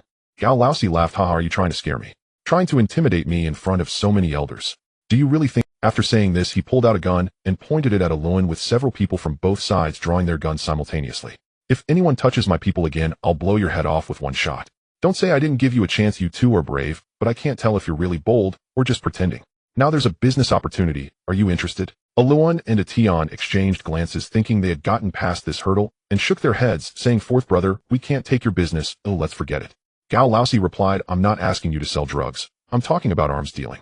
I have a route in Thailand. The risks are high, but the profits are substantial. As they say, fortune favors the bold. If you're brave, it'll be a 70-30 split after the deal is done. Wow, such a big benefit. Fourth brother, you're really generous. Gao Laosi said, let's be clear, I'm not doing this business out of inability. I'm only giving you one reason, I want to see how bold your brother Lun is. Luan replied, in this world, you can't make money without risking it. If we take this deal, thanks for your generosity, fourth. Meanwhile, Gao Jin entered the office and said, brother, how they indeed did not strike.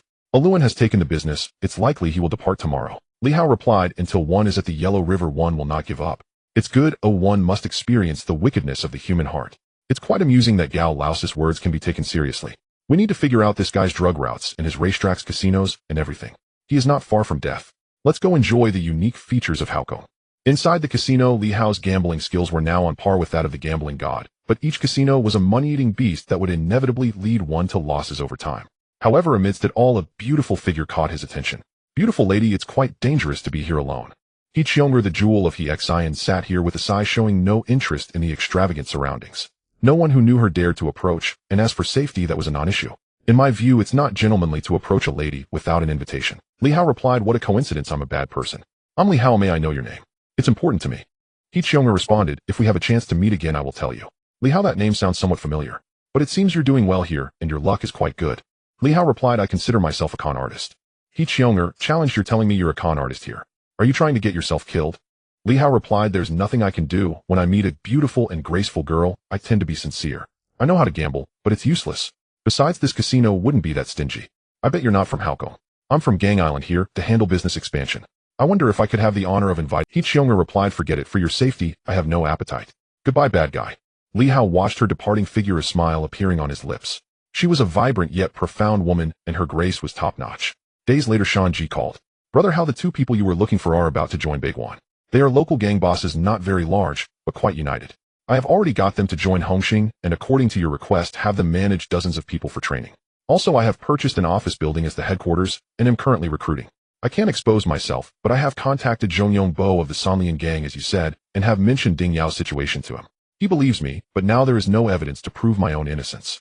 Li Hao replied, that's enough. Soon the casino will open, and when the time comes, you can bring Zhongyong Bo and others back to watch the show. From now on, you will stay in Bay Island, and be the home master of Hongxing in the Bay Island region. Just after hanging up, Gao Jin entered the office again, and said, brother, How to Face sent news that he has saved Gao Jie, fortunately bringing him back. Now he has agreed to testify against Ding Yao's conspiracy. Li Hao asked, is everything settled with the casino? This is our future granary. Gao Jin replied, we have been tracking several individuals related to Ding Yao, and the evidence is overwhelming, quite enough to blackmail them into relinquishing their shares. Also, Hua Lu has sent word that things are quite chaotic over on Gang Island.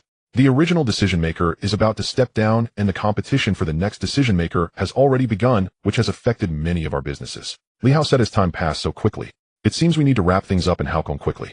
We aim to return to Gang Island. In half a month, Hongxing firmly established its position with policies replicated according to Gang Island's standards becoming more stable. Even a Liao praised it, endlessly calling it a law-conscious gang leader.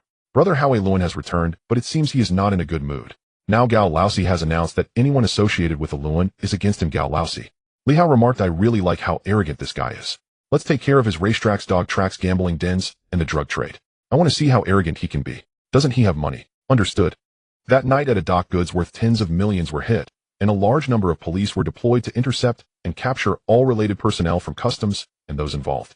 Inside the racetrack, undercover agents like Li Jie dismantled the monitoring room and set fires to destroy it, while over 40 territories actually controlled by Gao Laosi came under attack, leading to chaos.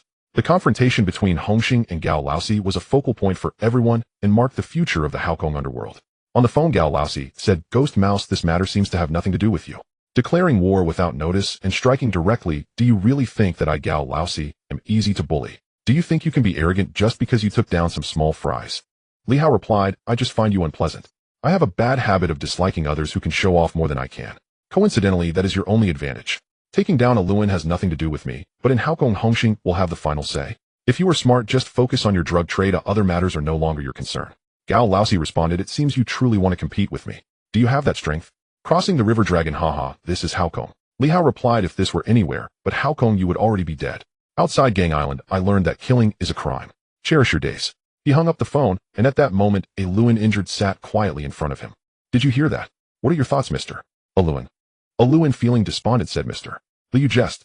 I never expected that Gao Laosi would be so shameless, sending me to my death. It's already a miracle that I came back alive. I didn't expect this guy to greedily want to swallow all the money. Now my men have all scattered, and all my businesses are gone.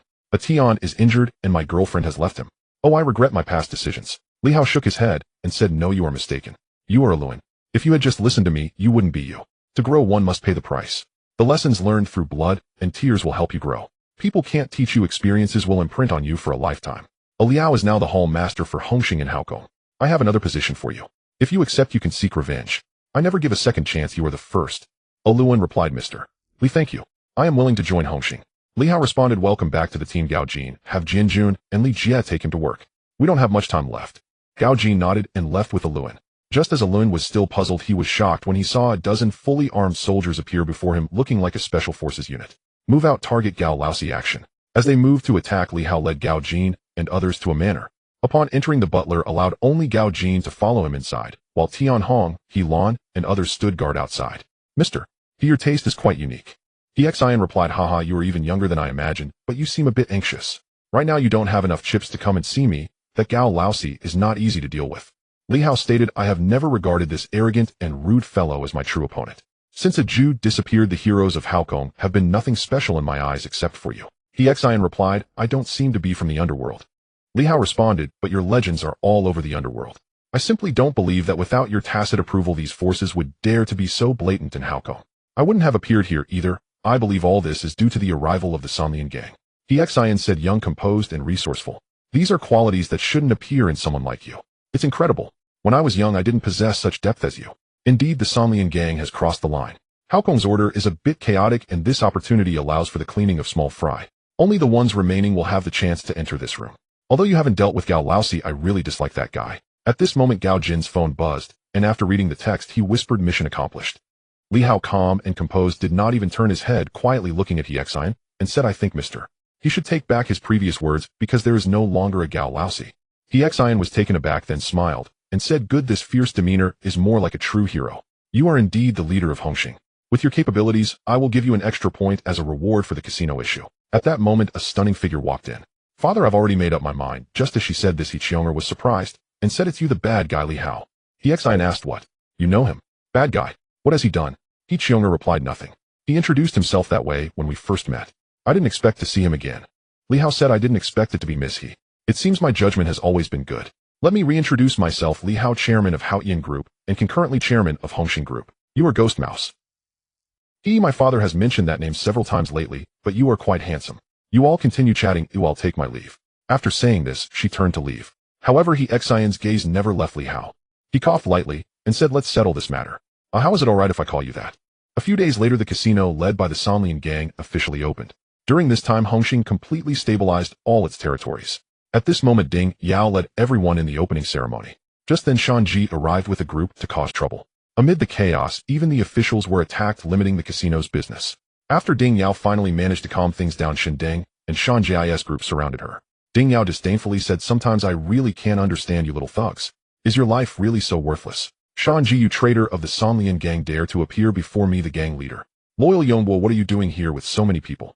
Loyal Yongbo calmly replied, I came to watch the show, but it seems this leading lady is going to have bad luck, Shanji. From behind the crowd, Shanji, wearing sunglasses, slowly walked forward, pointing at Ding Yao. It was she who colluded with Gao Jie to kill Thunder God. Ding Yao said, hell, what credibility do you, a traitor, have to call me a murderer? I am the leader of the Sanlian gang, and now I order the capture of Shanji. At that moment, a voice came from behind, what about me joining in? Then Gao Jie was pushed out in a wheelchair. Ding Yao turned in surprise only to hear Defei laughing, that's right, it was me who sold you out. I was originally quite bored, but if Hao Ge said there would be beauties, I wouldn't have come. It's hard to resist such temptations, but unfortunately, I still have to help my brothers. Ding Yao, furious, pulled out her gun, preparing to eliminate Gao Jie without leaving evidence. But she was soon disarmed by loyal Yonghua and the others who were ready to take her for trial. Shanji stepped forward and whispered in her ear, you are the woman I love the most. And just then a gunshot rang out, and Ding Yao was shot in the abdomen. In her daze, she saw a few people not far away as she recognized them. It was Li Hao. Clearly, she had fallen into a trap and would no longer have the chance to realize her ambitions. Li Hao said, time, fate, and fortune, in the end it is all an illusion. A gene let the earth deity take over the drug market in Haojiang, but one thing is for sure, absolutely, do not sell into the mainland or die. Understood. A few days later, Hongxing completely stabilized its influence in Haojiang. At this time, Li Hao had returned to his office, reminiscing about the scene last night, when he was with Jing Xiang and Liu Huijin a lewd smile appearing on his lips. Hao Gushindang just called to say that Longxing Society's representative Long, he wants to meet you to discuss business. It might be because Shan Ji's influence over there is growing and the news of Haojiang has spread throughout Southeast Asia. Now Hongxing has become a top-tier society. When we are strong, not just Long, even the Yamada group from Sakura country and the Kim Min from the Kimchi country will rush to find us. Reply to him that I will attend the meeting. Let's go, it's about time. Big D must be waiting anxiously. An hour later in a private room of the Yochi restaurant Gui, Shu, it's truly surprising to see a figure like you looking for me. Everyone is discussing how you took over Haojiang. That was just a favor from a friend in the underworld. Besides, aren't you also a popular candidate for the next leader alongside Lian Sheng is said to have 100,000 followers. The D said that's just talk. Although we are one of the 4 major societies, Hongxing has already left everyone else behind. So what is it that you want from me today? I want to cooperate with you. In Suanwan and Quaitsing I plan to establish a logistics center and port aiming for a future market share exceeding 70%. Think about it, what a huge cash flow this is. I will invest 130 million to build it, and you can take a 30% stake managing the operation. Wait a minute. Why would you come to me for such a great opportunity instead of someone else? Li Hao replied, do you think I want? The most suitable place in Suanwan is your territory. As for Quaitsing with Han Bin there, if you want to earn more you can come to Hongxing, and he'll give you 40%. Forget it. You guys at Hongxing are huge. Every hall master is not easy to deal with. By the way, I'm currently campaigning for the position of leader with Lian Sheng. If you can help me. Stop. Don't paint a rosy picture for me. You can't possibly win. The D said, what do you mean? I was the one who let Chue Ji rise to power last time. They promised that this time it would be my turn. Li Hao replied, stop acting like a child. You really believe that? Your mind's gone soft. The leader this time is Lin Huai Lo from Jordan. As for why? Because he has a better attitude than you, is more upbeat, speaks more elegantly, has better relationships with all the elder generations, and most importantly, he was chosen as the leader by Fei Dang. The D said, how is that possible? I spent a lot of money on this. Where did you hear that? Li Hao replied, do I just think about it? The leader with Lian Sheng seems to be elected, but it is actually chosen by Fei Dang, aimed at balancing power within the society. If a leader comes into power, there will definitely be external conflicts. And now with the few elders being trained like dogs, if you take power, will they have a good time? Do you think that spending a few million will secure you a position? The D was stunned. After a long silence, he said with bright eyes, how you're full of clever ideas. When Liang Quan was around, everyone listened to you. Things went smoothly for you. Help me think of some opportunities. Li Hao shook his head and said, do you want to gain power for prestige or to make money? The D replied, of course for prestige, but who doesn't like making money? Li Hao asked, are you afraid of Chue Ji? I could ride on his head and defecate in front of him. Li Hao said, then that's it. As long as you have power, people, and money, a leader is just a sidekick. Without anything, aren't they just beaten like dogs? Can you compete with Fei Dang? You see him like a quail. Don't think I don't know that since you came to power you've been suppressed. You have capabilities and so do others, and they might be even better. I can tell from your expression that you're thinking about breaking away and establishing a new alliance with Lian Sheng. The D exclaimed, my God, no wonder people say you're extremely clever. How did you know I was thinking this? So is Li Hao shook his head and said, not at all, and you'll die faster. Lin Huai Lu has the moral high ground. You will end up caught in the middle, and it will only increase his prestige. Don't think too much about this time, but... The D asked, but what? Li Hao replied, according to my method, the next leader should have no problem. Of course, if you are not convinced... The D said, I don't believe it. They said things would go my way, and their promises would be reliable. I agree to the logistics center. I happen to know a place that is very suitable, which can save time. He then left without looking back. Li Hao did not stop him. After all, a person like him would not turn back until he hit a wall. In less than 3 days, rumors spread in the underworld that the D was about to establish a new alliance with Lian Sheng, causing chaos between him and Lian Sheng. In the end, Deng Bo had to come out to question the D, and it finally calmed down. How I'm really not willing to accept this. You said that you would help me rise to power in the next term. According to what I said, don't just think about rising to power. The elders will agree without a word. Think about making money first. From now on, Lian Sheng will enter the Lin Huai Lu era for 2 years. At this moment, Gao Jin walked in and said softly, how good, the old man Zhu from the Chaozhou gang is dead. I heard that Deng Jiayong has returned, and tonight the Longxing Society people will come over. The hotel has already been arranged, and Xin Deng is waiting for you there. Li Hao said, all right, send someone to keep an eye on this Deng Jiayong. He is a wolf that bites. That night, accompanied by heavy rain, both sides discussed cooperation projects in the hotel. As one of the 4 major societies in Bay Island, Longxing Society is undeniably powerful. The Sanlian Gang, Longxing Society, Donghu Gang, and Zhuxia Gang, while the other small gangs are all controlled by local forces. Shan Ji, who had already shed his identity as a suspect along with the Jian and Arun, rapidly rose in Hongxing on Bay Island. This was due to Shan Ji's familiarity with the area along with Li Hao's substantial financial support. Additionally, Hongxing's current reputation and name had astonished the local powers, and their influence was growing. This was also a point that Longxing Society noticed. After simple negotiations, all cooperation matters were arranged. I didn't expect you to be so straightforward, Hao. With our cooperation business will surely reach new heights. Li Hao replied, I respect your character, and I believe that our cooperation will become even closer. Please take good care of things over in Bay Island. Of course, Shanji is a great hallmaster. Even I envy him. He'll definitely be a good host when I go to Bay Island. The two exchanged pleasantries, but this was a huge encouragement for Longxing, as doing business with the current Hongxing was an expansion of their business. Outside, the rain was pouring heavily. As they stepped outside, they saw someone kneeling in the heavy rain not far away. Li Hao's lips curled into a smile. Without saying a word, he took out a box from his space, and along with Gao Jin walked over with 2 umbrellas. Stop shouting. I've helped you with your matter. At that moment, Shaolin was also stunned. Desperate for money, he felt cornered. Upon learning that Li Hao and Long Yi were having a gathering here, he was willing to sell his life to the other party for the money. He didn't expect Li Hao to be even more proactive. Mr. Li, thank you. From now on, my life belongs to you. Li Hao replied, compared to a dead man, what I need more is a brother to be together with in the future. You still have a long way to go, so don't push yourself too hard.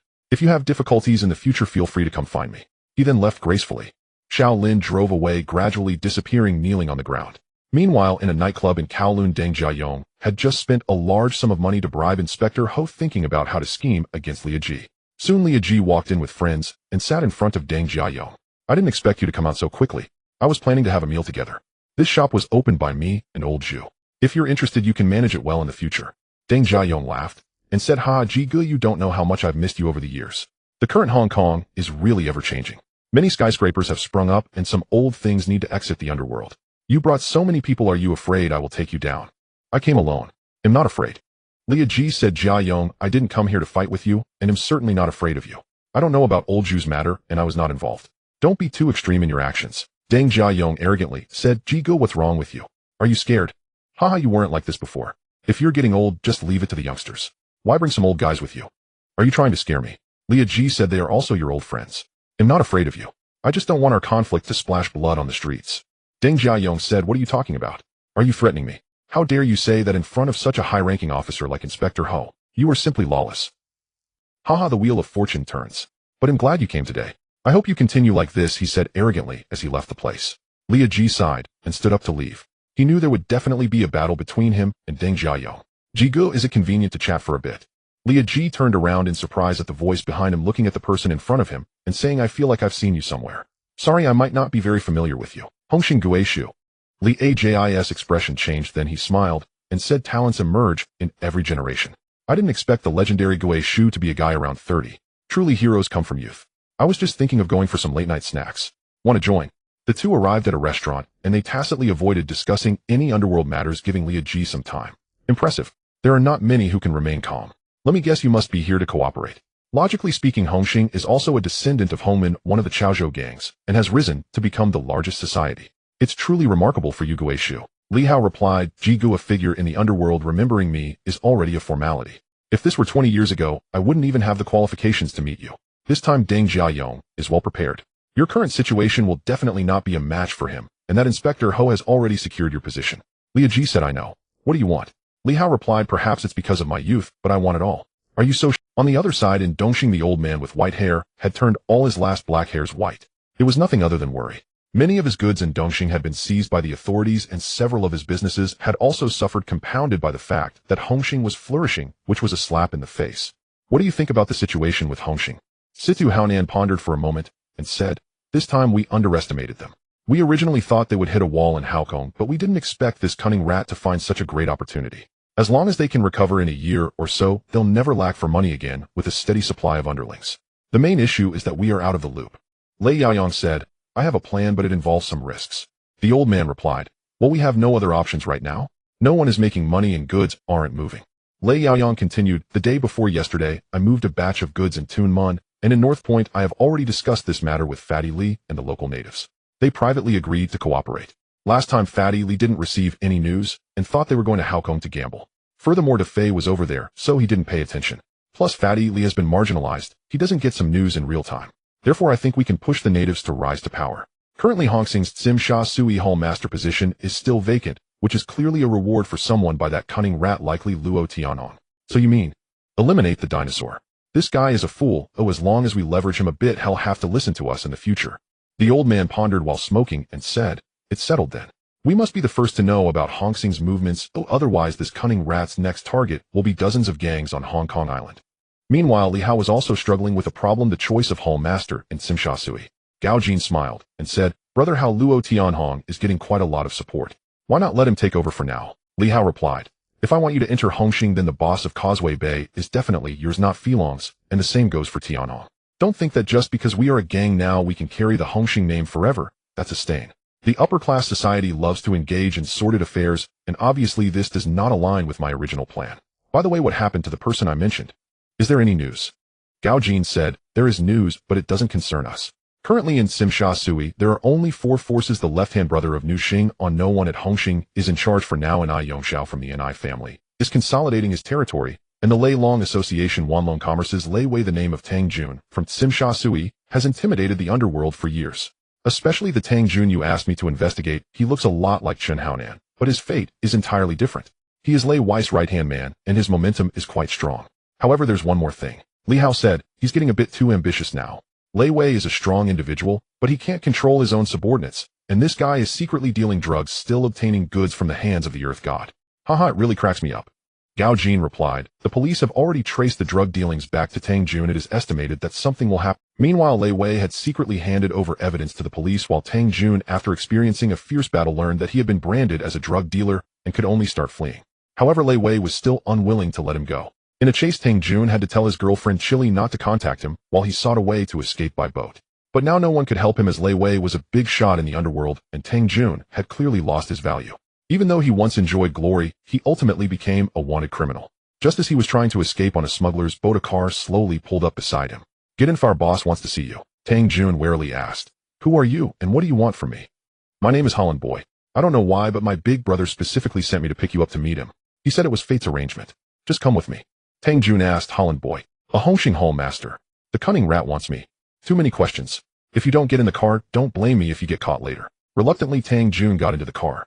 After a while at the Hongxing Hall, "Let's eat something first. If I wanted to capture you, I wouldn't need to arrange this for you." Tang Jun said, "Thank you. I never expected that the one who could help me in the end would be you," and sat down to wolf down his food. Li Hao said, "Eat slowly, and let me tell you something. Your girlfriend Chili went to find Lei Wei on her own, planning to take him out directly. Unfortunately, she got caught, but I had people ready to bring her back. As for Lei Wei, I don't have a better reason to take action against him right now. He has teamed up with the old man, and his territory is something Lien Sheng has been eyeing for a long time. This stormy place in Sim Sha Sui has always attracted too much attention." Tang Jun relaxed, and after eating a little said, "Brother, how can you lend me some people? I suspect that the one dealing drugs is Lei Wei. How is Chili? Is she injured?" Li Hao replied, "You'll see her soon. Right now you have only 2 paths ahead of you. The first is to confront them head-on. The best outcome is that you both perish, and Chili will likely end up dead as well. The second option is to join Hongxing, become the Hall Master of Sim Sha Sui, and he'll let all the members of Hongxing help you take revenge. By the way, it's too late for you to want to exit the underworld. You are Tang Jun, and you will always be a big shot in Hong Kong Island's underworld, even if you are currently down and out." Tang Jun bowed his head, took a drag from his cigarette, and downed his strong liquor. "Mr. Li, I am willing to..." Li Hao said, "Welcome to the big family of Hongxing. Here you just need to keep showcasing your strength, because there are quite a few monsters around. From now on you are the boss of Sim Sha Sui. Holland Boy, you will work with beasts like Qinfeng, Along, Feilong, and Fei Chuan. Lei Wei has over 1,000 subordinates, right? Then let's have tens of thousands for Tang Jun to flaunt, shall we?" Holland Boy replied, "I've been wanting to do this for a long time. Leave this matter to us, don't worry." The next day, dozens of Lei Wei's venues were all attacked. Forget about business, everything was lost. With thousands of subordinates leaving and getting injured, the helpless Lei Wei could only drag people to contact Li Hao, pouring tea and apologizing. Li Hao smiled and said, "It seems I've stolen the script from the Big Shrimp, but fortunately both the Big Shrimp and Fei are under Tang Jun's command, which is enough.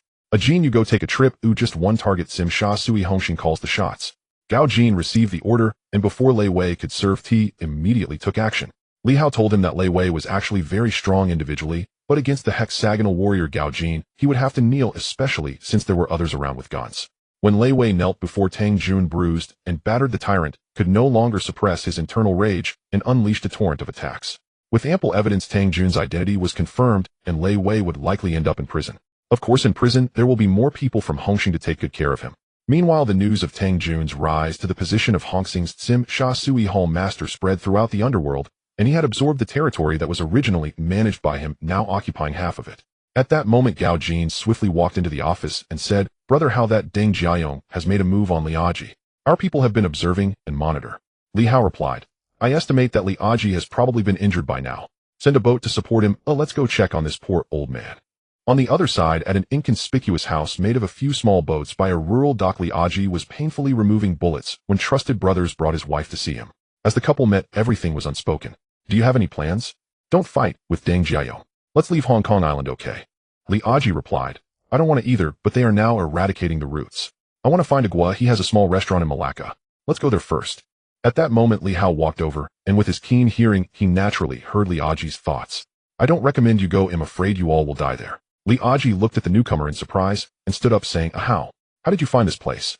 Li Hao replied, If I wanted to take action against you, I would have done so long ago, not waiting until now. I have prepared a boat and everything you need. If you choose to leave Hong Kong Island, I will send you away as soon as possible.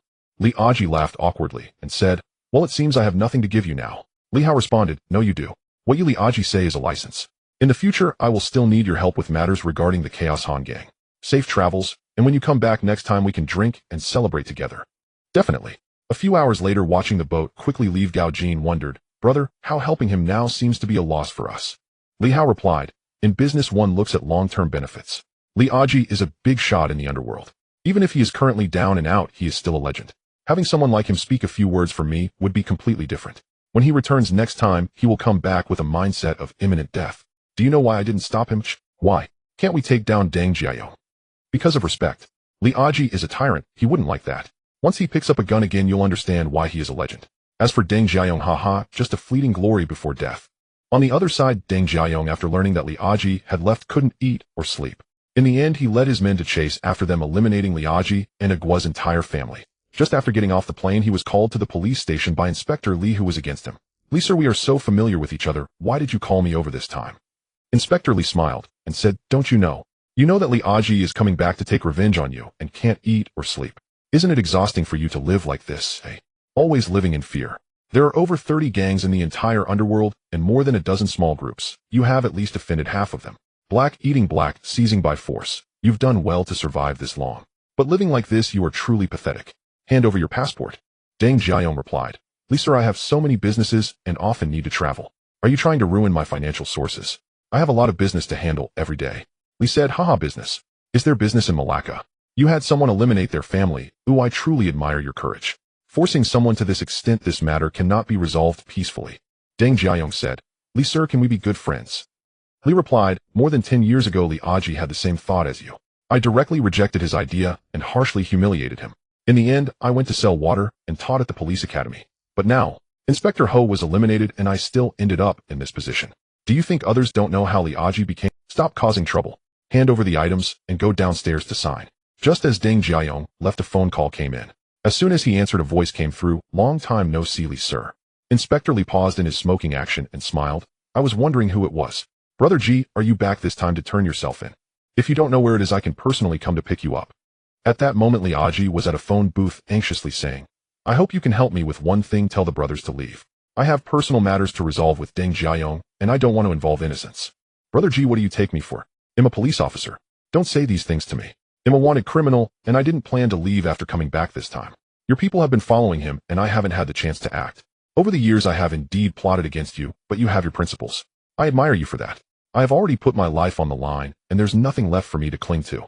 I really don't understand why you people insist on going down one path without turning back. Seeking death with all your... Liaji replied, Some things have to be proven with life. I have been wandering in the underworld since I was 7, and I have seen too many people fall and die in the streets. I have long been prepared for this mindset. Since fate has led to the destruction of my family, I have nothing to complain about, and I will not blame anyone. Inspector Li, you should prepare to collect the bodies, and hung up the phone. On the other side, Inspector Li pondered for a long time before calling back his subordinates. After making over 10 calls, Liaji finally took out that business card and dialed the number on it. Hello, Hao. On the other side, Li Hao was playing golf. Don't think of this as a gentleman's sport. The person he was playing with was nicknamed Golf, a bastard who embezzled a lot of money and was a disgrace to Hongxing's finances. Shindang from now on handle matters like this directly. Even if he is a big shot, anyone who makes mistakes must pay the price. The company still has some things to take responsibility for, so let it pass this time. Shindang received the order and took the barely alive Golf away. At this moment, A Bao walked over, and their identities were even more disparate. How, Mr. Li? Li Hao smiled and stepped forward, patting his shoulder. Don't be so unfamiliar. About just call me a Hao. Abeo said, I think it's a bit forced for you to let me take the position of the red stick, and also Daitu is about to come out. Li Hao was taken aback but smiled and said, that's a good thing. Let's go meet him together. At that moment the phone rang. Gao Jin picked it up and handed it to Li Hao. Which one? Jiga, welcome back. Li Aji said, I've contacted over a dozen old friends and explained your situation. In a while you can take over yourself. It's all yours from now on. I want you to help me. Li Hao replied, I have nothing left now. He added, my promise still stands. I've heard about your situation and I appreciate your hard work. My people will assist you. Li Aji said, honestly you are the only young man I can't see through. Your future will surely make you a crime. In the car, Li Hao contacted Wang Jianjun and others to move against Deng Jiang's estate. Meanwhile, Gao Jin had already secretly taken over Li Aji's gift, a substantial fortune. Everyone, urgent mission, all hall masters mobilize. The target is all of Deng Jiang's territory. I don't care about the process, I only want results. Guo Liu said, Deng Jiayong. This guy has swallowed up a lot of territory from the Chaozhou gang and has taken over all of Li Aji's business circles. Are we just going to strike? Li Hao replied, I calculated that today he will face a calamity and there's no escape. I called all of you not just because of Deng Jiayong. The distances between each hall are not far, especially between the Wangjiao Hall and Bolan Street, which are only 2 streets apart. Plus there are too many unnamed gangs on Hong Kong Island. It's time to clean them up. Fei Quan said, haha, I've been eager to start, Mr. Li. He'll take the lead. Holland said, leave this side of Hong Kong to me. Qin Shou said, ill attack from the new territories. Li Hao said, stop. Attacking from all directions will lead to chaos. Shen Deng has already planned everything and everyone must follow his orders. Hong Kong Island will descend into chaos tonight. I will give you extra time. Remember, this time we must act with thunderous force. Yes, obey the Dragon Head's order. Under Li Hao's command, the massive machine of Hongxing operated rapidly. Meanwhile, Li Hao made a call in his office to Li Wenbin. I need a favor. I bet not returning is a good thing. Just tell me. There are too many obscure organizations on Hong Kong Island. I want to filter them out. Li Wenbin said with confusion, filter. I see you want to take action. There are about 5,000 short mules on Hong Kong Island with over 30 well-known gangs totaling more than 4,000 people. Do you want to swallow them all? This is no joke. Li Hao replied, I didn't say I would swallow them all, but this time I'm going to act. After I take action, I can't avoid conflicts with Liansheng, Dongxing, Xing, and others. They are all cunning foxes who know each other well. Li Wenbin said, you want to ignite the gang war on Hong Kong Island. How can I agree to that? Li Hao said, I don't care about others. Starting tonight until tomorrow morning, Hongxing will launch a full-scale attack on Deng Jiayong and the surrounding small groups. Li Sir, I'm counting on you. And then he hung up the phone. Li Wenbin cursed loudly but quickly gathered many police officers for a meeting, knowing they would have to work overtime that night. Li Hao took out another phone from his space and dialed again. Hello, Comrade Shijun. Shijun was taken aback but quickly smiled and said, no benefit, no early rise. I also want to congratulate you, the spokesperson of Hong Kong. This will play a decisive role in our future recovery. The organization has high hopes for you, but since you can call me, the matter must be significant. Li Hao then explained the situation. Shijun pondered for a moment and said, no destruction, no establishment. The remaining notorious ones can prevent chaos. I agree with your plan, but don't use guns. At least you can't be the first to act. As for Deng Jiang's issues, as long as they have nothing to do with you, it doesn't count. Remember, we want order on Hong Kong Island. The process is not important. Understood. Also, I want to increase investments in the mainland. You must arrange this for me. The initial investment is 300 million. Shijun's eyes lit up. They were currently short on foreign exchange reserves, and he smiled, saying, it seems this is an offer that cannot be refused. Just try to go easy on it. Li Hao was not afraid of Shijun, but this person was a typical example of having a small position with significant power, specifically dealing with the underworld forces of Hong Kong and Hong Kong. Just like the Hong Kong police force, which has over 330 people on the surface, but is directly under the Security Bureau, one of the 3 divisions and 13 bureaus. The position is small, but the power is immense. As night fell, the 12 halls of Hongxing were ready to act at any moment. Outside Deng Jiang's estate, Li Aji and Agua had already arrived. Li Aji asked, Brother Aji, will the helpers you found really come? This clearly isn't a wise decision. Li Aji replied, that guy is a smart person. Besides, what I gave him is enough to repay a favor. Deng Jiayong must die today, or even Jesus can't save him. The 2 men's eyes grew increasingly fierce as they quickly readied their firearms, climbing to the rooftop to prepare for the attack. At that moment, Deng Jiayong gathered a dozen armed subordinates to act as bodyguards, revealing the immense fear in his heart. Once the gunshots rang out, this massacre would be irreversible. Li Aji held a grenade launcher, and with one shot it advanced like a hand grenade. Agua sprayed bullets at the crowd. The enemy was caught off guard, but soon Deng Jiayong came out fully armed and gradually gained the upper hand under fire support. On the other side of the estate, Wang Jianjun and others were watching. Big brother, why aren't we acting? Wang Jianjun smiled and said, the boss order is that not a single person in this estate is to be left alive. Let them play by themselves. It's a pity these two are useless. They act recklessly, leaving their backs exposed to us. After saying this, a dozen people stood up and opened fire from behind at Deng Jiang's subordinates, simultaneously throwing grenades to clear the area. Li Aji and Aguo were trapped inside and nearly got killed. Li Aji said, Brother Aji, your helper is really unreliable. Good thing they came just in time. Li Aji replied, as long as he can act, it's fine. The counterattack is upon us. The two jumped out of the window, machine guns blazing, both sides competing with firepower. Soon the bullets were expended. Li Aji charged at Deng Jiayong despite the danger, and Aguo, after getting shot, also rushed forward to fight. The two fought against Deng Jiayong, grappling together. Wang Jianjun took down the last enemy, watching the three of them beating each other with no interest, and issued a retreat order. However, before leaving, he threw several grenades at them. Under the machine gun fire, Li Aji, Deng Jiayong, and Aguo fell amidst the bloodshed, and a raging fire continued to burn until Officer Li arrived. On the other side of the harbor island, the forces of the Underworld watched the commotion of the Hung Hing's assault. However, as they observed, they began to sense something was amiss. The blade of conflict was now aimed at themselves. Simultaneously, organizations like Hixing Society, Dragon City Gang, and Hong Tai joined the fray to swallow up small factions. Dongxing, He Lianxing, and Hong Lu were not fools either. If they did not act now, they would simply watch as their rivals expanded their power. The small factions faced dire straits as dozens of large-scale clashes erupted across the already small harbor island. Complaint calls flooded the police station without pause. Li Wenbin ordered the suppression of the clashes in Dongxing and other areas. Just as he was about to lose control, Li Hao's call finally came through. The designed objectives had been achieved. The following hours fell into a flurry of overtime for Li Wenbin and his associates, resulting in the capture of Han. We have eliminated 6 small gangs along the way, covering a total of 11 streets and over 300 venues. Within half a month, various contracts and internal policies will be implemented. Moreover, we've recruited many people this time, and the number of members in each faction is increasing. Gao Jin said, Brother Hao, Li Aji has organized your gifts. Besides those few villas, there are stock securities, a plot of land in the new territories, over a dozen shops, and 2 restaurants.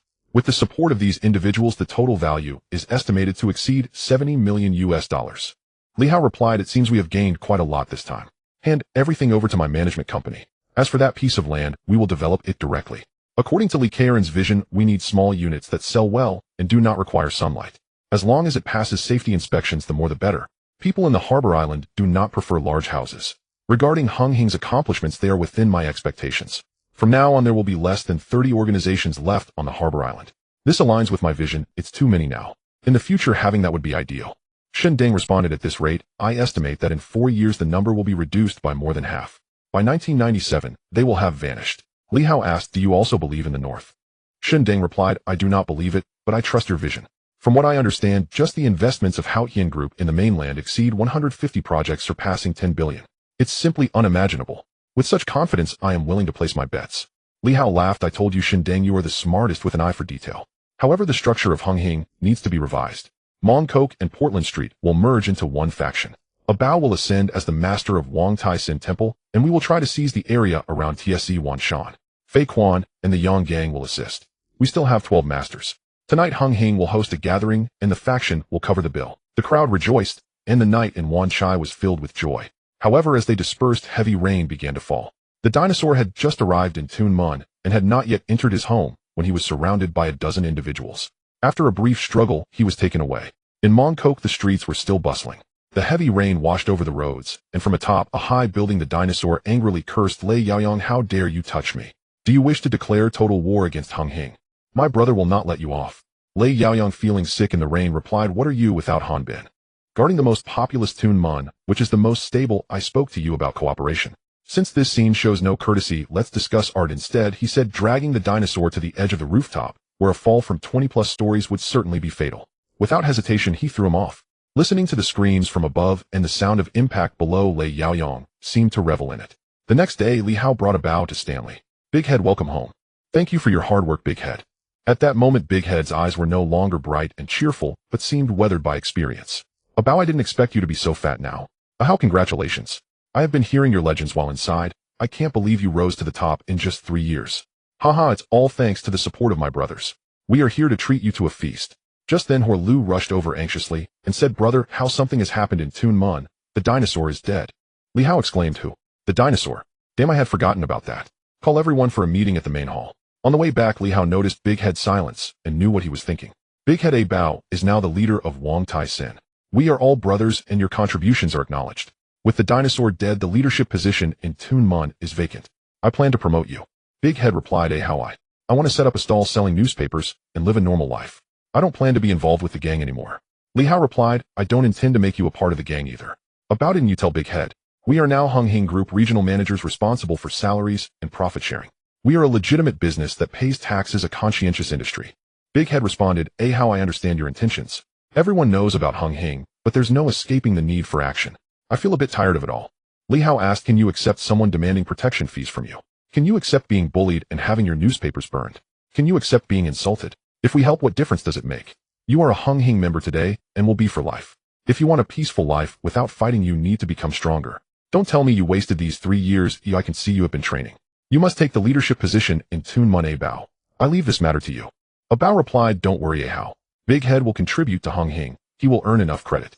Everyone gathered at the main hall. During their free time, Li Hao informed the others, including Holland and Fei Quan, about Big Head's situation. Soon after, Han Bin and Sister 13 walked in while Fatty Li sat there nonchalantly. Mr. Li, I need an explanation regarding this matter. Beast the dinosaur was killed on your turf. You owe me an explanation. Beast stood up calmly and said, first, we are brothers, who I have no reason to act against him. Second, we often drink together, who our relationship is not perfect, but there are absolutely no issues. There is certainly no monetary relationship. Most importantly, if I were to act, I would not use such a method. Clearly he was taken away. Do I have a brain issue to bring him to Mongkok? Shindeng said, I spoke with the police. Last night it rained heavily and the dinosaur was taken away by a group of people when he returned to his residence. The police confirmed his identity this morning and contacted me immediately, and then I reached out to Han Bin and Huolu. Li Hao glanced over. There was no need to say that after drinking last night, Han Bin and Sister 13 must have gone off to enjoy themselves. As for that dinosaur, he was likely taken out by Lei Yaoyang. And this Fatty Li being ridiculous and obnoxious was clearly frustrating the company's order. Han Bin, with tears in his eyes, said, I won't let this matter rest. With Xian killed and the dinosaur gone, it's clear someone is targeting me, isn't it? Beast, the incident with the dinosaur happened on your turf. You must give me an explanation no matter what. The Beast replied, I would investigate this matter regardless of your words. Isn't this obviously someone trying to frame me? This aligns with my glorious image, and I've already had someone investigate. I will definitely give you an explanation. Li Hao interjected, cough, cough. Han Bin, I understand your agitation, but please calm down for now. Let's sit down and ease the tension. None of us wanted to see this incident. I've already spoken with the police and we have some leads, but they cannot be confirmed yet. I've also issued a bounty of 1 million for any valuable information. The dinosaur was our brother, and we will support each other. Moreover, I suspect this matter is related to Dongxing, our sworn enemy.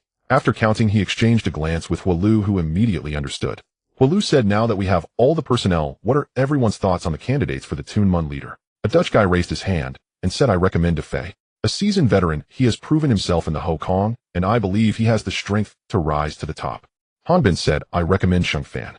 He is most familiar with Tun Mun and can handle any situation immediately. The Beast laughed and said, Han Bin, it's one thing to be unaware, but I often meet with the dinosaur. Don't you know what kind of person Sheng Fan is? He can't articulate a single coherent sentence, let alone get things done. He has no brains at all. We need to recommend talent, not fools. De Fei said, even though I'm recommended, I must speak up. Sheng Fan struggles to say even a proper sentence. I'm not belittling him, but the leader of Hongxing is now a manager in a locality. Many businesses need to be managed, not just using a knife to speak with people. At this point, Sheng Fan couldn't hold back any longer and exclaimed to Fei, what the hell are you saying? At this moment, A Bao raised his hand and said, I recommend it too. His contributions are more than sufficient.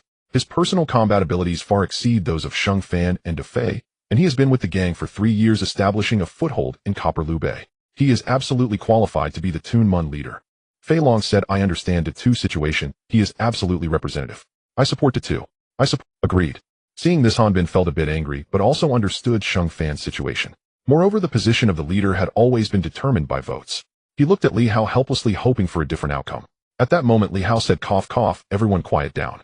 I understand Han Bin's feelings. How about this? Shindeng will divide Tun Mun into 3 sections, with Sheng Fan to 2 and De Fei competing for 1 month. At that time, all of Hongxing will vote, and you can also campaign for votes. This way it will be fairer.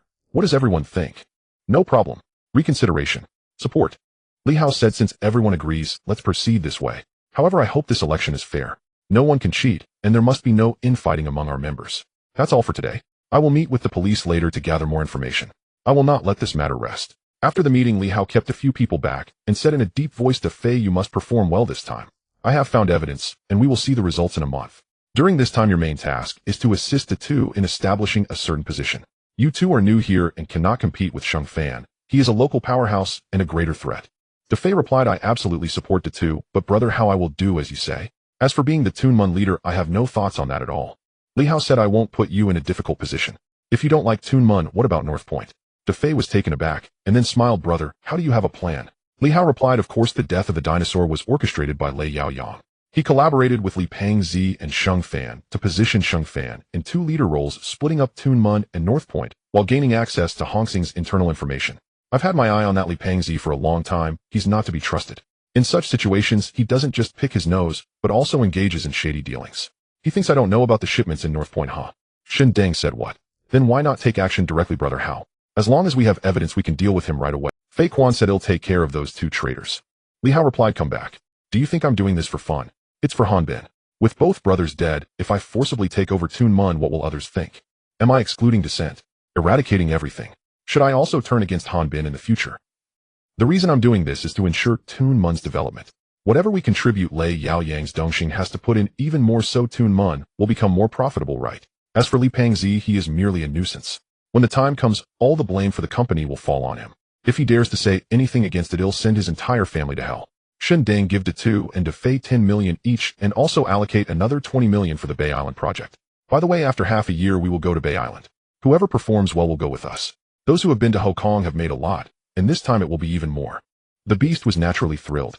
The last time he went to Hong Kong he made at least 10 million, and that was after giving over 10 million to his subordinates. Shin Deng said, no problem. Since brother Hao has confirmed the plan, we must act convincingly and definitely do not let anything slip when drunk. On the other side, Shang Fan with his head down said, I'm sorry big brother. I did my best. It would be best if I could get elected, but if not, it's whatever. Han Bin, feeling frustrated, angrily replied, what do you mean if you can get elected? If you can, it's fine. I and Sister 13 are backing you. If you don't have confidence in yourself, how can you win? Shang Fan said, I understand. I will work hard.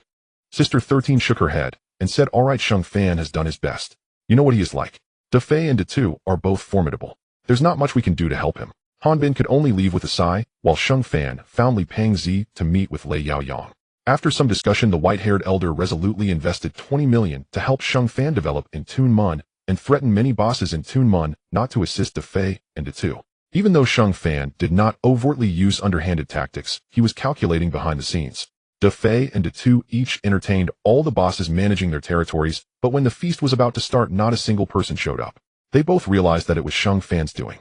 Since they needed to act convincingly, they naturally couldn't avoid the quarrel. At this moment, Shang Fan arrogantly said, are you two sick? If they aren't going to eat, what does that have to do with me? My business is thriving, all thanks to my brothers giving me face. Stop whining here. Defei was about to make a move when he was stopped by De2, who left with a fierce remark. However, once the two got into the car, they couldn't help but laugh. It was likely that Shang Fan had spent hundreds of thousands. He clearly had money from Dongxing's Lei Yaoyang. The three of them engaged in a covert struggle, turning Toonmun into the hottest and most profitable place. A month passed in the blink of an eye. During this time, Li Hao focused on managing the operations of Haoyan Group, and the happiest among them was Jimmy. Investments in the mainland were going smoothly, and under Li Hao's guidance loans were flowing in abundantly. Haoyan was now a prestigious brand in the mainland, a central figure in every city. Li Hao completely replicated a certain brand from his past life, merging real estate with business, and collecting rent was already more than sufficient. Furthermore, he had the largest property management and residential development projects. Jimmy was whole here. Li Hao replied, this is the advantage of having backers. Although the government holds a portion of the shares, this also gives us confidence and makes us feel more secure. For now, this is enough. In the 90s, that's sufficient to stir up a storm. Gather reporters from around the world. This press conference will be hosted by you. Jimmy asked, huh? Brother, how are you not going to take the stage yourself? It's not the right time yet. Let's settle it this way. I have other matters to attend to, Li Hao said, quickly leaving. Jimmy looked at Gao Jin, who remained unmoved. Don't look at me. Brother Hao has been like this since he met a woman a few days ago. As for Sister Lu and Sister Jingxiang, they probably already know a chaotic battle is inevitable. Jimmy said with a twitching mouth, brother Hao is truly a role model for the people in the realm of dating. On the other side, Li Hao had not been driving for long when he began to play with the first-generation Haoyan phone in his hand. It was the initial version and not particularly laggy, but it didn't have many functions. It was certainly better than the mainland's BB machines and phone booths, and most importantly, it was affordably priced. Right now, the Big Brother's phone costs over 10,000. While it might not be expensive on the island in the mainland, where a few $100s a month was considered exorbitant, it was a different story. Haotian's pricing was set at 2,999 yuan, aiming to seize the market, and they would also release high-end models in the future, building brand recognition first. Just as he was in high spirits, he suddenly slammed on the brakes. In front of him was a man holding a plastic bag, chasing after a coin that had rolled to the ground. Xiaofu. Sorry I didn't notice you while I was picking up something. I'm really sorry. Li Hao's mind raced. Xiaofu, one man's strength, the king of assassins. Was this not the bodyguard delivered to his door? Can you drive? I need a bodyguard who can also be a driver. 30,000 a month, all meals and accommodation included. Xiaofu was taken aback looking at the tiger-headed car in front of him, and said, is this how rich people act? But are you trying to trick me? Li Hao immediately returned to the car, pretending to take out 100,000 yuan, and handed it to him, saying, am I tricking you? If not, come with me, change your clothes, and get in the car. Xiaofu said, boss, I'm all yours, but I need to inform my older brother first. At this moment a voice came from behind. Xiaofu, you've caused trouble again. I told you to go collect debts, and help the widowed mothers with the plumbing work. You are truly embarrassing me. Li Hao turned around, and smiled, saying, Xiaofu, and I hit it off immediately. It's perfect because I lack talent on this side. Let him stay with me. Not bad looking, but why do I feel like I recognize you? Where are you from? Kid, I'm from the All Prosperity Society. Hongxing Ghost Mouse. Then there was complete silence, while only Xiaofu awkwardly said, Brother Dejun, am not suitable for debt collection. This gentleman needs a bodyguard and driver, and I think I can manage. Brother Dejun, say something. Dejun eased the awkwardness and said, so it's the leader of Hongxing Ghost Mouse. Nice to meet you. Xiaofu, following you would be a blessing for him. Li Hao smiled and turned around to toss another 100,000 yuan, saying, consider this a fee for the transfer, a friendly gesture. I feel we will meet again in the future. I remember you were with He Shichong, right? That guy is not to be trifled with, dealing in powder and guns behind the scenes. If you trust me, get out of there quickly and avoid fighting. Then he took Xiaofu and left to change clothes. Dejun held the money, pondering Li Hao's words. He knew he wasn't worthy of being duped by Li Hao, so he wasn't foolish either. He had to consider his own future. He heard that the leader Wang Dong intended to position the young lady, and he wondered if he had a chance to help her rise to power. After thinking this through, he hurried to the villa in the estate because things had gone awry with All Prosperity. Leader Wang Dong was implicated in multiple cases and would likely be imprisoned. Given his age, it was uncertain whether he could make it out. More people supported He Shichong because the plan proposed by the young lady Wang Fengyi involved too many overall interests of the All Prosperity gang, especially shutting down many departments, which displeased many. In contrast, He Shichong was making money for them, and the disparity was stark. Now with Wang Dong still around, he could suppress opposition. Once he entered prison and the young lady Wang Fengyi took charge with new policies, dissenting voices would surely rise. At that point, Dejun's defection would hold even greater significance. On the other side, the young rich man, dressed in a new suit, indeed exuded a different aura. At the same time, Li Hao handed him a gun and bullets, which he grew fond of as he embraced the identity of a bodyguard driving towards the school. During this time, he also learned about all of Li Hao's identities, feeling astonished, yet increasingly respectful. Mr. Li, what are you doing at school? Picking up a child. Or? Li Hao replied, look at me, so refined. Of course I am a teacher. Do I still need to ask? Just wait outside. If you're hungry, go eat. Feel free to move around. I'll give you a phone to contact me anytime. Saying this, he strode into the school, leaving the bewildered young rich man behind. The boss is going to school to be a teacher? What is he going to teach? How to stab people? No wonder this school is so chaotic. It's practically a vocational training school for delinquents. At this moment, Li Hao walked into the academic office, where Xian's eyes brightened with delight that she could hardly suppress. A few days ago, under Li Hao's orchestrated circumstances, they had a chance encounter. After half a month of getting to know each other, Li Hao had also taken over Chun Haonan's role to help Xian with a class. How you finally come. In this class, I want you to instill the correct values in the children. These kids seem brainwashed by delinquents. How can they not study? Li Hao, my Xian has given the order, so I naturally have to help. Oh, stop it. Who is your Xian? Hurry up and go to class, she said, giving him a push towards the classroom before leaving. He, the face of a young girl, is all about the fireworks and powder. Let me see what my dear students are like, all twisted and crooked. After walking a few steps, Li Hao noticed a basin of water precariously placed on a half-open door, clearly set up by the students to prank the teacher. These are leftover toys. Since you all are so happy, why not? He kicked the door open, and as the basin fell, he executed a flying kick, splashing most of the students in the class. Hello, students. Seeing you welcome me like this has warmed my once cold heart. I am your substitute teacher, Li. I hope you will like me. Today we want to talk about the three kingdoms. We will talk about rules. With that, he wrote 2 characters on the back blackboard, and then from an incredible angle hit 2 students in the back with chalk. You 2 little rascals, it's one thing to eat during class, but whispering is against the rules. With that yellow hair, what's wrong? Is this place like the outside world? What's so good about delinquents? Do you even understand the rules of the gang world? I'm afraid you don't even know anyone out there. At this moment, a student who was in pain stood up and said, I'm Fat Corpse and he's good boy. We have already joined the Dongxing Society. What do you, a teacher, know about gang rules? We know more people than you could imagine. Li Hao, oh, you scared me. Who do you think you are in Dongxing? You probably don't even know everyone. Fat Corpse, let me tell you, the most formidable big brother in the gang world is Brother Fei Quan of Jiulong. He's the most stylish one. But if we're talking about who's the strongest, that would be Brother Gui Shu of Hongxing. He used to be the boss of Hongxing's Tongluan and was unbeatable in the past. After becoming the boss, he dominated, taking over the territory of Macau, and recently led the charge to eliminate that madman Deng Jiao. Li Hao, aren't you from Dongxing? Why are you praising Hongxing? Is Dongxing all garbage? Fat Corpse, what do you know? Our big brother is the emperor of Dongxing. Li Hao laughed heartily. Haha, you're killing me. The Qing dynasty has been dead for almost 100 years, and you still— Fat Corpse, what do you know? My big brother's big brother is one of the 5 tigers of Dongxing Big Me. Each of the 5 tigers can easily take down Hongxing, and their development paths are different.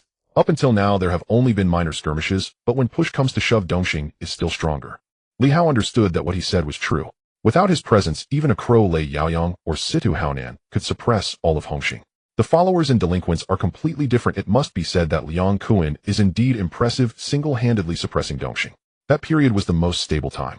According to your reasoning based on past achievements, isn't Hongxing the strongest, especially that Ghost Mouse you mentioned? But do you know what he's really like? Fat Corpse, of course he's impressive. He has tens of thousands of underlings, and both Xing society and Longxing gang respect him. The aura of the #1 expert in the gang world. If it were me, wouldn't that be heavenly? Li Hao, you're just a kid. Gui Shu is also a person. How do you know he hasn't suffered injuries while practicing martial arts, facing anger, the departure of friends, financial struggles, and the pressure of leading a massive organization? You only see his glory, his many underlings, and vast territory. It's simply short-sighted. Do you think this is what he wants? Do you think he's happy? Do you think he's joyful? You're wrong. You can't imagine Gui Shu's happiness, you know. Huh. The massive twist left the students stunned, followed by sounds of disbelief. However, at this moment, while walking and talking, Li Hao had arrived in front of Fat Corpse. Under the astonished gazes of everyone, Li Hao single-handedly lifted Fat Corpse over his head with a fierce gaze and said, "Let me tell you, this is the classroom. My rules are rules. Outside, I am Li Hao. My rules are Hongxing's rules, the rules of the gang world in Hong Kong." Fat Corpse's initial struggle turned into fear. He was then gently placed down by Li Hao, who laughed and patted his shoulder before returning to the podium, saying, "Everyone, rules mean order. The delinquents you mentioned appear formidable on the surface, with tattoos, smoking, and engaging in fights. You think they're impressive because you're young, yearning for heroism and personal charisma.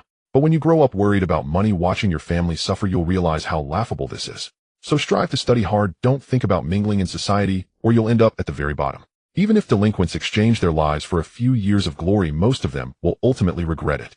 As the bell rang for the end of class, Li Hao announced the conclusion. As he left, he even smiled at Fat Corpse. However, since Fat Corpse realized this person was Li Hao, he could no longer smile, not even when his friend Good Boy called him. He muttered to himself, "He is the ghost mouse of Hongxing." Xian smiled as she saw Li Hao come out, thinking that the class went very smoothly. She admired him, saying, "You performed wonderfully. The children in this class are all well-behaved. How do you feel? Did you gain anything?" Li Hao replied, "It was all right.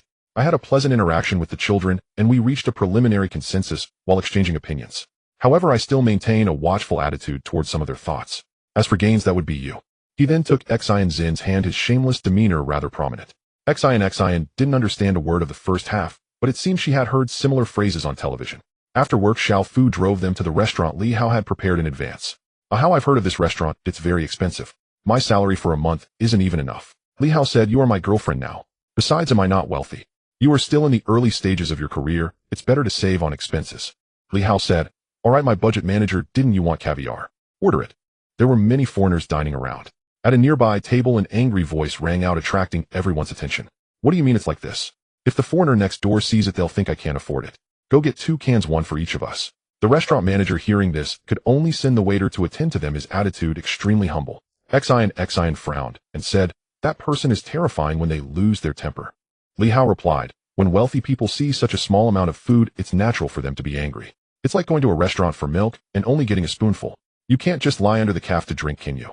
Xian was about to burst out laughing, but quickly covered her mouth, saying, "That analogy is completely—" At that moment, the waiter came to serve the dishes, elegantly plated. If she had WeChat, Xian would definitely post it on her moments. Of course, Li Hao had already had Jimmy lead a team to develop this software, following the penguin model. Whoever got it done first would own it. After saying a few simple words, Li Hao excused himself to the restroom and called to have Gao Jin send someone to watch the few people who had been angry in the restaurant earlier, the major drug lord Lin Kuan and the undercover cop Ali. That night, in Xian Zin's solitary apartment, Li Hao calmly moved and claiming his car was out of gas, and Xian pretended not to know and cooperated. As for what happened in the process, readers can fill in the blanks themselves. The next morning, watching Xian make breakfast in the kitchen, Li Hao felt an indescribable feeling. After sending her off to school, he had Xiao Fu drive them to the agreed location. Gao Jin said, "Brother, how the person you're looking for?" Li Hao said, "Tell him to go to the rooftop. By the way, I forgot to introduce this is Xiao Fu, one of us." The two exchanged glances and nodded. After a while, Ollie was brought out of the room to the rooftop by a few people. "Who are you? I don't think we've met before." Li Hao chuckled, "Selling drugs in my territory and claiming ignorance. Tell me, if I were to silently dispose of you right now, would anyone know you are an undercover cop?" Ollie was stunned, and a wave of terror washed over him. "I know who you are now, Mr. Li from the Hongxing gang. I am a police officer. You wouldn't want such a crime on your record, would you? What do you want with me?" Li Hao said, "I have my eyes on that widow with her orphan. I want her husband, Lu, and you need to cooperate with me." Ollie asked, "What do you mean?" Li Hao continued, "Do you think I care about that little money from selling drugs? My target is Lin Kuan, and you too. There's no conflict, but you've been used without knowing it, haven't you? The batch of drugs you had has already been sold to the Bay Islands by your superior, who bribed them with millions to get promoted. You've been undercover for 7 years, and after you go back, you'll still be an ordinary cop. You won't even reach the rank of senior inspector. All the credit will go to them." Ollie said, "What do you want to do? I don't believe you wouldn't want any benefits at all." Li Hao replied, "You're right. I don't like trouble, and I certainly don't want anyone messing with drugs. This thing number 4 will surely disappear from the historical stage in the future. Next century will be the age of ice. I think you probably don't know this yet. In short, if you want to live, you need to follow my way, otherwise your superior will take you out. Lin Kuan will take you out, and of course I might too." Ollie returned to his residence confused. Not far away, Lu, having run out of money for drugs, wanted to ask Ollie and his wife and child for money. Before he could go upstairs, he was stopped by a car and taken away. Shortly after, Gao Jin's phone rang, and Di Zhang's voice came through saying, "Thank you, boss. With this guy I have another life." Gao Jin said, "Follow Ollie and cut off Lin Kuan's connections. From now on his business will belong to you, and as for the people, there's no need to leave any behind." After hanging up the phone, Gao Jin turned and said, "Brother, how it's already been taken care of. We should head to Tunmun now. Today is the day of the boss election. So soon. I almost forgot. When you're with Xian time flies. By the way, Jingxiang called 11 times, Liu Huijin called 16 times, and I personally came over 3 times. If nothing unexpected happens, you will be in trouble next." Li Hao said, "Jin, you aren't very good at telling jokes. Let's solve the Tunmun issue first. Women are really troublesome." A few hours later, at the Tunmun Opera House, it had now been modified to serve as the election venue. Shindeng and Hualu were the hosts. Li Hao sat calmly on stage smoking and called Luo Tianhong to whisper something in his ear. "Everyone, the brothers have gathered today. We will now begin the election for the Tunmun Tong Master, starting with the 2, followed by Da Fei and Sheng Fan. Everyone participating gets a valuable vote, and the one with the most votes wins." Li Hao didn't hear a word of what the 3 were saying. At that moment, he was thinking about how to resolve the issue between the 2 women. Meanwhile, the crowd below was buzzing with discussions. Fei Quan exclaimed in surprise, "What's up with this Sheng Fan? When did he become so articulate?" Along asked, "There's a problem. How could he change so much in a month?" A Bao said, "Hanbin, did you make him memorize something? He speaks so convincingly." Hanbin replied, "I don't know why he changed so much today. Maybe he had an epiphany. You guys shouldn't be jealous. People need to progress." Just as Hanbin was feeling happy, he was about to be slapped in the face. Li Hao, having thought of no other way, simply took the microphone and stood up saying, "Everyone, the 3 contestants spoke quite well, would almost moved me to tears in a way. However, someone is being dishonest, someone is lying. Jin Xiaofu." The 2 men heard the command and immediately stepped forward to subdue the rogue, pinning him to the ground. The hat fell off, revealing a communicator inside. At the same time, a scream echoed from above, and a shadow fell from the 2nd floor, shortly followed by Luo Tianhong descending with a sword. "Yes, it's him. What on earth is happening here?" Amidst the murmurs, Li Hao's voice emerged, "Ladies and gentlemen, as the head of Hongxing, I cannot stand idly by while our people are bullied. Long is my beloved brother. His death has kept me awake at night. Fortunately, by chance, I found a lead. Long was killed by Lei Yaoyang. Furthermore, the rogue colluded with Fatty Li to scheme against the underworld leader of Tunmun and secretly distribute goods. I have gathered all the evidence, and these 2 traitors are cheating in front of us today. It is utterly foolish." Shindeng. Then Shindeng stepped forward and said, "Everyone, Mr. Li has long been aware of this matter. The purpose is to see how this play from Dongxing unfolds. The company still has some issues that need someone to handle. Rogue Fatty Li, if you have no objections, let's take a trip for the sake of our brotherhood. Otherwise, don't blame us for being impolite."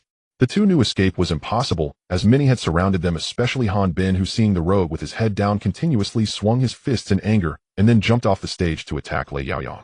However, Lei Yaoyang was an absolute tyrant, loudly proclaiming, "Ghost Mouse, your Hongxing people are fighting unfairly. So many against me alone, this is unacceptable." Li Hao smirked, "Head Dongxing's 5 tigers, you have the guts, I admire you. I'll give you a chance to challenge me. If you win, I'll let you go, but it's only today. Benny Tiger, enjoy yourself." As the words fell, Han Bin charged forward lacking any combat skills, and the two became entangled. Lei Yaoyang was severely injured by Luo Tianhong, otherwise Binny Tiger Han Bin would never have stood a chance against him. But now it was different. Han Bin had gone crazy. The deaths of his two brothers were tied to Dongxing, and he had allowed the murderer of his brothers to rise. He was utterly ashamed. At this moment, he was completely mad, relentlessly attacking the already unconscious Lei Yaoyang. Everyone rushed to intervene until Shan Mei arrived to pull them apart. Li Hao calmly remarked, today's show must have an ending. Big Head will rise as the underworld leader of Tunmun, and Defei will rise as the underworld leader of North Point. The crowd erupted in cheers, and both Defei and Big Head were extremely excited. Li Hao then took out his phone and dialed a number in front of everyone, saying, "Old man still alive." The old man was taken aback. He was familiar with that voice. What was the call about? Shouldn't he be at the election? Ghost Mouse, don't play tricks with me. What do you want? Of course, to settle accounts. Do you think I'm a young lady? Lei Yaoyang explained everything, stating that it was all you're doing, and I need an explanation. The old man was shocked and immediately put down the phone to have his subordinate contact Lei Yaoyang. When the call connected, Li Hao's voice came through again. What's going on? Don't you trust me, or do you just want to hear my voice? The old man replied, Ghost Mouse, I know nothing about what you said, but Yaoyang is one of my Dongxing 5 tigers. Capturing him is a slap in my face. Li Hao retorted, what is Dongxing to me? He already admitted it. You still want to act tough with me? Then let's go to war. The old man replied, way to battle benefits no one. I'll offer 10 million to settle this.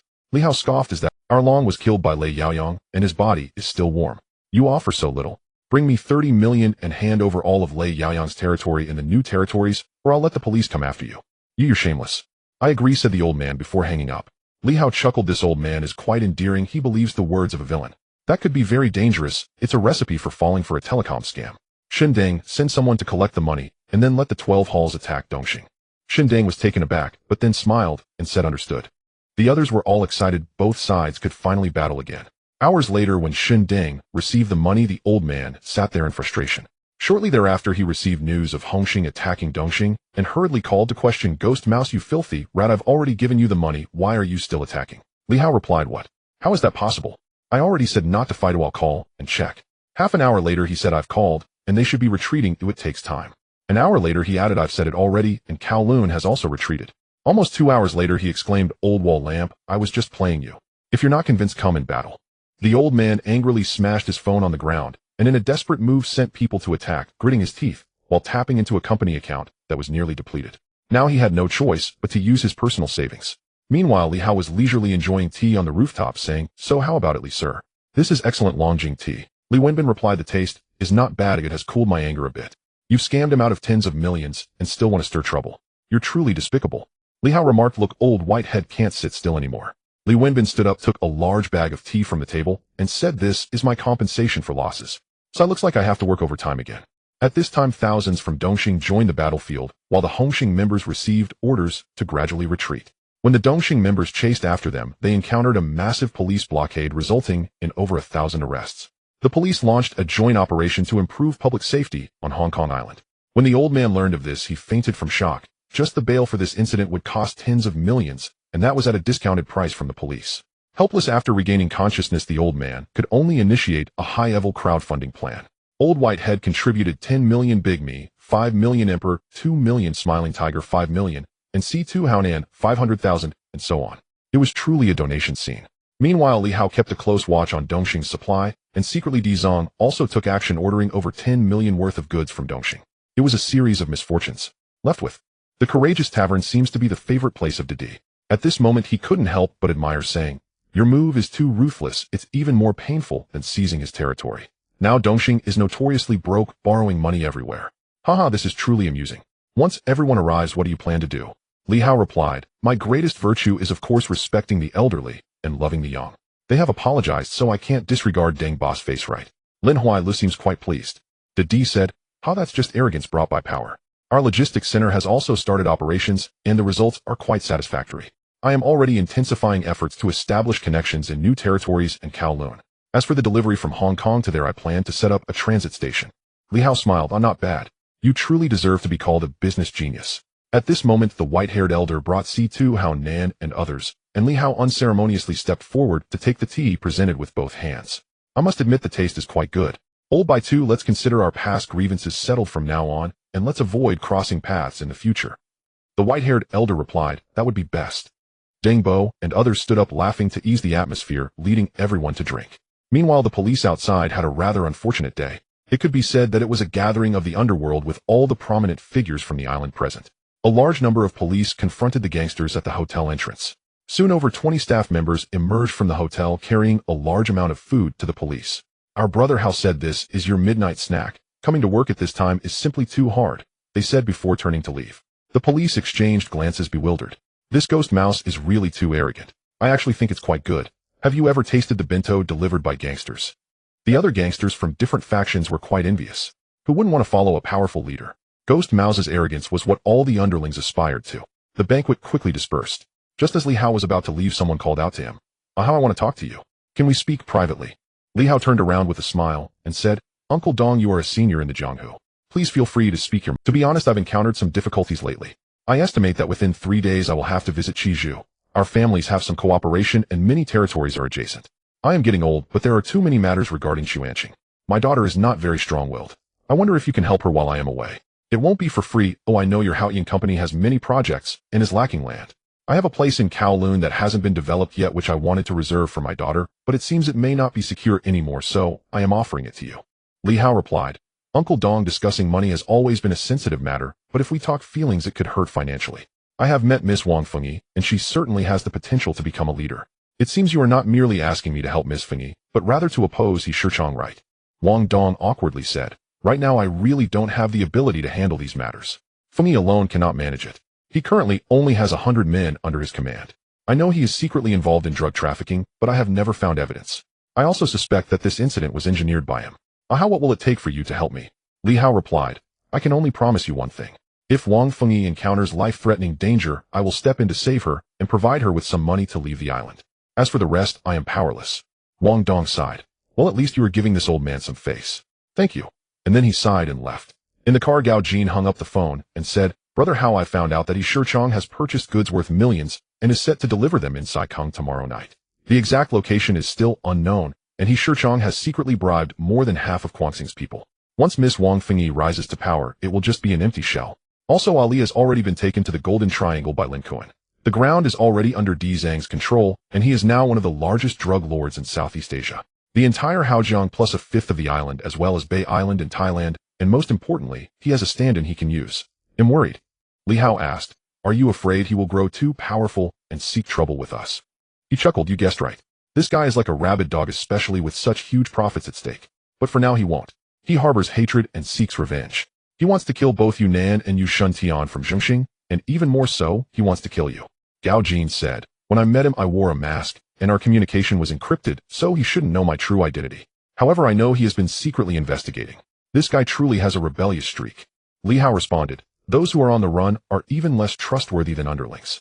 As for Xuanqing, once Wang Fengyi can't handle it anymore, she will naturally come looking for me. Let's find someone first. Tell Shen Deng to train that Tai. Isn't he familiar with Thai boxing, and often practices over there? As long as he takes over the territory of Yongzi, I will make him the boss of the Tai Hall." The next day in Yao Ma Ti, the fire donkey said, "Brother Hao, the person you are looking for is right here. We have territory in Yao Ma Ti, but it's not enough to establish a hall, and now the 12 Shao of the Tiger Gang have disbanded and joined the Longxing Gang." Li Hao walked over with a smile and saw that the person lying on the Grandmaster chair was indeed his target this time. "Boss, are these melons ripe?" Classic lines, just in different scenes. At this moment, Yaowen opened his eyes and sat up. He mainly did wholesale here, and there were very few individual customers. The few people in front of him didn't seem to be buying fruits. "I guarantee the goods are genuine, and each one is juicy and sweet. How much do you want?" "So sweet. How can you prove it? Can I taste it?" Yaowen also became interested and smiled. "Of course, but if you taste it and say it's not good, then what should I do?" "Well, just look at my expression. After all, the customer is always right. And the principle of no sweetness means no pay has existed since ancient times, hasn't it?" Yaowen smiled and said, "If I didn't know who it was just now, now I know. Come over for tea, Ghost Mouse." "Haha, it's really hard to have a cup of tea." The two sat down. Li Hao kept drinking tea without speaking, watching the busy staff around, and there weren't many pedestrians on the road. After a long time, Yaowen helplessly said, "You are quite a busy person. What do you want to talk to me about? Don't tell me Hongxing wants to order fruit from me. Then I must thank you for the business you brought me." Li Hao replied, "If you switch to Hongxing and become the boss of Yao Ma Ti, then all the fruits can be supplied by you. Moreover, if you have any issues, Hongxing will stand up for you." Yaowen replied, "It seems I don't need Hongxing's help. As for switching gangs, I haven't thought about it. If I wanted to be the boss of Yao Ma Ti, I would have done it long ago. I bet on this apple. Sometimes when you don't seek trouble, trouble will come looking for you. At this moment, a little brother anxiously came over and whispered beside Yao Wen. Ah Ting and his mother were bullied in the vegetable market. Yao Wen's eyes widened as he looked at Li Hao. Don't look at me, ooh, I'm not interested in doing such things. Besides, I came here to recruit, not to cause trouble. Otherwise, should I send you over? Yao Wen replied, no need. Since you came to find me, I assume the trouble has already arrived. After more than 10 minutes at the entrance of the market, when Yao Wen arrived, he saw Ah Ting and her son being beaten. He hurriedly brought people to intervene. Who do you think you are? This is the territory of my 9-patterned dragon. Yao Wen replied, have you heard of Hengzi Yao Wen? If you like, you can add brother before it. Are you trying to talk about territory with me? Alright, I'll sweep through 2 of your streets first, and after I plant my flag, then I'll talk to you. The 9-patterned dragon knew about Yao Wen, but with many little brothers present, he pretended to be tough, and said, he's not your little brother. Why are you protecting him? This is against the rules. Yao Wen replied, rules. I'm stronger than you. I could shit on your head if I wanted. He's my friend, and am willing to protect him. What are you going to do about it? Let me tell you, bullying a widow and her child is despicable. If this happens again, he'll beat you to your knees begging for mercy without giving you a chance. Go home and wash up, everyone disperse. Not far away in the car, Gao Jin said, no wonder you wanted to recruit him. He's quite a decent hall master. Li Hao replied, this guy is like a genie lamp. He wants to withdraw from the world, but unfortunately once you're in, you're always in it. That night, just after settling his business, Yao Wen learned that 2 of his little brothers had beaten up a young man in a bar. Initially, he thought it was no big deal, but then he found out this person was the son of the new leader Jiang Sheng, known as the Crown Prince. Realizing the trouble was serious, he hurriedly told his little brothers to hide, and went to the main hall by himself. Unfortunately, according to the current Hengzi rules, it was clearly not worth offending the powerful new organization for such little brothers, and almost no one would agree to go to war. While he was drinking alone, unsure of how to handle things the next day, Li Hao walked in with his men. What? Drinking alone here? I've prepared some snacks for you to drink with. Want to join me? Yao Wen responded, they say Hong Xing's dragon head Gui Shu is a notorious slacker. I didn't believe it before, but now it seems to be true. You guessed it, trouble has come.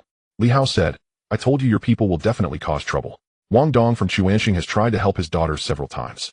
I promised him I would save Wang Finjia's life, and then he went to Liansheng. Lin Huailu wasn't interested in getting involved, so only the new organization was left. But that crown prince is interested in Wang Fengyi, and when they couldn't reach an agreement, he went to the bar and laid his eyes on your little brother's girlfriend, resulting in a big fight. That's pretty much how it went. Yao Wen said, that's about the information I've received. Were all these events under your surveillance? What do you really want? Just for me to take over as hall master of Hongxing? Li Hao replied, I have always admired heroes and greatly need talent. In the entire Hong Kong underworld, you Hengzi Yao Wen are undoubtedly unique. You could even be the one calling the shots. It's a pity that Min Guess ambition to consolidate power is known to all, while your friend and ex-girlfriend Ai Lian still clings to dreams of being in power. How ridiculous. Yao Wen sighed, I've advised them, but it was useless. This woman has had a significant impact on you. That's not the issue. Yao Mati needs a hall. It's unimportant whether you don't help, but I'm willing to give you a chance. If Hengzi won't help you, then I'll help you with Hongxing, even if it means going to war with the new organization. You are worth it. Yao Wen took a drink and said, thank you for your regard. But what if the new organization and Dongxing join forces? Hongxing is almost the dominant force in Hong Kong, now especially in Hojiang and additionally in the Bay Islands and Southeast Asia. It could be considered the #1 gang.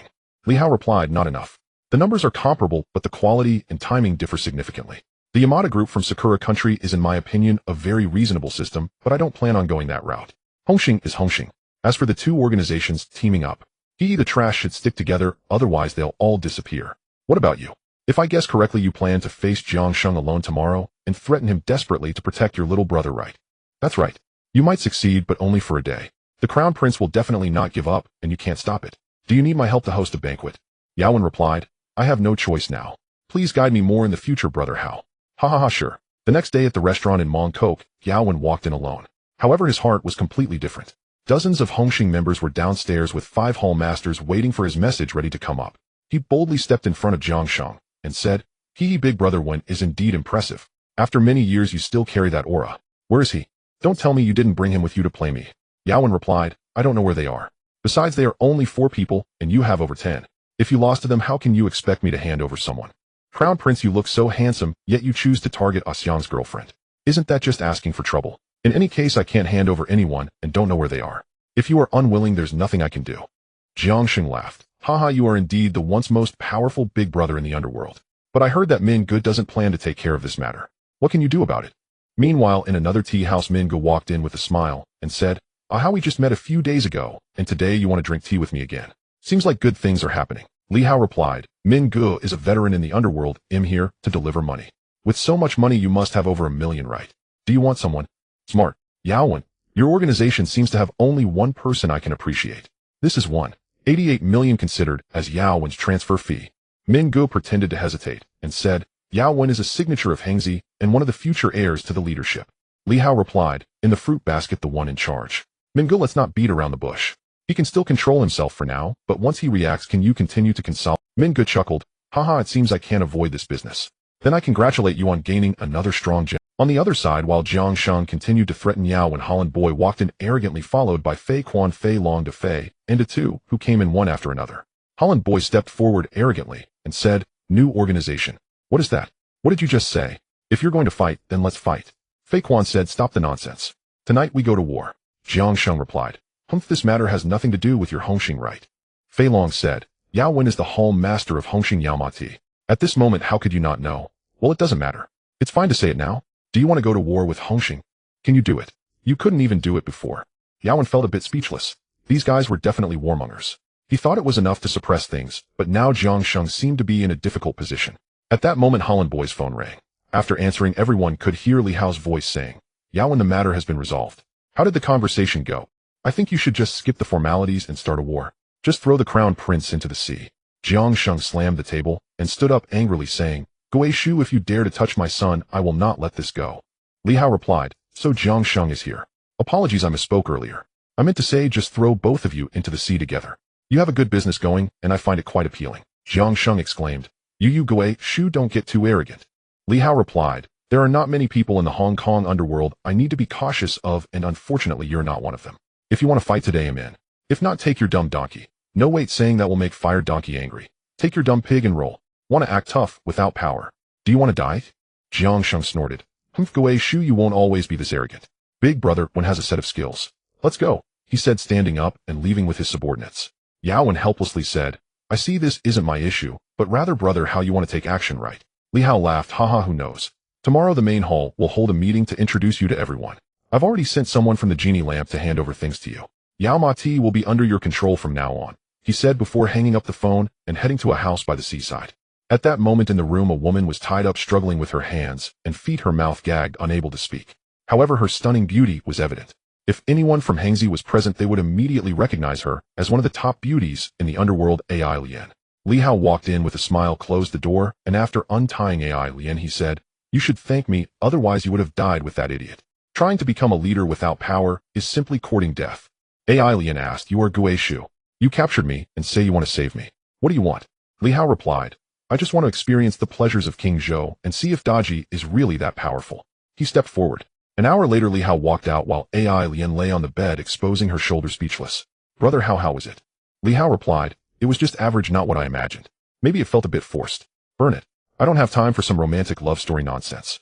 Luo Tianhong ordered, and several subordinates walked in to directly take care of AI Lian.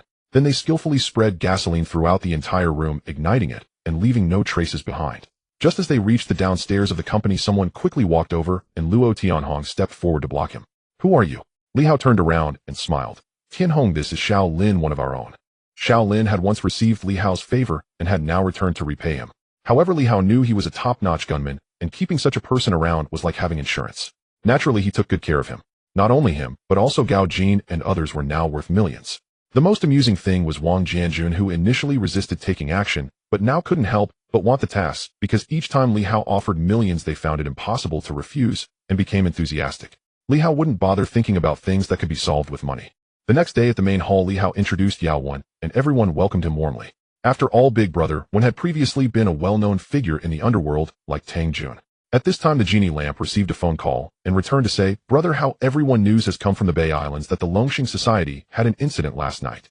Long Yi has disappeared, and now Long Air is the one in charge, cutting off our cooperation and turning to ally with Donghu Gang's Qiu Shaoqi. Shanji is looking for him there, but has found nothing. The people below were whispering and finally looked towards Li Hao. This Long Air is indeed a ruthless character. His biological father doesn't like him, so he took everything from his adopted brother Long Yi, and naturally, he was unwilling. He eliminated his brother and father to seize power, framing his elder brother Long Yi. Tisk truly a case of being abandoned by all. Fire Donkey, many of your men have seen Long Yi. Let them search in Shizhu, he must be living there with his wife. Fire Donkey replied, "I'll notify them right away." The genie lamp added, "There's another matter. Jiang Sheng is looking for Dongxing's old man, and has openly stated that brother how you are too domineering. They have decided to unite against us, and the other societies have shown no reaction to this." Li Hao laughed. "I knew those two pieces of trash would gather together. They truly are a match made in hell. Unfortunately, it's still not enough. Let's put some pressure on them. Announce to the outside world that Hongxing will not bow to any force. Anyone who wants to fight is welcome. Isn't Jiang Sheng quite arrogant?" Tian Hong at this moment walked over. Everyone knew that among Li Hao's subordinates besides Gao Jin, no one from Hongxing could match him in combat. "Brother Hao," he said, "send someone to take out the crown prince. Consider it a gift. I want to see how furious he can get. I can't wait to see." Yawen wanted to say something, but held back as Hongxing's power was absolutely not afraid of the new organization and Dongxing's alliance. After the meeting, Gao Jin approached and said, "Brother Hao, the person has arrived." Li Hao's eyes lit up, and he quickly drove to a restaurant. "Mr. Su, it seems the investment hasn't gone smooth. I couldn't help it. I ran into some issues. Director sure said to come find you, and only you can help me. It looks like Mr. Li has already gathered a team." Li Hao replied, "I'm a bad person, but I always know him from the Flower family. As for the team, those are just the others standing outside. For the new organization, I believe Mr. Zu's words count the most. In the future, the new organization will always have the Su surname. It seems I have no choice but to go through with this cooperation. Mr. Li, let's keep in touch more in the future." Li Hao replied, "Pleasure to cooperate. As a guide, I'll send Jiang Sheng a small gift first." A few hours later, old Su learned what this gift was. At this moment, the crown prince had already been sent to the hospital. If nothing unexpected happened, he would never find a girlfriend again in this lifetime. Jiang Sheng was naturally furious, and without thinking he knew it was definitely Li Hao's revenge. Losing his rationality, he began gathering manpower. But old Su had already led his men to seize power and pressure the palace. Given his cunning nature, whether Jiang Sheng and his son could survive was in question. What Li Hao didn't expect was that Jiang Sheng was indeed a formidable character. He lost his position as the leader and fled. Meanwhile, on the other side, Dongxing was also speechless. When the old man was still contemplating a countermeasure, Jiang Sheng came looking for him again. "I know you are unwilling. I know there are many assassin organizations in the Hong Kong and Southeast Asia areas. He'll use everything I have. My son is dead, and I want that bastard Gui Shu to accompany him to the grave." A month passed in the blink of an eye. Li Hao surprisingly began to get busy as Haotian Group entered its most hectic phase. The global launch event for Haotian's smartphone was held at the Haotian Hotel in Hong Kong, which had been transformed into a large press conference venue. At this moment, hundreds of international media outlets had arrived, and Jimmy had prepared for this launch for 3 months, putting in considerable effort, but it was all worth it. As the lights dimmed, they converged in one spot, and after taking a deep breath, Jimmy slowly stepped forward and said, "Ladies and gentlemen, thank you for attending Haotian Group's product launch. This marks a revolutionary advancement in technology, gathering numerous elites from both domestic and international backgrounds.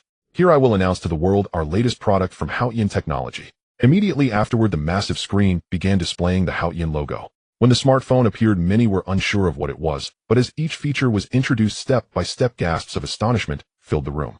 With all the media broadcasting signals, this achievement was announced to the world. When Jimmy took out a device that allowed him to swipe across the giant screen with his hand, the crowd erupted in excitement. Li Hao chuckled and said, "It seems I have created my own Jimmy Gibbs, haha, let this storm come even fiercer. A lottery worth $10 million, I might be rich enough to be poor." After the conference concluded, chaos erupted. All the distributors from around the world gathered here, and a flurry of orders came pouring in like snowflakes. Even though Jimmy was prepared, he found it overwhelming. The mainland had already prepared over 10 million units, yet it was still insufficient, leading to 24-hour shifts and non-stop production. All subsidiaries were involved in making components and assembly, and at that time the second-generation Haotian models were also being assembled. Li Hao stated that these devices were consumables, one per year, and in a few months a phone priced at $9,999 would be released, focusing on customization and high-end branding. Once his phone became ubiquitous on the streets, Li Hao finally felt satisfied, although the money he earned first had to be used to repay loans along with the damned interest. Seeing Li Hao's helplessness, Jimmy cheerfully remarked, "Brother Hao, this has already exceeded everyone's expectations. We repaid $2.6 billion. Days later in the office, "Brother Hao, there's a Miss Wang Fengyi outside looking for you, but she didn't make an appointment. However, I feel you will definitely want to meet her, so let her in." Li Hao replied, "Jin, I'm not the kind of man who judges by looks." "Alright, don't look at me like that, your guess is spot on. Let her in." Gao Jin grinned, and the nearby Xiao Fu and Xiao Lin almost couldn't hold back their laughter, smartly stepping out for coffee. After a while, Wang Fengyi entered in a red dress. It must be said that this was the pinnacle of her beauty, radiating a completely different charm. Li Hao calmly said, "Miss Wang, your presence here must mean you have business to discuss. Or are you seeking Uncle Dong's promise?" Wang Fengyi pondered for a moment and sighed. "My father has been sentenced to 8 years. It is uncertain if he can come out. I have just taken office and faced opposition from most people unable to issue various orders, and not many listen to me. Now he Shurchong is using the company's situation to press me to be his woman. Dajuan said the only one who can help me is you. Li Hao exclaimed, huh? Don't say it like that. I have always respected Uncle Dong's character. I promised him tonight I will take you to Sakura country. Rest assured he Shurchong won't dare to touch you. If you don't like it we can go elsewhere. With me around I can guarantee your safety. Wang Fengyi said, Mr. Li, what I care about is not my own life, but Xuanxing is my father's lifelong effort. Moreover, if my father comes out without Xuanxing, things will be even worse for him. Whether for the company or my father, I have no way out. Li Hao replied, well, I'm afraid I can't help with that. After all, this is your own business at Xuanxing. I can guarantee your safety because of Uncle Dong's face. Please consider it again, my promise still stands. Wang Fengyi gritted her teeth and said, I know Sister Jingxiang from Xinghe Society. She is your woman, and I know you have more than one woman. If I am also willing, will you help me then? Li Hao replied, your idea leaves me quite perplexed. He Shurchong wants you to be his woman and you come to me. Doesn't that sound like shifting the blame? Besides, isn't it all the same? Am I younger or better looking than him? Wang Fengyi declared, I dislike him. If I have to find a man, I would rather choose someone I find pleasing. I will be your woman, and you help me stabilize Xuanxing. If we have children in the future, they should be free to choose. I won't interfere in your life. Li Hao said, hey, you're putting me in a bind. I get along well with Uncle Dong. This makes it seem like I'm taking advantage of an opportunity. At this moment, Gao Jin, standing behind Wang Fengyi, was looking at the ceiling, fearing he might burst out laughing. He knew exactly how Li Hao felt. He would never let go of such an offer, especially from such a beautiful woman. Wang Fengyi firmly nodded and said, I am willing, even if it is a transaction. With my status, marriage will never be stable. Finding a good man is a good thing. After all, you treat your women well. Jingxiang has managed Xinghe Society with your help. Business is booming, and Miss Lu Huijin from the hottest TV station is also stunning. As for the last Miss Xian, I understand she likes to be a teacher. You can even set up a tutoring class for her. Overall, there's no problem. Most importantly, your skills. Everyone says you are the #1 master in the martial world. I would love to see that. Li Hao said, I now suspect you have ulterior motives towards me. Well, I have no choice but to sacrifice my dignity to help you. Alright, I agree. As for that bastard, he Shurchong trying to snatch women from me, he has gone too far. Ajin, get to work. Inside the Xuanxing Society, the high-ranking members had gathered. He Shurchong could no longer wait, and was ready to act decisively to seize power. Where is the young lady? A young lady, you think? Many of our recent projects have been dissolved. How are we supposed to survive? At this moment, those supporting Wang Fengyi also stood up to criticize, saying, short-sighted. The young lady is acting according to Uncle Dong's thoughts. Our Xuanxing Society must start to wash its image. The old dragon head has already gone in. Do you still not realize the danger? Exactly. You only care about immediate profits. How long have the cops been watching us? Don't you know? He Shurchong gave a glance to his companion, who immediately understood and stood up to say, nonsense. We're barely able to afford food as it is. What's the use of all this talk? Before the cops come, we won't be able to hold on much longer. What will happen to those territories if no one is left? Wash our image. Hongxing is already doing that. Have you seen how that ghost rat is operating? Xinjiai Hexing Society, Hongtai, and Longqing Gang are all on the path of washing their images as well. Nonsense. We are mimicking Hongxing's policies because you are unwilling to pay taxes, do not want to give up territories, and without any contracts or services, business is poor. How are we supposed to make money? Do you still think this is about street thugs? Inside the room, the debate raged on. Wang Fengyi looked at a few people beside her and calmly walked in, causing everyone to fall silent. Someone recognized the person behind Wang Fengyi, but couldn't recall where they had seen them. Meanwhile, Li Hao was outside contacting Li Wenbin, integrating all of He Shishang's criminal evidence and information. After all, Li Jia had been gathering evidence for a long time, and now was the time. He Shurchong smiled and said, young lady, today's meeting was originally unnecessary. We respect Uncle Dong, but we all need to eat. Several of the company's projects were halted by you. I admit it does look better this way and attracts less attention from the cops. But what are we? We are thugs. Thugs must do what thugs do. We lend money, seize territories, and solidify the Xuanxing Society's position in Hong Kong. That's normal. Without these, we would have no prestige at all. We all have decided to let you take a break. In the future, you will receive 1% of the dividends from the Xuanxing Society every year as a way for us to pay respect to Uncle Dong. What do you think? Wang Fengyi, oh, such generosity. That doesn't sound like you, Shurchong. By the way, didn't you receive a batch of goods yesterday? A batch of value worth millions, the 4-number items. It's been over 10 hours without contact. Could something have happened? He Shishang's expression changed. Indeed, there had been no contact last night. Everything was prepared to forcefully seize power today. However, admitting to smuggling and selling firearms in public was impossible. He calmly replied, young lady, you must be referring to my batch of electronic products. Yes, recent business has been quite good. I was thinking of involving everyone in the business.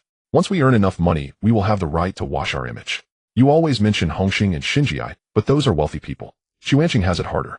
Young lady, you should understand that retreating in some matters is not a wrong move. As time was running out, two people stepped out from behind Wang Fengyi. One of them directly grabbed He Shishang's hair and pressed his head down on the table, rendering him unable to move while holding a knife to his neck. The other kicked a nearby subordinate and subdued him. Damn it. Listening to your flowery talk, do you want to take the entrance exam? My sister-in-law speaks so gently to you, yet you don't listen. What are you pretending to be, a cultured person? He Shichang, who are you? Young lady, what you are doing is eliminating dissenters. I remember now, this guy seems to be Hong Xing's mad dog Fei Chuan. I knew I had seen him somewhere. You mentioning it jogged my memory. The mad dog that chased Dongxing for several streets. How did this lunatic end up here? He Shichang still wanted to struggle, but the bodyguard behind him immediately drew his gun to shoot. At this moment, Shaolin leaped over the two individuals, pulling out a gun aimed at everyone. Don't move. Bullets do not have eyes. At this moment, the door swung open, and Li Hao walked in slowly with his men. How could such an upscale banquet hall turn into this? Holland kid, Fei Chuan, watch your manners. Didn't I give you some books to read? No progress at all. Fei Chuan, reading the words is too troublesome. The beast gave me a few copies of the latest Jinping Mei with illustrations, which is much more convenient. Li Hao said with a twitching corner of his mouth. You still know aesthetics. Remember to let me appreciate it once you finish reading. I need to critique the beast properly. By the way, everyone, we are all from Chuanxing. Let me introduce myself. I am the ghost rat from Hongxing. The reason for my visit is simple. Wang Fengyi is my woman. This was decided when Uncle Dong was around. I was originally the leader of Hongxing, which made it inconvenient for me to get involved in Guangxing's family affairs. I have endured it for so long, but I am a person who values love. You all know I am a devoted man. How can I not care if my woman is sad? He Shichang, right. You want to swallow Chuanxing, I won't blame you. But what are your demands? For Fengyi to be your woman. To drug me. To turn my head into a grassland. Damn it. With that, he kicked down and directly broke the opponent's kneecap, causing them to scream in severe pain. Immediately, those supporting Wang Fengyi were delighted, while those who opposed started to take the opportunity to kick him while he was down. Soon Li Wenbin arrived, and He Shichang was taken away in the face of overwhelming evidence. Only then did Wang Fengyi feel at ease. However, recalling Li Hao's words made her blush a little, secretly sighing that indeed thick-faced people are invincible. Fengyi Dajuan is trustworthy, but those who betray you should leave none behind. Wang Fengyi, but half of these people. Li Hao interrupted directly. The company can operate normally even if these people disappear. They are responsible for what and what kind of route. Dajuan can figure it out. Chuanxing can wash its image, but essentially it still has the nature of a gang company. You don't want to use violence, but ask yourself, if you don't use violence, can you handle this company? When it's time to be ruthless, don't hesitate. Leave none behind. Wang Fengyi's eyes lit up as she slowly nodded. In just a few days, the Chuanxing society underwent a major purge, with over half of the high-ranking members replaced. Wang Fengyi promoted Dajuan and recruited elite talents to work in the company, gradually replacing those who did not obey her. She publicly declared cooperation with Hongxing, advancing together, while Li Wenbin, having done nothing during this operation, gained another credit, feeling quite pleased. At the same time, he met someone and realized that Li Hao had completely sided with the North, yet he remained part of the local faction. At night on a street in Chizhou, several cars slowly came to a stop in front of a residence. Brother Hao, this is the place.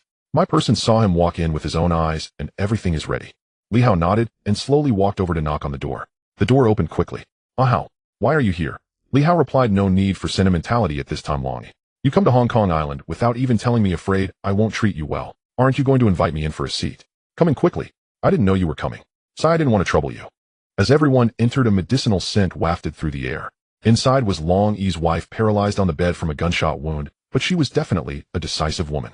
I won't say unnecessary words. The hotel is ready for you. You can live on Hong Kong Island without any problems. I've arranged everything for you. As for One Island, don't think about going back, and don't worry about things over there. They no longer concern you, is that okay? Long Yi said, I originally thought you came to persuade me to go back. Long Air is my father's only son, who I can't kill. Li Hao replied, I'm not interested in persuading you, because I want to take him down and merge with the Longxing society. If you go back, I can't act. Long Yi was taken aback and awkwardly said, how can you act? How? You. First, he is dealing drugs, which has nothing to do with me, but he is causing trouble on Hongxing's territory. Second, he severed business ties with Hongxing, resulting in losses of over 1 million. Third, he is collaborating with someone from the Donghu gang, who is an enemy of my friend. Fourth, you, my friend, have been forced to Hong Kong Island to live in hiding. Based on these points, he must die. I'm here to let you know so you can give up the idea of going back to One Island, making it easier for me to act. If you manage the Longxing society, then we will always be friends who help each other. But if it's him, Long Yi lowered his head, unsure of what to say. He looked at his wife in front of him, hesitating, then raised his head and said, how I know you want me to pull myself together. We've only met a couple of times, but it feels like we've been good friends in a past life. So can I go? Can I? Li Hao chuckled, I told you you wouldn't want to see the lifelong efforts of old Master Long Yi being destroyed by Long Air. You may not want to take down Long Air, but you also need to avenge your father and brother. Long Yi's eyes widened as he said, are you saying they are all? That's right. Long Air has gone mad. Sister-in-law can rest assured on Hong Kong Island. After you handle this, you can bring her back. They'll have someone take care of her. Xiao Lin will accompany you to Wan Island to deal with this matter. Long Yi said no need. Since it's confirmed, it'll just go back directly. I am the decision-maker of Longxing. As he spoke, his eyes lit up with absolute dominance. The next day, Long Yi took his wife back to Hong Kong Island. Meanwhile, Li Hao also informed Shan Ji to cooperate, build good relations, and prepare for expansion. If nothing goes wrong, Long Yi would quickly resolve this matter and restore cooperation. Li Hao, on the other hand, spent time with Wang Fengyi in their own world. During this time, Jing Xiang Xian and Liu Huijin also came over. Originally, Li Hao thought there would be a confrontation, but he didn't expect these people to get along quite well. All these women were career-oriented and didn't mind how many women Li Hao had, forming a tacit, closed loop. They drove out to go shopping, but after a few steps, they sensed danger approaching. Li Hao immediately pushed Wang Fengyi down. Gao Jin and the others remained vigilant around them. At the same time, a bullet WH. Am I really dead? Ding, the system has been shot and has now activated equipment named Blade Si Ming. Then a flash of white light passed, and when Li Hao opened his eyes again, he was in an ambulance with Wang Fengyi holding back tears and Gao Jin shouting loudly for Xiao Fu to drive faster. Ah, Jin, if you're pressing down on my chest, then I'm really going to die. Everyone in the car was stunned. Even Xiao Fu looked at the rearview mirror. Brother, how you? How are you? Get out of here steady. If this affects anything, I knew there would be an assassination. I'm quite touched by your expressions. Wang Fengyi immediately bit Li Hao's arm. Gao Jin sighed and said, brother, how don't play like this in the future. You scare me to death. Were you trying to fool that assassin? This is troublesome. I ran 6 red lights. Mister Li, don't do something so stimulating next time. My heart can't take it. I thought my salary for this month was gone. Haha, don't worry, double the payment. But this time we need to see who exactly it is. The next day, Luo Tianhong, covered in blood, dialed a number in the warehouse, saying, Ah, Jean, this guy said someone on the dark web offered 80 million, but I don't know who it is. However, they are a killer company, all in single-line contact with their own agents. But he mentioned a collaborator named Xiao Zhuang without a specific name. Gao Jin nodded in agreement and quickly told Li Hao Xiao Zhuang. Interesting.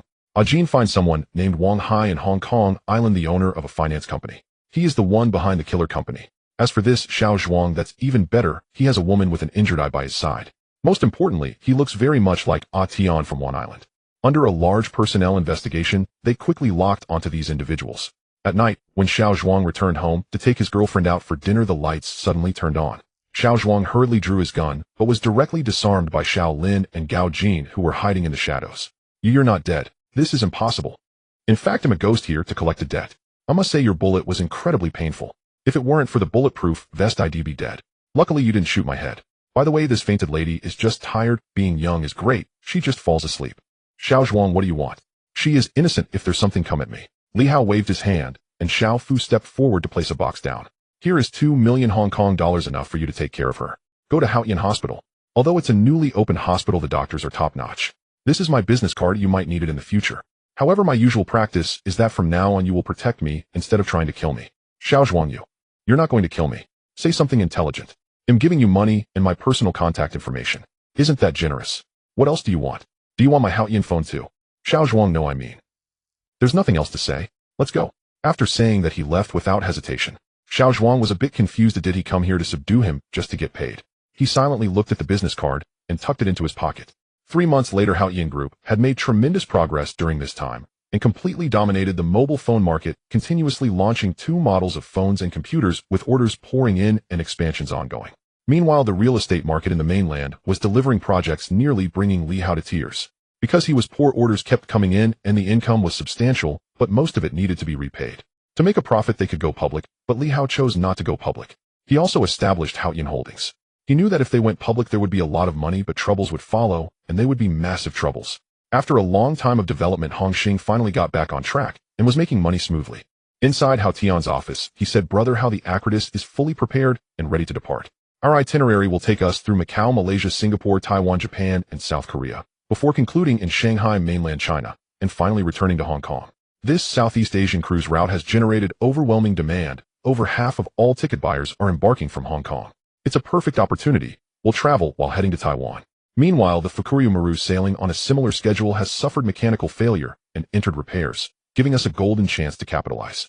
Moreover, our vessel dwarfs theirs in both scale and passenger capacity, not to mention its far superior luxury standards. That's an excellent idea, Li Hao replied. I've been working nonstop for quite some time. I truly could use a break. Then abruptly he paused. Wait, something's wrong. Something is deeply amiss. He exclaimed. Did you just say, the Fukuryu Maru? Yes, Gao Jin replied puzzled. Is there an issue? Both vessels sail to Japan, but ours traces a far more enticing Southeast Asian loop. It's not the ship I'm concerned about. It's the people. Immediately investigate the passenger list. Look for anyone named Hui Xiang, or a police officer named Yuzi. And if you can locate McDonald, even better. Though baffled, Gao Jin obeyed without delay.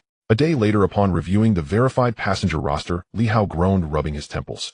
As expected, this heist has become personal. Every single one of them is aboard. And worse still, we're facing massive losses. What's wrong? Gao Jin asked, alarmed. Call Jin Jun Li Jie, and everyone else. Now. Gao Jin, sensing grave urgency, rushed to summon the team. Within minutes, the conference room filled with elite operatives. Listen carefully, Li Hao declared. All of you will board the Acridus.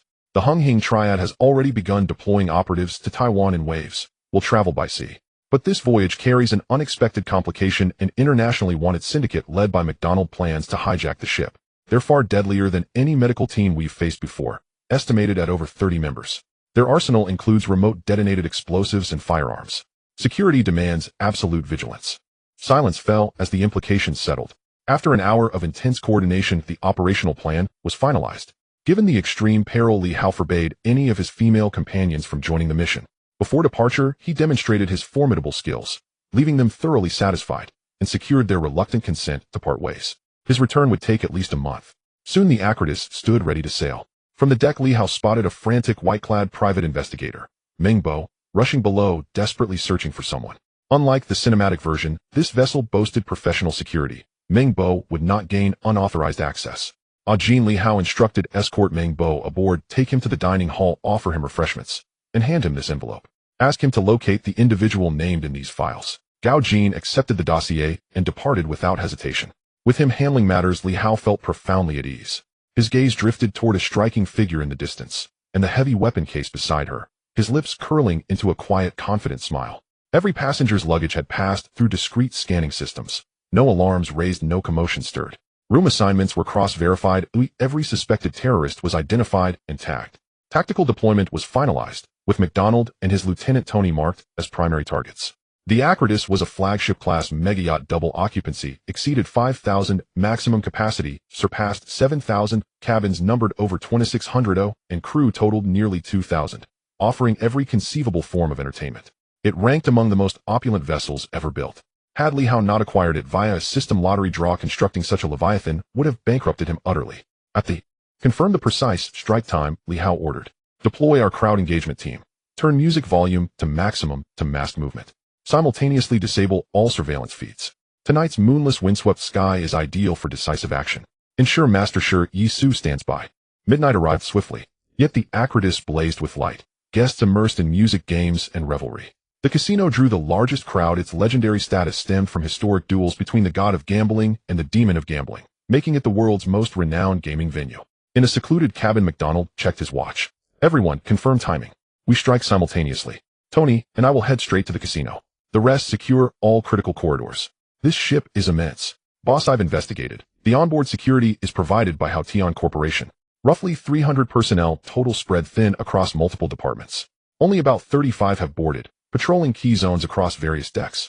Security screening is a mere formality. We owe our smooth boarding to their negligence. Time's almost up. Meanwhile, Meng Bo had begun searching for his missing girlfriend. While dozens of terrorists changed into disguises, over 100 Tian operatives moved with surgical precision. Liao and his elite squad waited nearby, poised to act.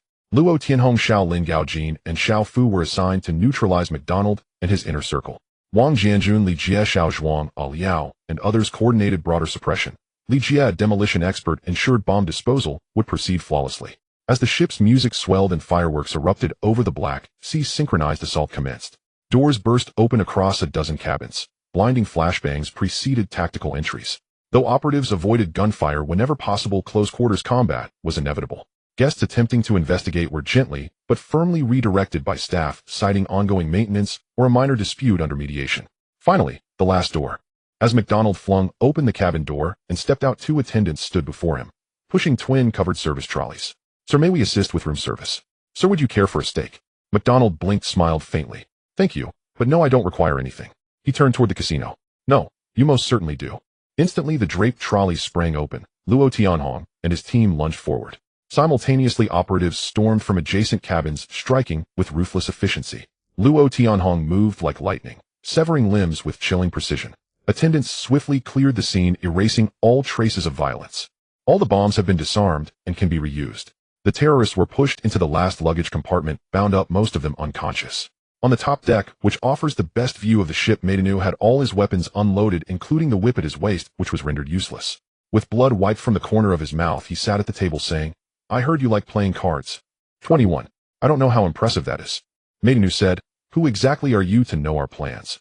With so many people involved, it seems we have no grievances against each other, do we? Li Hao, you came aboard my ship to rob me, and say we have no grievances. Actually, I was thinking of a black eat black scenario after you made your move, but my conscience got the better of me. Moreover, this is the ship's first voyage, and we need a reputation. Otherwise, I could have made more profit. I know you're wealthy, so let's gamble a bit, shall we?" The two dealt the cards, and under Li Hao's gambling skills, Maidanu looked like a novice child. "You lost. Sorry, I'm the dealer. It seems you're not very lucky, are you?" Time after time, Maidanu's psychological defenses had crumbled. Looking at the few people beside him, he helplessly revealed his bank account number and password. "Brother, how this guy is a bit poor, only 15 million. Li Hao, even a mosquito is still meat. Sai, he's a poor soul schemed against before even making a move. You can go now. Oh, after all, I'm only after money. But if we meet again, you must die." Maidanu immediately expressed his gratitude with a beaming smile and hurriedly turned to leave. Maidanu, hearing the voice, he immediately turned around. "Ha, good to see you again, old friend."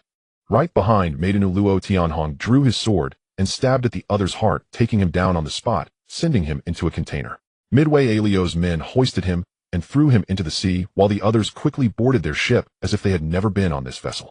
The next day, the entire ship looked refreshed, and no one noticed the absence of dozens of terrorists and a number of Hongxing members. In the casino, watching the handsome Gao De wreaking havoc, Li Hao took an interest and sat across from him. The two exchanged smiles, and the successive duels made Gao De feel nervous. Unbeknownst to him, two beauties walked up beside him. "Looks like I'm really lucky today with beauties coming over to me. Yizi, Mr. Li, are you still in need of women? I can see you're joking. Your gambling skills are impressive, but I have a..." "Li Hao, go ahead as long as I know." "Yizi, I came here because I have information. An international wanted criminal will bring people to rob this cruise ship. At this moment, they haven't made a move, and just now I vaguely heard gunshots and saw traces of dragging." "Mr. Li, shouldn't you explain?" "Li Hao, straight flush, you lost, Gouda. From now on, you're welcome as a technical consultant at Haoshan's casino. When you have time, you're free to come and go. What do you think?" "Gouda, it seems I have no choice but to agree. Who doesn't know Mr. Li's reputation, the closest friend of the gambling god Gao Jin? You're going to Bay Island this time to participate in the gambling gods showdown, right? Li Hao, you remind me of Gao Jin when he was young, equally impressive." After speaking, he turned to Yizi and said, "Sorry, Officer Yizi, I don't know anything about the terrorists you're talking about. Here it's all songs and dances, and there are many fine wines. As for the information you mentioned, I think it's as elusive as lottery information, hard to grasp, and even more illusory. I wish you a pleasant time aboard the Actes." After saying this, he stood up to leave, but suddenly remembered something and stopped, then said in a voice audible to the two, "By the way, Miss Yizi, this ship cannot carry any dangerous items. If you have such things, being a terrorist might make you the scariest of all. And you resemble Li Huijin quite a bit. Yizi, if I'm not late this time, they'll keep a close watch on you. Li Hao, then you should be careful. By the way, let me know if I snore when I sleep, because I sleep very well with too much pressure carrying a commercial empire, ha." Yizi looked at his departing figure, gritting her teeth in anger. Meanwhile, beside her, an angry Huixiang approached with Meng Bo chasing after her. He heard the noise, but his girlfriend's fury had not subsided, so he could only try to calm her down. After enjoying a few days of comfortable life, Meng Bo was invited into the private room. "Mr. Li, thank you for your hospitality. The person you wanted to find has news. Here are his current details. I estimate he won't leave anytime soon." Li Hao received the documents with a smile and said, "I trust your abilities and I believe we will be the best of friends." Gao Jin stepped forward and placed several $100,000 on the table. Meng Bo naturally smiled and said, "Mr. Li is generous as always. Last time I took on a task for Hongxing, the other party disappeared before paying the final amount." "Li Hao, Hongxing? Who are you referring to?" "The Prince of Tsimsha Sui asked me to investigate the cause of an icon's death. It wasted a lot of my time, and in the end I didn't get paid. Such a loss." "Li Hao, haha, well, you've suffered a loss. Your information is quite informed, and you know many people. In the future, as long as I can have a word in Hong Kong and Macau, you can come to me. Of course, I also need your help to find someone." Meng Bo, I always understand gratitude towards generous bosses. By the way, is what Yizi said true? Li Hao, the truth and falsehood aren't that important. You just need to know one thing: the ship is commanded by me, Li Hao. Anyone who has designs on me will lose their most precious things. I believe you know how to choose, don't you? Meng Bo, of course, that's always the case. Meng Bo sighed in relief after leaving the room. After walking several meters, Yizi approached to ask, "So how did it go? Did that guy say anything?" Meng Bo Yazi, I advise you not to dwell on this matter any longer. You know who Mr. Li is. As long as you don't provoke him, he won't cause trouble. I can only help you this much. By the way, do you have time for tea together? Go to hell. Go find your Huixiang. In the room, Li Hao handed the documents to Gao Jin, saying, immediately send a few people to keep watch. If he plans to go to Africa, notify me at once, and help me arrange all the necessary things. Gao Jin, Africa. Brother, how are you planning to go along? Is there money to be made? You could say that a lot of... Okay, I understand. We will reach Bay Island tomorrow, and there are still a few days until the Gambling God showdown. Do we need to find the Gambling God? Li Hao, I only know that he will go to Chindu Lake after a while. Keep an eye on the coastline of Donghubang. If they go there, we will follow, and might encounter the Gambling God. Let's check on Long Yi first, and have Shanji prepare. On one island inside the Hongxing Hotel, Shanji and Long Yi had been waiting for a long time. This was also the first time Li Hao met a Jian and a Ruan, and they indeed lived up to his expectations. After a long time of drinking and chatting, they finally parted ways. Shanji, how is the situation in Hong Kong now? The Sanlian gang is currently managed by Lord Zhongyong, but he has expressed that he has little interest in the position of leader. He has been advocating for the return of Lei Gong's son Lei Fuhong to take over. Currently, the hall masters under him only talk big, but lack real ability, and funds are scarce. The police are paying close attention to the Sanlian gang, and they have been losing money over the past 6 months, especially with the casinos in Haokong, which nearly caused the Sanlian gang to collapse. If it weren't for Lord Zhongyong's support, they would have been eroded by the Black Dragon Society and the Donghu gang. Long Yi from the Longxing Society appears amiable, but he is not intimidated when facing the Sanlian gang. As for the Donghu gang, currently it is dominated by Qiu Xiaoqi, who controls over half of the manpower and territory, effectively sidelining the leader Han. It seems they have not taken action yet, possibly waiting until after their showdown. Why? Li Hao said, the information collection is good, but we need to modify this target. I remember your cousin Kuji Hua is still a hall master in the Sanlian gang, right? That's right. Tell him to try to win over the people from the Sanlian gang. When the time comes, we'll disband the Sanlian gang and let him join Hongxing as a hall master working under you. Shanji asked, brother, how are you saying we should move against the Sanlian gang? Not me, but Lei Fuhong. Trust me, this will be an interesting process. A few days later, Lei Fuhong returned. Li Hao ordered Li Jia and others to start monitoring Lord Zhongyong, with Lei Fuhong designated as a key monitoring target. This guy has the backing of forces from the Lighthouse Nation, so funding is not an issue. More importantly, he is even more ruthless than Lei Gong. Meanwhile, the Zhuxia gang has also been gathering information. Hongxing Construction, which is based here and serves as the headquarters on one island, undertakes minor projects. However, for Shanji, that is already at the limit. At Qianduhu, Han was on vacation with his family when Li Hao slowly approached and patted the back of the person in front of him who was taking photos, saying, long time no see. Your photography skills need improvement. Gao Jin turned around with a smile and said, how it's you. I knew you could find me. Li Hao shook his head and said, you shouldn't have made that choice. You know I could have taken him out directly. I came here for the same reason. Gao Jin replied, it's different this time. I must take revenge personally. But now that you're here, I feel more confident. What can I help you with? Money. No problem. How much do you need? How much do you have? Li Hao smiled and said, I estimate I can transfer over $5 billion to you. If we include my company, even if it isn't publicly listed, yet it's already valued at $1 trillion group. Gao Jin said, I almost forgot that you're a wealthy man. I just want revenge. This bastard Qiu Xiaoqi has swallowed $1.6 billion from the International Children's Fund. I hope this money can be used to establish a new foundation for charity. Li Hao replied, you can take the honorary chairman title. He'll help you with the work. There's only half a month left until the competition, so come to my place for safety. Gao Jin said, I have nothing left to fear now. After speaking, he turned and left to continue taking photos. Shortly after, A Jin brought a beautiful figure over, saying, brother Hao, this is the current leader of the Donghu gang, Miss Haitong, daughter of Han.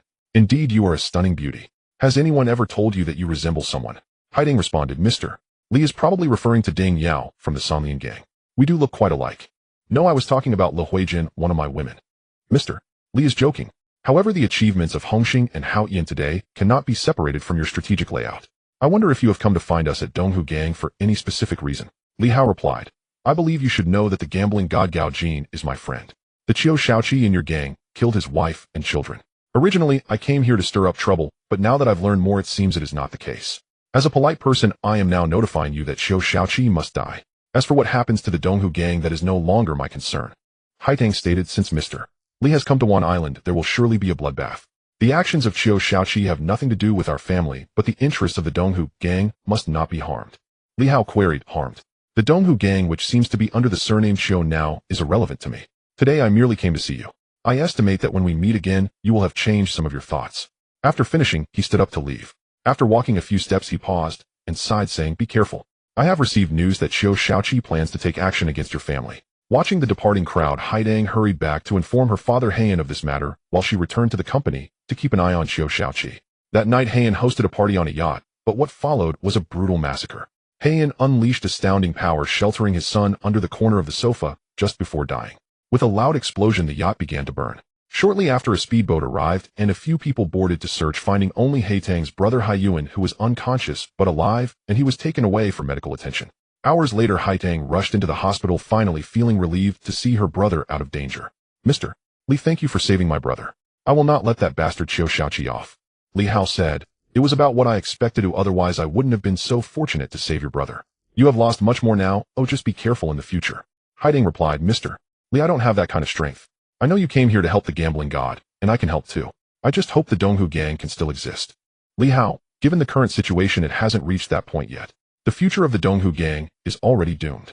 After counting, he left without hesitation. Just as he returned to the company, Shan Ji rushed into the office in a panic and said, Brother Hao, Uncle Zhongyong is dead. Many people say it was the Black Dragon Society's Long De who did it. Just now the Black Dragon Society clarified that they were not involved in this matter. Then Li Jia walked in and said, Mr. Li, we have obtained the video recording of Lei Fuhong. He sent someone to take out Uncle Zhongyong, and there was also the contribution of old Jean. This guy has great ambitions. The Black Dragon Society is merely a stepping stone for him, and the organizations in the Lighthouse Nation are his backing. Shanji, what? Uncle Zhongyong invited him back. This bastard actually killed him. Li Hao, Shanji, this is the nature of power. Uncle Zhongyong was a leader who won people over with virtue, but he's old and still uses the ideas of the older generation. Lei Fuhong would never accept that. Even if he pretends to be fine on the surface, he would rather act directly. You are familiar with the situation of the Sanlian gang, so secretly discuss with He Jihua to win people's hearts. Wait until Uncle Zhongyong's funeral before making a move. If you avenge him, you will gain the favor of everyone in the Sanlian gang. At that time, with Kazihua's help, we can definitely swallow this giant of the Sanlian gang. Shanji, that's a good opportunity. I'll go now, he said, taking the evidence to find his cousin. Li Jia, Mr. Li, there's also the matter of Zhou Zhaoxian. He is already preparing to run for a council member, having initially prepared over 60 million. He still has another 300 million to secure votes. Our people have found out that he spent over 160 million just on bribing the higher-ups, not to mention his subordinates. Moreover, his company is currently facing financial difficulties and may target this key government project estimated to exceed 700 million. Including future increments, it will definitely exceed 1 billion. Li Hao, very good, just keep an eye on it. Buy whatever you lack. Anyone who provides information should be rewarded accordingly, including your own contributions. Li Jia left with a smile. Jin Hongxing Construction is also going to compete for this government project. Based on the current strength, it seems insufficient. Li Hao, the company may not be strong enough, but I am. Zhou Zhaoxian will definitely care about this matter. Moreover, very soon the Sanlian gang will face problems, so have the Holland guys prepare. It's time to act. 3 days later, all members of the Sanlian gang gathered at one venue to bid farewell to Uncle Zhongyong for the last time. Lei Fuhong passionately extolled Uncle Zhongyong's achievements at the front. At this time, Shanji brought He Jihua, a Jian, and a Run over to surround the place. Shanji, do you understand the rules? This is the Sanlian gang, and you used to be a home master. Now is the time to bid farewell to Uncle Zhongyong. Why are you here to make trouble? Lei Fuhong generously said. Shanji had a good relationship with Uncle Zhongyong. Let him come to pay his respects. It counts as fulfilling his good intentions. Shanji coldly replied. Today I saw a scoundrel with a human face and a beast's heart. Uncle Zhongyong wouldn't die in vain. Immediately after, someone from Kujihua stepped forward to display the conspiracy between Lei Fuhong and old Jean on the big screen, detailing the entire plan to take down Uncle Zhongyong. The audience erupted in an uproar. All eyes turned toward Lei Fuhong. The next moment, Lei Fuhong prepared to retreat from the back under the protection of his subordinates. Trying to escape. Leave your life behind. After saying that, Shanji rushed forward to attack, while Kujihua also led his men to assault. The Sanlian gang was thrown into chaos. The police waiting outside learned of the situation and were even happier. In their eyes, it would be best if this gang were all wiped out. Lei Fuhong ran into a narrow alley, and with nowhere to hide, he was eventually chased down by Shanji. The two fought hand-to-hand, exchanging punches and kicks while cursing each other. By the time Luo Tianhong arrived, Shanji was already at a disadvantage, as Lei Fuhong was tall and strong and often practiced free combat. Soon Lei Fuhong was captured and taken away, while the chaos in the Sanlian gang was far from over, already beginning to collapse under factionalism. Under Ku Zihua's gathering, most had been integrated. Shanji and Ku Jihua took this opportunity to have everyone join Hongxing and led them to attack the remaining territories of the Sanlian gang. Upon hearing the news, Long De of the Black Dr. Li Hao, Chia, are you flattering me? Should I worship you as the god of gambling? Gao Jin, If you had participated in the original competition, who would still be the god of gambling? Share any news you have. Li Hao, Cho Xiaoqi has prepared an ivory pistol, and after passing through the waiter he will insert the bullets. I don't know what your plan is, but be careful at the critical moment. This guy is truly despicable and shameless. Also, the Chun Jinxing you fought last time has now had both hands chopped off. He has lost everything, and is now relying on his nephew Haishan to survive. He is still a decent expert, just a little lacking in character, but he admires you greatly, and wants to become your disciple. Gao Jin, forget it, I'm not interested. After the match tomorrow, I plan to retire from the gambling scene. I want to let Xiao Dao take my place for a world tour. It would give you a big boss some face. Whenever I mention this I get angry. That bastard doesn't care about me at all. When he appears in front of me, I will throw his clothes into the sea to be tuna. Gao Jin, such a petty trick is something only you could think of. Have you already thought about the competition with the Donghu gang? Li Hao, what do you mean? Don't joke, oh I know you well. You can't walk when you see a beauty. With this Haidang being so stunning, can you resist? Li Hao, ahem, you are insulting my noble character. Am I that kind of person? After taking out Cho Xiaoqi, I will naturally swallow it up. Next I plan to deal with the Zhuxia gang. As for other forces or factions, I'm not really interested. Sleep well tonight, tomorrow's battle will not be simple. Watching Li Hao leave, Haidang pondered where he had come from. I have already helped you, his thoughts are quite normal. After all, he is the decision-maker of Hongxing. Unless you have enough leverage, the rest is up to you to contemplate. Thank you, god of gambling. With determination in her eyes, she walked towards the direction Li Hao had left. The god of gambling smiled as he departed. Suddenly, a loud knocking reverberated through the room. Upon recognizing Haitong, Li Hao opened the door and asked, "What important matter brings you here so late?" Haitong entered without hesitation. Li Hao slowly closed the door and said, "If others see you coming in like this, it could lead to misunderstandings, and I won't take responsibility for that." Haitong replied, "Our Hai family has offended many on one island. If it weren't for the Donghu gang, my brother and I would also be in trouble. I know about the Hixing Society's Jingxiang and Wang Fengyi from the Quanxing Society. I can be your woman, but the price is for my brother to inherit the position of gang leader and to cooperate with Hongxing." Li Hao responded, "They are doing it for their father, and you are doing it for your brother. Such strong familial ties. If you go about this way, it seems I am taking advantage of a crisis and coercing you.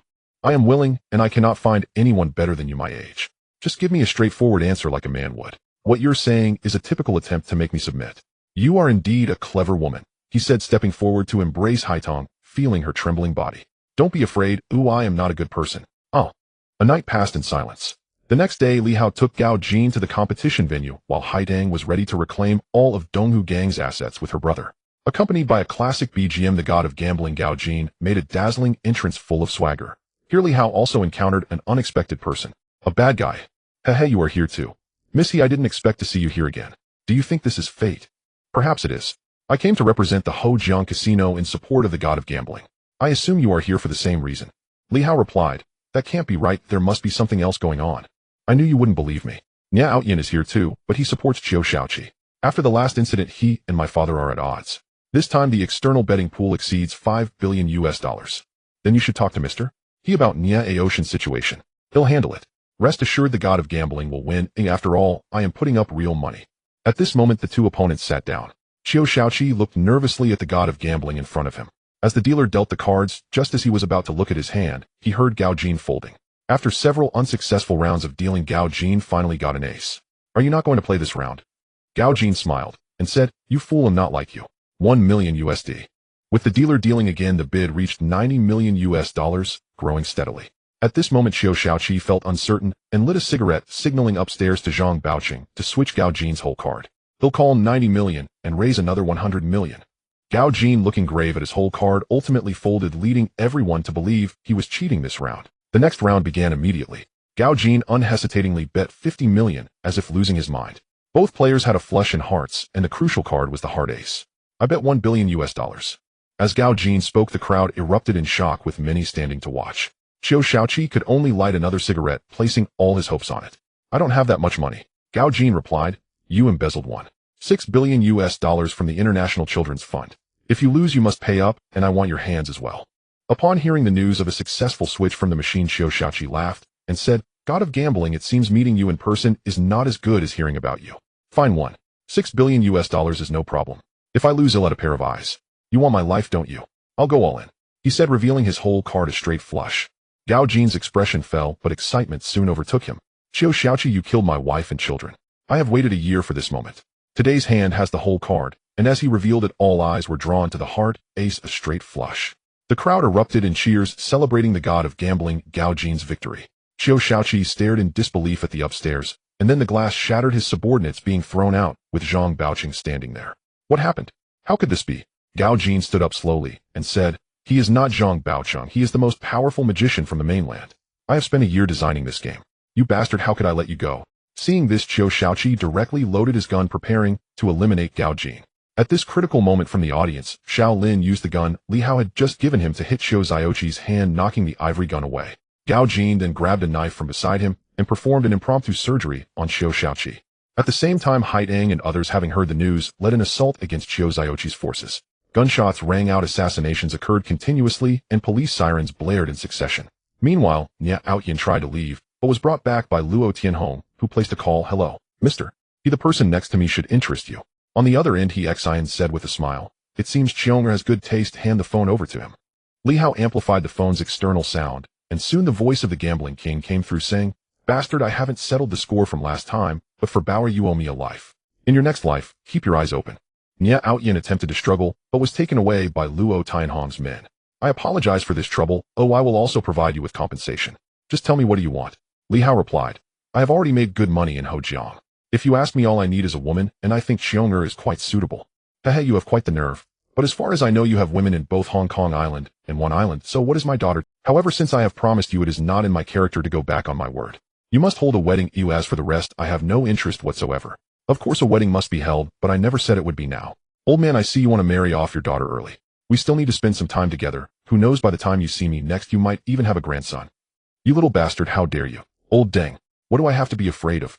At that moment, He Chionger came over, snatched the phone, and spoke to her father, not missing a chance to criticize Li Hao. However, it seems she now had a real wealthy boyfriend. The next day, the god of gambling visited the cemetery to pay respects to his deceased wife. This year had been exhausting for him, and Li Hao did not disturb him. He had his own choices. "Do you know? These past few days I have been happy, free from the pressure my father once placed upon me. Alas, time slips away too quickly." Li Hao stroked her hair and said, "Wait for me. I will come for you." Lao Deng is a little proud, but in truth he is satisfied. "I still have matters on Wandao, but when I finish them I will return." He Chionger replied, "I know you have many women, and my father is like that too. It seems many men are. But I only ask that you respect me. I am in Haojiang." Li Hao understood the implication. He nodded after a moment and watched her walk away. A few days later, seeing Haidang still asleep, he rose quietly, tidied up, and went to the appointed place to discuss a development project. Zhou Chaoxian sat with an imperious air as he waited for construction bosses to arrive. They were not his real quarry. What truly concerned him was the recently risen Hongxing on Wandao. After a while, Li Hao entered with a Jin. Zhou glanced at his watch. The hour was nearly upon them. "Since everyone is here, then we." Before he finished speaking, a man came running in from outside. Zhou, plainly displeased, said with cool courtesy, "You are..." The man stammered, "Mr. Zhou, I am terribly sorry. There was a massive traffic jam today." "What did you drive?" Zhou replied with disdain. "You are late, and thus show no respect to those present. You drive a Mazda, you have no right to sit here. We drive Benz and Rolls-Royce. No wonder you were stuck in traffic. Leave now. There is no seat for you at this meeting." The man could only sigh and depart. Pleased with the effect of his display of power, Zhou continued, "This government project can only be undertaken by 19 firms. Fortunately, many have given me face, half withdrew voluntarily, and with the one who left just now there remain 9 contenders. To be frank, I need this project. There will be 5 more in the second half of the year, but I will not participate in those. This time I intend to take it on myself. Show me face, and I will give each person present a red envelope of 5 million.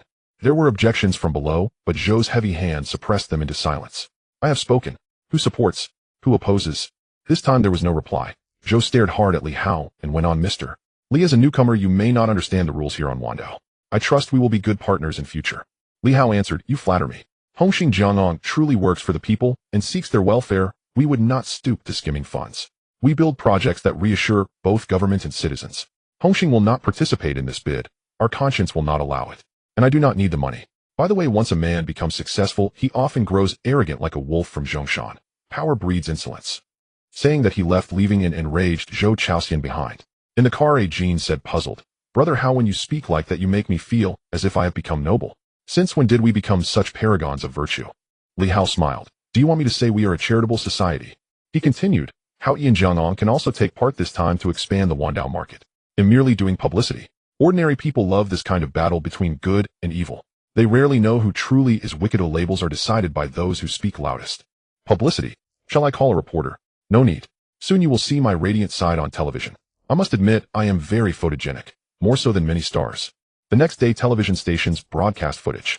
Zhou Kaixian's dark methods contrasted with the heroic image of Hongxing that Li Hao projected. The police expressed approval for Hongxing's policies and naturally resented Zhou's Zhuxia gang, escalating pressure. After this episode, Zhou was cut off from the councilman, but his fury did not subside. Having spent over 200 million, he could not swallow his defeat. In his rage, he even wished to kill Ding Zhongshu. Inevitably, he became a prime target for the police. When officers infiltrated his villa and seized his records, the bribery lists were exposed. A warrant followed and an arrest was ordered. Realizing his situation was hopeless, Zhou led his people to the nearest airport to flee Wandao. Police cars pursued them in force. Just when he seemed trapped and saw his woman killed in an explosion, a car screeched up and someone insisted he get in. Zhou glared at the police and they sped away. They finally eluded the pursuing convoy. Li Hao replied, "I do not need the tens of millions in your accounts. I respect a fallen hero. I will arrange a boat to take you to Malaysia or Thailand to lie low. If you ever rise again, there may be opportunity between us. For now, do not return to Wandao." Zhou Chaoxian scoffed, "Is it now the era of your Hongxing? You have influence across Gang, Hao, and Wan and connections with several halls in Southeast Asia. Your ambitions are wide. If I am not mistaken, your next targets will be Pao Kai country and Inghua country, will they not?" Li Hao said calmly, "Hongxing will stride far, but organized societies inevitably face constraints. Sorry, survival favors the fittest." Zhou shouted, "Ha! I can accept defeat, but I am not in the wrong. That damn cop killed my woman. I will have my revenge. I swear I will." Watching the departing ship, Li Hao sighed. Heroes age, and their time wanes. This sea is too dark. On the boat, Zhou heard a sound, opened a panel beneath the deck, and found someone bound there. By the beam of a flashlight, he cried out in surprise, "Who are you?" He recognized the man and spat, "Lei Fuhong. You are running too." At the shore, Li Hao pressed a remote and detonated one of Mei Dang's legacy bombs. A small mushroom cloud blossomed over the dark harbor, and the two vanished from the world. Half a month later, having secured his forces and settled Haitong, Li Hao set off for Gangdao. In 3 months, Hongxing had swept the underworld to dominance, and the moniker Ghost Rat reached its pinnacle.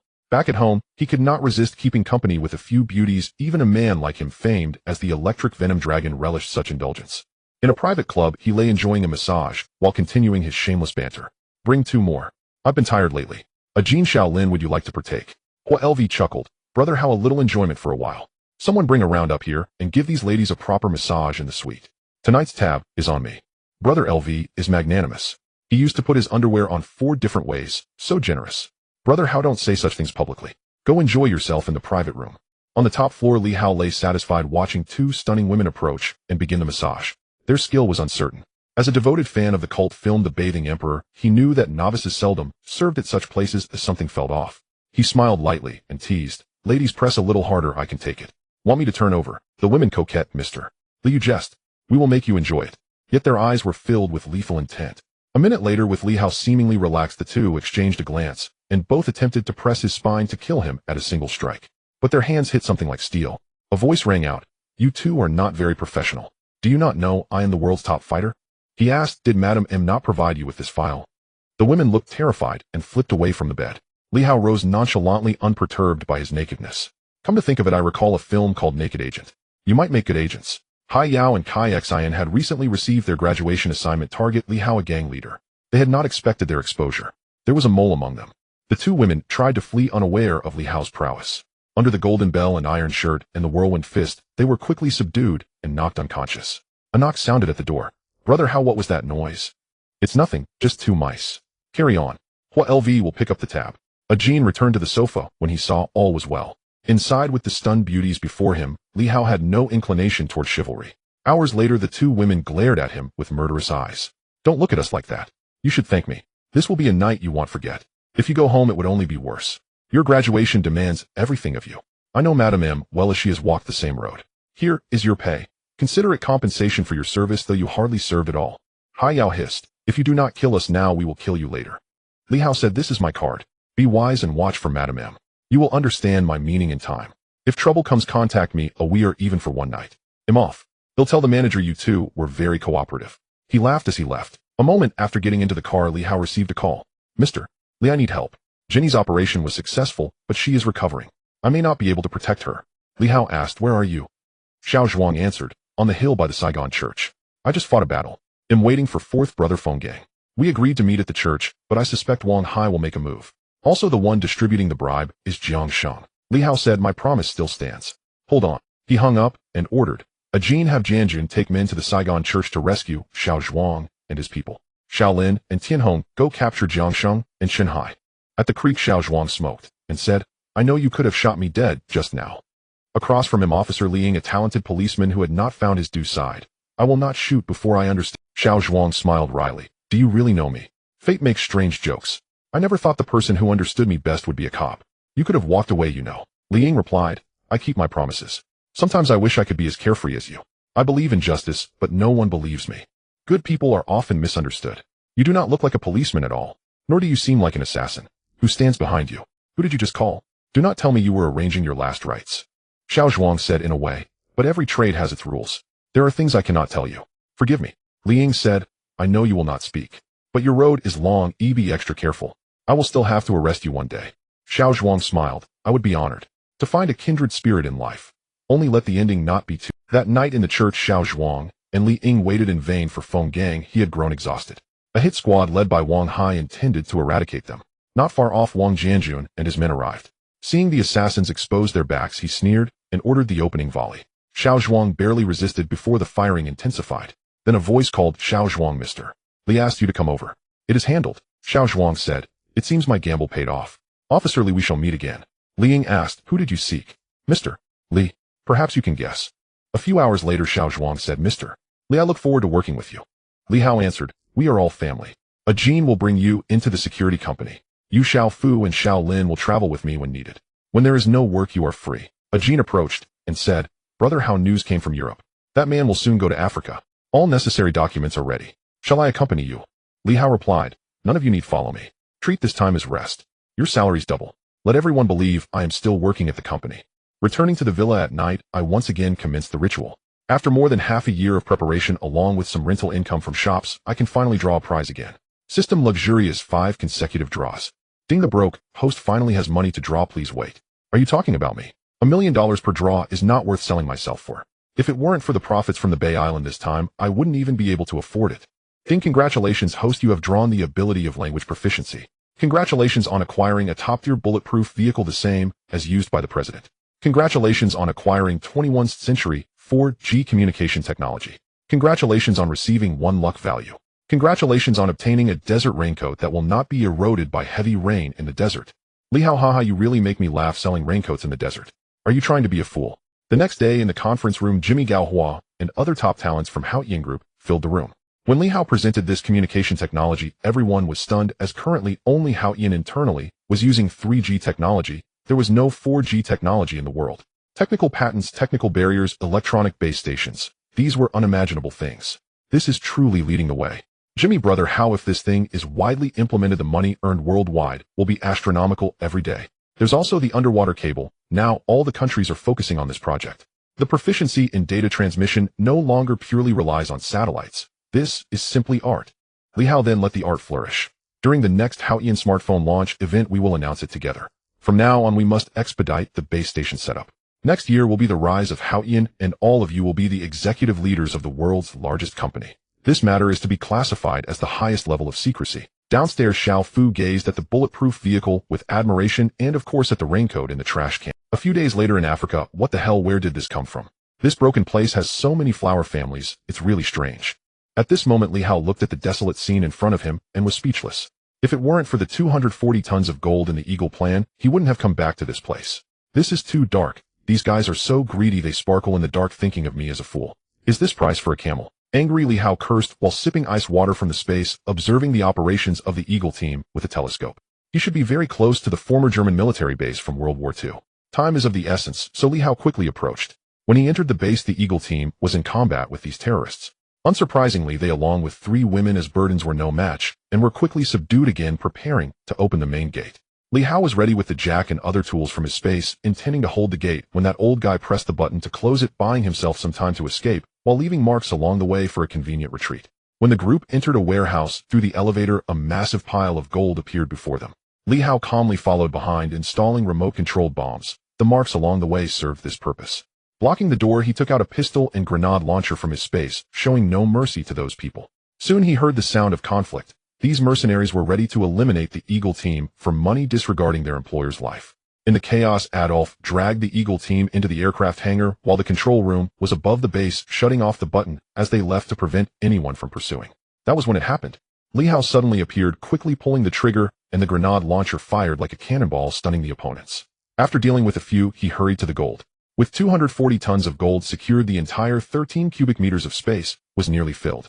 Li Hao quickly evacuated hurriedly, riding a camel away. In a safe area, he laughed, saying, "Eagle, I wonder how your fate will turn out this time." After saying that, he pulled the trigger. 20 or so bombs detonated simultaneously, including one ammunition depot, resulting in a severe explosion that formed a small mushroom cloud. Meanwhile, the Eagle team continued to fight inside. The bomb's power caused the upper exit to appear. Unsurprisingly, the protagonist aura means he won't die, but the gold is gone. Li Hao returned quickly to Hong Kong Island as planned, storing all the gold in the underground vault of the Tian Group headquarters. Currently, only he and Gao Jin have the access to open it, knowing the password. This is unreasonable. Li Hao, there's nothing unreasonable about it, Jin. We may no longer lack money, but this batch of 240 tons of gold must not be touched unless absolutely necessary. 240 tons. Brother Hao, I'm starting to find you more and more inscrutable. Also, one more thing, Di Zong said that when he went to the Golden Triangle last time, he saw Lin Kuan and Guan Kai Ba. They should be coming back together. Li Hao's eyes lit up, smiling as he said, "Someone always wants to send me money. How considerate. Let's go back to the office." A few minutes later, Gao Jin looked at the note in front of him, puzzled, saying, "Is this Guan Kai Ba's overseas bank account and password? 338-6776, password 1270 WKU. I stumbled upon this, making sure that they go around the World Bank, let them search for 100 years without finding anything. When the clam and the snipe fight, the fisherman benefits. As for that Lin Kuan, let him die obediently, it's no longer necessary. But this policeman is a bit of a problem. Gao Jin, should we? Li Hao, killing a policeman is illegal, but we can make use of him." Just then, Li Hao received a phone call. "Hello, who is it?" "Bastard, what you said is true.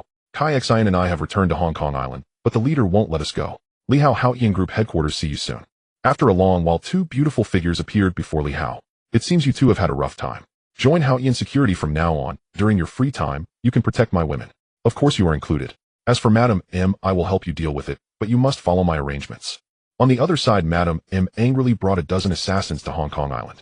After extensive investigation, she finally confirmed the locations of Hai Yao and Kai Xian. A few days later, unaware, it was Li Hao who likely informed them. Two traitors, don't even think about escaping. Madam M pursued with her subordinates, quickly arriving at an abandoned warehouse by the sea. Hai Yao and Kai Xian would not surrender easily, and a fierce gun battle ensued. Little did they know several cameras were capturing the scene from a distance, focusing on Madam M and her dozen or so female subordinates. At that moment, a masked group appeared, armed and interrupting the unfolding drama. "Who are you? You two lured me into a trap, damn it." At this point, escape was no longer possible. With the combined efforts of the crowd, they were quickly overpowered. Those who had thought they were doomed soon found some individuals approaching to film the scene. Not far away, Li Hao was leaving with Hai Yao and others. Madam M relished such scenes, and the most thrilling footage had to be real. Assassins capture, and a chaotic brawl involving dozens of people alongside the professional experience of having filmed the likes of Chun Haonan in Macau. This would surely ignite the Port Macau Bay, a blockbuster film rated for mature audiences. 6 months later, the Tian Group had stabilized, and Li Hao rarely found time to rest. Meanwhile, the world of gangsters had become more stable. The old man from Dongxing announced his retirement, with Situ Haonan taking over. In the face of the massive Hongxing organization, all the gang forces in Hong Kong Island had developed a tacit understanding, growing independently. With just 3 years. At this moment, Ai Yongxiao helplessly said, "You are now the de facto decision-maker in the Port Macau Bay, the godfather of the Underworld, yet you still act like such a rogue." Li Hao replied, "That is what you all think. I am just myself, okay? What instructions do you have for today?" Ai Yongxiao responded, "In business, you were right back then. The Ni family can never operate in the sunlight, only in the shadows and the gray area. The territory of Tsim Sha Sui is all yours, along with all the Ni family's assets in Hong Kong. I need you to liquidate them." Li Hao inquired, "Leave Hong Kong Island?" Ai Yongxiao said, "Yes, this place has changed a lot. The game model no longer suits the Ni family. Continuing would only lead to more deaths. I've also contacted people from the north. I've bet everything on 97, but I know that the longer we wait to leave, the more we will lose." Li Hao briefly assessed the situation, estimating that these assets were worth over 1 billion Hong Kong dollars. Ai Yongxiao remarked, "Looking across the entirety of Hong Kong Island, you have the highest cash flow. I need US dollars. You've earned quite a bit here. Now I'm offering you 100 million US dollars, which includes the Ni family's mansion, all the territory in Tsim Sha Sui, and a nightclub in Kowloon, with a total value exceeding 1.5 billion Hong Kong dollars. Based on current market trends, it will definitely exceed 2.5 billion Hong Kong dollars in the future." Li Hao assured, "I have no doubts about that. In the future, Hong Kong Island will definitely become one of the international financial centers. I have no reason to refuse. The money will be with you tomorrow." Ai Yongxiao sighed, "You really have money. I regret it now, but I also thought that if I hadn't acted early I wouldn't have succeeded. After all, my identity has already been predetermined. What about you? What are your plans for the future? I've seen the process of Hong Xing's rebranding very good. The Tian Group is one of the top companies in the world. You, the wealthy tycoon, have been hiding behind the scenes. Indeed, a ghost mouse, this phone of mine, is also supporting your finances. Li Hao took out a Suntober-released latest model smartphone and said this is the latest product launching next month, and it's encrypted, quite suitable for you. I also have a technology that will reshape the entire global electronic communication landscape. After that, maintaining the world's largest company will just be a matter of time, especially with foreign consortiums involved. And Yongxiao countered, that's different. You are one person, they are a collective. I never expected that the person who once extorted me would become like this in less than 5 years. It's truly unimaginable. Be careful of Left Hand from Xinjiang. That guy seems a bit abnormal and has had disagreements with Tang Jun. Recently, gangs in Hong Kong Island have started using guns again, and the large-scale brawls of the past seem to have vanished. Li Hao stated, while having many tools as necessary, brawls are still required. Although protection fees may disappear, some things remain unchanged. Winning people's hearts is the key to ruling the world. I have always believed in this. Since you've mentioned it, I'll go meet Xinjiang. That night in Sim Sha Sui, Tang Jun, leading his pregnant wife Chili, approached and said, Mr. Li, you came without a word of greeting. Please have a seat. Congratulations, Jun. This is a moment of great joy. I came here to share some news with you. Tomorrow, send someone to take over all of the Ni family's territory. It will all be under your management, and keep an eye on Left Hand. I'm going to meet Hong Rinzhou from Xinjiang next. Meanwhile, at Xinjiang, murderous intent surged as the 5 Hall Masters harbored ulterior motives. The leader Hong Rinzhou was in the car, smoking, waiting for Left Hand at a restaurant where they often dined together in their youth. Left Hand nearby contemplated whether to attend the meeting.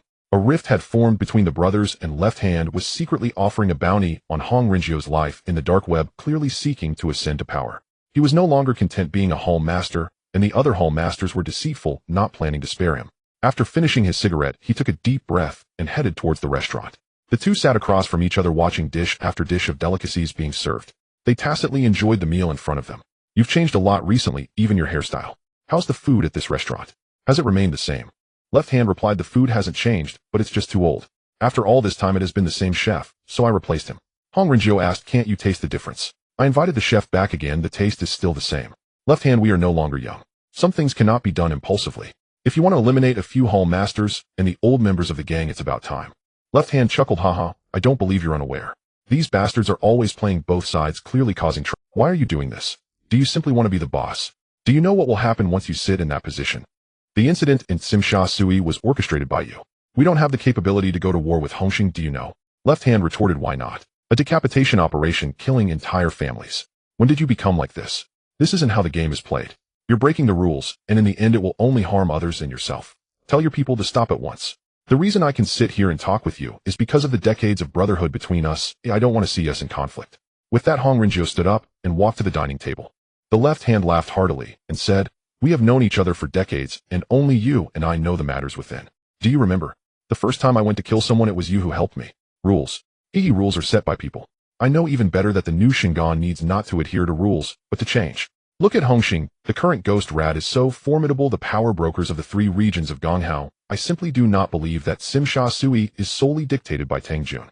Moreover, the era of using guns is upon us. Only the most ruthless can survive in this world. Brother, I know what you are about to say, but the rules of the game have changed. If we do not adapt, we will ultimately perish. Is this your reason for secretly plotting against me? If others wish to do the same to you, what will you do then? You still have a mother and concerns. If you eliminate him, that would be one thing, but what about his wife and children? No one will want to play with you. Wake up. Even Dongxing has begun to restrain itself, yet you still think about the old ways of killing and fighting. Do you know what an app is? What is the internet? Do you understand high technology? The Left Hand replied, in any case, I have already sent people out, or it is not so easy to recall them. Each must accept their fate. Hong Rin took a deep breath, poured himself a glass of wine, and after drinking it suppressed his anger, and said, you say it, but do not listen. You listen, but do not understand. You understand, but do not act. When you act, you make mistakes. When you make mistakes, you do not admit it. When you admit it, you do not change. When you change, you do not comply, and when you do not comply, you say nothing. What am I to do then? I am not omnipotent. Open your eyes and look at the current power dynamics in the Jianghu. If your name as the Left Hand brother for eliminating threats spreads, who would truly submit to you? You kill, I save. If I help you eliminate those 4, I will send people to obstruct you. If you are interested, let us go meet those few worthless ones. Think it over, said Hong Rin as he stood up and left. The Left Hand pondered for a long time, ultimately dialing the phone to cancel all actions. However, it seemed he forgot that he had spent a large sum on the dark web to have Hong Ren eliminated. Today, taking advantage of the heavy rain, assassins arrived in droves to carry out the hit. The two seemed to have found the momentum of their past cooperation, as a few assassins were unable to approach. Not far away in a tea house, Li Hao quietly watched everything through the glass. Tian Hong, take people to bring Hong Ren over. Luo Tianhong took the order and quickly ran over, drawing his sword to attack. The two sides were not even in the same league. As those assassins began to retreat, the left hand slumped powerless to the ground. Hong Ren also sustained several stab wounds. Had it not been for Luo Tianhong's swift arrival, he would have surely died. My elder brother asked you to come over. Who? The one across from you. You'll know once you see them. The two exchanged a glance, and Hong Ren assisted the left hand to slowly walk into the room, sitting down in front of Li Hao. I never expected that the one to save us today would be you, ghost rat. Haha, truly fate plays tricks on people. Li Hao, what? Are you disappointed? Hong Ren, a bit, but when I think about it, it's frightening. Oh, please tell me. Hong Ren, first you should consider targeting Shingon. My life should be within your plans. Second, by not killing me, you are using me. Third, saving me represents the future reshuffling of power in the Jianghu. You do not wish to dominate alone, but you also do not want your will to face too many obstacles. You need allies or supporters. Li Hao clapped his hands and said, Hong Ren, you truly live up to your reputation. Looking across the entire Hong Kong island, only you and Ni Yongxiao command my admiration. To be honest, the death of this fool beside you has nothing to do with me, but if he really dies, your mindset would be different. Times have changed, and Hongxing is facing bottlenecks you cannot imagine. I need an opportunity, do you understand? Hong Ren, it seems I am about to witness a new chapter in history. I am honored. Li Hao. Very well, Shingon will always belong to you, Hong Ren. As for the left hand, the matter of secretly plotting against me ends completely tomorrow. I do not wish to hear any more negative repercussions. The films made by Shingon are quite good, or we can collaborate, including other projects of Hongxing. There is no limit to making money. Hong Ren, no problem, it seems I must repay this favor. The next day, Shingon changed its power dynamics and announced comprehensive cooperation with Hongxing. Meanwhile, the relocation work of Kowloon walled city had been completely finished, and the Dragon City gang and others seized this opportunity to rise completely. However, they had no intention of dominating. All they wanted was to protect the peace of the walled city. The name of the Dragon City gang existed, but in reality, they were working for Li Hao, venturing further into real estate. That night, Li Hao accompanied Xin to a gathering with her girlfriends. The two arranged to meet with their respective boyfriends. However, Li Hao was surprised to find that the person across from him was He Min. Even more surprising was that Zhou Xingxing recognized him too. The two awkwardly introduced each other and went to the restroom together. How could it be you? Zhou Xingxing. I was going to say, so Xin's girlfriend is He Min. He, not bad, you kid have struck gold. What case are you working on recently? Zhou Xingxing. After the incident at Jundu Hotel, I was assigned to the major crimes unit. I just cracked an international gun trafficking case. Li Hao, hey, not bad. I've just made $1 billion again, but I still can't compare to you. Zhou Xingxing gestured and said, don't even think about taking my credit. What do you think of me? He's Xin's girlfriend. How could I? Zhou Xingxing, you would. Others may not know, but you are notorious for being a scumbag. Li Hao's mouth twitched. He did not expect to have so many good qualities. Guess what? If you can protect He Min, I won't be polite anymore. You pervert, you really are like that. The group enjoyed a meal and watched a movie, but throughout, Zhou Xingxing kept a vigilant eye on Li Hao. Not long after the phone rang, Zhou Xingxing was assigned an undercover operation. If nothing unexpected happened, the plot of the schools out would begin again. However, due to Li Hao's presence, Zhou Xingxing felt a bit scared this time. After they finally parted ways, Xin and He Min decided to stay together. Li Hao did not bother to send Zhou Xingxing off and returned to the villa alone. Just as he drove out for a while, he happened to hit a traffic jam. The name of a bar caught his attention. Thinking of this, he parked the car and walked in. Beautiful lady, has anyone ever told you that you are beautiful and resemble Qi Ming? Dream Luo, regaining her composure, smiled and said, sir, are you joking? But since you are Qi Ming, I assume you are from 1,000 Doors, right? Li Hao, Hongxing, ghost rat. Dream Luo was taken aback and exclaimed, you are the leader of Hongxing. You are surprisingly handsome. Strange, why are you out here alone? Aren't you afraid of danger? I am danger itself. Unfortunately, I must inform you that you are also in great danger. Let me guess, you owe Hussein over 2 million and cannot repay him. He wants to pressure you, and if you don't comply, this touching love story sounds familiar, doesn't it? Dream Luo, are you here to specifically mock me? I already told you I am a bad person. When I see a beautiful woman, I naturally come over to chat. I can give you money to exempt you from Hussein's harassment, and I can also protect you. No one will bully you in Hong Kong Island. Dream Luo, if I were to guess, you want me to be your woman. Isn't it true that all men are like this? Li Hao shook his head and said, not at all. I am even more shameless than they are, and I am richer. By the way, I am quite handsome. This bar is your hard work. You have the right to choose. Dream Luo laughed bitterly and said, do I really have that right? Don't you want me? Let's gamble. I do not believe I will lose to Hussein. Half an hour later, Dream Luo looked at the suitcase in front of her, her head bowed in silence for a long time. She had lost everything, and the money in front of her was the funds Li Hao had given her, $5 million. She could only accept her fate. After all, Li Hao was someone she could not provoke. As for Hussein, based on her understanding of Li Hao, whether he could survive was a question. On the other side, at a charity gala, Chen Xiaodao had finally achieved mastery and was representing his mentor, the gambling god Gao Jin, to participate in the charity tour. Ladies and gentlemen, my master has withdrawn from the gambling scene, but he once said that for any charitable activity, we will contribute both money and effort. At that moment, a cocky voice echoed from a distance, "Stop your nonsense, what gambling god? He's nothing but a petty..." The host whispered beside Chen Xiaodao, "This person is Dai Anfeng, known for being quite arrogant." Chen Xiaodao replied, "I've never seen someone so arrogant in my life." "Oh, now you've encountered one. If you really have the skills, show me what you've got, Dai Anfeng. As long as someone is willing to donate, I have no problem." "Ha, good. Just as you say, our group has money. If you can win $1 million for me in a single round, I'll donate 10 million. If you lose, then your master should be called a gambling pest instead of a god."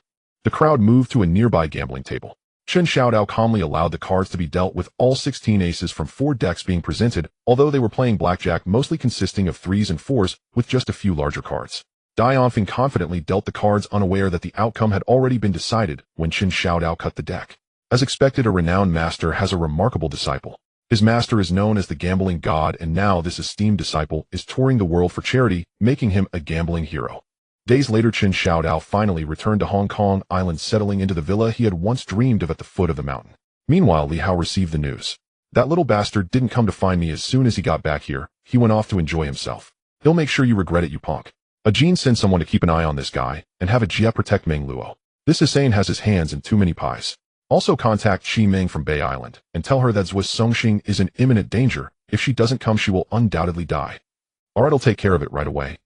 At that moment, Jimmy walked in with a smile, saying, "Brother, how we did it. This time it's definitely a groundbreaking technology. We have registered all the patent projects, and over 80 tech companies worldwide collaborated on this. Moreover, we've also invested in Bay Island's chip industry. If he dares not cooperate, then let him perish. No country in the world can independently complete the chip project. The precision of the required instruments is utterly outrageous. It's not just about investing money to see results, but it's definitely sufficient now. You'll handle the press conference and make sure to invite popular celebrities and top spokespeople from various countries. It's already arranged. Wait for my good news."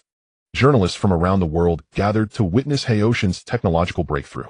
Unsurprisingly, this event shocked the world, while also instilling a sense of danger in many tech companies. Under Li Hao's guidance, Hao Yin was mimicking a comprehensive system from his past life that included real estate, commerce, electronics, gaming, competitive sports, and more. In the future, they would also venture into online payments, and the first chat software feature was launched with video and voice capabilities that would dominate the market.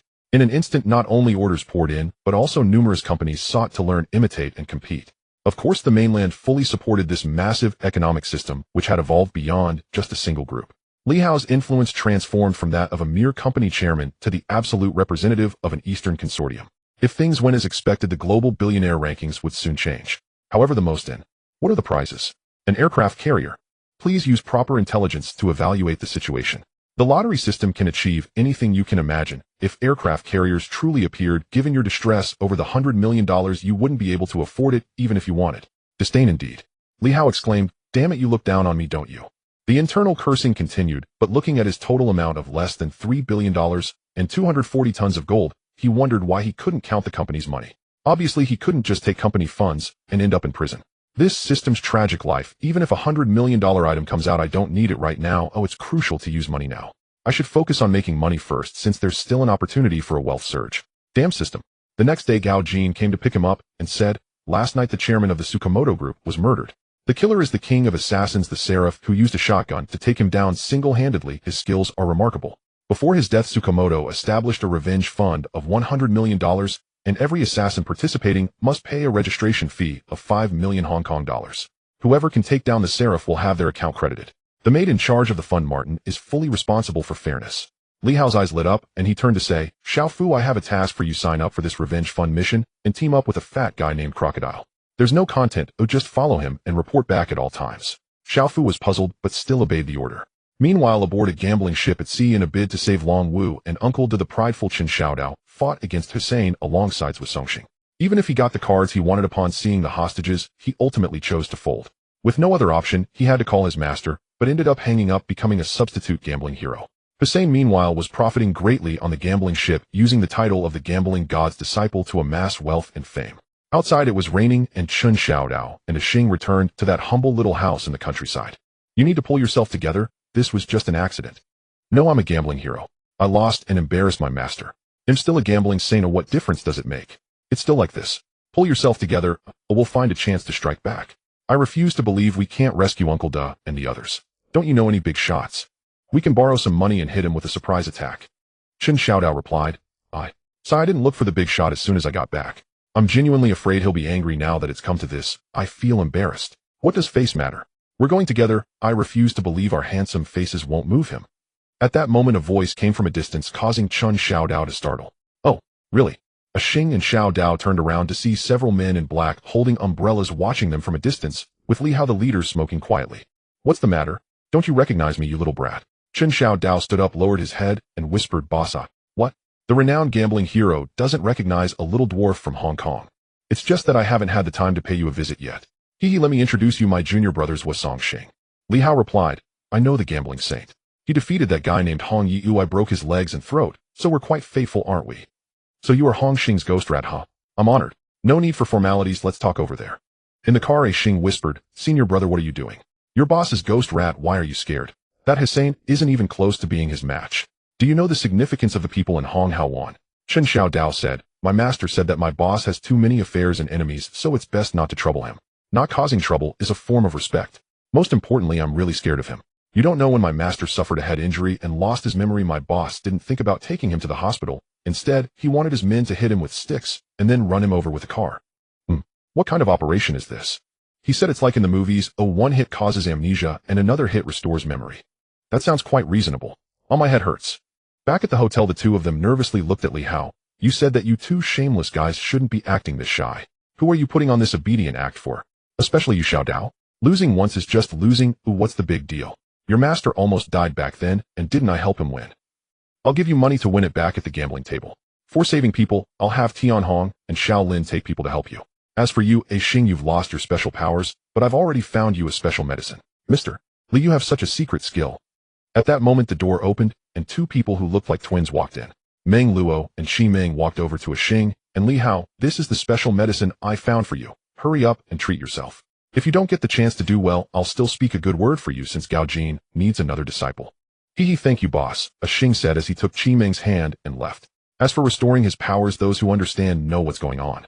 Chen Xiaodao awkwardly said, Boss, as long as I can save the person, I can handle the rest myself, no need for money. Having ambition is good, but since you're back, I won't help you at all. It's a bit too much for me to be the boss. I'll only give you $5 million. That's too much. This time I want to take back everything that belongs to me, though $100 is enough. Alright. The next day on the gambling ship, Li Hao brought Jean and others to join in, mainly to liven up the atmosphere and make some money. In just 4 hours, Hussein had earned 500 million Hong Kong dollars, and with the upcoming charity Poker King tournament, he could earn at least another 200 million. Chen Xiaodao and Xing attended this time in formal attire, but were still spotted by Hussein. Mr. Chen, back here after losing all your money, huh? Just came to have some fun. What? Are you scared? Hussein replied. No, I'm just worried you won't have enough money to play. The charity Poker King tournament requires at least $3 million to enter. That's more than 20 million Hong Kong dollars. Sounds like a lot. I brought a lot of gambling money today, Chen Xiaodao said, pulling out $100. Haha, you think you can win 25 million with just $100? You must be out of your mind. Just go enjoy your game. Chen Xiaodao scoffed and walked away to the dice table. 456, 15 points big. The two whispered together, then placed $50 worth of chips, but the dealer activated the mechanism, resulting in a 4 of a kind. At this crucial moment, Chen Xiaodao bet all his remaining money on 4 of a kind, while Li Hao also bet 300,000. There was no choice. The maximum bet at this table was 300,000. Wow, you hit a 1 in 150 chance. That's incredible. Just luck. With a profit of 7,500, Chen Xiaodao had enough principal to move to another table, while Li Hao's 45 million became a bit troublesome. Hussein approached, and after learning the truth, looked at Chen Xiaodao with fierce eyes. Sir, there will be a charity Poker King tournament soon. If you're interested, you can participate. Me? But I don't know how to play cards. I was just betting alongside that young man. This casino won't deny me my winnings right. I'm feeling a bit scared. Sir, it's a complete misunderstanding. As long as you win money, you can take it all. However, there's such a good opportunity. I hope you can join in since it's for charity. Alright, since you put it that way. Meanwhile, Chen Xiaodao won again, and his winnings had rolled up to 800,000. The casino rule states that as long as it's a matching hand, it's an 8-fold win. Hussein rushed back to the control room to analyze the cameras, instructing the dealer to reveal a 6. Unexpectedly, Chen Xiaodao was using a toothpick matching the same score, and the amount reached 640,000. However, he soon found himself unable to play anymore, as Hussein found a special skills master Dejun, who had arrived continuously using techniques to prevent Chen Xiaodao from winning. At that moment, Zhuang Xing no longer concealed himself and engaged in a battle of skills with Dejun, while Chen Xiaodao seized the opportunity to win big, going all in and securing qualification for the Charity Poker King tournament. I don't mind, you're all skilled players. After all, I'm just here for charity. Xing suppressed his laughter and sat down at the poker table. The dealer then dealt the cards. Li Hao knew Dejun had the ability to see through cards, so he kept his bottom card hidden. Surprisingly, all 5 players went all in this time. Li Hao and Xing both had straight flushes, while Xiao Dao had 3 5s. Dejun and Hussein had 2 pairs. At that moment, the 2 special skill users battled each other, exchanging their powers, while Li Hao pointed at the cards with his finger. Ling, Shi 1 point. One of the signature moves of Shanghai's gambling, King Long Si. After everyone revealed their cards, Li Hao's straight flush won. Hussein looked at everything in shock and said, Are you messing with me? Li Hao, I already said I don't play cards. You can't win against those 2, yet you want to gamble with me. Hussein, even your uncle wouldn't dare to be arrogant in front of me, but you have such audacity. You are truly asking for trouble. Who exactly are you? Aren't you the gambling hero? I'm Ghost Mouse, your boss. How can you not recognize me? Hussein swallowed hard, staring in surprise at Chen Xiaodao beside him. He never expected Li Hao to come personally this time. Hey, you're coming here to deceive me. Do you know what will happen next? Hussein slowly stood up and swiftly turned his head, saying, Make your move. Immediately, a dozen subordinates approached from all around, guns in hand, ready to attack. At the same time, a loud explosion was heard from above. Long Jiao and Long Wu were rescued by Luo Tianhong and others, and they opened fire without hesitation in retaliation. Meanwhile, Li Hao pulled out his gun and shot Hussein in the thigh as he attempted to flee, causing him to fall forward. The others followed behind, leaving a blood trail extending for over 10 meters, while Hussein continued to plead for mercy. Killing you is meaningless since I'm not a bloodthirsty person. Shout out, this guy is in your hands now. Let's have dinner together tonight. When Gao Jin arrives at the island, Li Hao said before leaving. That night, Gao Jin was pleased with Chun Zaidao's growth after learning about the events. This jerk only knows how to cause trouble. Give him some face that Xing isn't bad either. Since you've spoken, can I refuse? Gambling Saint, it sounds very impressive, haha. You should stay on the island this time. I still need to visit my cousin Shi Yijian in Haogong. I've retired from the gambling scene, but he's really quite powerful now. Let's go together. I also need to find someone. The next day, when Li Hao met Shi Yijian, he knew this was the future protagonist of the Macau storm, looking very much like Gao Jin. That night, Li Hao arrived at the He family estate saying, Humph, you little brat, dare to come here. Why wouldn't I dare? You old man, do you think I'm afraid of you? I am the gambling king of Haogong. I am the godfather of the underworld, the man of 3 territories. I am a Cheong's father. I am a Cheong's man. What's the matter? Should I come to you next month with a pregnancy test? Jerk, shameless. Thank you for the compliment. Oh, I think I'm quite excellent too. At that moment, He Cheonger smiled and walked out saying, It seems you 2 hit it off. While your conversation is nice, keep up the good work. Who has a good relationship with him? Who wants to chat with him?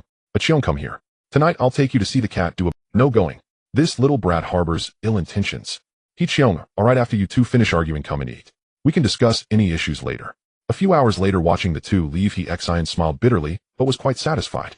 This jerk has a foul mouth, otherwise he's truly an excellent young man, reaching heights I can't attain, truly someone with great fortune. At this moment, the butler said, Life, luck, and feng shui, then virtue and education. It seems Mr. Li Hao and Miss are quite compatible, though a bit annoying, haha. The most important thing is that he has several women, and none of them are ordinary. The leaders of Xing, she the leaders of Quan Xing, she the boss of Bay Island Donghu Gang, and the most eye-catching Xian. His uncle is still the chief police officer of the island. This jerk is not an ordinary person, but when he gets casual, he's not human. On the other side, Li Hao held He Cheong's hand walking down the street. I bet you haven't been this free before. I've traveled this road by car for many years, but this is the first time walking like this, and with you. To be honest, I'm hungry. You've really angered my father, but I know he's very satisfied with you. Li Hao, with a son-in-law like me, he should be grateful. At the very least, your family can flourish for another few decades. With you here to take care of it, I feel much more at ease. I've met a Liao and a Luan. I've also learned about the mountain chickens over at Bay Island. They are all decent people, trustworthy. What do you want to do next? Li Hao, it's almost 97. There are too many things I want to do. The past was merely a transition. The real struggles begin now. With you by my side, I don't feel so lonely. I hope you only say these sweet words to me. Of course, did you see the sincerity in my eyes? No, but I do. A few days later in Hong Kong, Mr. Li, this is how things are. It has developed beyond my expectations. This Seraph's last lead turned out to be an old man, but then it became this crocodile man. He simply doesn't have the skills of a killer. Li Hao Xiaofu, just stay close to him. He now wants to trade his life for money. When the time comes, he'll have Jin Jun help you. See you at tonight's banquet. A few hours later at the hotel for Crocodile Man's daughter's engagement banquet, Xiao Fu helplessly said, "This person is too dangerous. Now dozens of killers want to take him out. Li Hao, you've worked hard. This time you can take 5,000,000 as a fee. You watch him go to the company to get the money, but I estimate they won't give it. I'm going to meet the Seraph," he said, walking toward a corner and slowly sitting down. "You look quite familiar. I feel like I've seen you somewhere. My appearance is known to the police. No, they should be quite familiar with me. Ghost Mouse of Hongxing, you might have heard of me. A boss of the rivers and lakes, still a wealthy tycoon. Do you have business with me? I suppose it's about the Seraph. Your hiding method is good, but there is a flaw. I've already helped you resolve it. Don't misunderstand. I agree with your approach. If you need help, and if you need money to stay alive, I should be able to assist you." Officer Chen pondered for a moment and said, "I never expected the first person to discover this would be you. Sai, it seems my disguise isn't yet flawless. Since you have no intention of reporting me, that means we can be friends. Tonight it won't be peaceful at Junbin's place either. Sooner or later there will be a result. They'll send someone over to resolve it together. The dog slaughtering game, I still quite like it." On the other side at Junbin Tower, Xiao Fu had brought Crocodile Man to the top floor. Wang Jianjun and others were already downstairs ready to assist at any moment. At this moment Notary Ma walked out and said, "Based on the current evidence, the Seraph is this person next to you. In principle, as long as you take care of him, I can transfer 100 million into your account via the computer behind me." Xiao Fu directly drew his gun and pointed it at Crocodile's abdomen, saying, "Then you can transfer the money," and then fired several shots. Notary Ma helplessly said, "I only said it's in principle, but now the principle is determined by them." Following the direction Notary Ma pointed, Junbin's grandson emerged with several powerful men, clearly intending to engage in black eating black. As for that 100 million, it was even less likely to be taken. Meanwhile, the rehearsing Crocodile stood up, knowing it wouldn't be so easy to obtain the money to test it out. But then Junbin and his group launched an attack. At the same time, the glass on the rooftop shattered, and the real Seraph charged in, accompanied by the sound of gunfire. Wang Jianjun and others also entered from the outside, resulting in a gunfight. According to Li Hao's request, time is money. Heavy weapon grenades were immediately employed. After emptying the magazines, everything fell silent. The boss said this guy has to be taken away. In a flurry, Tian was directly tied up by a few people, and Xiao Fu followed suit, finally completing this unpleasant task. Of course, the final Seraph would no longer exist, and those funds were naturally collected by Li Hao. "This person is a bit too much." Li Hao said, "In the past, under Lord Meng Chong, there were 3,000 scholars full of knowledge, but also not lacking in petty thieves. People are like that. With advantages, there are bound to be disadvantages. This person knows companies with wealthy individuals and is well-versed in finance, especially skilled at making money in the gaps and walking the legal edge. Such a person is inherently talented. But he is a traitor and won't be very loyal. Even if I save his whole family, he won't be loyal. What I want is his ability to seek more development for the Haoyan group. More paths mean a brighter future. Everyone has their use. I like to delegate responsibility and don't want to be Hansen with everything. Making money means gathering from all directions, especially for us who deal with side income. In the past, we washed money through gambling, lotteries, antiques, jewelry, and auction projects, with entertainment being the most prevalent. In the future, we will utilize more online avenues. This is a massive virtual market that requires more quality servers, and he has the ability to practice that. That's his value." Gao Jin said, "Brother, how you have keen insight." Also regarding this period's financial report, Master Su suggests that if we handle this money in this way, we can reduce our tax payment by over 10 million, saving a chunk of cash. Tell him that this method is not good and should not be adopted in the future. We can legally avoid taxes, but cannot evade them altogether, especially not through illegal means. Haoyan wants to go further and should not be concerned with such quarterly finances. The 21st century is when Haoyan will soar. Gao Jin said, "I understand." Also, Tang Jun has taken over the territory in Simsha Sui. The Ni family has completely withdrawn, starting to disperse many elite senior members. Many of these individuals have shifted to Hongxing's ranks, while Ni Yongxiao plans to leave for Hawaii and other places, completely departing. The handover of all wealth projects has also been completed. So go and see him off. In the Ni family villa from now on, this place will be yours. I'm glad you can come and see me off in the end. Don't say that after all I benefited. Without your underworld, I could not have sailed smoothly. If you were my opponent, I would be very troubled. And Yongxiao said, "To be honest, you are truly clever, calculating too deeply. If I want to establish myself in the underworld, perhaps we would make formidable opponents. You know, in my eyes, you Ni Yongxiao are the undisputed underworld godfather, while I merely stumbled upon it. Luck is also a form of strength. I am leaving. Before losing thoroughly, you should be careful. Haoyan has grown too large with countless eyes on it, and you should not make it too difficult for me. The future world's wealthiest, the underworld godfather, and a master. Such identities indeed create a legend. I didn't expect to reach such heights. I shall take care. I'll take care." Months later, waves stirred in the underworld again. Under Li Hao's suppression, Hongxing did not change its leader, but dark currents began to flow with Lian Sheng. "My brother Gui Shu, you must help me this time. I didn't get chosen last time, but this time I won't give up. With money and people, no one can compare to me. Li Hao shook his head helplessly and said, wasn't there someone last time who was wealthier and had more support than you? Don't you understand the way Lin Sheng has been selecting the leader these years? Big D, can you be a bit more mature? Deng Bo wants balance and won't choose a single dominant voice. Besides, you have always been quite impolite. Big D said, what should I do? I am not willing. This time the loudest voice is some Dongguan kid. What is he? We aren't even in the same league. How can I save face? Li Hao said, trust me, just don't participate in this election and be a quiet observer. How can that be? That guy Lu will be pleased with his little brother rising to power. Li Hao said, you are mistaken. Lin Huailu will use every means to secure the position of the leader. Big D shook his head and said, no way, that can't happen. Deng Bo and those old guys won't allow it.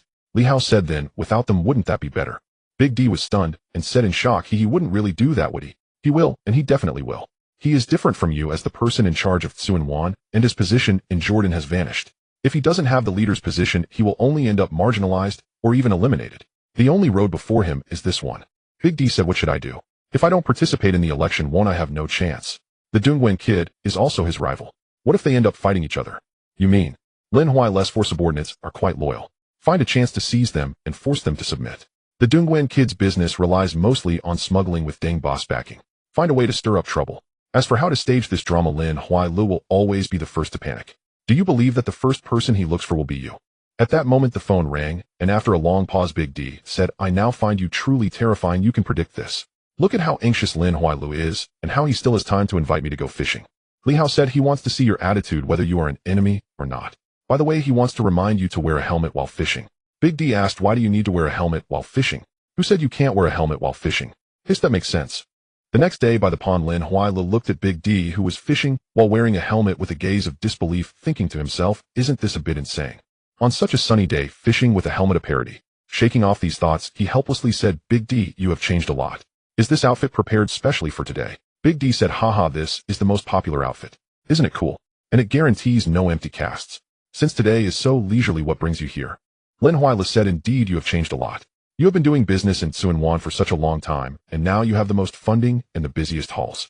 Are you interested in this leader election? Indeed, Big D remained calm on the surface as he said, I am older than you, being the decision maker is no longer necessary for me. In the past I would have contested for it, but now I have a good life in Tsuan with wealth and connections. To put it bluntly, the price of half of Hong Kong Island's vegetables will depend on my mood. I have lost interest in such a troublesome job, but you are doing so well now that I will definitely support you as the next decision maker, my dear Dongguan brother. Rest assured. Lin Huailu replied with a smile. I didn't expect you to be so relaxed now. That's good. The people below have their own paths to follow, and I can't interfere with that. We can go fishing together when we have time, since we should enjoy our retirement life. Big D replied, of course I don't think about things like you do. Making money is the most important thing. You should take a break. Lin Huailu left with satisfaction. Initially he had planned to resort to force if negotiations failed, but he felt much more at peace inside. Big D watched Lin Huailu leave with a smile, and at that moment a fish bit the hook. That guy Ghost Mouse is truly remarkable. A fishing with a helmet really works. On the other side, Lin Huailu pondered for a long time and ultimately decided to confront the true decision-maker Deng Bo. As he entered the room, Deng Bo immediately knew the reason for his visit. The two sat calmly sipping tea in silence. After a long while, Deng Bo sighed and said, Alu, your heart is troubled. The position of the decision-maker is elected every 2 years. One person sits, then another. The society cannot allow one family to dominate. The last time I declared you instead of Big D was for this reason. It's been the rule for decades. If it were to change, many would be dissatisfied. It would be meaningless to argue among ourselves. From the moment you walked in, I knew what you wanted to say. I advise you not to overthink it. The strength in Hong Kong has gradually balanced out. The only issue is Ghost Mouse's intentions. His business is thriving, and he won't care much for the underworld matters. Therefore, the likelihood of stability is over 90. Aluhu among us is. In my youth, I also considered the prospect of continuous leadership and was infatuated with it. However, the elder generation advised me that to retire properly, one must prioritize stability to be respected in old age. Engaging in underhanded dealings leads to a dead end. The next decision-maker will be the Dongguan brother. Adjust your mindset. You have already done a lot. Lin Huailu stood up smiling as he left, saying to take care of one's health, but inside a storm was brewing. The inner ruthlessness was gradually swelling.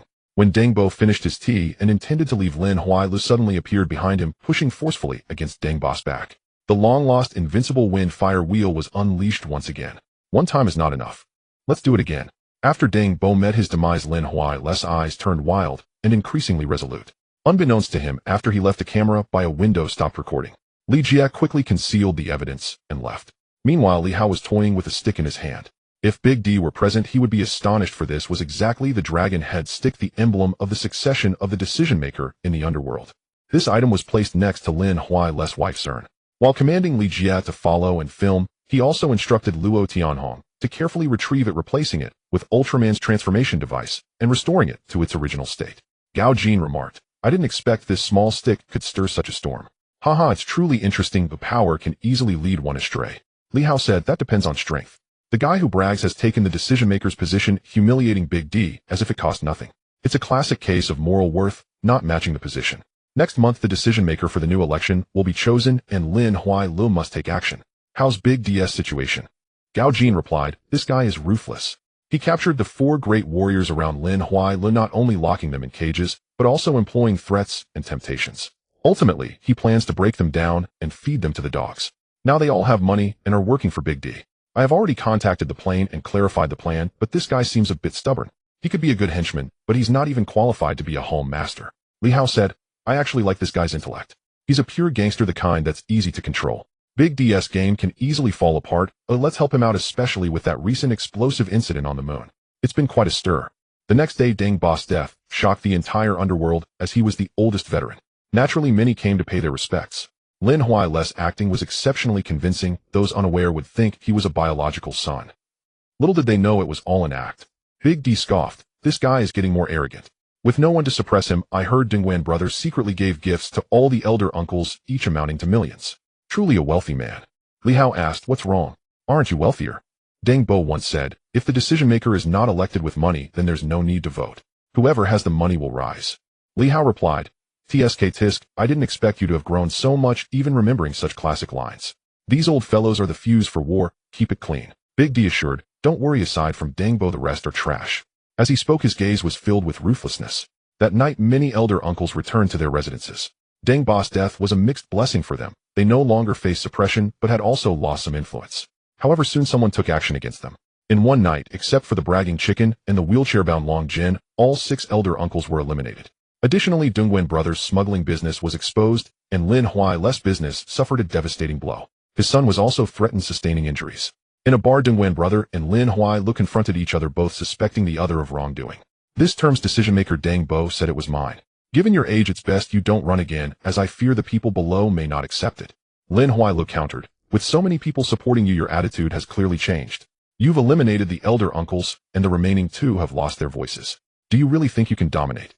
Dongguan brother replied, "Let's speak frankly, the decision-maker is not allowed to maintain continuous leadership. I've already consulted Big D, he supports my rise. However, he seems unaware of your intentions for continuous leadership. Haha, it's truly amusing. You've caused me significant losses. You know how the elder uncles met their ends, and from now on we are enemies. Hee, I couldn't ask for more, but if you dare harm my son, I won't let you off. Dongguan boy, whether you believe it or not, it wasn't me who did it.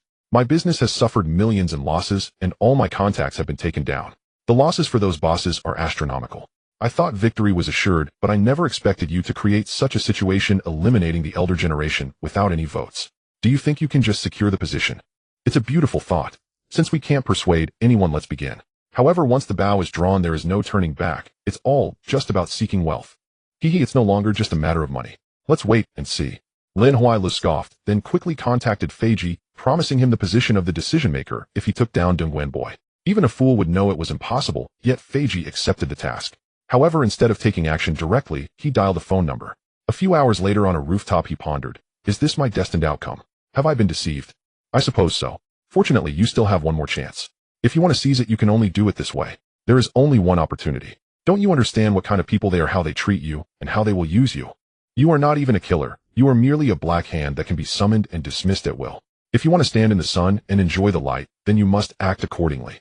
Feiji pondered for a long time, then lifted his head and said, "All right, I will do it. I want to be the decision-maker." Gao Jin beside him smiled and said, "Congratulations, Mr. Feiji. You have received the full support of Hongxing." The internal conflict between He Lianxing and the police was quite displeasing, especially for Shi Jun, who had already contacted Dongguan boy. After all, aside from Dongguan boy, Lin Huai was not on their radar, and there was no way they would consider D. Now that both sides had their own home masters supporting them, it was a choice for the youth to either follow the old rules or not. The fight between He Lianxing had fully commenced. The only safe haven was Tsuan Wan. The D happily counted his cash, having profited handsomely from smuggling and falsifying accounts. He thought Li Hao was unaware of these matters and was in high spirits. After eliminating a few elder figures, he became even more arrogant, waiting for the dog-eat-dog situation to unfold, ready to step in and take control. In the office, Li Hao stared at the stock market in front of him and smiled, saying, "In my understanding, this is just a game of gambling playing with human nature. But now I have no choice but you. Gao Jin, we can invest at any time now, but it doesn't seem like there will be much change. Isn't the funding for Haoyan Holdings sufficient?" Li Hao shook his head and said, "It's soon going to be 97. At that time, there will definitely be people coming to short the Hong Kong stocks and the Hong Kong dollar. It's not just the island, the entire Southeast Asian countries will be affected. This is a financial giant, but it's also our opportunity to buy at the lowest point. Although the means may be a bit unscrupulous, isn't that what this is all about?" Gao Jin. In that case, Jimmy confirmed that he can secure a large amount of funding at any time along with loans. We still have plenty of time to recoup funds, probably over $1 billion. Right now, just the smartphone orders require a year's production capacity, and we're still expanding. Li Hao, no need to expand anymore. There will be other brands rising up. It's impossible for one company to dominate. This world never lacks any genius. I have no interest in burying anyone. I just want to make money through this channel. As for others, let fate decide. What about Didi? Gao Jin, this quarter he has swallowed over 3 million, not counting some losses. Everything is under surveillance, and that guy wants to participate. Li Hao, he the fool, doesn't know his own limits. You take care of the company here, I'm heading back first, he said, standing up to leave. The people accompanying him were enough to ensure his safety. The more confident he was, the faster trouble seemed to come. On the way home, he was attacked by assassins. Fortunately, it was bulletproof glass, otherwise the first shot would have hit Li Hao in the head. Xiao Lin, Xiao Fu, and Xiao Zhuang spread out, contacting Li Jie and Wang Jianjun for support. But this time, surprisingly, the first to arrive was the police, led by Yazi, whom he was very reluctant to see. "Hey, how much do you attract hatred? A dozen gunmen want to take you out. Does the gangster boss really enjoy this kind of life?" Li Hao, maybe they are just jealous of my handsome face. Aren't you an Interpol officer? How did you end up here? I have returned to the island and am now a senior inspector. You better not fall into my hands. Last time on the ship, I lost my belongings, and we haven't settled that yet. If you lose something, just report it to the police. Why look for me? Oh right, you are the police. Huh, come back with me. You and your companions need to give statements. They all had firearms and gun permits. A few hours later, Li Hao finally resolved all the troubles. However, the car couldn't be driven back and needed repairs. "You all take one car back, they'll take a taxi myself. Brother Hao, it's too dangerous for you to go alone. It will be fine, they've already made their move. Nothing will happen today. By the way, tell Hua Lu and Shin Deng that there will be a meeting at the Hongqing headquarters tomorrow, and all the people from the Hong Kong branch must attend." After saying that, without waiting for others to stop him, he flagged down a taxi and left. However, just a few hundred meters away, Li Hao felt a sense of déjà vu. Looking in the rearview mirror, he exclaimed, "You are Song Zihao." The driver was taken aback and awkwardly said, "Sir, do you know me? I'm Song Zihao, but now I'm just a taxi driver living a stable life." "Who are you?" "Police." "Li Hao, I guess I'm working with the police. I've heard of your story, it's quite legendary." Song Zihao shook his head helplessly and said, "The past is behind me. Now I feel fulfilled every day." "Li Hao, by the looks of you, you probably haven't visited Xiaoma. You should not be doing well. I've only been back for a short while and found this job to settle down. Tomorrow I'll go find him. It's been a long time since we met, and I don't know how he's doing now." Li Hao took out some money and a business card from his space and handed it over, saying, "I've arrived at my place, but you haven't settled down yet. My company needs an experienced foreign trade manager. Don't worry, it's legitimate business. You have this experience, so just contact me if anything comes up. In Hong Kong, I should be able to help you." After that, he opened the car door and left. Song Zihao wanted to refuse, but it was clearly too late. He picked up the business card, frowning, and said, "Is he the ghost mouse? So young." After pondering for a long time, he sighed and left, having a premonition that the meeting tomorrow would not. The next day, Song Zihao was stunned upon seeing Xiaoma. At that moment, Xiaoma limped as he picked Xiaoma. "Xiaoma." A familiar voice broke through his meal. His spirit surged, turning his head. "Xiaoma, this isn't at all what you described. How did you come to this state?" Xiaoma shrugged and meanwhile, inside the Hongqing General Headquarters. "Brother Hao, we heard you were attacked by over a dozen gunmen. Were you injured, eh?" "Brother Hao, we're deeply concerned for you." "Indeed, Brother Hao. Your safety must be prioritized when traveling." Li Hao replied, "I appreciate your loyalty, but this time I demand not retreat, but offense. I intend to ignite Hong Kong." Shin Deng, Li Hao declared, "This time everyone must prepare fully. The strike." "I was ambushed by members." The men exchanged glances. Actually, it might just be feasible," Li Hao continued. Shin Deng, "Yes, obeying the Dragon Head's decree." Elsewhere, with Sheng Lin had descended into chaos. Chu Gai and Lung Jin stood idly as ceremonial figures, while Deng Guanzai and Lin Huayue clashed for supremacy. Didi remained detached, summoned only due to voting disputes. Brother Didi with Sheng Lin does not permit consecutive terms, and Lin Huayue murdered his uncle. He must not retain this position. Lin Huayue retorted, "You accuse first, Yet you killed the elder. The syndicate's balance hangs in flux. Uncle Deng entrusted me with stabilizing affairs for a year, then stepping aside for you. Are you so anxious because your crimes may surface? Lies. Did Lin Huayue shot back. I asked for reason, not rebellion. Do you seek to revive the old Wusheng Lin farce? Deng Wanzai, you ascend after 1 year. Not now. Deng Wanzai sneered regrettably. No. If you wish to fight, I accept. He stormed out furious. The two ceremonial figures knew their voices held no weight here, and departed silently awaiting the outcome. Lin Huayue watched Fei Ji follow him, a sinister smile playing on his lips. Outside, Deng Wanzai immediately began dialing, mobilizing forces loyal to Lin Huayue. But Fei Ji seized the opening, slashing his short blade deep into Deng Wanzai's back. He hadn't expected Lin Huayue to strike within Wusheng Lin's headquarters. As Fei Ji returned, Lin Huayue laughed aloud. The position of acting leader is mine. Brother Didi, Suan Wan remains yours. Didi shook his head. Your methods are your own affair, but understand this, others won't consent. Lin Huayue stared at the sudden broadcast on the screen behind him, shock contorting his face, before roaring, kill him. Before Lin Huayue could react, the four guardians struck. As blades pierced his flesh, he gaped in disbelief. Didi chuckled. How delightfully ironic. Did you truly believe they were your dogs? Lin Huayue, 2 years ago you seized power through treachery. Now the dragon head's rod returns to my hand. Rest in peace. Oh, and thank you for eliminating Uncle Deng. May those elders keep you company in the void. Lin Huayue gasped. Those elders, it was you. Before collapsing, lifeless eyes wide open. Didi turned to the others. The 5 branch leadership posts of Wusheng Lin are yours to claim. Fei Ji, I honor my promise. Jordan is yours. Fei Ji smiled. I doubt I'm suited for Jordan. As for the others, I believe their positions warrant reconsider. Didi chuckled. I still recall how you wolfed down that spoonful like a fool. Changmao, Suan Wan falls under your stewardship. Changmao replied, no issue, but the acting leader's seat requires discussion. Didi stiffened, then erupted. What did you say? Changmao replied, evenly nothing at all. The 21st century dawns, the era belongs to youth. Don't you agree, brother Didi? At that moment the 4 guardians moved as one, cutting Didi down. Acting leader, what is our next course? Fei Ji mused. Deng Wanzai, Lin Huayue, and Didi locked in brutal conflict, ending in mutual annihilation. How harmonious that sounds. The door burst open. Several men dragged Lung Jin and Shui Gai inside. Their gaze fell upon the corpses. No intellect was needed to grasp the truth. Soon Fei Ji announced himself as Wusheng Lin's new acting leader, declaring an era of sustained growth and formal alliance with Hung Ying. Every branch chief was replaced with his own loyalists. Li Hao's sole promise to him was absolute. Wusheng Lin shall forever be yours. Fei Ji. Clutching the dragon head's staff, Fei Ji at last felt the intoxicating allure of supreme authority. As for Didi, Li Hao felt no pity. The man understood profit but not enterprise. His wife had managed most operations. And now that widow stood before Li Hao. Brother Hao, Didi died unjustly. You were his closest friend. Please help this orphan family. We renounce all claims to Suan Wan and surrender control of the logistics center. For mercy's sake, let Fei Ji spare us. Li Hao smiled and said, sister-in-law, you're mistaken. What do you mean by saying I should let the plane go? The relationship between the plane and I is one of cooperation.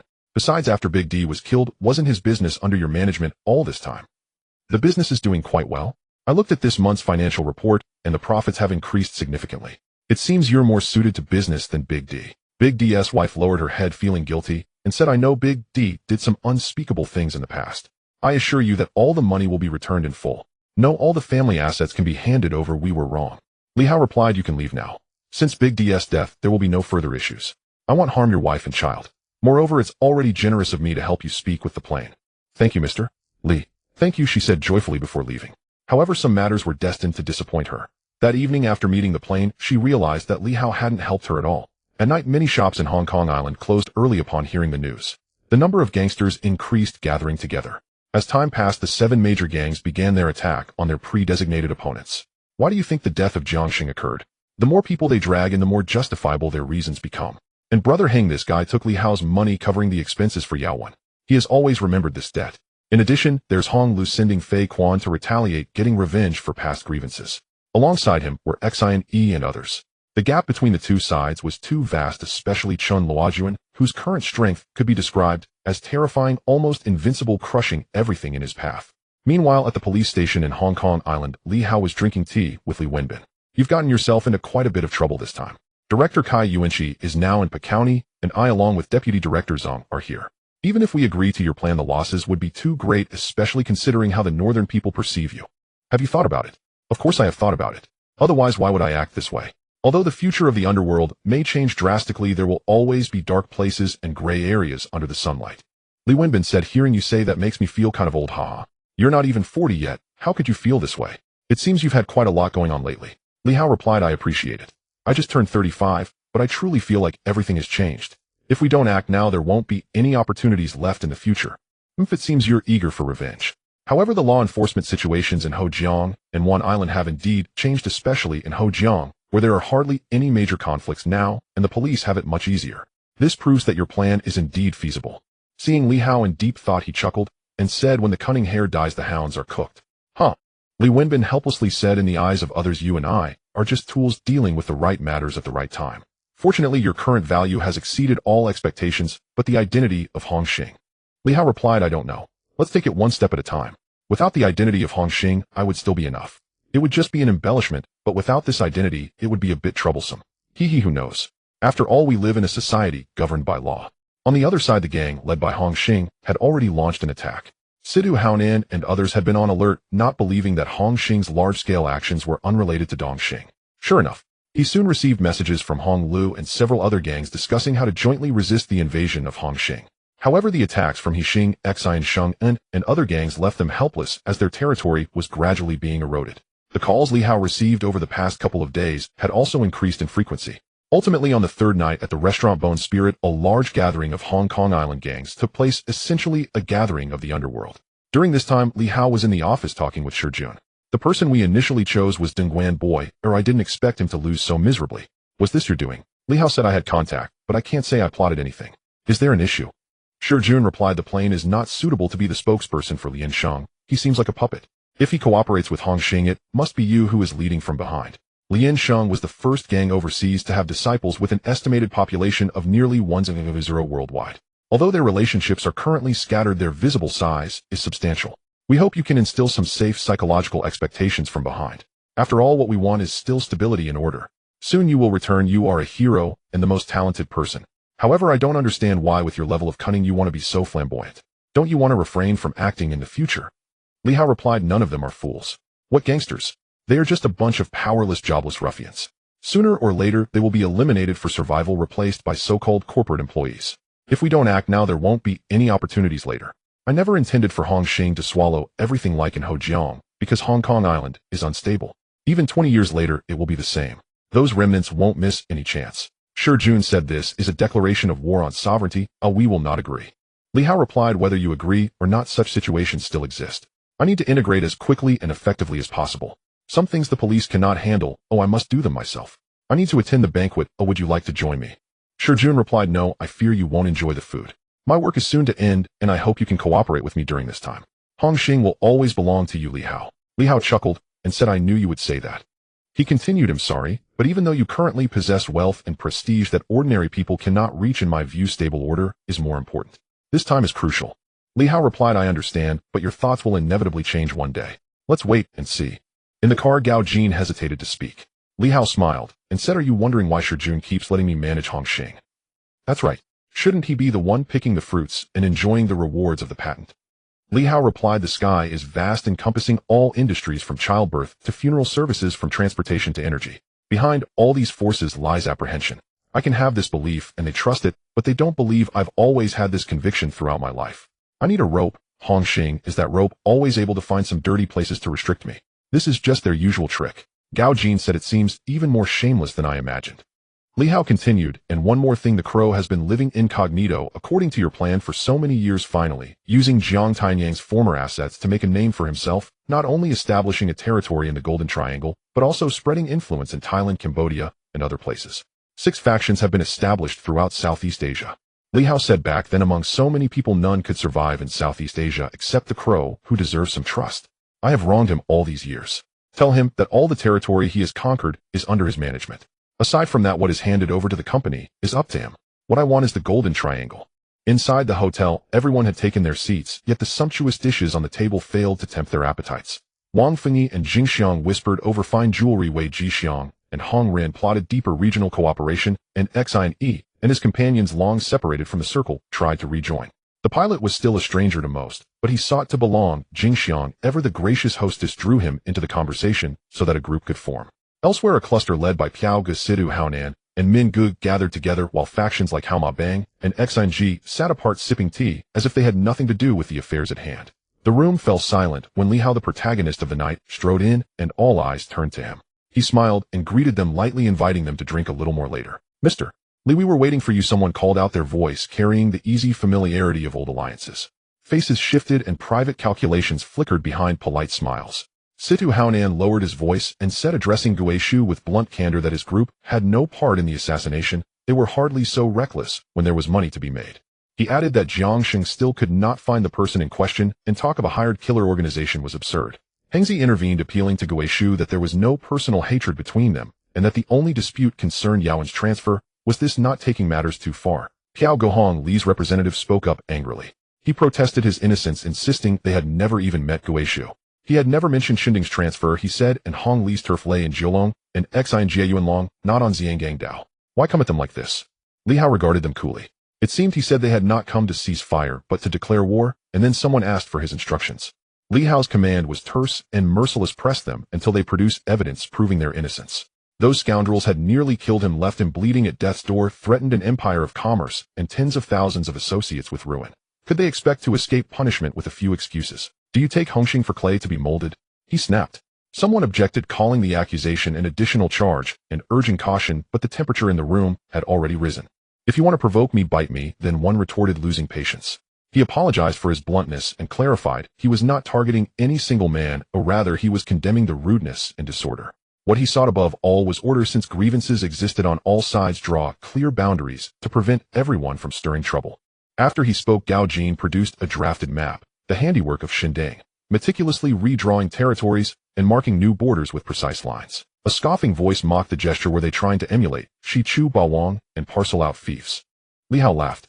He observed that among them there was neither the talent of Liu Bang nor the cunning of Xiao He. He laid his terms plainly: sign this paper, write the name of your group, and if anyone violates the agreement in the future, they would be subject to ruthless reckoning without mercy.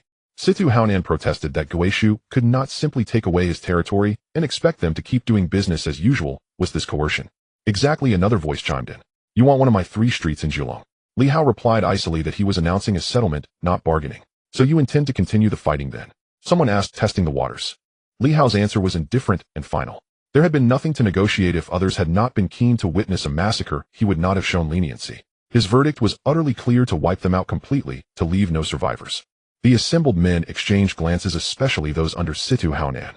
Li Hao then turned and accused them. Was Dongxing's trade truly legitimate, or did they think others did not know their goods had already been distributed elsewhere? He warned that certain actions must be owned. If you take a beating, you must stand at attention and accept it. He recalled the words of Brother Kuan and kept them in mind as a rule to live by.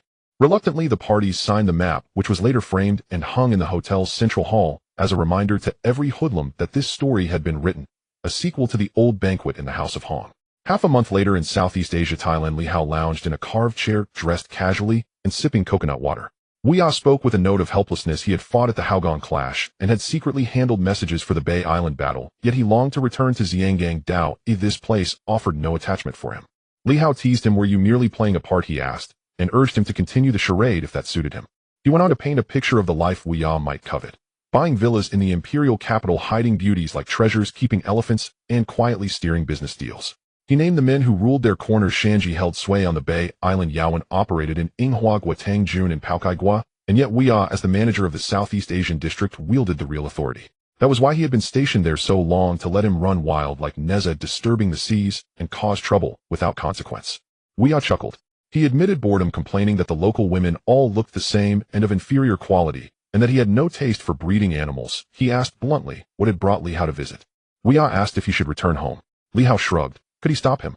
And revealed that the immediate objective was the Jin Sanjiao region, asking how Weah's organization had prepared. Weah answered that he had more than 100 men armed with reliable weapons, certainly capable of battle, yet the local powers such as Kunsa and the Tusi were no easy foes. Was an operation truly desired?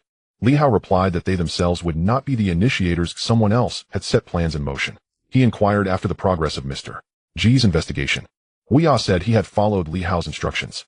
The target was mysterious and was expected to head north to Haizhou with a new shipment. This man quietly controlled half of the northern trade. At the same time, figures like Mu Kuandai Jinrong and Ba Mian Fo had risen to prominence.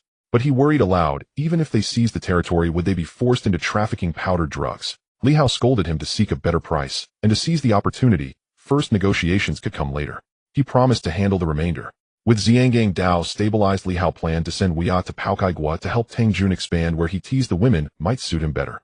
Weia's eyes brightened, and he exclaimed with zeal that all of this served the company, and to help brother Hao achieve his aims was an obligation he could not refuse. Li Hao praised his growth and the ease with which he now lied, urging him to continue. He joked that next year he would find— "Thanks, big brother," Weia replied with a laugh, then paused, as if sensing something amiss. A few days later on the mainland in Haizhou, Gao Jin observed that Ailin's business partners remained invaluable. Their smuggling of arms had only grown more lucrative. Li Hao remarked that if things stayed quiet there, the concern would shift back here. More chaos meant more opportunity, much like the disorder among the northern powers. He asked if Gui Xiaoping had arrived. "He should be here," shortly came the reply. "After all, this matter touches the highest echelons of the medical industry." Before long, two men entered. The one at the fore was Gui Xiaoping, the protagonist of Habing, and a man famed for his commanding rhetoric. He offered a ceremonious greeting and praised Mr. Li's presence as an honor to the room. Gui added that Mr. Gui, young and promising, must surely be a pillar of the future, and that he himself had come to learn from the meeting. After the others departed, two remained in the study to confer. "Mr. Li," Gui said, "as far as I know, Haoyan Medical Devices and associated enterprises have already moved in, and a pharmaceutical plant has begun operation. What brings you here?" Li Hao considered the question with a faint smile. He wondered whether to indulge in a graceful deception or to be blunt. Though it was their first meeting, he could not shake the feeling that they had met in a past life, a subtle communion of the heart. Gui Xiaoping smiled and said, "I also have a similar illusion, but what Mr. Li just said has left me some— Li Hao, I came here to discuss a collaboration on a project with you. The healthcare industry is projected to become a trillion-dollar market, but I also want to remind you that the things you've created have already attracted some undesirables." Gui Xiaoping was taken aback, lowered his head in thought for a moment, and then said, "I have heard that the force you represent, Mr. Li, spans across Southeast Asia, and it has backing from higher authorities behind the scenes. I'm curious about the intentions you represent this time." Li Hao, very clever. "I represent myself. If it weren't the case, you shouldn't be here right now. To be honest, in my next grand scheme, the number of people involved will exceed tens of thousands, and you are one of them. Due to family reasons, your physical and mental health and personal cultivation have reached a top level, but you are too lonely, too stubborn, and have an endless void within. You have the ability to create, which is a remarkable invention, but behind it lies bloodshed, an undeniable fact. The 21st century is indeed an era of ice, but it must be kept within an acceptable range. Do I still have a chance? If not, why would I be here?" Mr. Ji, originally named Gui Yuanshao, hails from Jiangxi, was born in the capital, participated in many events, and then went to the Golden Triangle region. Those were remnants of the previous dynasty's organizations. Soon this force was reshuffled, but as time passed, especially in places where money talks, changes occurred rapidly. What do I need to do? Assist the police in capturing him, and I will help you ascend to a higher stage. I think you need to meet your mother. Someone as great as her should provide you some assistance, said Li Hao as he stood up to leave. After a long while, Gui Xiaoping returned home, kneeling before his mother. Meanwhile, Li Hao was on the phone with Shi Jun. After understanding the situation, Shi Jun was very satisfied, but regarding Gui Xiaoping, it was ultimately Li Hao who protected him, as having just one Gui Xiaoping fall would mean that anyone else rising would be beyond control, which would be far more terrifying. On the other side, Li Hao looked at the market before him and approached smiling. "Is this fish fresh?" At that moment, the boss looked at the attire of the few people in front of him and knew they were definitely not ordinary. The evident poor Mandarin further emphasized this. "Boss, this fish is very fresh, just arrived this morning. Take one home, and try it. If you like it, come back again." "Li Hao, you are too kind, boss. He'll just buy one. If it's very delicious, he'll come back. My name is Li Hao, and you?" My name is Gao Qiqiang, and I've been selling fish here. Please wait a moment, it will be ready soon." Watching Gao Qiqiang busily, Li Hao curiously sat down on a chair. It wasn't the most comfortable, but there was a sense of tranquil ease, a difference stemming from identity. Gao Jin approached and handed over a stack of money. Gao Qiqiang was astonished and said, "So much money, boss, how much do you want to buy?" "Li Hao, the Haoyan group from Jinghai comes here every day to procure from you, just ensure the quality." "Gao Qiqiang, when I first met you, a phrase came to mind." "What phrase?" "I'm not very cultured, and I don't understand much." "The greater the storm, the more expensive the fish." "I trust my judgment when it comes to people. You will definitely become a significant figure in the future. But remember your true self. I can reserve a position for you at the Haoyan group branch. Study well, especially the 36 stratagems. This book is a gift from me." After saying this, he left directly. Gao Jin handed a book to Gao Qiqiang before following him out. Gao Qiqiang stood dumbfounded, as it was the first time someone regarded him so highly, giving him such an exalted evaluation. Holding the book as if it were a treasure, upon returning home and telling his younger siblings about this, they were equally astonished. "Bro, that's Li Hao, the richest man in the flower-growing nation. Haoyan Mobile is his. It's a globally renowned top tech company. You made it, huh? On the other side, Gao Jin said in the car, Brother Hao, where to next? Aren't you curious about the two people I met? Gao Jin, not really. If Brother Hao wants to say, he will tell me. Since they could meet you, it proves their future is definitely not ordinary. At least they are significant figures in their regions. Li Hao, the next person, is indeed a future figure of prominence, just over 20 years old, but unfortunately he is hindered by his family's background, which is quite unfortunate. The next day in Handong, Mr. Li, based on my understanding, we shouldn't know each other yet. You found me and my student Chi Tongwei. This makes me feel puzzled. Are you relatives, or? Li Hao, Professor Gao Yuliang, we don't know each other. Even Tongwei is the same, we have never met. But I am a bit superstitious. When I came here I had a dream about someone I was fated to meet, and he is in a difficult time. Perhaps it is fate. That day I saw Tongwei with a girl. I won't go into details, but I think it's fate at play. I know you are the director of the political and legal department, and a law professor. Normally this kind of thing, Gao Yuliang, Mr. Li, I do not believe in superstition. I believe in the law. But I also know that Hong Kong Island places a lot of emphasis on such matters. Abandoning your success and intuition also has its persuasive power.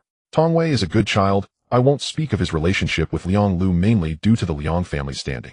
I originally thought he would go to the grassroots, but now it seems very difficult. Tongwei stood up holding a wine glass to express his gratitude. At this point, he also didn't know what to say. Haha, Tongwei, just call me Uncle Li from now on. We are family. Some things you might not understand now, and my sudden appearance might confuse you, but believe this, every encounter is for the best outcome. Perhaps this is fate. By the way, here are some gifts for you, said Li Hao as he clapped his hands. The door opened, and immediately a dozen people entered with whole boxes of cash along with prepared vehicles and residences. This Li, Uncle Li, isn't Li Hao too ostentatious, right? Then let's show off to them. You don't lack money, and you've been suppressed for too long. That spirited Chi Tongwei should come back. By the way, I have already informed the higher-ups. That person with the surname Liang shouldn't trouble you anymore. As for your romantic issues, my suggestion is that someone with the surname Zhong would be more suitable for you. Gao Yuliang looked at Li Hao with a meaningful gaze. He knew many things, but due to his identity, he simply refrained from saying anything. In his heart, he felt that Li Hao had set his sights on Chi Tongwei's future, pulling him into politics, and after becoming a powerful official, he would heavily invest. But why did he seem? Are you puzzled? You're not wrong. In the future, if you need investments and have good political achievements, I can help you as long as it's compliant and legal. After all, my main business isn't in Handong. Tomorrow, I'll return to Hong Kong Island. The two places aren't very convenient right now, but I believe that after 1997, things will settle down a lot. The next day, Gao Yuliang rarely took a day off to accompany Chi Tongwei to see Li Hao off. Watching Li Hao's departing figure, Gao Yuliang smiled and said, I thought about it all night last night while smoking a pack of cigarettes. I can't understand why he suddenly appeared, took a liking to you, and tried to pull me in. Until this morning, I received an invitation. Chi Tongwei, an invitation. Could it be from the political and legal side? Gao Yuliang, that's right. This Mr. Li Hao is simply terrifying. The so-called dream is merely a saying. Last night, I contacted my former student Shi Jun. Do you know how he evaluated your Uncle Li? Gao Yuliang, that's right. This Mr. Li Hao is simply terrifying. The so-called dream is merely a saying. Last night, I contacted my former student Shi Jun. Do you know how he evaluated your Uncle Li? The godfather of the underworld and the flower-growing nation and era's hero, that's not the point. The most important thing is that there is official power support behind him. On the other side, before reaching the company, Li Hao received a phone call to head to the office of the Hongxing Group. Defei, what's the matter? Why the urgency? Brother Hao, you must help me this time. Here's the thing, my son is in Dongxing following the emperor, and that guy is quite arrogant. He even wants to stir up trouble in the north. I'm very worried that Shanzai will get into trouble. Li Hao thought for a moment, and indeed recalled this plot. That Shanzai and Fei Shi are his students, right? Congratulations on having such a big son. I will help you, don't worry. This greedy emperor just needs Shanzai. After designing the plot, Li Hao returned home, and was stunned upon entering the villa. Xian Jing Xiang Wang Fengyi Hai Tang Meng Luo, and Lu Huijin were all waiting for him. Are you all playing cards, or mahjong? The five women exchanged glances, stepped forward, and smilingly handed him a list. What's this? Do you need me to reimburse a bill? No problem, he said as he took it, but the next moment he was stunned. You all are all pregnant. How thrilling. I'm already 4 months along. I'm 3 months in. Jing Xiang and I are about the same time. Congratulations to you. Li Hao, haha, that bastard Defei said he envied me having a son today. Now it's great. I also have a little Hao. Stop laughing. Miss He from Macau is the same. You're in trouble this time. That gambling king wants to kill you. She's the future helm. Li Hao, don't worry about that old dang. You all take good care of yourselves. Hire 10 more nannies to look after you well. At this moment the door opened and Hai Yao and Kai Xian returned. They felt a bit envious of the women. Jing Xiang and the others were not foolish and naturally understood what this meant. As for Li Hao, he was naturally overjoyed. Ghost Mouse, this is our Dongxing's business. It has nothing to do with you, right? Li Hao, I'm their teacher, and Defei is Shanzai's father. Do we have no rights? What time is it now? Still playing the gangsta routine.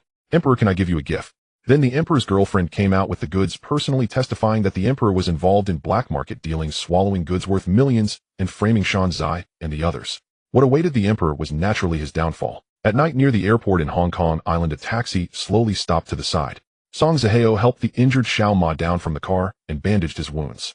I didn't expect the night view of Hong Kong Island to be so beautiful. Why didn't I notice it before? Song Zaheo replied helplessly, Xiao Ma, I want to live an ordinary life now, though I don't want to do this anymore. Even if you take down Tian, what's the point? Let it go. Xiao Ma, let it go. Have you forgotten how he treated you and me? I can't stand it, though I won't force my friends to do things they dislike. I have my principles. 3 years I've waited for 3 years for an opportunity, not to prove how great I am, but to prove that what I lost will be regained. No, you haven't done it. Song Zaheo sighed, silently wanting to take a cigarette, but inadvertently dropped a card. Picking it up, he sighed, Xiao Ma, don't you like gambling? On the other side in the office, Gao Jin said, the crow has done well taking down 2 villages. Dizong has also gone over to claim the territory. It is said that Mr. G over there has been captured and his territory is now in chaos with several factions fighting over it. Dizong has hired a large number of assassins to take action while the crow assists on the side. However, Dizong has become too arrogant, now producing and selling his own goods. Where will this lead? Li Hao replied, the crazier he gets the better. Give him a chance for revenge. Have you found the person I asked you to look for? Someone who can replace Dizong. Gao Jin answered, Wanda has been found. He was originally a boxer from Jiang Tanyang's territory. I have already sent him and his mother to the hospital for treatment covering all expenses, and I also gave him $1 million. He has sworn his loyalty to us. Li Hao said, Wanda will be the operative of the Golden Triangle from now on. Dizong will continue to manage the market in Honghao Bay and the surrounding areas. By the way, tell him that Yushunian's first company is preparing to go public. I think he will know what to do. At this moment the phone rang. After answering, Li Hao smiled and quickly asked Gao Jin to call Wang Jianjun and the others over. A few minutes later, downstairs at the company Haotian Group. Gao Ge, why are you here? Who are you looking for? Song Zaheo asked. Aren't you looking to make a deal? Do you know Hongshin Ghost Rat? He's upstairs. Song Zaheo exclaimed, an idol, truly a godfather-level figure. I didn't expect you to have such a connection. Song Zaheo added, he rode in my taxi when I was driving. So you mean he was a customer in your cab, and now you're coming to find him to deal with Tan Cheng? Does that make sense? Very reasonable. Besides, you heard the phone call just now. Let's go upstairs. After saying that, he took the lead and walked forward. Xiao Ma stood there helplessly, finding the reasoning simply incredible, and could only follow him upstairs. As soon as they entered the office, Li Hao smiled and said, Gao Ge, Xiao Ma, you're here. Take a seat. I've already prepared your onboarding process. Oh, just sign it later. As for the matter over there, I will send someone to assist you. Song Zaheo replied, Mr. Li, I might not have made it clear. Tan Cheng is the boss of the International Counterfeit Currency Group, with dozens of gunmen under him. This is very dangerous. If Hongshin gets involved, I think we need to consider this carefully. Li Hao said, after signing you'll know once you go to the underground parking lot. A Jin show them around. After completing the process downstairs, Song Zaheo sighed and said, I said it would be like this, a form of protection, but we need to think carefully before moving forward. However, once they arrived underground, they were confronted by over 20 fully armed elite soldiers resembling sharp teeth. Is this right? Aren't we supposed to be dealing with Hongshin? Are these people here to fight against the governor? Song Zaheo remarked, now I understand why Mr. Li doesn't care at all about Tan Cheng's situation. Xiao Ma said, I get it now. Looks like fortune is on our side. What position did you apply for again? Foreign trade manager, and you're the assistant. I feel like my talents are not being utilized at all. At that moment, Wang Jianjun walked over and said, Brother Jin, what is this task? Gao Jin replied, eliminate Tan Cheng. Someone will take care of his lair. These two will be our brothers from now on. Song Zaheo, Xiao Ma, take them with you. Make it quick and don't leave anything behind. Understood. I've been waiting for this day for a long time. Half an hour later at the dock, Song Zaheo and Xiao Ma wanted to make predictions, but were surprised that Wang Jianjun and the others showed no hesitation, pulling out grenades and grenade launchers, using flashbangs like they were free. With over 20 submachine guns firing in unison, the battle ended quickly. Xiao Ma didn't even have the excitement to curse after their victory. Don't misunderstand, Brother Hao said that the big villains die from talking too much. If you can shoot, try not to talk, he said, then directly eliminated the threat with a burst of fire. The two gave a thumbs up, their admiration evident on their faces. A few days later, while Li Hao was enjoying happiness with several women, he received a phone call. How we need your assistance in this matter. Song family's young master Yang Qianer has been forced into a lawsuit and needs to testify in court. Li Hao's eyes lit up. This familiar plot is none other than the strongest bodyguard, Su Zhengyang. No problem. Time and place, and he'll handle the rest. In Hong Kong, my ghost rat still has some influence. Does this count as a merit? Shi Jun laughed and said, that's a significant achievement. However, I heard you went to see my teacher Gao Yuliang and my junior Qi Tongwei recently. What insights do you have compared to them? Li Hao replied, I didn't expect you to have such connections. Not bad. I admire this young man, Qi Tongwei, very much. He will definitely not be inferior to you in the future, but he lacks your background. Relying solely on Gao Yuliang is not enough, and I highly respect Professor Gao's character. At least I am quite wealthy. Shijun said, Tisk talking to a rich person like you really feels discouraging. At least they won't have any issues with accepting bribes in the future. You're quite cunning. Teacher Gao has a high opinion of Tongwei, and there's still a year left. During this time I hope you can maintain order. Besides, the situation in Haokong 2 years later will also require your cooperation. Li Hao replied, within my abilities I will cooperate. However, I need some funding. Shijun inquired, the amount you're asking for should be substantial, right? Li Hao replied, a significant sum, and I hope the upper management can take it seriously. According to my estimation, there will be a massive economic crisis sweeping through Southeast Asia within a year with countless financial losses. It has nothing to do with the mainland, but Hong Kong will be the first to bear the brunt. Shijun stated, I will report this to my superiors. Thanks to you, my promotion has been rapid. I am looking forward to being promoted again in a year. With your reminder, we will be prepared. The next day at Kowloon Station, Su Jingyang dressed in military attire was extremely noticeable, especially at this time in Hong Kong, attracting attention everywhere. Mr. Li, I was sent by the central government. I am Major Su Jingyang. You might not believe it, but I know you very well. However, your outfit is simply too conspicuous. Let's first familiarize you with your target. This box contains weapons, cash, and communication devices. By the way, this is Li Jia and Xiao Fu. They will bring people and obey your commands at any time.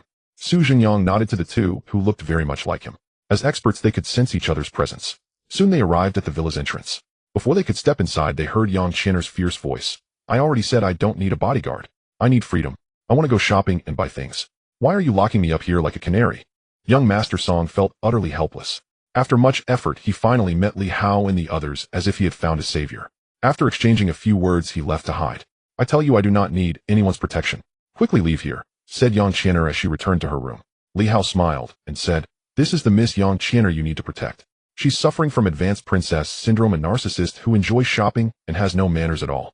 You must be mentally prepared, and this time it will likely be very dangerous. The information shows there could be dozens of terrorists. Su Jingyang replied, my duty is to face death. As for Miss Yang, I will ignore her. Mr. Li, thank you for your assistance. Li Hao responded, it's nothing. Feel free to ask them or contact me anytime. I suspect something will happen before the court hearing, so you need to be careful. After saying this, he left. Meanwhile, at another villa, a man walked in casually, but he was strapped with explosives. He daring to walk in front of me, Li Superman, to discuss business. Mr. Zhang is a brave man. Zhang Zihao nonchalantly replied, it's a stroke of luck to meet a wealthy person like you. Let's get straight to the point. Young Master Li is over there drinking tea, but I wonder how much Mr. Li can afford for the tea bill. I have always admired you Green Forest heroes. I don't want to get involved in the affairs of the martial world. I will give you 1 million as a hardship fee for the brothers. How about that? Zhang Zihao exclaimed, how much? I spent several million playing cards a while ago. You think you can settle things with such a small amount? You made billions on a project in new territories. Then how much do you want? Zhang Zihao chuckled, haha, 2 billion Hong Kong dollars. Li Superman exclaimed, are you crazy? 2 billion. Don't say I don't have that much cash, or even if I do, can you handle it? Zhang Zihao countered, you are crazy. 2 billion is an astronomical figure. Talking about the price isn't just about throwing out a random number. Zhang Zihao continued, how about 1.38 billion? I am quite satisfied with this price. Let's make a fortune together. Li Superman could only agree helplessly. While there wouldn't be cash readily available, the actions of the company's personnel, going to various locations to withdraw cash, were still being watched by some. Especially Li Hao, who seeing this scenario smiled and made a phone call. Who is this? It's me, Li Hao. Oh, so it's the head of Hao Yin. I wonder what brings you to me this time. Li Hao replied, consider it a favor. I have the cash you need, and you don't want your money to be wasted. Young Master, are you in trouble? There are madmen among Zhang Zihao and his group. Li Superman asked, you know about this matter? Li Hao answered, you should know my identity. I've learned that these desperate men are looking for targets, but I didn't expect it would be you. Do you have a grudge against them? Li Hao replied, no, but I need some things from you. What? Kowloon warehouse, new territories warehouse, transportation, and a dozen port hubs. These things are worth at least 4 billion Hong Kong dollars. I know you have money, but I remember you are currently repaying debts, so you probably don't have that much, right? Li Hao asserted, since you know I am a person of the martial world, then you should know that I have plenty of money. I will provide this amount, and I guarantee that young Master Li will appear in front of you safely. Li Superman suspected whether Li Hao was an accomplice, but after much thought he denied it. After all, Li Hao wouldn't take such a risk. Meanwhile, Zhang Zihao received the news, and upon leaving the villa saw a car filled with money. He laughed and said, Li Superman, thank you. From now on I will only buy your stocks. Huh. He then drove away. After several hours of avoiding many cameras, changing cars and routes, Zhang Zihao finally arrived at a secret location, a small house by the sea where several vehicles were parked. Mr. Li, a pleasant cooperation. Li Hao smiled and said, indeed you have guts. I didn't expect you to succeed in this plan. Li Hao had unknowingly discovered Zhang Zihao and his group knowing they were about to take action, so he appeared to help them strategize, incorporating his own plans as well. Zhang Zihao said, according to the rules, Mr. Li will take 100 million and the rest will be divided among us brothers. This money needs to be washed at Mr. Li's casino. Li Hao replied, that's easy to say. I also have prepared US dollars for you. After all, that's the currency used everywhere. Taking this money overseas will be cleaner, as this money cannot avoid having been touched. Here is 150 million US dollars, please check it. Zhang Zihao, looking at the open dozens of boxes in front of him, was naturally overjoyed. After checking and finding no issues, they all prepared to leave. Mr. Li, a pleasant cooperation. If there are similar matters in the future, we brothers will collaborate again. Li Hao cautioned, you all need to keep a low profile for a while, don't be too ostentatious. Rest assured, Mr. Li, we know what to do. Haha, let's go, brothers. Watching them leave, Li Hao instructed Gao Jin and others to collect all the money and send it back to the company. Meanwhile, on the way, Zhang Zihao unexpectedly encountered Wang Jianjun, Xiao Zhuang, Xiao Lin, and others, as well as the encirclement of Luo Tianhong and the trap set by hundreds of Hongxing members. Zhang Zihao realized this was Li Hao's way of engaging in black eating black, but they had no way to resist and fell one after another, but not all the money was taken because this money was counterfeit made by Tiancheng. Li Hao would not engage in a losing venture. Meanwhile, Li Superman met his son and immediately signed a transfer contract, with Li Hao exchanging huge sums of money, which made many start to be alert. Because Li Hao knew that only by holding on to real businesses could he have confidence, and coupled with his company not being publicly listed, having only a controlling subsidiary, he would definitely be able to stand firm amidst the upcoming unstable situation. After several days of busy work, Li Hao took Hai Yao and Kai Xian shopping while the other women were all pregnant, and it was inconvenient for them to go out. The three, accompanied by numerous bodyguards, began to sweep the goods. Although they could have instructed their subordinates, the two women wanted to be alone with Li Hao, and he did not refuse. The only problem was that he ran into Li Jia. What are you doing here? Brother Hao, Su Zhenyang is accompanying Yang Qian'er shopping, and we are protecting them from a corner. What about you? Li Hao warned, something's wrong, and this group might have infiltrated. Be wary of those marked with 3 pins on their chests. They should all be assassins. Get everyone ready. The assassins, seizing this rare opportunity, converged toward Yang Qian'er. Meanwhile, the woman remained oblivious, still struggling under the illusion that nothing was amiss, until chaos erupted. Suddenly, the bank downstairs came under attack. 3 armed robbers seized hostages and looted jewelry. Like a signal flare, the assassins launched their assault at once. Only then did Yang Qian'er panic, fleeing desperately alongside Su Zhenyang. Li Hao warned, stay sharp. You two withdraw first. Their sole target is Yang Qian'er. As he spoke, his peripheral vision caught movement below. A man in a black suit and colorful tie stood beneath dark sunglasses. His expression resolute, his waist bearing an unparalleled divine weapon. In one fluid motion, he whirled, drew his blade, and slashed downward, the razor-sharp arc cleaving both finger and firearm from the robber's hand. Then, with lightning speed, he drew a throwing dagger and struck the remaining 2 with impossible precision before vanishing into the shadows. Realizing delay meant disaster, Li Hao leapt downstairs, seized the man, and dragged him behind a nearby pillar to evade surveillance. Brother, I'm not gay. I know I'm handsome, but... Ling Lingqi, no idle chatter. Your mission is a trap. The true golden gunman is Chief Chen himself. His armor lies sealed in the base's crate. Return there, and you'll be executed, likely by firing squad. Here's 10,000 yuan. You'll need it. Money moves even ghosts. One last question, is that blade truly a divine artifact? I'm overwhelmed. Too much at once. But this knife is the Imperial Kitchen Cleaver wielded by Gan Jiang and Mo Yi. It slices iron as if it were silk. Good. Only your blade can sever his armored plating. Remember, time is fleeting. I must go. Wait. Who are you? How do you know all this? Are you one of us? Indeed. I am Lu Xiaofeng, the peerless special agent, elegant as jade bamboo, beloved by all. With that, he vanished. Achi scratched his head, pondered deeply, then pocketed the money. He was after all exceptionally astute. Inside the villa, Yang Qian'er wept uncontrollably, finally clinging to Su Zhenyang for safety. Yet her dependence carried undercurrents of affection. Admiration for a hero was natural, but Song Gongzi seethed. His own bodyguard was turning traitor. Such betrayal was unbearable. At that moment, Li Hao entered with his team, having already spoken with Su Zhenyang by phone. Without hesitation, he strode straight to Yang Qian'er and slapped her hard across the face. Wretched! Do you have any idea how many lives were lost just to save you? In 2 days, you'd have testified in court. Yet you couldn't hold out. Were you not Song Gongzi's fiancé, you wouldn't even merit an audience with Su Zhenyang or me. And yet you dare luxuriate in such privilege shamelessly. I am the CEO of Haotian Group. Once this matter is settled, I'll send you to Southeast Asia for a proper recreation. Not even Song or Gongzi, not even old Master Song himself, could stop me. Mark my words. Yang Qian'er stood stunned, tearfully glancing instinctively towards Su Zhenyang. But he kept his head bowed, scanning the perimeter, his disappointment palpable. This rebuke was in truth for Su Jingyang's sake left unchallenged Song Gongzi, would surely seek retribution later. Yang Qian'er lowered her head, sobbing softly. I'm sorry, truly sorry. I never imagined it would come to this. Across the room, Gao Jin and his men struggled, not with grief, but with suppressed laughter. No one had been harmed. The entire operation was staged solely to frighten Yang Qian'er and curb her entitled arrogance. Satisfied with the effect, Li Hao turned to Su Jingyang. Jingyang, I suspect they'll return and target this villa. Xiao Fu and Li Jie, station your teams around the perimeter, rooftops, trees, every vantage point.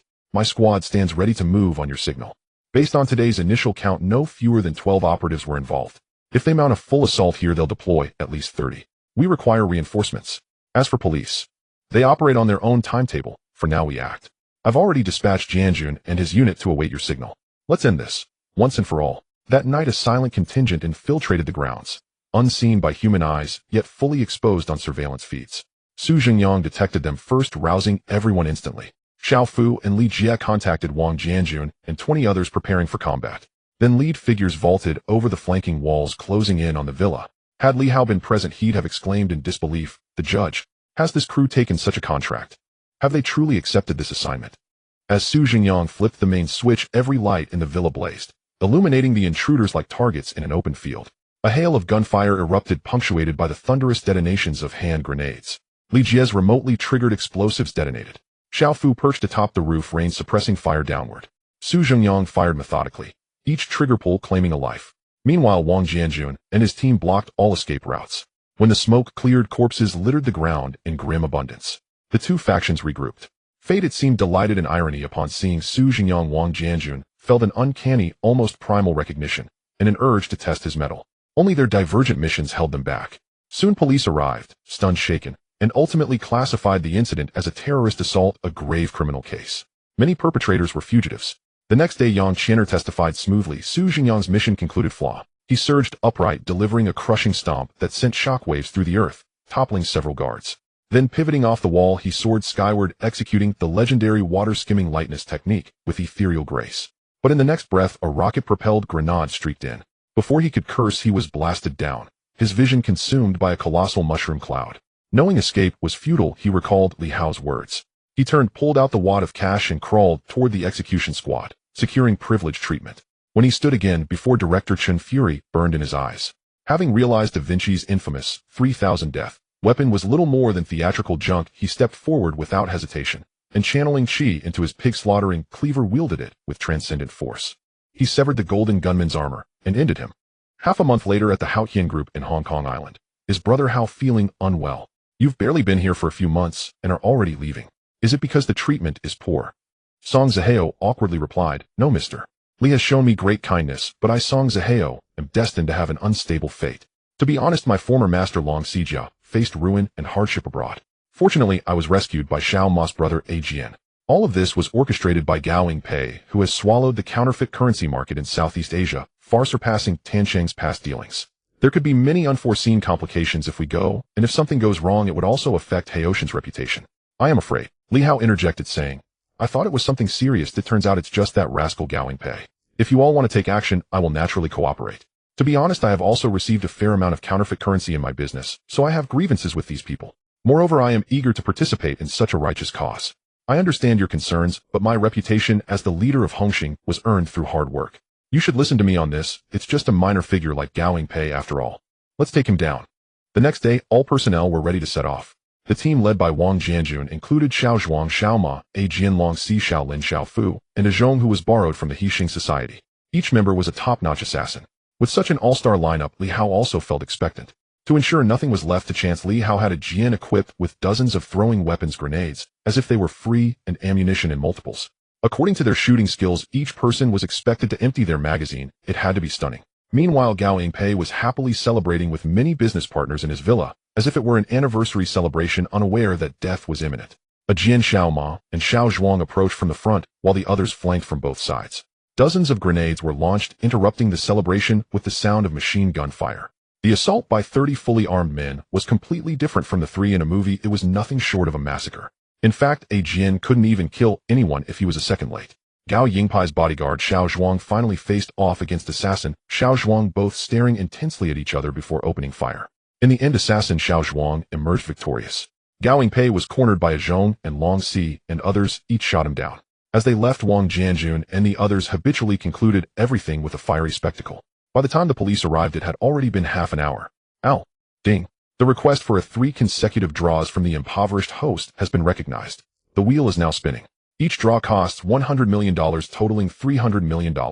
Please wait. Ding. Congratulations, the host has obtained the blueprints and precise materials for the 5th-generation fighter jet from the Flower Nation, including all detailed experimental processes and results. Ding. Congratulations, the host has acquired a damaged aircraft carrier from the Bear Nation, with all handover procedures completed and ready for retrieval at any time, accompanied by several tons of blueprints and construction material analysis. Ding. Congratulations, the host has gained a special ability the same as Songxing's. Li Hao exclaimed, "Wow, a golden legend. Isn't this a windfall? Haha, my status is now solidified." With that, he hurriedly called Gao Jin, instructing his shipping company to transport the aircraft carrier from the Bear Nation. It goes without saying which one it is. The future's first aircraft carrier. Then, looking at the items in his space, he laughed heartily and finally called Shi Jun, saying, "Gather those who can speak, preferably military figures or top representatives. I have something that can alter the structure of the Flower Nation." "What? You ask me how important it is? My Haotian group is even more important than this." The next day, Li Hao brought a large number of personnel to the imperial capital in the mainland. With Shi Jun's guarantee, several true big shots appeared. Li Hao felt a sense of familiarity at first glance. Wasn't this person someone he had seen on television before? His mood was naturally excited. "Comrade Li Hao, what exactly is this matter you mentioned? We old fellows are a bit curious. Just in time, I was supposed to attend a representative conference with old Li, so I came here to listen in with him." Li Hao replied, "To be honest, even though I have met many people, I still feel a bit excited coming here to meet you and the big shots present. Haha, you are not the kind of young person who gets scared. I have looked into your affairs. It is a daunting task. It is precisely because of patriotic individuals like you that our country can become prosperous." Li Hao waved his hand in Gao Jin, then opened the box, handing several documents to everyone. Shi Jun, standing by, also received one, but at first glance he was stunned and said softly, "How are you playing with me? You know what, this is right. Neither the Lighthouse Nation nor the Bear Nation possesses such technology." Li Hao replied, "Then does Haotian technology have it?" As he stood up and walked while speaking, "Everyone, what you see is one of the results of my Haotian group after years of effort. All parameters of the 5th-generation stealth fighter jet. Of course, you can have professional scientists test it. A slightly inferior 4th-generation fighter jet should be produced soon. This is of epic-making significance." The several big shots briefly observed and then called for professionals.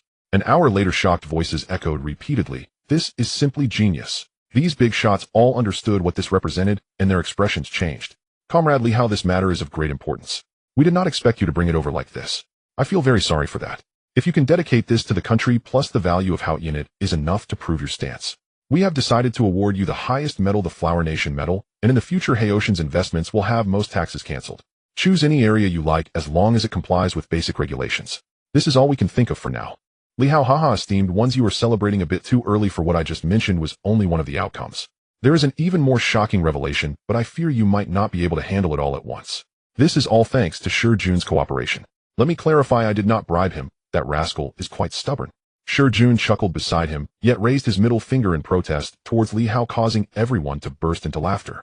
"We know Shi Jun well. He is absolutely trustworthy. You are the same now.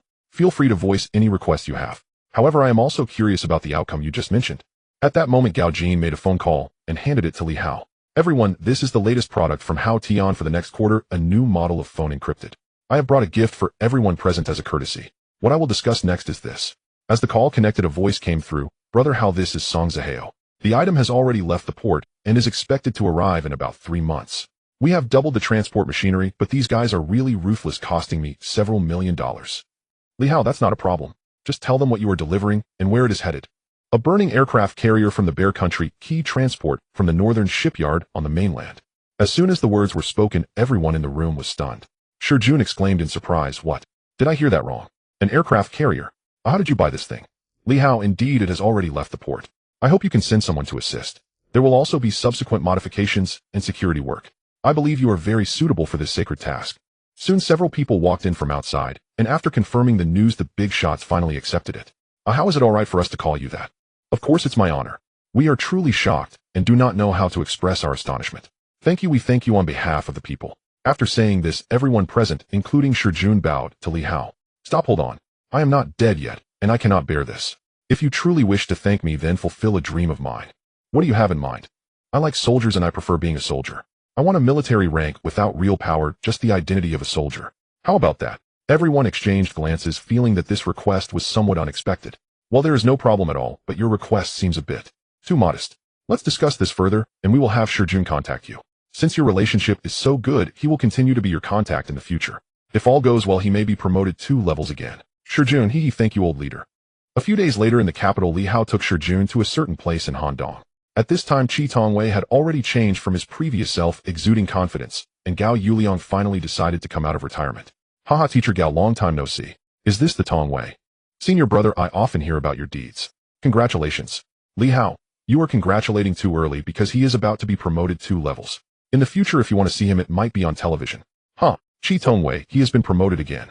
Does that mean he is at that position now? Shijun, don't listen to his nonsense, but it's close enough. This time thanks to Li Hao's help, but due to national secrets I won't say more. However, you will soon know that this guy has money to burn. He bought an aircraft carrier from the Bear Country. We will soon have our first aircraft carrier, which is of epic-making significance. Gao Yuliang and Qi Tongwei were dumbfounded. For the first time, they had a different idea about wealthy people. Uncle Li, the aircraft carrier, is it the one I saw on television? Li Hao, in theory, yes, it only costs several billion. I don't want to sell anything else, otherwise I would have wanted to buy an aircraft carrier from the Bear Country as well. Unfortunately, I have already prepared several $billion. Gao Yuliang's lips twitched. Such wealthy people are truly disheartening. Cough cough, how having such insight to contribute to the country is a point of pride. I wonder what you mentioned about construction.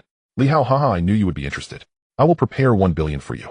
You prepare the project and I will provide the funds, but the premise is that it must be reasonable and legal and a project that benefits the country and the people. Gao Yuliang and Qi Tongwei were naturally overjoyed. This time they had achievements. A few days later, just as Li Hao was about to board the plane, he saw Shijun running over with 2 packages in hand. How this is a gift from above. Thanks to your blessing, I am now a person with real power in the political center. I cannot tell you the specifics, but it is definitely high-ranking. This is a major general rank without real power, but the honor of a soldier sacred and inviolable. I hope you can use it wisely and grant you certain rights. After next year for the garrison of the port island, you only need to call me. If the reasons completely comply with safety, you can mobilize the garrison to cooperate with you, but the premise is for maintaining stable order and the safety of the people's lives and property. Li Hao's eyes lit up. Isn't this a death exemption certificate plus a tiger talisman? Haha, Shijun, for the first time, I find you so adorable. Get lost. Gross. Just don't cause me any trouble on Port Island, and ill thank the heavens. A few days later at the villa on Port Island, that bastard Xiao Dao still regards me as his big boss. I gave birth to a child, and he came back once. Now it's my birthday, and he doesn't even show up. Is he looking for Zhuo Songxing awkwardly said. Big boss, you are the big boss of my senior brother, which makes you my big boss too. Senior brother is in Las Vegas now. The master said he still has a long way to go. That number 3, he still only has a half chance of coming out. He even asked me to prepare gifts. These are all. Li Hao, am I lacking gifts? That bastard will be stripped of his clothes and thrown onto Bo-Lan Street to sell when he returns. 3 dimes a time, and he'll even throw in a basin. A Xing, wow, so vicious. I will definitely bring him back. At night, Gao Jin smiled and said, this was Song, and hurriedly took Gao Jin to find a Xing. Upon arriving, they saw a Xing battling against 5 opponents, seemingly casting spells. A Jin, I will leave the company. At this moment, Li Hao paused as if realizing something and hurriedly took Gao Jin to find a Xing. Upon arriving, they saw a Xing battling against 5 opponents, seemingly casting spells. A Jin, I will leave the company's matters to you for now. I need to take a trip to 1930 Shanghai. At that time, you find Long Wu and let him contact some extraordinary people to bring us back. Gao Jin was taken aback and then said, is this? Okay, brother Hao, don't scare me. Time travel. Li Hao, there is no time to explain. Trust me, it will be fine, he said, looking at the gold in the space, and quickly ran to Zhuo Songxing's side. Then a flash of white light passed. When the crowd opened their eyes again, they found themselves in the Magic City. At this moment, the black and red factions began their clash, and a few could only hide waiting for the right moment. Left Songxing and Uncle De looked around in confusion and exclaimed, Mr. Li, how did you come here too? This is bad. It must be that our special abilities opened a spatial nexus, causing a disruption in time and space. Li Hao replied, I originally wanted to come and help, but it's fine. A Jin is over there. If your special abilities cause trouble, as long as you find other special ability users to activate them simultaneously, you will definitely be able to return. I hope so. Looking at this scene, it probably isn't good news. Li Hao said, let's split up, we must be careful. This place is not peaceful. With that, he disregarded a Xing's advice and left. If all goes well, a Xing would soon use his gambling skills to approach Ding Li at the casino. But for Li Hao, this was an opportunity. This was the Magic City, a future megacity. Although it wasn't liberated yet, capital was ever present. With the gold in his pocket and his own strength, he would have no problem. He hurriedly took out gold to exchange for current currency at the nearest pawn shop. At that moment he was attracted by a casino on the roadside. As he walked in he saw a man in a suit smoking a cigar with a commanding yet calm demeanor. "Brother, have we met before?" Li Hao said. "You might not believe it, but we have indeed met before, just that you don't know it. The gambling god Long Si at your service, Li Hao." "Oh, I truly do not remember, but I can sense that you are skilled. Are you here to play a couple of rounds?" Li Hao replied. "I'm looking for something to do and hoping to make a name for myself in this magic city. I can gamble, but I don't enjoy it. Why not help me? Just right, I don't have a stake. If you can help me, why not?" Li Hao smiled as he took out 1,000 chips exchanged from the pawn shop, with gold a substantial amount, even in this era. Long Si exclaimed in surprise, "Aren't you afraid that I will lose all of it?" Li Hao replied, "If even the gambling god loses, then I have no chance of winning. I heard that there are 24 casinos here, all owned by a single person. How about this, we split it 50-50? Long Si's eyes lit up as he looked at Li Hao, unable to contain his admiration. "You can even guess what I am going to do. Haha, what a talent. Let's get started." He walked over to place a bet, and soon enough he won several rounds. The casino owner also came out, and if this continued they would have to close down, so they agreed to continue tomorrow. Inside the tavern the two sat across from each other.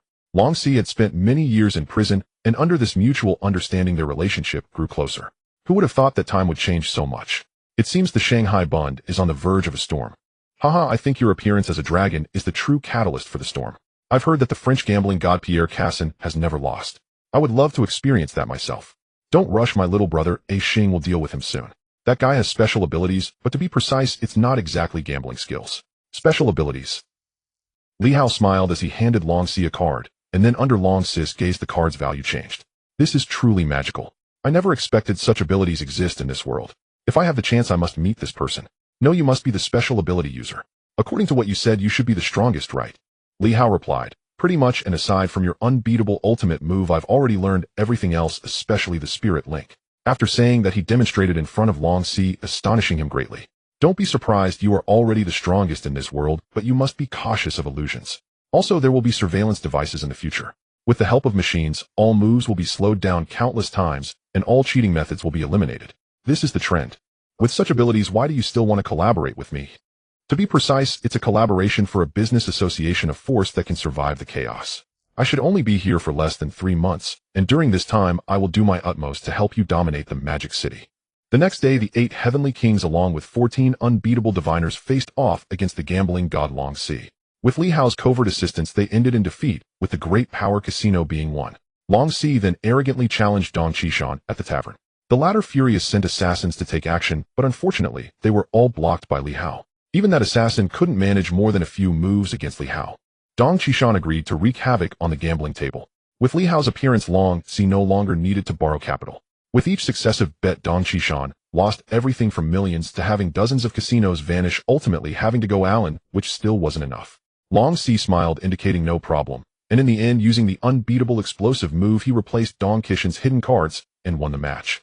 At the pinnacle of the world, as A Xing sat at the gambling table, De Jun arrogantly remarked, "Let's see how you win against me today." Just as he was about to sit down, Chuan Dao pulled the chair away, causing De Jun to land on the ground, provoking laughter from the crowd.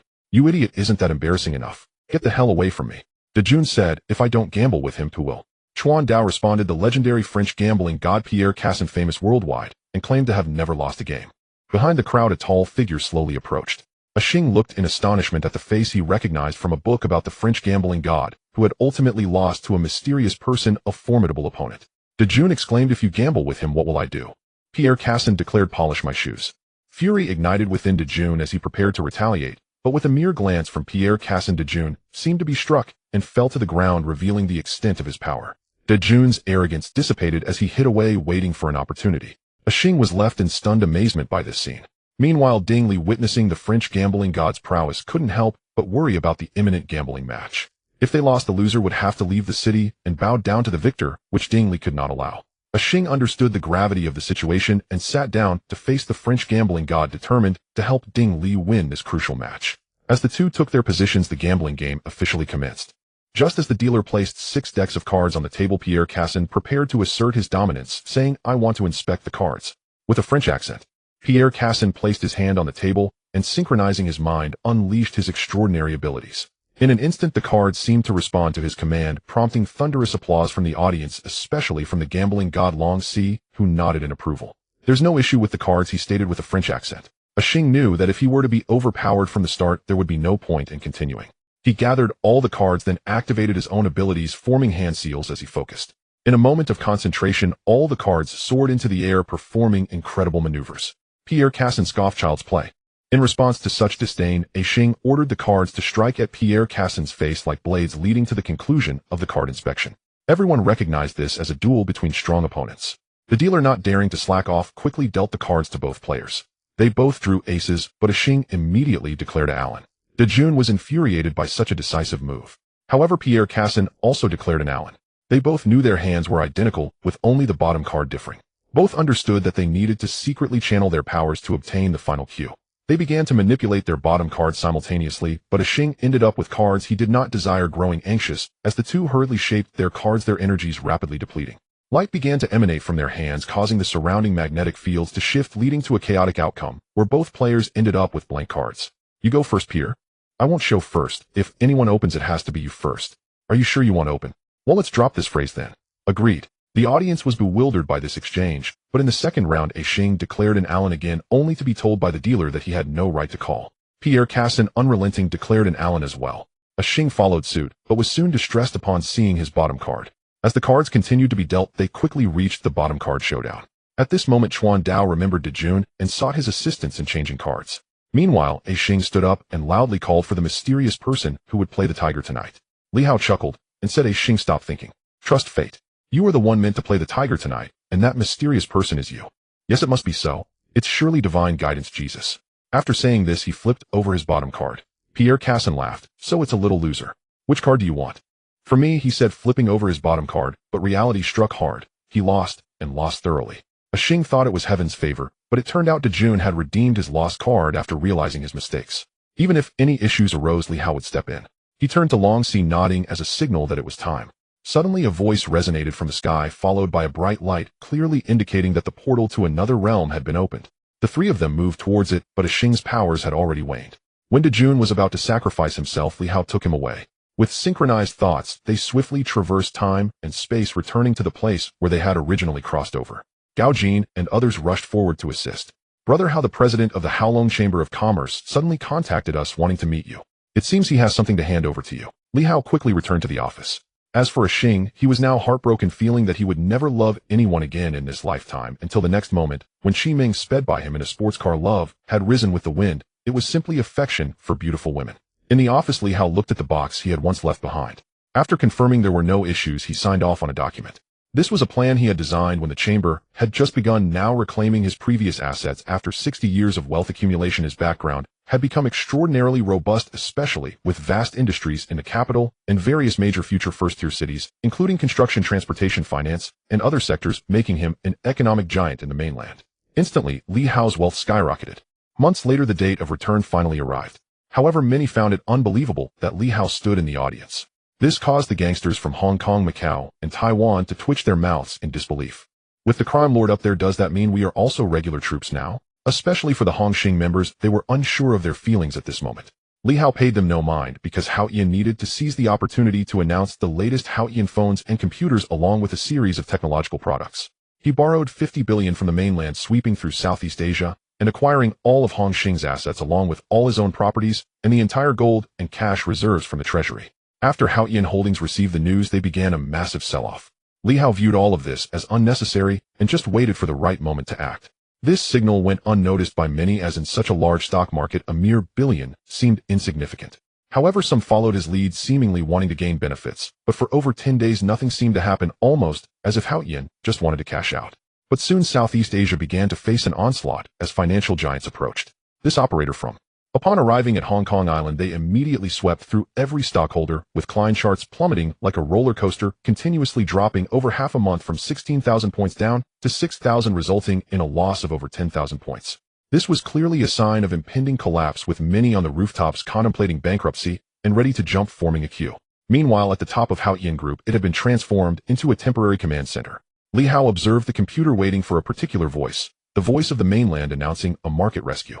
This all stemmed from news brought by Shi Jun. Act according to the pre-established plan. Invest in potential and future industries, including real estate and pharmaceuticals. Buy them all.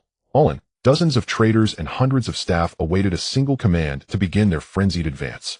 Stocks on the planned list were nearly all swept clean, and those holding shares began to sell frantically, some even dropping their prices. Li Hao accepted all offers, and furthermore a chip manufacturing company on Bay Island also suffered a blow. Li Hao seized control of its shares, becoming the majority shareholder with 51% ownership, thus presiding over one of the future tech giants. He also kept an eye on several upcoming companies in Europe, as well as the automotive industry in Sakura country and the manufacturing sector in Germany. In a short time, Li Hao spent over 100 billion effectively gambling his life on it. Gao Jin hesitated to speak. In his view, no one could assist Hong Kong Island, but then the news broke.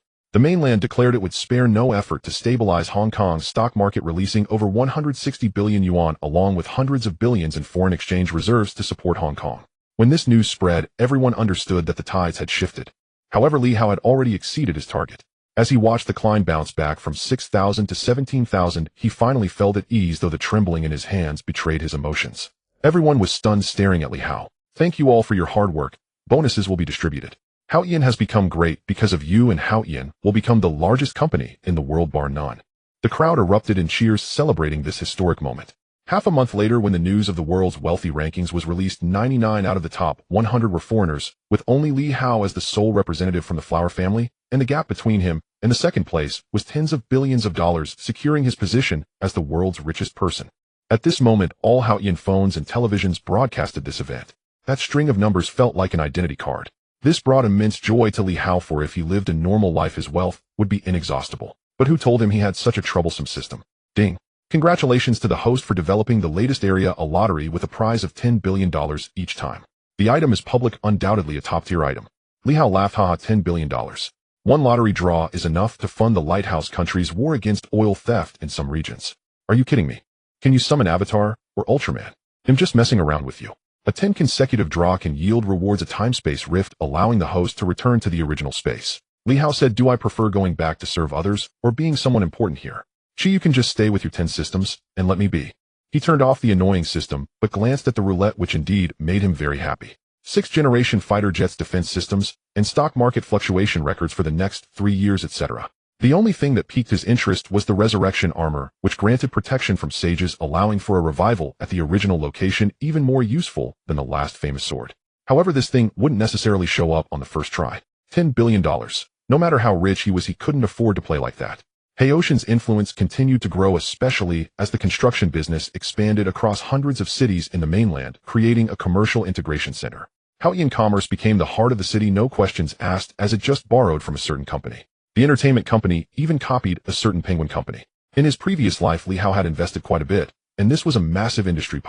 Maritime transport and important ports earned him tremendous profits. Additionally, Jimmy's Haoyan Express Logistics, established several years ago, became a benchmark, capturing a large market share. In terms of layout, Li Hao followed the model of a certain star industry from a certain country, addressing every aspect from childbearing to child-rearing, family establishment, and even death, all involved through acquisitions or holdings. As for the insurance and finance sectors, they were among the best performers, making Haoyan Holdings an undisputed giant. A year later, in Handong, mainland China, Gao Yuliang was just one opportunity away from altering his destiny and becoming the true leader. Just when he felt helpless, Chi Tongwei entered with Li Hao. "Are you troubled by factory and environmental pollution issues?" Unexpectedly, he was taken into the police station during the new year. "It's New Year, Ajin. It seems we haven't celebrated it properly for a long time. People here seem to place even more importance on the new year. They are all from the flower-growing family, and while the cultures differ across regions, we all respect the traditional festivals of the flower-growing family. I remember that eating dumplings is one of them, right? Are you ready? Ready. Let's go eat at the police station." Chi Tongwei found it hard to comprehend someone of his status going to a police station for dumplings. Thinking about it raises questions. On the other side, when Anshin learned that Chi Tongwei was coming, she nearly choked. Today's duty was too exciting.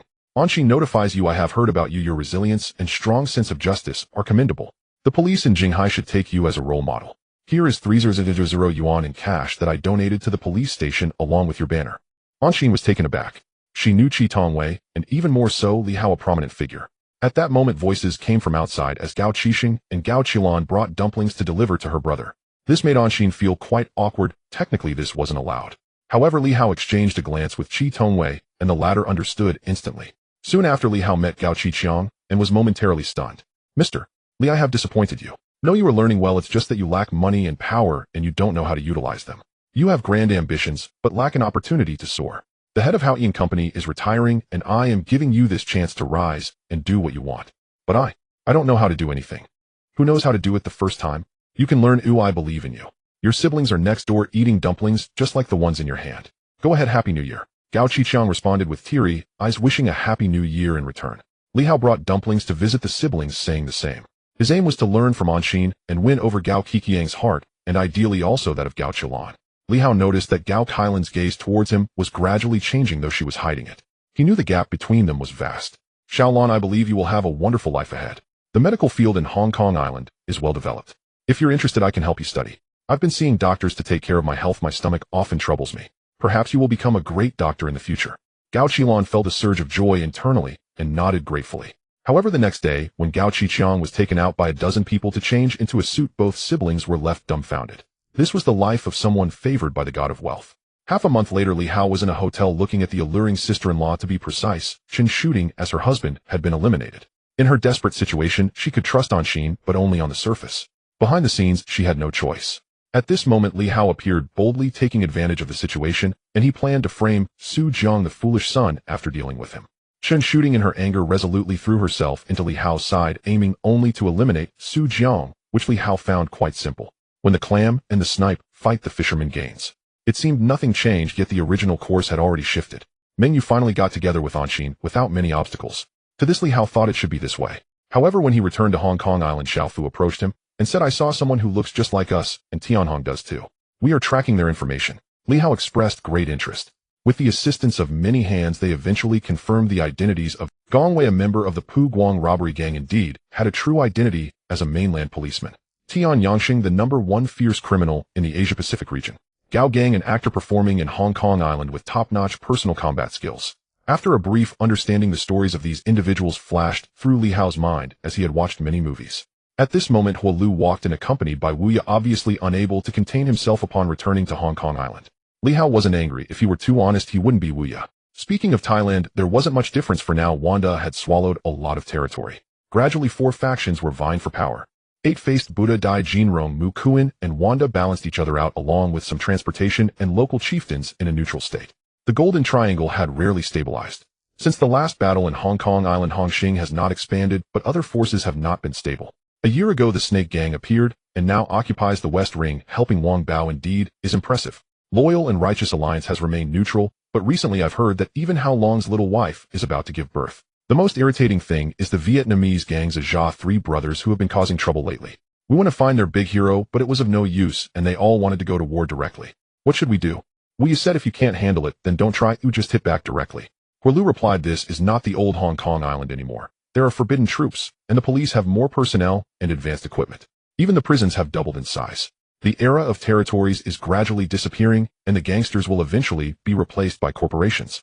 The problem is these guys are too stubborn. It's infuriating. Li Hao responded, it's not a big issue. I think we should tackle them one by one. Ajin Huolu, you two call people over for a meeting. On the other side on a rooftop, Fu Guang looked down at the bank and said, do you have any way to handle this deal? I don't want to pay the money, but I want the goods. Everyone below lowered their heads until he saw Gong Wei, so he approached to test him. He had long suspected that someone in the team was betraying him, but he wasn't sure who or what their identity was. Although Gong Wei had passed the test, simply he never expected his son to appear before him. To make Fu Guang believe him, he had to act ruthlessly, beating his son into unconsciousness, then leaving as if nothing had happened. But ultimately fatherly love drove him to return and search, marking the beginning of his exposure. When the headlights lit up, Fu Guang arrogantly said to his men as they got out of the car, I knew you were a cop. I didn't expect you to be capable enough to follow me from the mainland. If all the cops were like you, we would be in real trouble. Dare to scheme against me, and both of you will die. At this moment, several cars drove up from the opposite side and stopped beside Gong Wei. Gao Jin arrived with a dozen of his men, followed by some members of the Hongxing gang, who also came over. Who dares to cause trouble on Hongxing's territory? You must want to die, so hurry up and get lost. Fu Guang looked at the growing crowd and decided to back down for today. After leaving a harsh remark, he drove away. Gong Wei was then brought before Li Hao while his son, having been resuscitated, was out of danger and under observation. Mr. Li, thank you for saving me. It's been hard on you. As long as I can help, it's enough. I've learned about your situation. If you're considering it, you can stay here in Hong Kong and join the security team. I will help you deal with Fu Guang. I'm a cop, and I must capture Fu Guang to complete my mission. These guys aim for the auction in a few days where the items are worth over $100 million. But his true goal is the cash in the hands of those wealthy individuals. It's fine. I have plenty of cash. I'll also go see if there are any good items to buy for my bathroom. Everyone twitched their lips, but they didn't think there was anything wrong with him. Meanwhile, at a golf course, Jia was playing with his brother Hu and Huasheng, having just pocketed 80 million in black market goods, making a huge profit. At that moment, Chai approached with his men, clearly here to settle the score. What's going on with that shipment? It's either windy or sunk. It's been 2 months, and that shipment is worth 80 million. Give me the money, and we can consider it settled. Jia disdainfully replied, Brother, it's common to face storms. Why are you panicking? I haven't even said anything about you yet, you bad luck charm. If it weren't for you, would the ship have sunk? Stop with the tricks. Where's Tony? Don't think I don't know what you're all thinking. You can't handle so much goods, so hurry up and hand them over. As an undercover agent, Huasheng arrogantly stepped forward and said, If you're so anxious, just say so. I can help you call for express delivery. ITLL arrive in 2 or 3 days. But now by ship, ITLL take months. Just wait at home. Chai, unable to contain his anger, kicked Huasheng down. Immediately a brawl broke out. At that moment, a ruthless figure in a trench coat approached from behind. It was Tony, the second brother of the Vietnamese trio, representing their fighting prowess. He picked up a nearby chair and threw it, hitting Chai. He quickly rushed forward, throwing elbow strikes and flying kicks, knocking down Chai and his men. This is how we do things. Chai wiped the blood from his mouth and stood up coldly, stating, Good, you all wait. You may be arrogant now, but you won't be able to maintain that arrogance forever.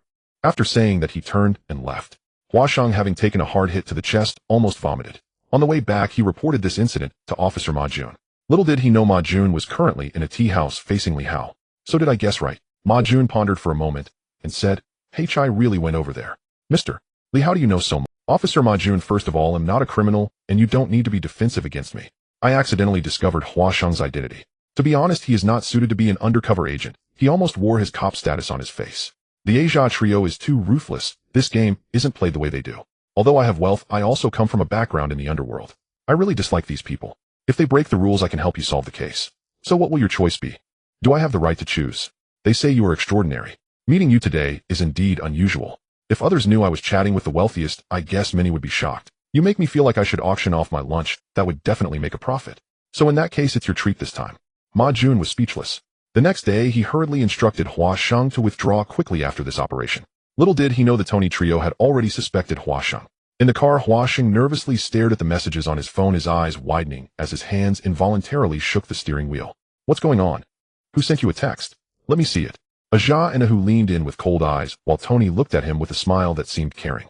Huasheng feigned calmness and said, Hey, this Hao Ian phone just gets some advertisements and stuff like that. Whenever there's a new product, it prompts me to buy. Making money is so hard now. Oh, is that so? Let me take a look. Huasheng pretended to reach into his pocket, but actually unbuckled his seatbelt.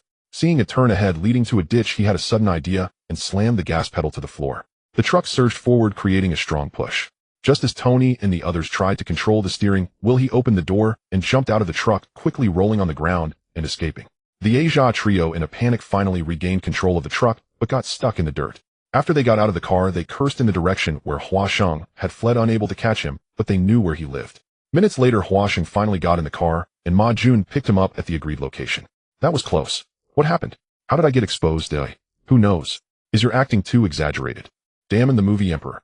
Hurry back. Oh, I need to restore my identity as a police officer. On the other side, at a port, an auction was taking place. Many wealthy individuals from Hong Kong came to view and bid. Li Hao also brought his people to take a look, wearing a mask and sunglasses to avoid being recognized. This item is worth $5 million. This item is just a tool for money laundering. How could it be worth that much? The longer a dead person has been gone, the more valuable they are. Haha, you're right. Nowadays, people are afraid of new graves, but excited about a burial item from thousands of years ago. This bowl is quite nice and exquisite. What? Starting bid at $6 million. Behind the crowd, Gong Wei, Li Jie, and Little Fu were disarming bomb after bomb, including one under the auction stage. As for the one in the auctioneer's hand, they could only leave it to fate. Soon the auction began, and as the explanation started, people began to bid. At this moment, an arrogant voice came from the second floor. I bid 100 million EU. I want everything here. Humph, on what basis? Fu Guang replied, because I have filled this place with bombs. After saying that, he took out a remote control and pressed it, instantly killing the auctioneer. The scene erupted into chaos, with everyone fleeing in all directions, but every exit was guarded. Only Li Hao and his companions remained, watching the collection, finding nothing they liked. Fu Guang, do you remember me? Gong Wei, you dare to come back to seek death? I am not Gong Wei. Haha, are we playing with triplets now? You can find relatives even in Hong Kong. You have some skills. Since you're here, you three might as well stay. Isn't it better to take you back to claim the credit? This fight is extraordinarily exciting, but Li Hao can no longer wait. It's too boring here. With a charming smile, he quickly runs forward to join the battle. It's been a while since he's fought. His fierce punches combined with the reemergence of the golden bell shield and iron cloth shirt, along with the aggressive 8 Extremes fist and the strange energy of the whirlwind fist, send Fu Guang's subordinates flying, as if hit by a car, crashing to the ground and howling in pain. Fu Guang, along with his 2 subordinates, battles against Xiao Fu, clearly making many mistakes. Li Hao quickly jumps into the fray, shattering Fu Guang's heavy kick with a single punch, knocking him out instantly. Li Hao grabs Fu Guang by the collar, forcefully tearing it as he wipes his hands, and says, "What kind of rubbish are you? This design has too many flaws, it's too irresponsible. Make sure to do better next time." Gong Wei, you handle things here, and then leaves with his men. The next day, Hua Sheng resumes his role as a police officer, and the police arrest the Aja trio based on the evidence. Tony is out negotiating business. Aja may be clever, but his combat ability isn't that high. He's quickly subdued by the police. Ahu is a martial arts enthusiast, and Ma Jun is frantically pursuing from behind. The two engage in a fierce fight and burst out of the shopping mall, rushing into a bustling street food area, where tables, gas tanks, and carts are scattered everywhere, becoming the battlefield for this deadly fight. Ahu strikes first, grabbing a solid wooden chair nearby and swinging it down hard at Ma Jun's head. Ma Jun swiftly dodges, causing the chair to shatter on the concrete ground, splinters flying everywhere. Before Ahu can recover, Ma Jun rushes in low, delivering a swift punch that accurately hits Ahu's soft spot under the ribs, causing him to grunt in pain. Ahu instinctively throws an elbow toward Ma Jun's face. Ma Jun evades by tilting his head back, then swiftly follows up with a high whip kick that strikes Ahu's cheek, sending him staggering and crashing into a nearby plastic dining table. Enraged, Ahu lunges forward to grapple, wrapping his arms tightly around Ma Jun's waist, attempting to overpower. Ma Jun lowers his center of gravity, gripping Ahu's elbow and applying reverse force, while delivering heavy knee strikes to Ahu's abdomen. After 3 solid hits, Ahu's face pales, and his grip on Ma Jun loosens. Seizing the opportunity, Ma Jun turns and drives his shoulder into Ahu's chest, executing a fierce throw that slams him down onto the filthy ground, shaking Ahu's insides. Struggling, Ahu picks up a broken beer bottle and, gripping the sharp glass, lunges at Ma Jun's throat. Quick as lightning, Ma Jun blocks Ahu's wrist with his left hand and strikes repeatedly at Ahu's wrist joint with his right fist, forcing him to let go. The shattered bottle clatters to the ground. Immediately, Ma Jun closes in, employing Brazilian jiu-jitsu techniques, wrapping his right arm around Ahu's neck and twisting his left arm behind him, pinning him firmly to the ground. Ahu thrashes desperately, but Ma Jun's weight bears down on him, making his breathing increasingly labored. However, Ahu's wild instincts kick in, and he suddenly headbutts Ma Jun in the face. Taking advantage of Ma Jun's momentary pain, he flips over and rises, sweeping a kick toward Ma Jun's lower body. Ma Jun leaps to avoid it, and as he lands, he delivers a spinning kick that strikes Ahu's temple, causing his vision to darken, though he still refuses to go down, throwing wild punches in retaliation. Ma Jun stops holding back, unleashing a Fulin assault, landing punches to Ahu's left and right cheeks, the knuckles striking bone with dull thuds.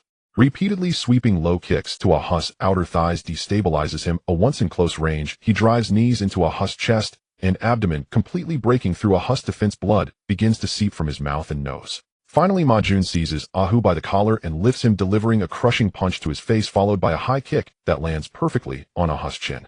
Ahu collapses like a puppet with its strings cut, crashing heavily to the ground, convulsing and losing consciousness, unable to move anymore. As a result of this violent enforcement, Ma Jun is ultimately suspended without pay. When Hua Sheng prepares to testify, he unexpectedly finds that his girlfriend has been captured by Tony, who demands that he falsely testify to release Aja. When Ma Jun learns of this, he tries to dissuade Hua Sheng, but to no avail. By the time he arrives at the courthouse, Hua Sheng has already gone to rescue his girlfriend. Meanwhile, Aja calmly walks out, making a call to Tony to eliminate Hua Sheng. Li Hao, although what you said is true, I really hope that football can have a future in China. Just do as I say. We need training facilities and so on. Call me when everything is ready. The next day, a delivery guy saved a girl who was being harassed by a black bear. Shy and unable to reveal his true identity, he could only wear a Garfield headpiece while rescuing her. This familiar scene indicates that the plot of the King of Destruction has already begun. Meanwhile, at the entrance of the mall, the former golden right foot Ming Feng Uncle De met with the mighty iron foot A Xing. Soon they began to search for their fellow brothers to form a football team. However, before that, Li Hao's vehicle slowly stopped beside them. Half an hour later at the Haotian Football Club. How is it? Uncle De, very satisfied. Mr. Li, with your help we will definitely achieve great results. Li Hao, I believe that. A Xing still needs to awaken a few fellow brothers, and once that's done, our football team can officially be established. I will devote myself to building this team to conquer the World Cup. A Xing was very grateful. Looking at their attire, Li Hao was not picky at all, allowing them to choose their outfits, and giving each of them $2 Hong Kong to spend. Wearing brand new clothes, their demeanor changed. Watching them leave, Gao Jin hesitantly said, Brother Hao, we are relatively wealthy, but isn't this a bit too extravagant? One is an old man and a cripple at that, while the other seems to not even know the rules of football. Is this really okay? Li Hao, a person without dreams, is no different from a salted fish. Trust me, they are the true future of football. Let's see how things are on the other side. At this moment, He Jianyin could no longer tolerate his identity being impersonated by the karate senior brother Duan Shuilu. Resolutely, he took a knife and brought the Ghost King to the elite center where the sign was being modified to display the Haotian logo. Is the karate senior brother here? Call him out. The receptionist smiled and said, Ayin, long time no see. What have you been up to lately? The senior brother is in a meeting inside. The elite center has now become a property of Haotian Group. In the future, it will transform into the Haotian International Sports Center, offering not just various martial arts, but also football, badminton, and other sports. He Jianyin, is it really that great? Mr. Li is indeed kind. But I'm not here to hear this. I want to challenge the senior brother. I'm going to find him. After that, the two sneaked into the meeting room, where several heads of projects and Director Chun were present. Everyone, I believe you already know that Haotian Group is creating an all-ecological project that includes various sports. Moreover, the two vacant lots over there will become new training grounds encompassing numerous projects. This is the karate senior brother sent by the headquarters, whose purpose is to integrate the existing resources, including the auditor of the sports center. Duan Shuilu, nice to meet you all. I'm here on the company's orders. Originally, I intended to propose some policy changes. Even though it has now been changed to Haotian sports, I have always believed one thing: karate is the strongest martial art in the world, and any peculiar styles should be abolished. I will discuss this with the CEO of Haotian. At this moment, several people on the opposite side opposed him. If it's only your karate, then what will I do? Duan Shuilu, good question. You can join the karate department, but must go through selection because I only train elites, not rubbish. The black bear angrily said, what are you looking at? Do you think I'm rubbish? Duan Shuilu replied, don't misunderstand, I'm not talking about you, I'm talking about everyone here, all of you are trash. The several heads could no longer endure it and directly attacked. Duan Shuilu delivered a heavy punch to the boxing chief's fist, breaking the bandage. The weapon of the swordsmanship chief was snapped in half, and the black bear was kicked away and could no longer get up. He Jianyin and Ghost King witnessed everything and quickly returned to the front desk to burn the challenge letter. However, they did not expect Director Chen to come out with them and disdainfully said, Ghost King, how old are you and still challenging others? You're a cripple, just take your things and leave. What are you trying to pull at? At this moment, Duan Shuilu slowly walked over. When he looked at Ghost King, he realized he was the real man. In 1974, Eroi won the championship in the first Southeast Asian fighting competition. In 1980, Eroi defeated the heavy artillery man Lei Long from the Cherry Blossom Nation. Then for 3 consecutive years, I defeated all the karate masters from the Cherry Blossom Nation, winning the championship of free fighting in all of Cherry Blossom Nation. I am known as the nemesis of karate, the Devil Muscle Man. Unfortunately, after my leg was broken by my master in the 1988 Sino-Japanese competition, I faded from the scene. Ghost King said dejectedly, I withdrew from the martial arts world, indulging in self-destruction, and resorted to deceit and trickery. Director Chen laughed even louder and said, you are now a cripple, what are you challenging? It's really funny. Ghost King, the one who wants to challenge is not me, but him, the second-generation disciple of Chinese ancient boxing, He Jianyin. He just this trash. It's him. That's enough. If you have the guts, give me 1 month, and I will train him into the strongest person. What do you say? Do you have the guts? Karate is the strongest martial art in the world. As long as I, Ghost King, am here, karate will always. Duan Shuilu could not tolerate the arrogant attitude and accepted the challenge letter, saying, all right, I agree, but I have one condition: if I win, Chinese ancient boxing must disappear from this world. All right, it's a deal. At this moment, applause was heard from a distance. Li Hao laughed and said, it seems I am witnessing a remarkable duel. Since you all have this idea, leave it to me. I will prepare a match for you to compete in. Win or lose, it will be a confirmation of your abilities. Director Chen, Mr. Li truly has taste. This time we can also enhance the reputation of Haotian sport. Then let's settle this matter. Haha. He laughed heartily and left for a nearly abandoned football field. Brother, how the registration for the match is already complete. The next one will be in a week for the top 48 preliminary rounds, but the team is still not sorted out. This is Li Hao, that's enough. The rest is up to their understanding. Just as He Jianyin and Ghost King returned home, there was a knock at the door. Shaolin came in with a box of money, saying, this is encouragement from Mr. Li. In a word, if you want to win, it won't be easy. You need to buy time, lock the phrase, and Ayin, it'll give you a chance to showcase that move. Pay attention to the big will lottery. He Jianyin and the others looked at each other, not knowing what it meant, but they were very happy with so much money. At that moment in the court, Uncle De looked at the players on both sides and couldn't help but feel a bit of a headache. Axing and his fellow brothers were going up against a team that was utterly ruthless, and the outcome was clear. A man with long hair and a gentle demeanor on the opposite side said, from their tidy uniforms and the confident smiles they exude, I can fully experience their passion for football. I believe we will get along splendidly. At that moment, a wrench fell to the ground. He quickly picked it up and said, Well, I'm actually a maintenance worker. Having a wrench on me is quite normal, isn't it? Immediately after, a hammer fell to the ground. He picked it up again without any embarrassment and said, "Just as I mentioned earlier, I am a maintenance worker. Having a hammer is reasonable, right?" Uncle De said, all right, your reputation in the industry is top-notch." The match officially begins. Not far away, Gao Jin watched the scene before him, and after the wrench and hammer were both used, could no longer hold back, and said, "Brother, how this isn't club football, is it? Using tools to play football? That would be ridiculous." And then there's that guy with the iron head skill, the one who sings Shaolin Kung Fu in the bar, waving a flag in his underwear. Is he surrendering? Li Hao laughed. This is the passion of football. How exhilarating. They will be back soon, just wait. Soon, under Gao Jin's astonished gaze, the big guy soared into the air. The others scattered in coordination, demonstrating various skills: iron head, golden bell, shield, whirlwind kick, lightness technique, mighty King Kong leg, ghost shadow capture. Although the last kick didn't go in, the railing had already broken. Gao Jin exclaimed, Is this right? Such strength is undoubtedly that of top experts. How could they be this way? Li Hao said, "This is the strength from the past. It has just been rediscovered. I plan to have them play football. With such strength, the World Cup will be a piece of cake." Now you have confidence, right? When Axing brought everyone to the brand new venue, they began to fight over football shoes and clothes, along with a substantial amount of cash backing them, all top-tier configurations. Martial arts duels and football matches were in full swing. Days later, a crisis erupted at Zhongyi Gang as Su and Afa embezzled company funds and secretly ran away, incurring huge losses. Unable to plug the hole, they foolishly chose to kidnap one of the gang's financial backers, Uncle C, and after an apology, they killed him. All of this was recorded by Li Jie and others, providing irrefutable evidence.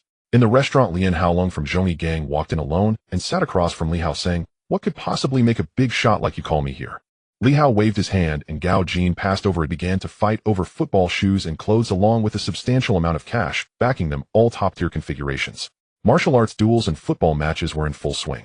Days later, a crisis erupted. Lian Haolong took a deep breath and said, "You underestimate me. If I can hold this position, I certainly deserve it. But tell me, what is your purpose in helping me?"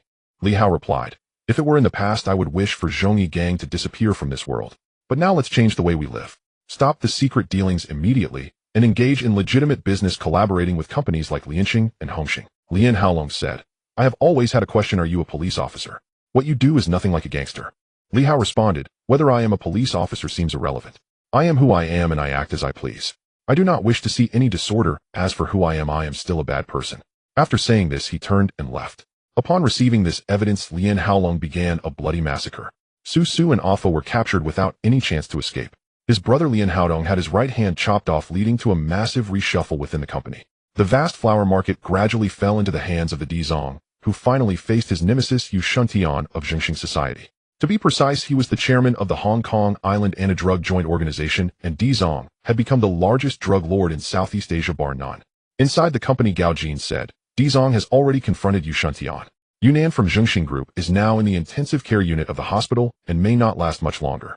Dizong is ruthless. As soon as Zhongyi Gang's market opened up, he swallowed it immediately, taking out several competitors in the process. Recently, the police have received numerous reports, and it is evident he is preparing for a direct confrontation with Yu Shuntian." Li Hao remarked, "Not bad, a bit of integrity. It's ironic how those wronged in the past become drug lords." Gao Jin said, "This guy isn't a fool. It seems he has also uncovered some information and has stopped further investigations. My communication with him was also encrypted. In the past year, his overseas accounts have received over 200 million US dollars. I've already asked the accountant to launder the money. I must say this industry is quite profitable." Li Hao asked, "Is it just too insidious?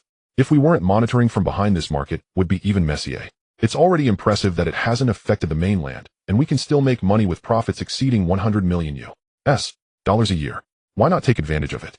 It's a bit lacking in conscience to do this, but with no conscience the earnings increase. How are the betting odds for the two?" Gao Jin said, "It's in the hands of Ma Jiawen. The powerful Xiang Yu is collaborating with him. If the devil team wins, the estimated earnings will exceed 300 million. Our internal competition is relatively minor. Even with the publicity from Sister Lu Das TV station, it can't compare to the influence of football. Moreover, the referees and officials are all from Xiang Ye's side, putting our team at a disadvantage. Tomorrow is the preliminary round for the top 48. Li Hao asked, "Isn't the crow fine?" Holland Boy Crow Fei Quan Yang Gang and De Fei each want to talk to these people at their homes. They don't need to be biased, just need to be notarized. Otherwise they will sink into the sea. There's no time to deal with their convoluted issues if fists speak louder than words." On the other side, Dizong had already met with Yu Shuntian. At the horse racing track, both sides valued their racehorses highly. "Isn't this Chairman Yu Shuntian? Did you bring your wife? Your skin looks well taken care of. What brand do you use? I should buy some for my lady." Yu Shuntian hurriedly asked his wife to leave, turning to glare at Dizong, and said, "You promised uncle not to touch the powder. Your actions declare war on me. Come at me directly for any issues." Dizong smiled wickedly, and said with a fierce tone, "I remember it was you who severed my finger back then, right? I will never forget all of this. It was all because of you. Now that I have returned, you stop drug trafficking while I engage in it. I wonder who will die first." Yu Shuntian said, "Evil cannot suppress righteousness. I now regret not striking your neck with that knife back, then allowing you to harm others all these years. Don't be too arrogant. I don't believe you can cover the sky with one hand." Dizong replied, "Oh, I am a legitimate businessman protected by law. If you say that, it sounds like you're trying to frame me. Coming here for a horse race, you must be sure to win, but I see your horse doesn't look very well. Should we put it down?" Yu Shuntian glared at him fiercely, but ultimately said nothing and turned to leave. He knew Dizong would surely take action, but he now had concerns and wouldn't act lightly. Days later, the football league began. Xing and others stood on the field feeling the gentle breeze, as if everything had changed. Of course, their opponents were rather unfortunate. 15 minutes later at a golf course, Chang Xiong was enjoying his leisurely time when he received a call. Surprised, he said, "What did you say? Are you still waking up? Then tell me, what does 40-0 mean? Who is the coach? A dead cripple? How could he be with the Haotian team? What are you all doing? I want all their information, damn it." The Haotian football team began to shine in the first match, especially the TV broadcast, which made people think it was fake. But upon experiencing it firsthand, everyone was shocked. It turns out martial arts can also play football. Thus began a wave of martial arts. They won consecutively in the top 48, 24, and 12, with every match packed. Under Li Hao's leadership, multiple TV stations in the mainland broadcasted, aiming to create momentum, ultimately advancing to the finals. Everyone knew this was a dark horse. Meanwhile, the martial arts competition organized by the TV station also officially began, similarly hosted by Haotian Sports. The story of the masked hero rescuing Ali added some love and vendetta, making more people eager to witness it. On the massive arena, the referee Thunderhand Lei Tai was ready, having specially invited some veterans of the martial world. Although Li Hao was already the top master of the martial world and seldom took action, many sects still exist. Li Hao said, "That's why I wrote in the promotion the final battle result. Who says a victory must be determined in the arena?" Minutes later, He Jini knew he could no longer hold back. He hurriedly used the truck swaying technique and the locking technique to bind Duan Shuiliu's body with his own resilience, also a time-consuming tactic. However, Duan Shuiliu proved to be the strongest warrior of karate, beating He Jinin until he spat blood and fell to the ground, ready to unleash his strongest strike to finish the match.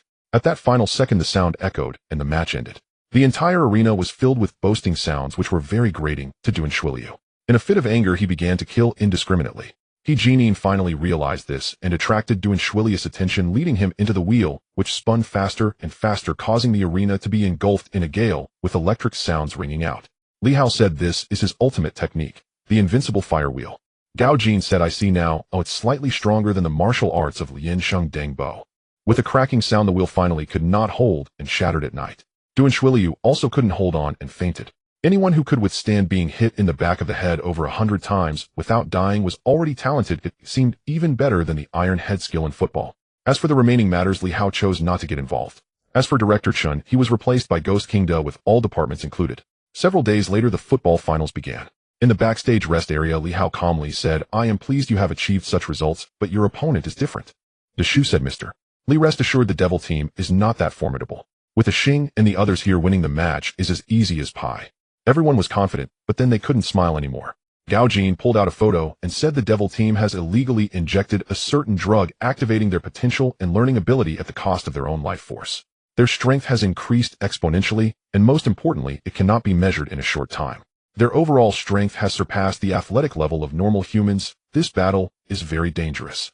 The Shu said, "This Chang Xiong knows this trick. If he can't win, he'll use this trajectory. I want to report him." Li Hao replied, "I have already contacted the relevant departments, but before that, can you win?" "Yes, I believe we can do it." Everyone looked at Xing's determined eyes, filled with fighting spirit. As they headed to the field, Li Hao shook his head helplessly and went to another place. "Is the money enough?" Yes, Mr. Li, the money is enough." "Good, then smash it for me. This place will become a public test from now on." As soon as the words fell, everyone moved forward to dismantle the mantis shop, even scaring the shopkeeper to faint. Amei then followed Li Hao and the others to leave, changing her overall appearance in front of professional makeup artists and hairdressers. Never mind, a bald head suits her well, mainly her temperament is very good enough. Minutes later, Amei appeared at the substitute bench in a football uniform, while Xing and the others were fighting extraordinarily hard. Ghost Shadow's capture technique broke bones, Ajin Zongha's iron cloth shirt caused internal injuries and spitting blood. Everyone was unsure of winning when Amei stood up and asked to be on the field. "Amei, Why did you change to this hairstyle? Hurry back to Mars. Earth is very dangerous. No, mister. Lee helped me style this hair, and I think it looks good and quite refreshing. You don't have a goalkeeper, right? I think I can do it. Oh, just let me go on the field. Also, I prepared the shoes for you, she said, handing over the repaired shoes. Xing smiled and accepted them, ultimately agreeing, and Li Hao even had someone inform him of the direction for the goalkeeper. Don't get it wrong, it would be too embarrassing. Gao Jin pondered for a moment and said, brother, how don't tell me this Miss May is also a hidden master.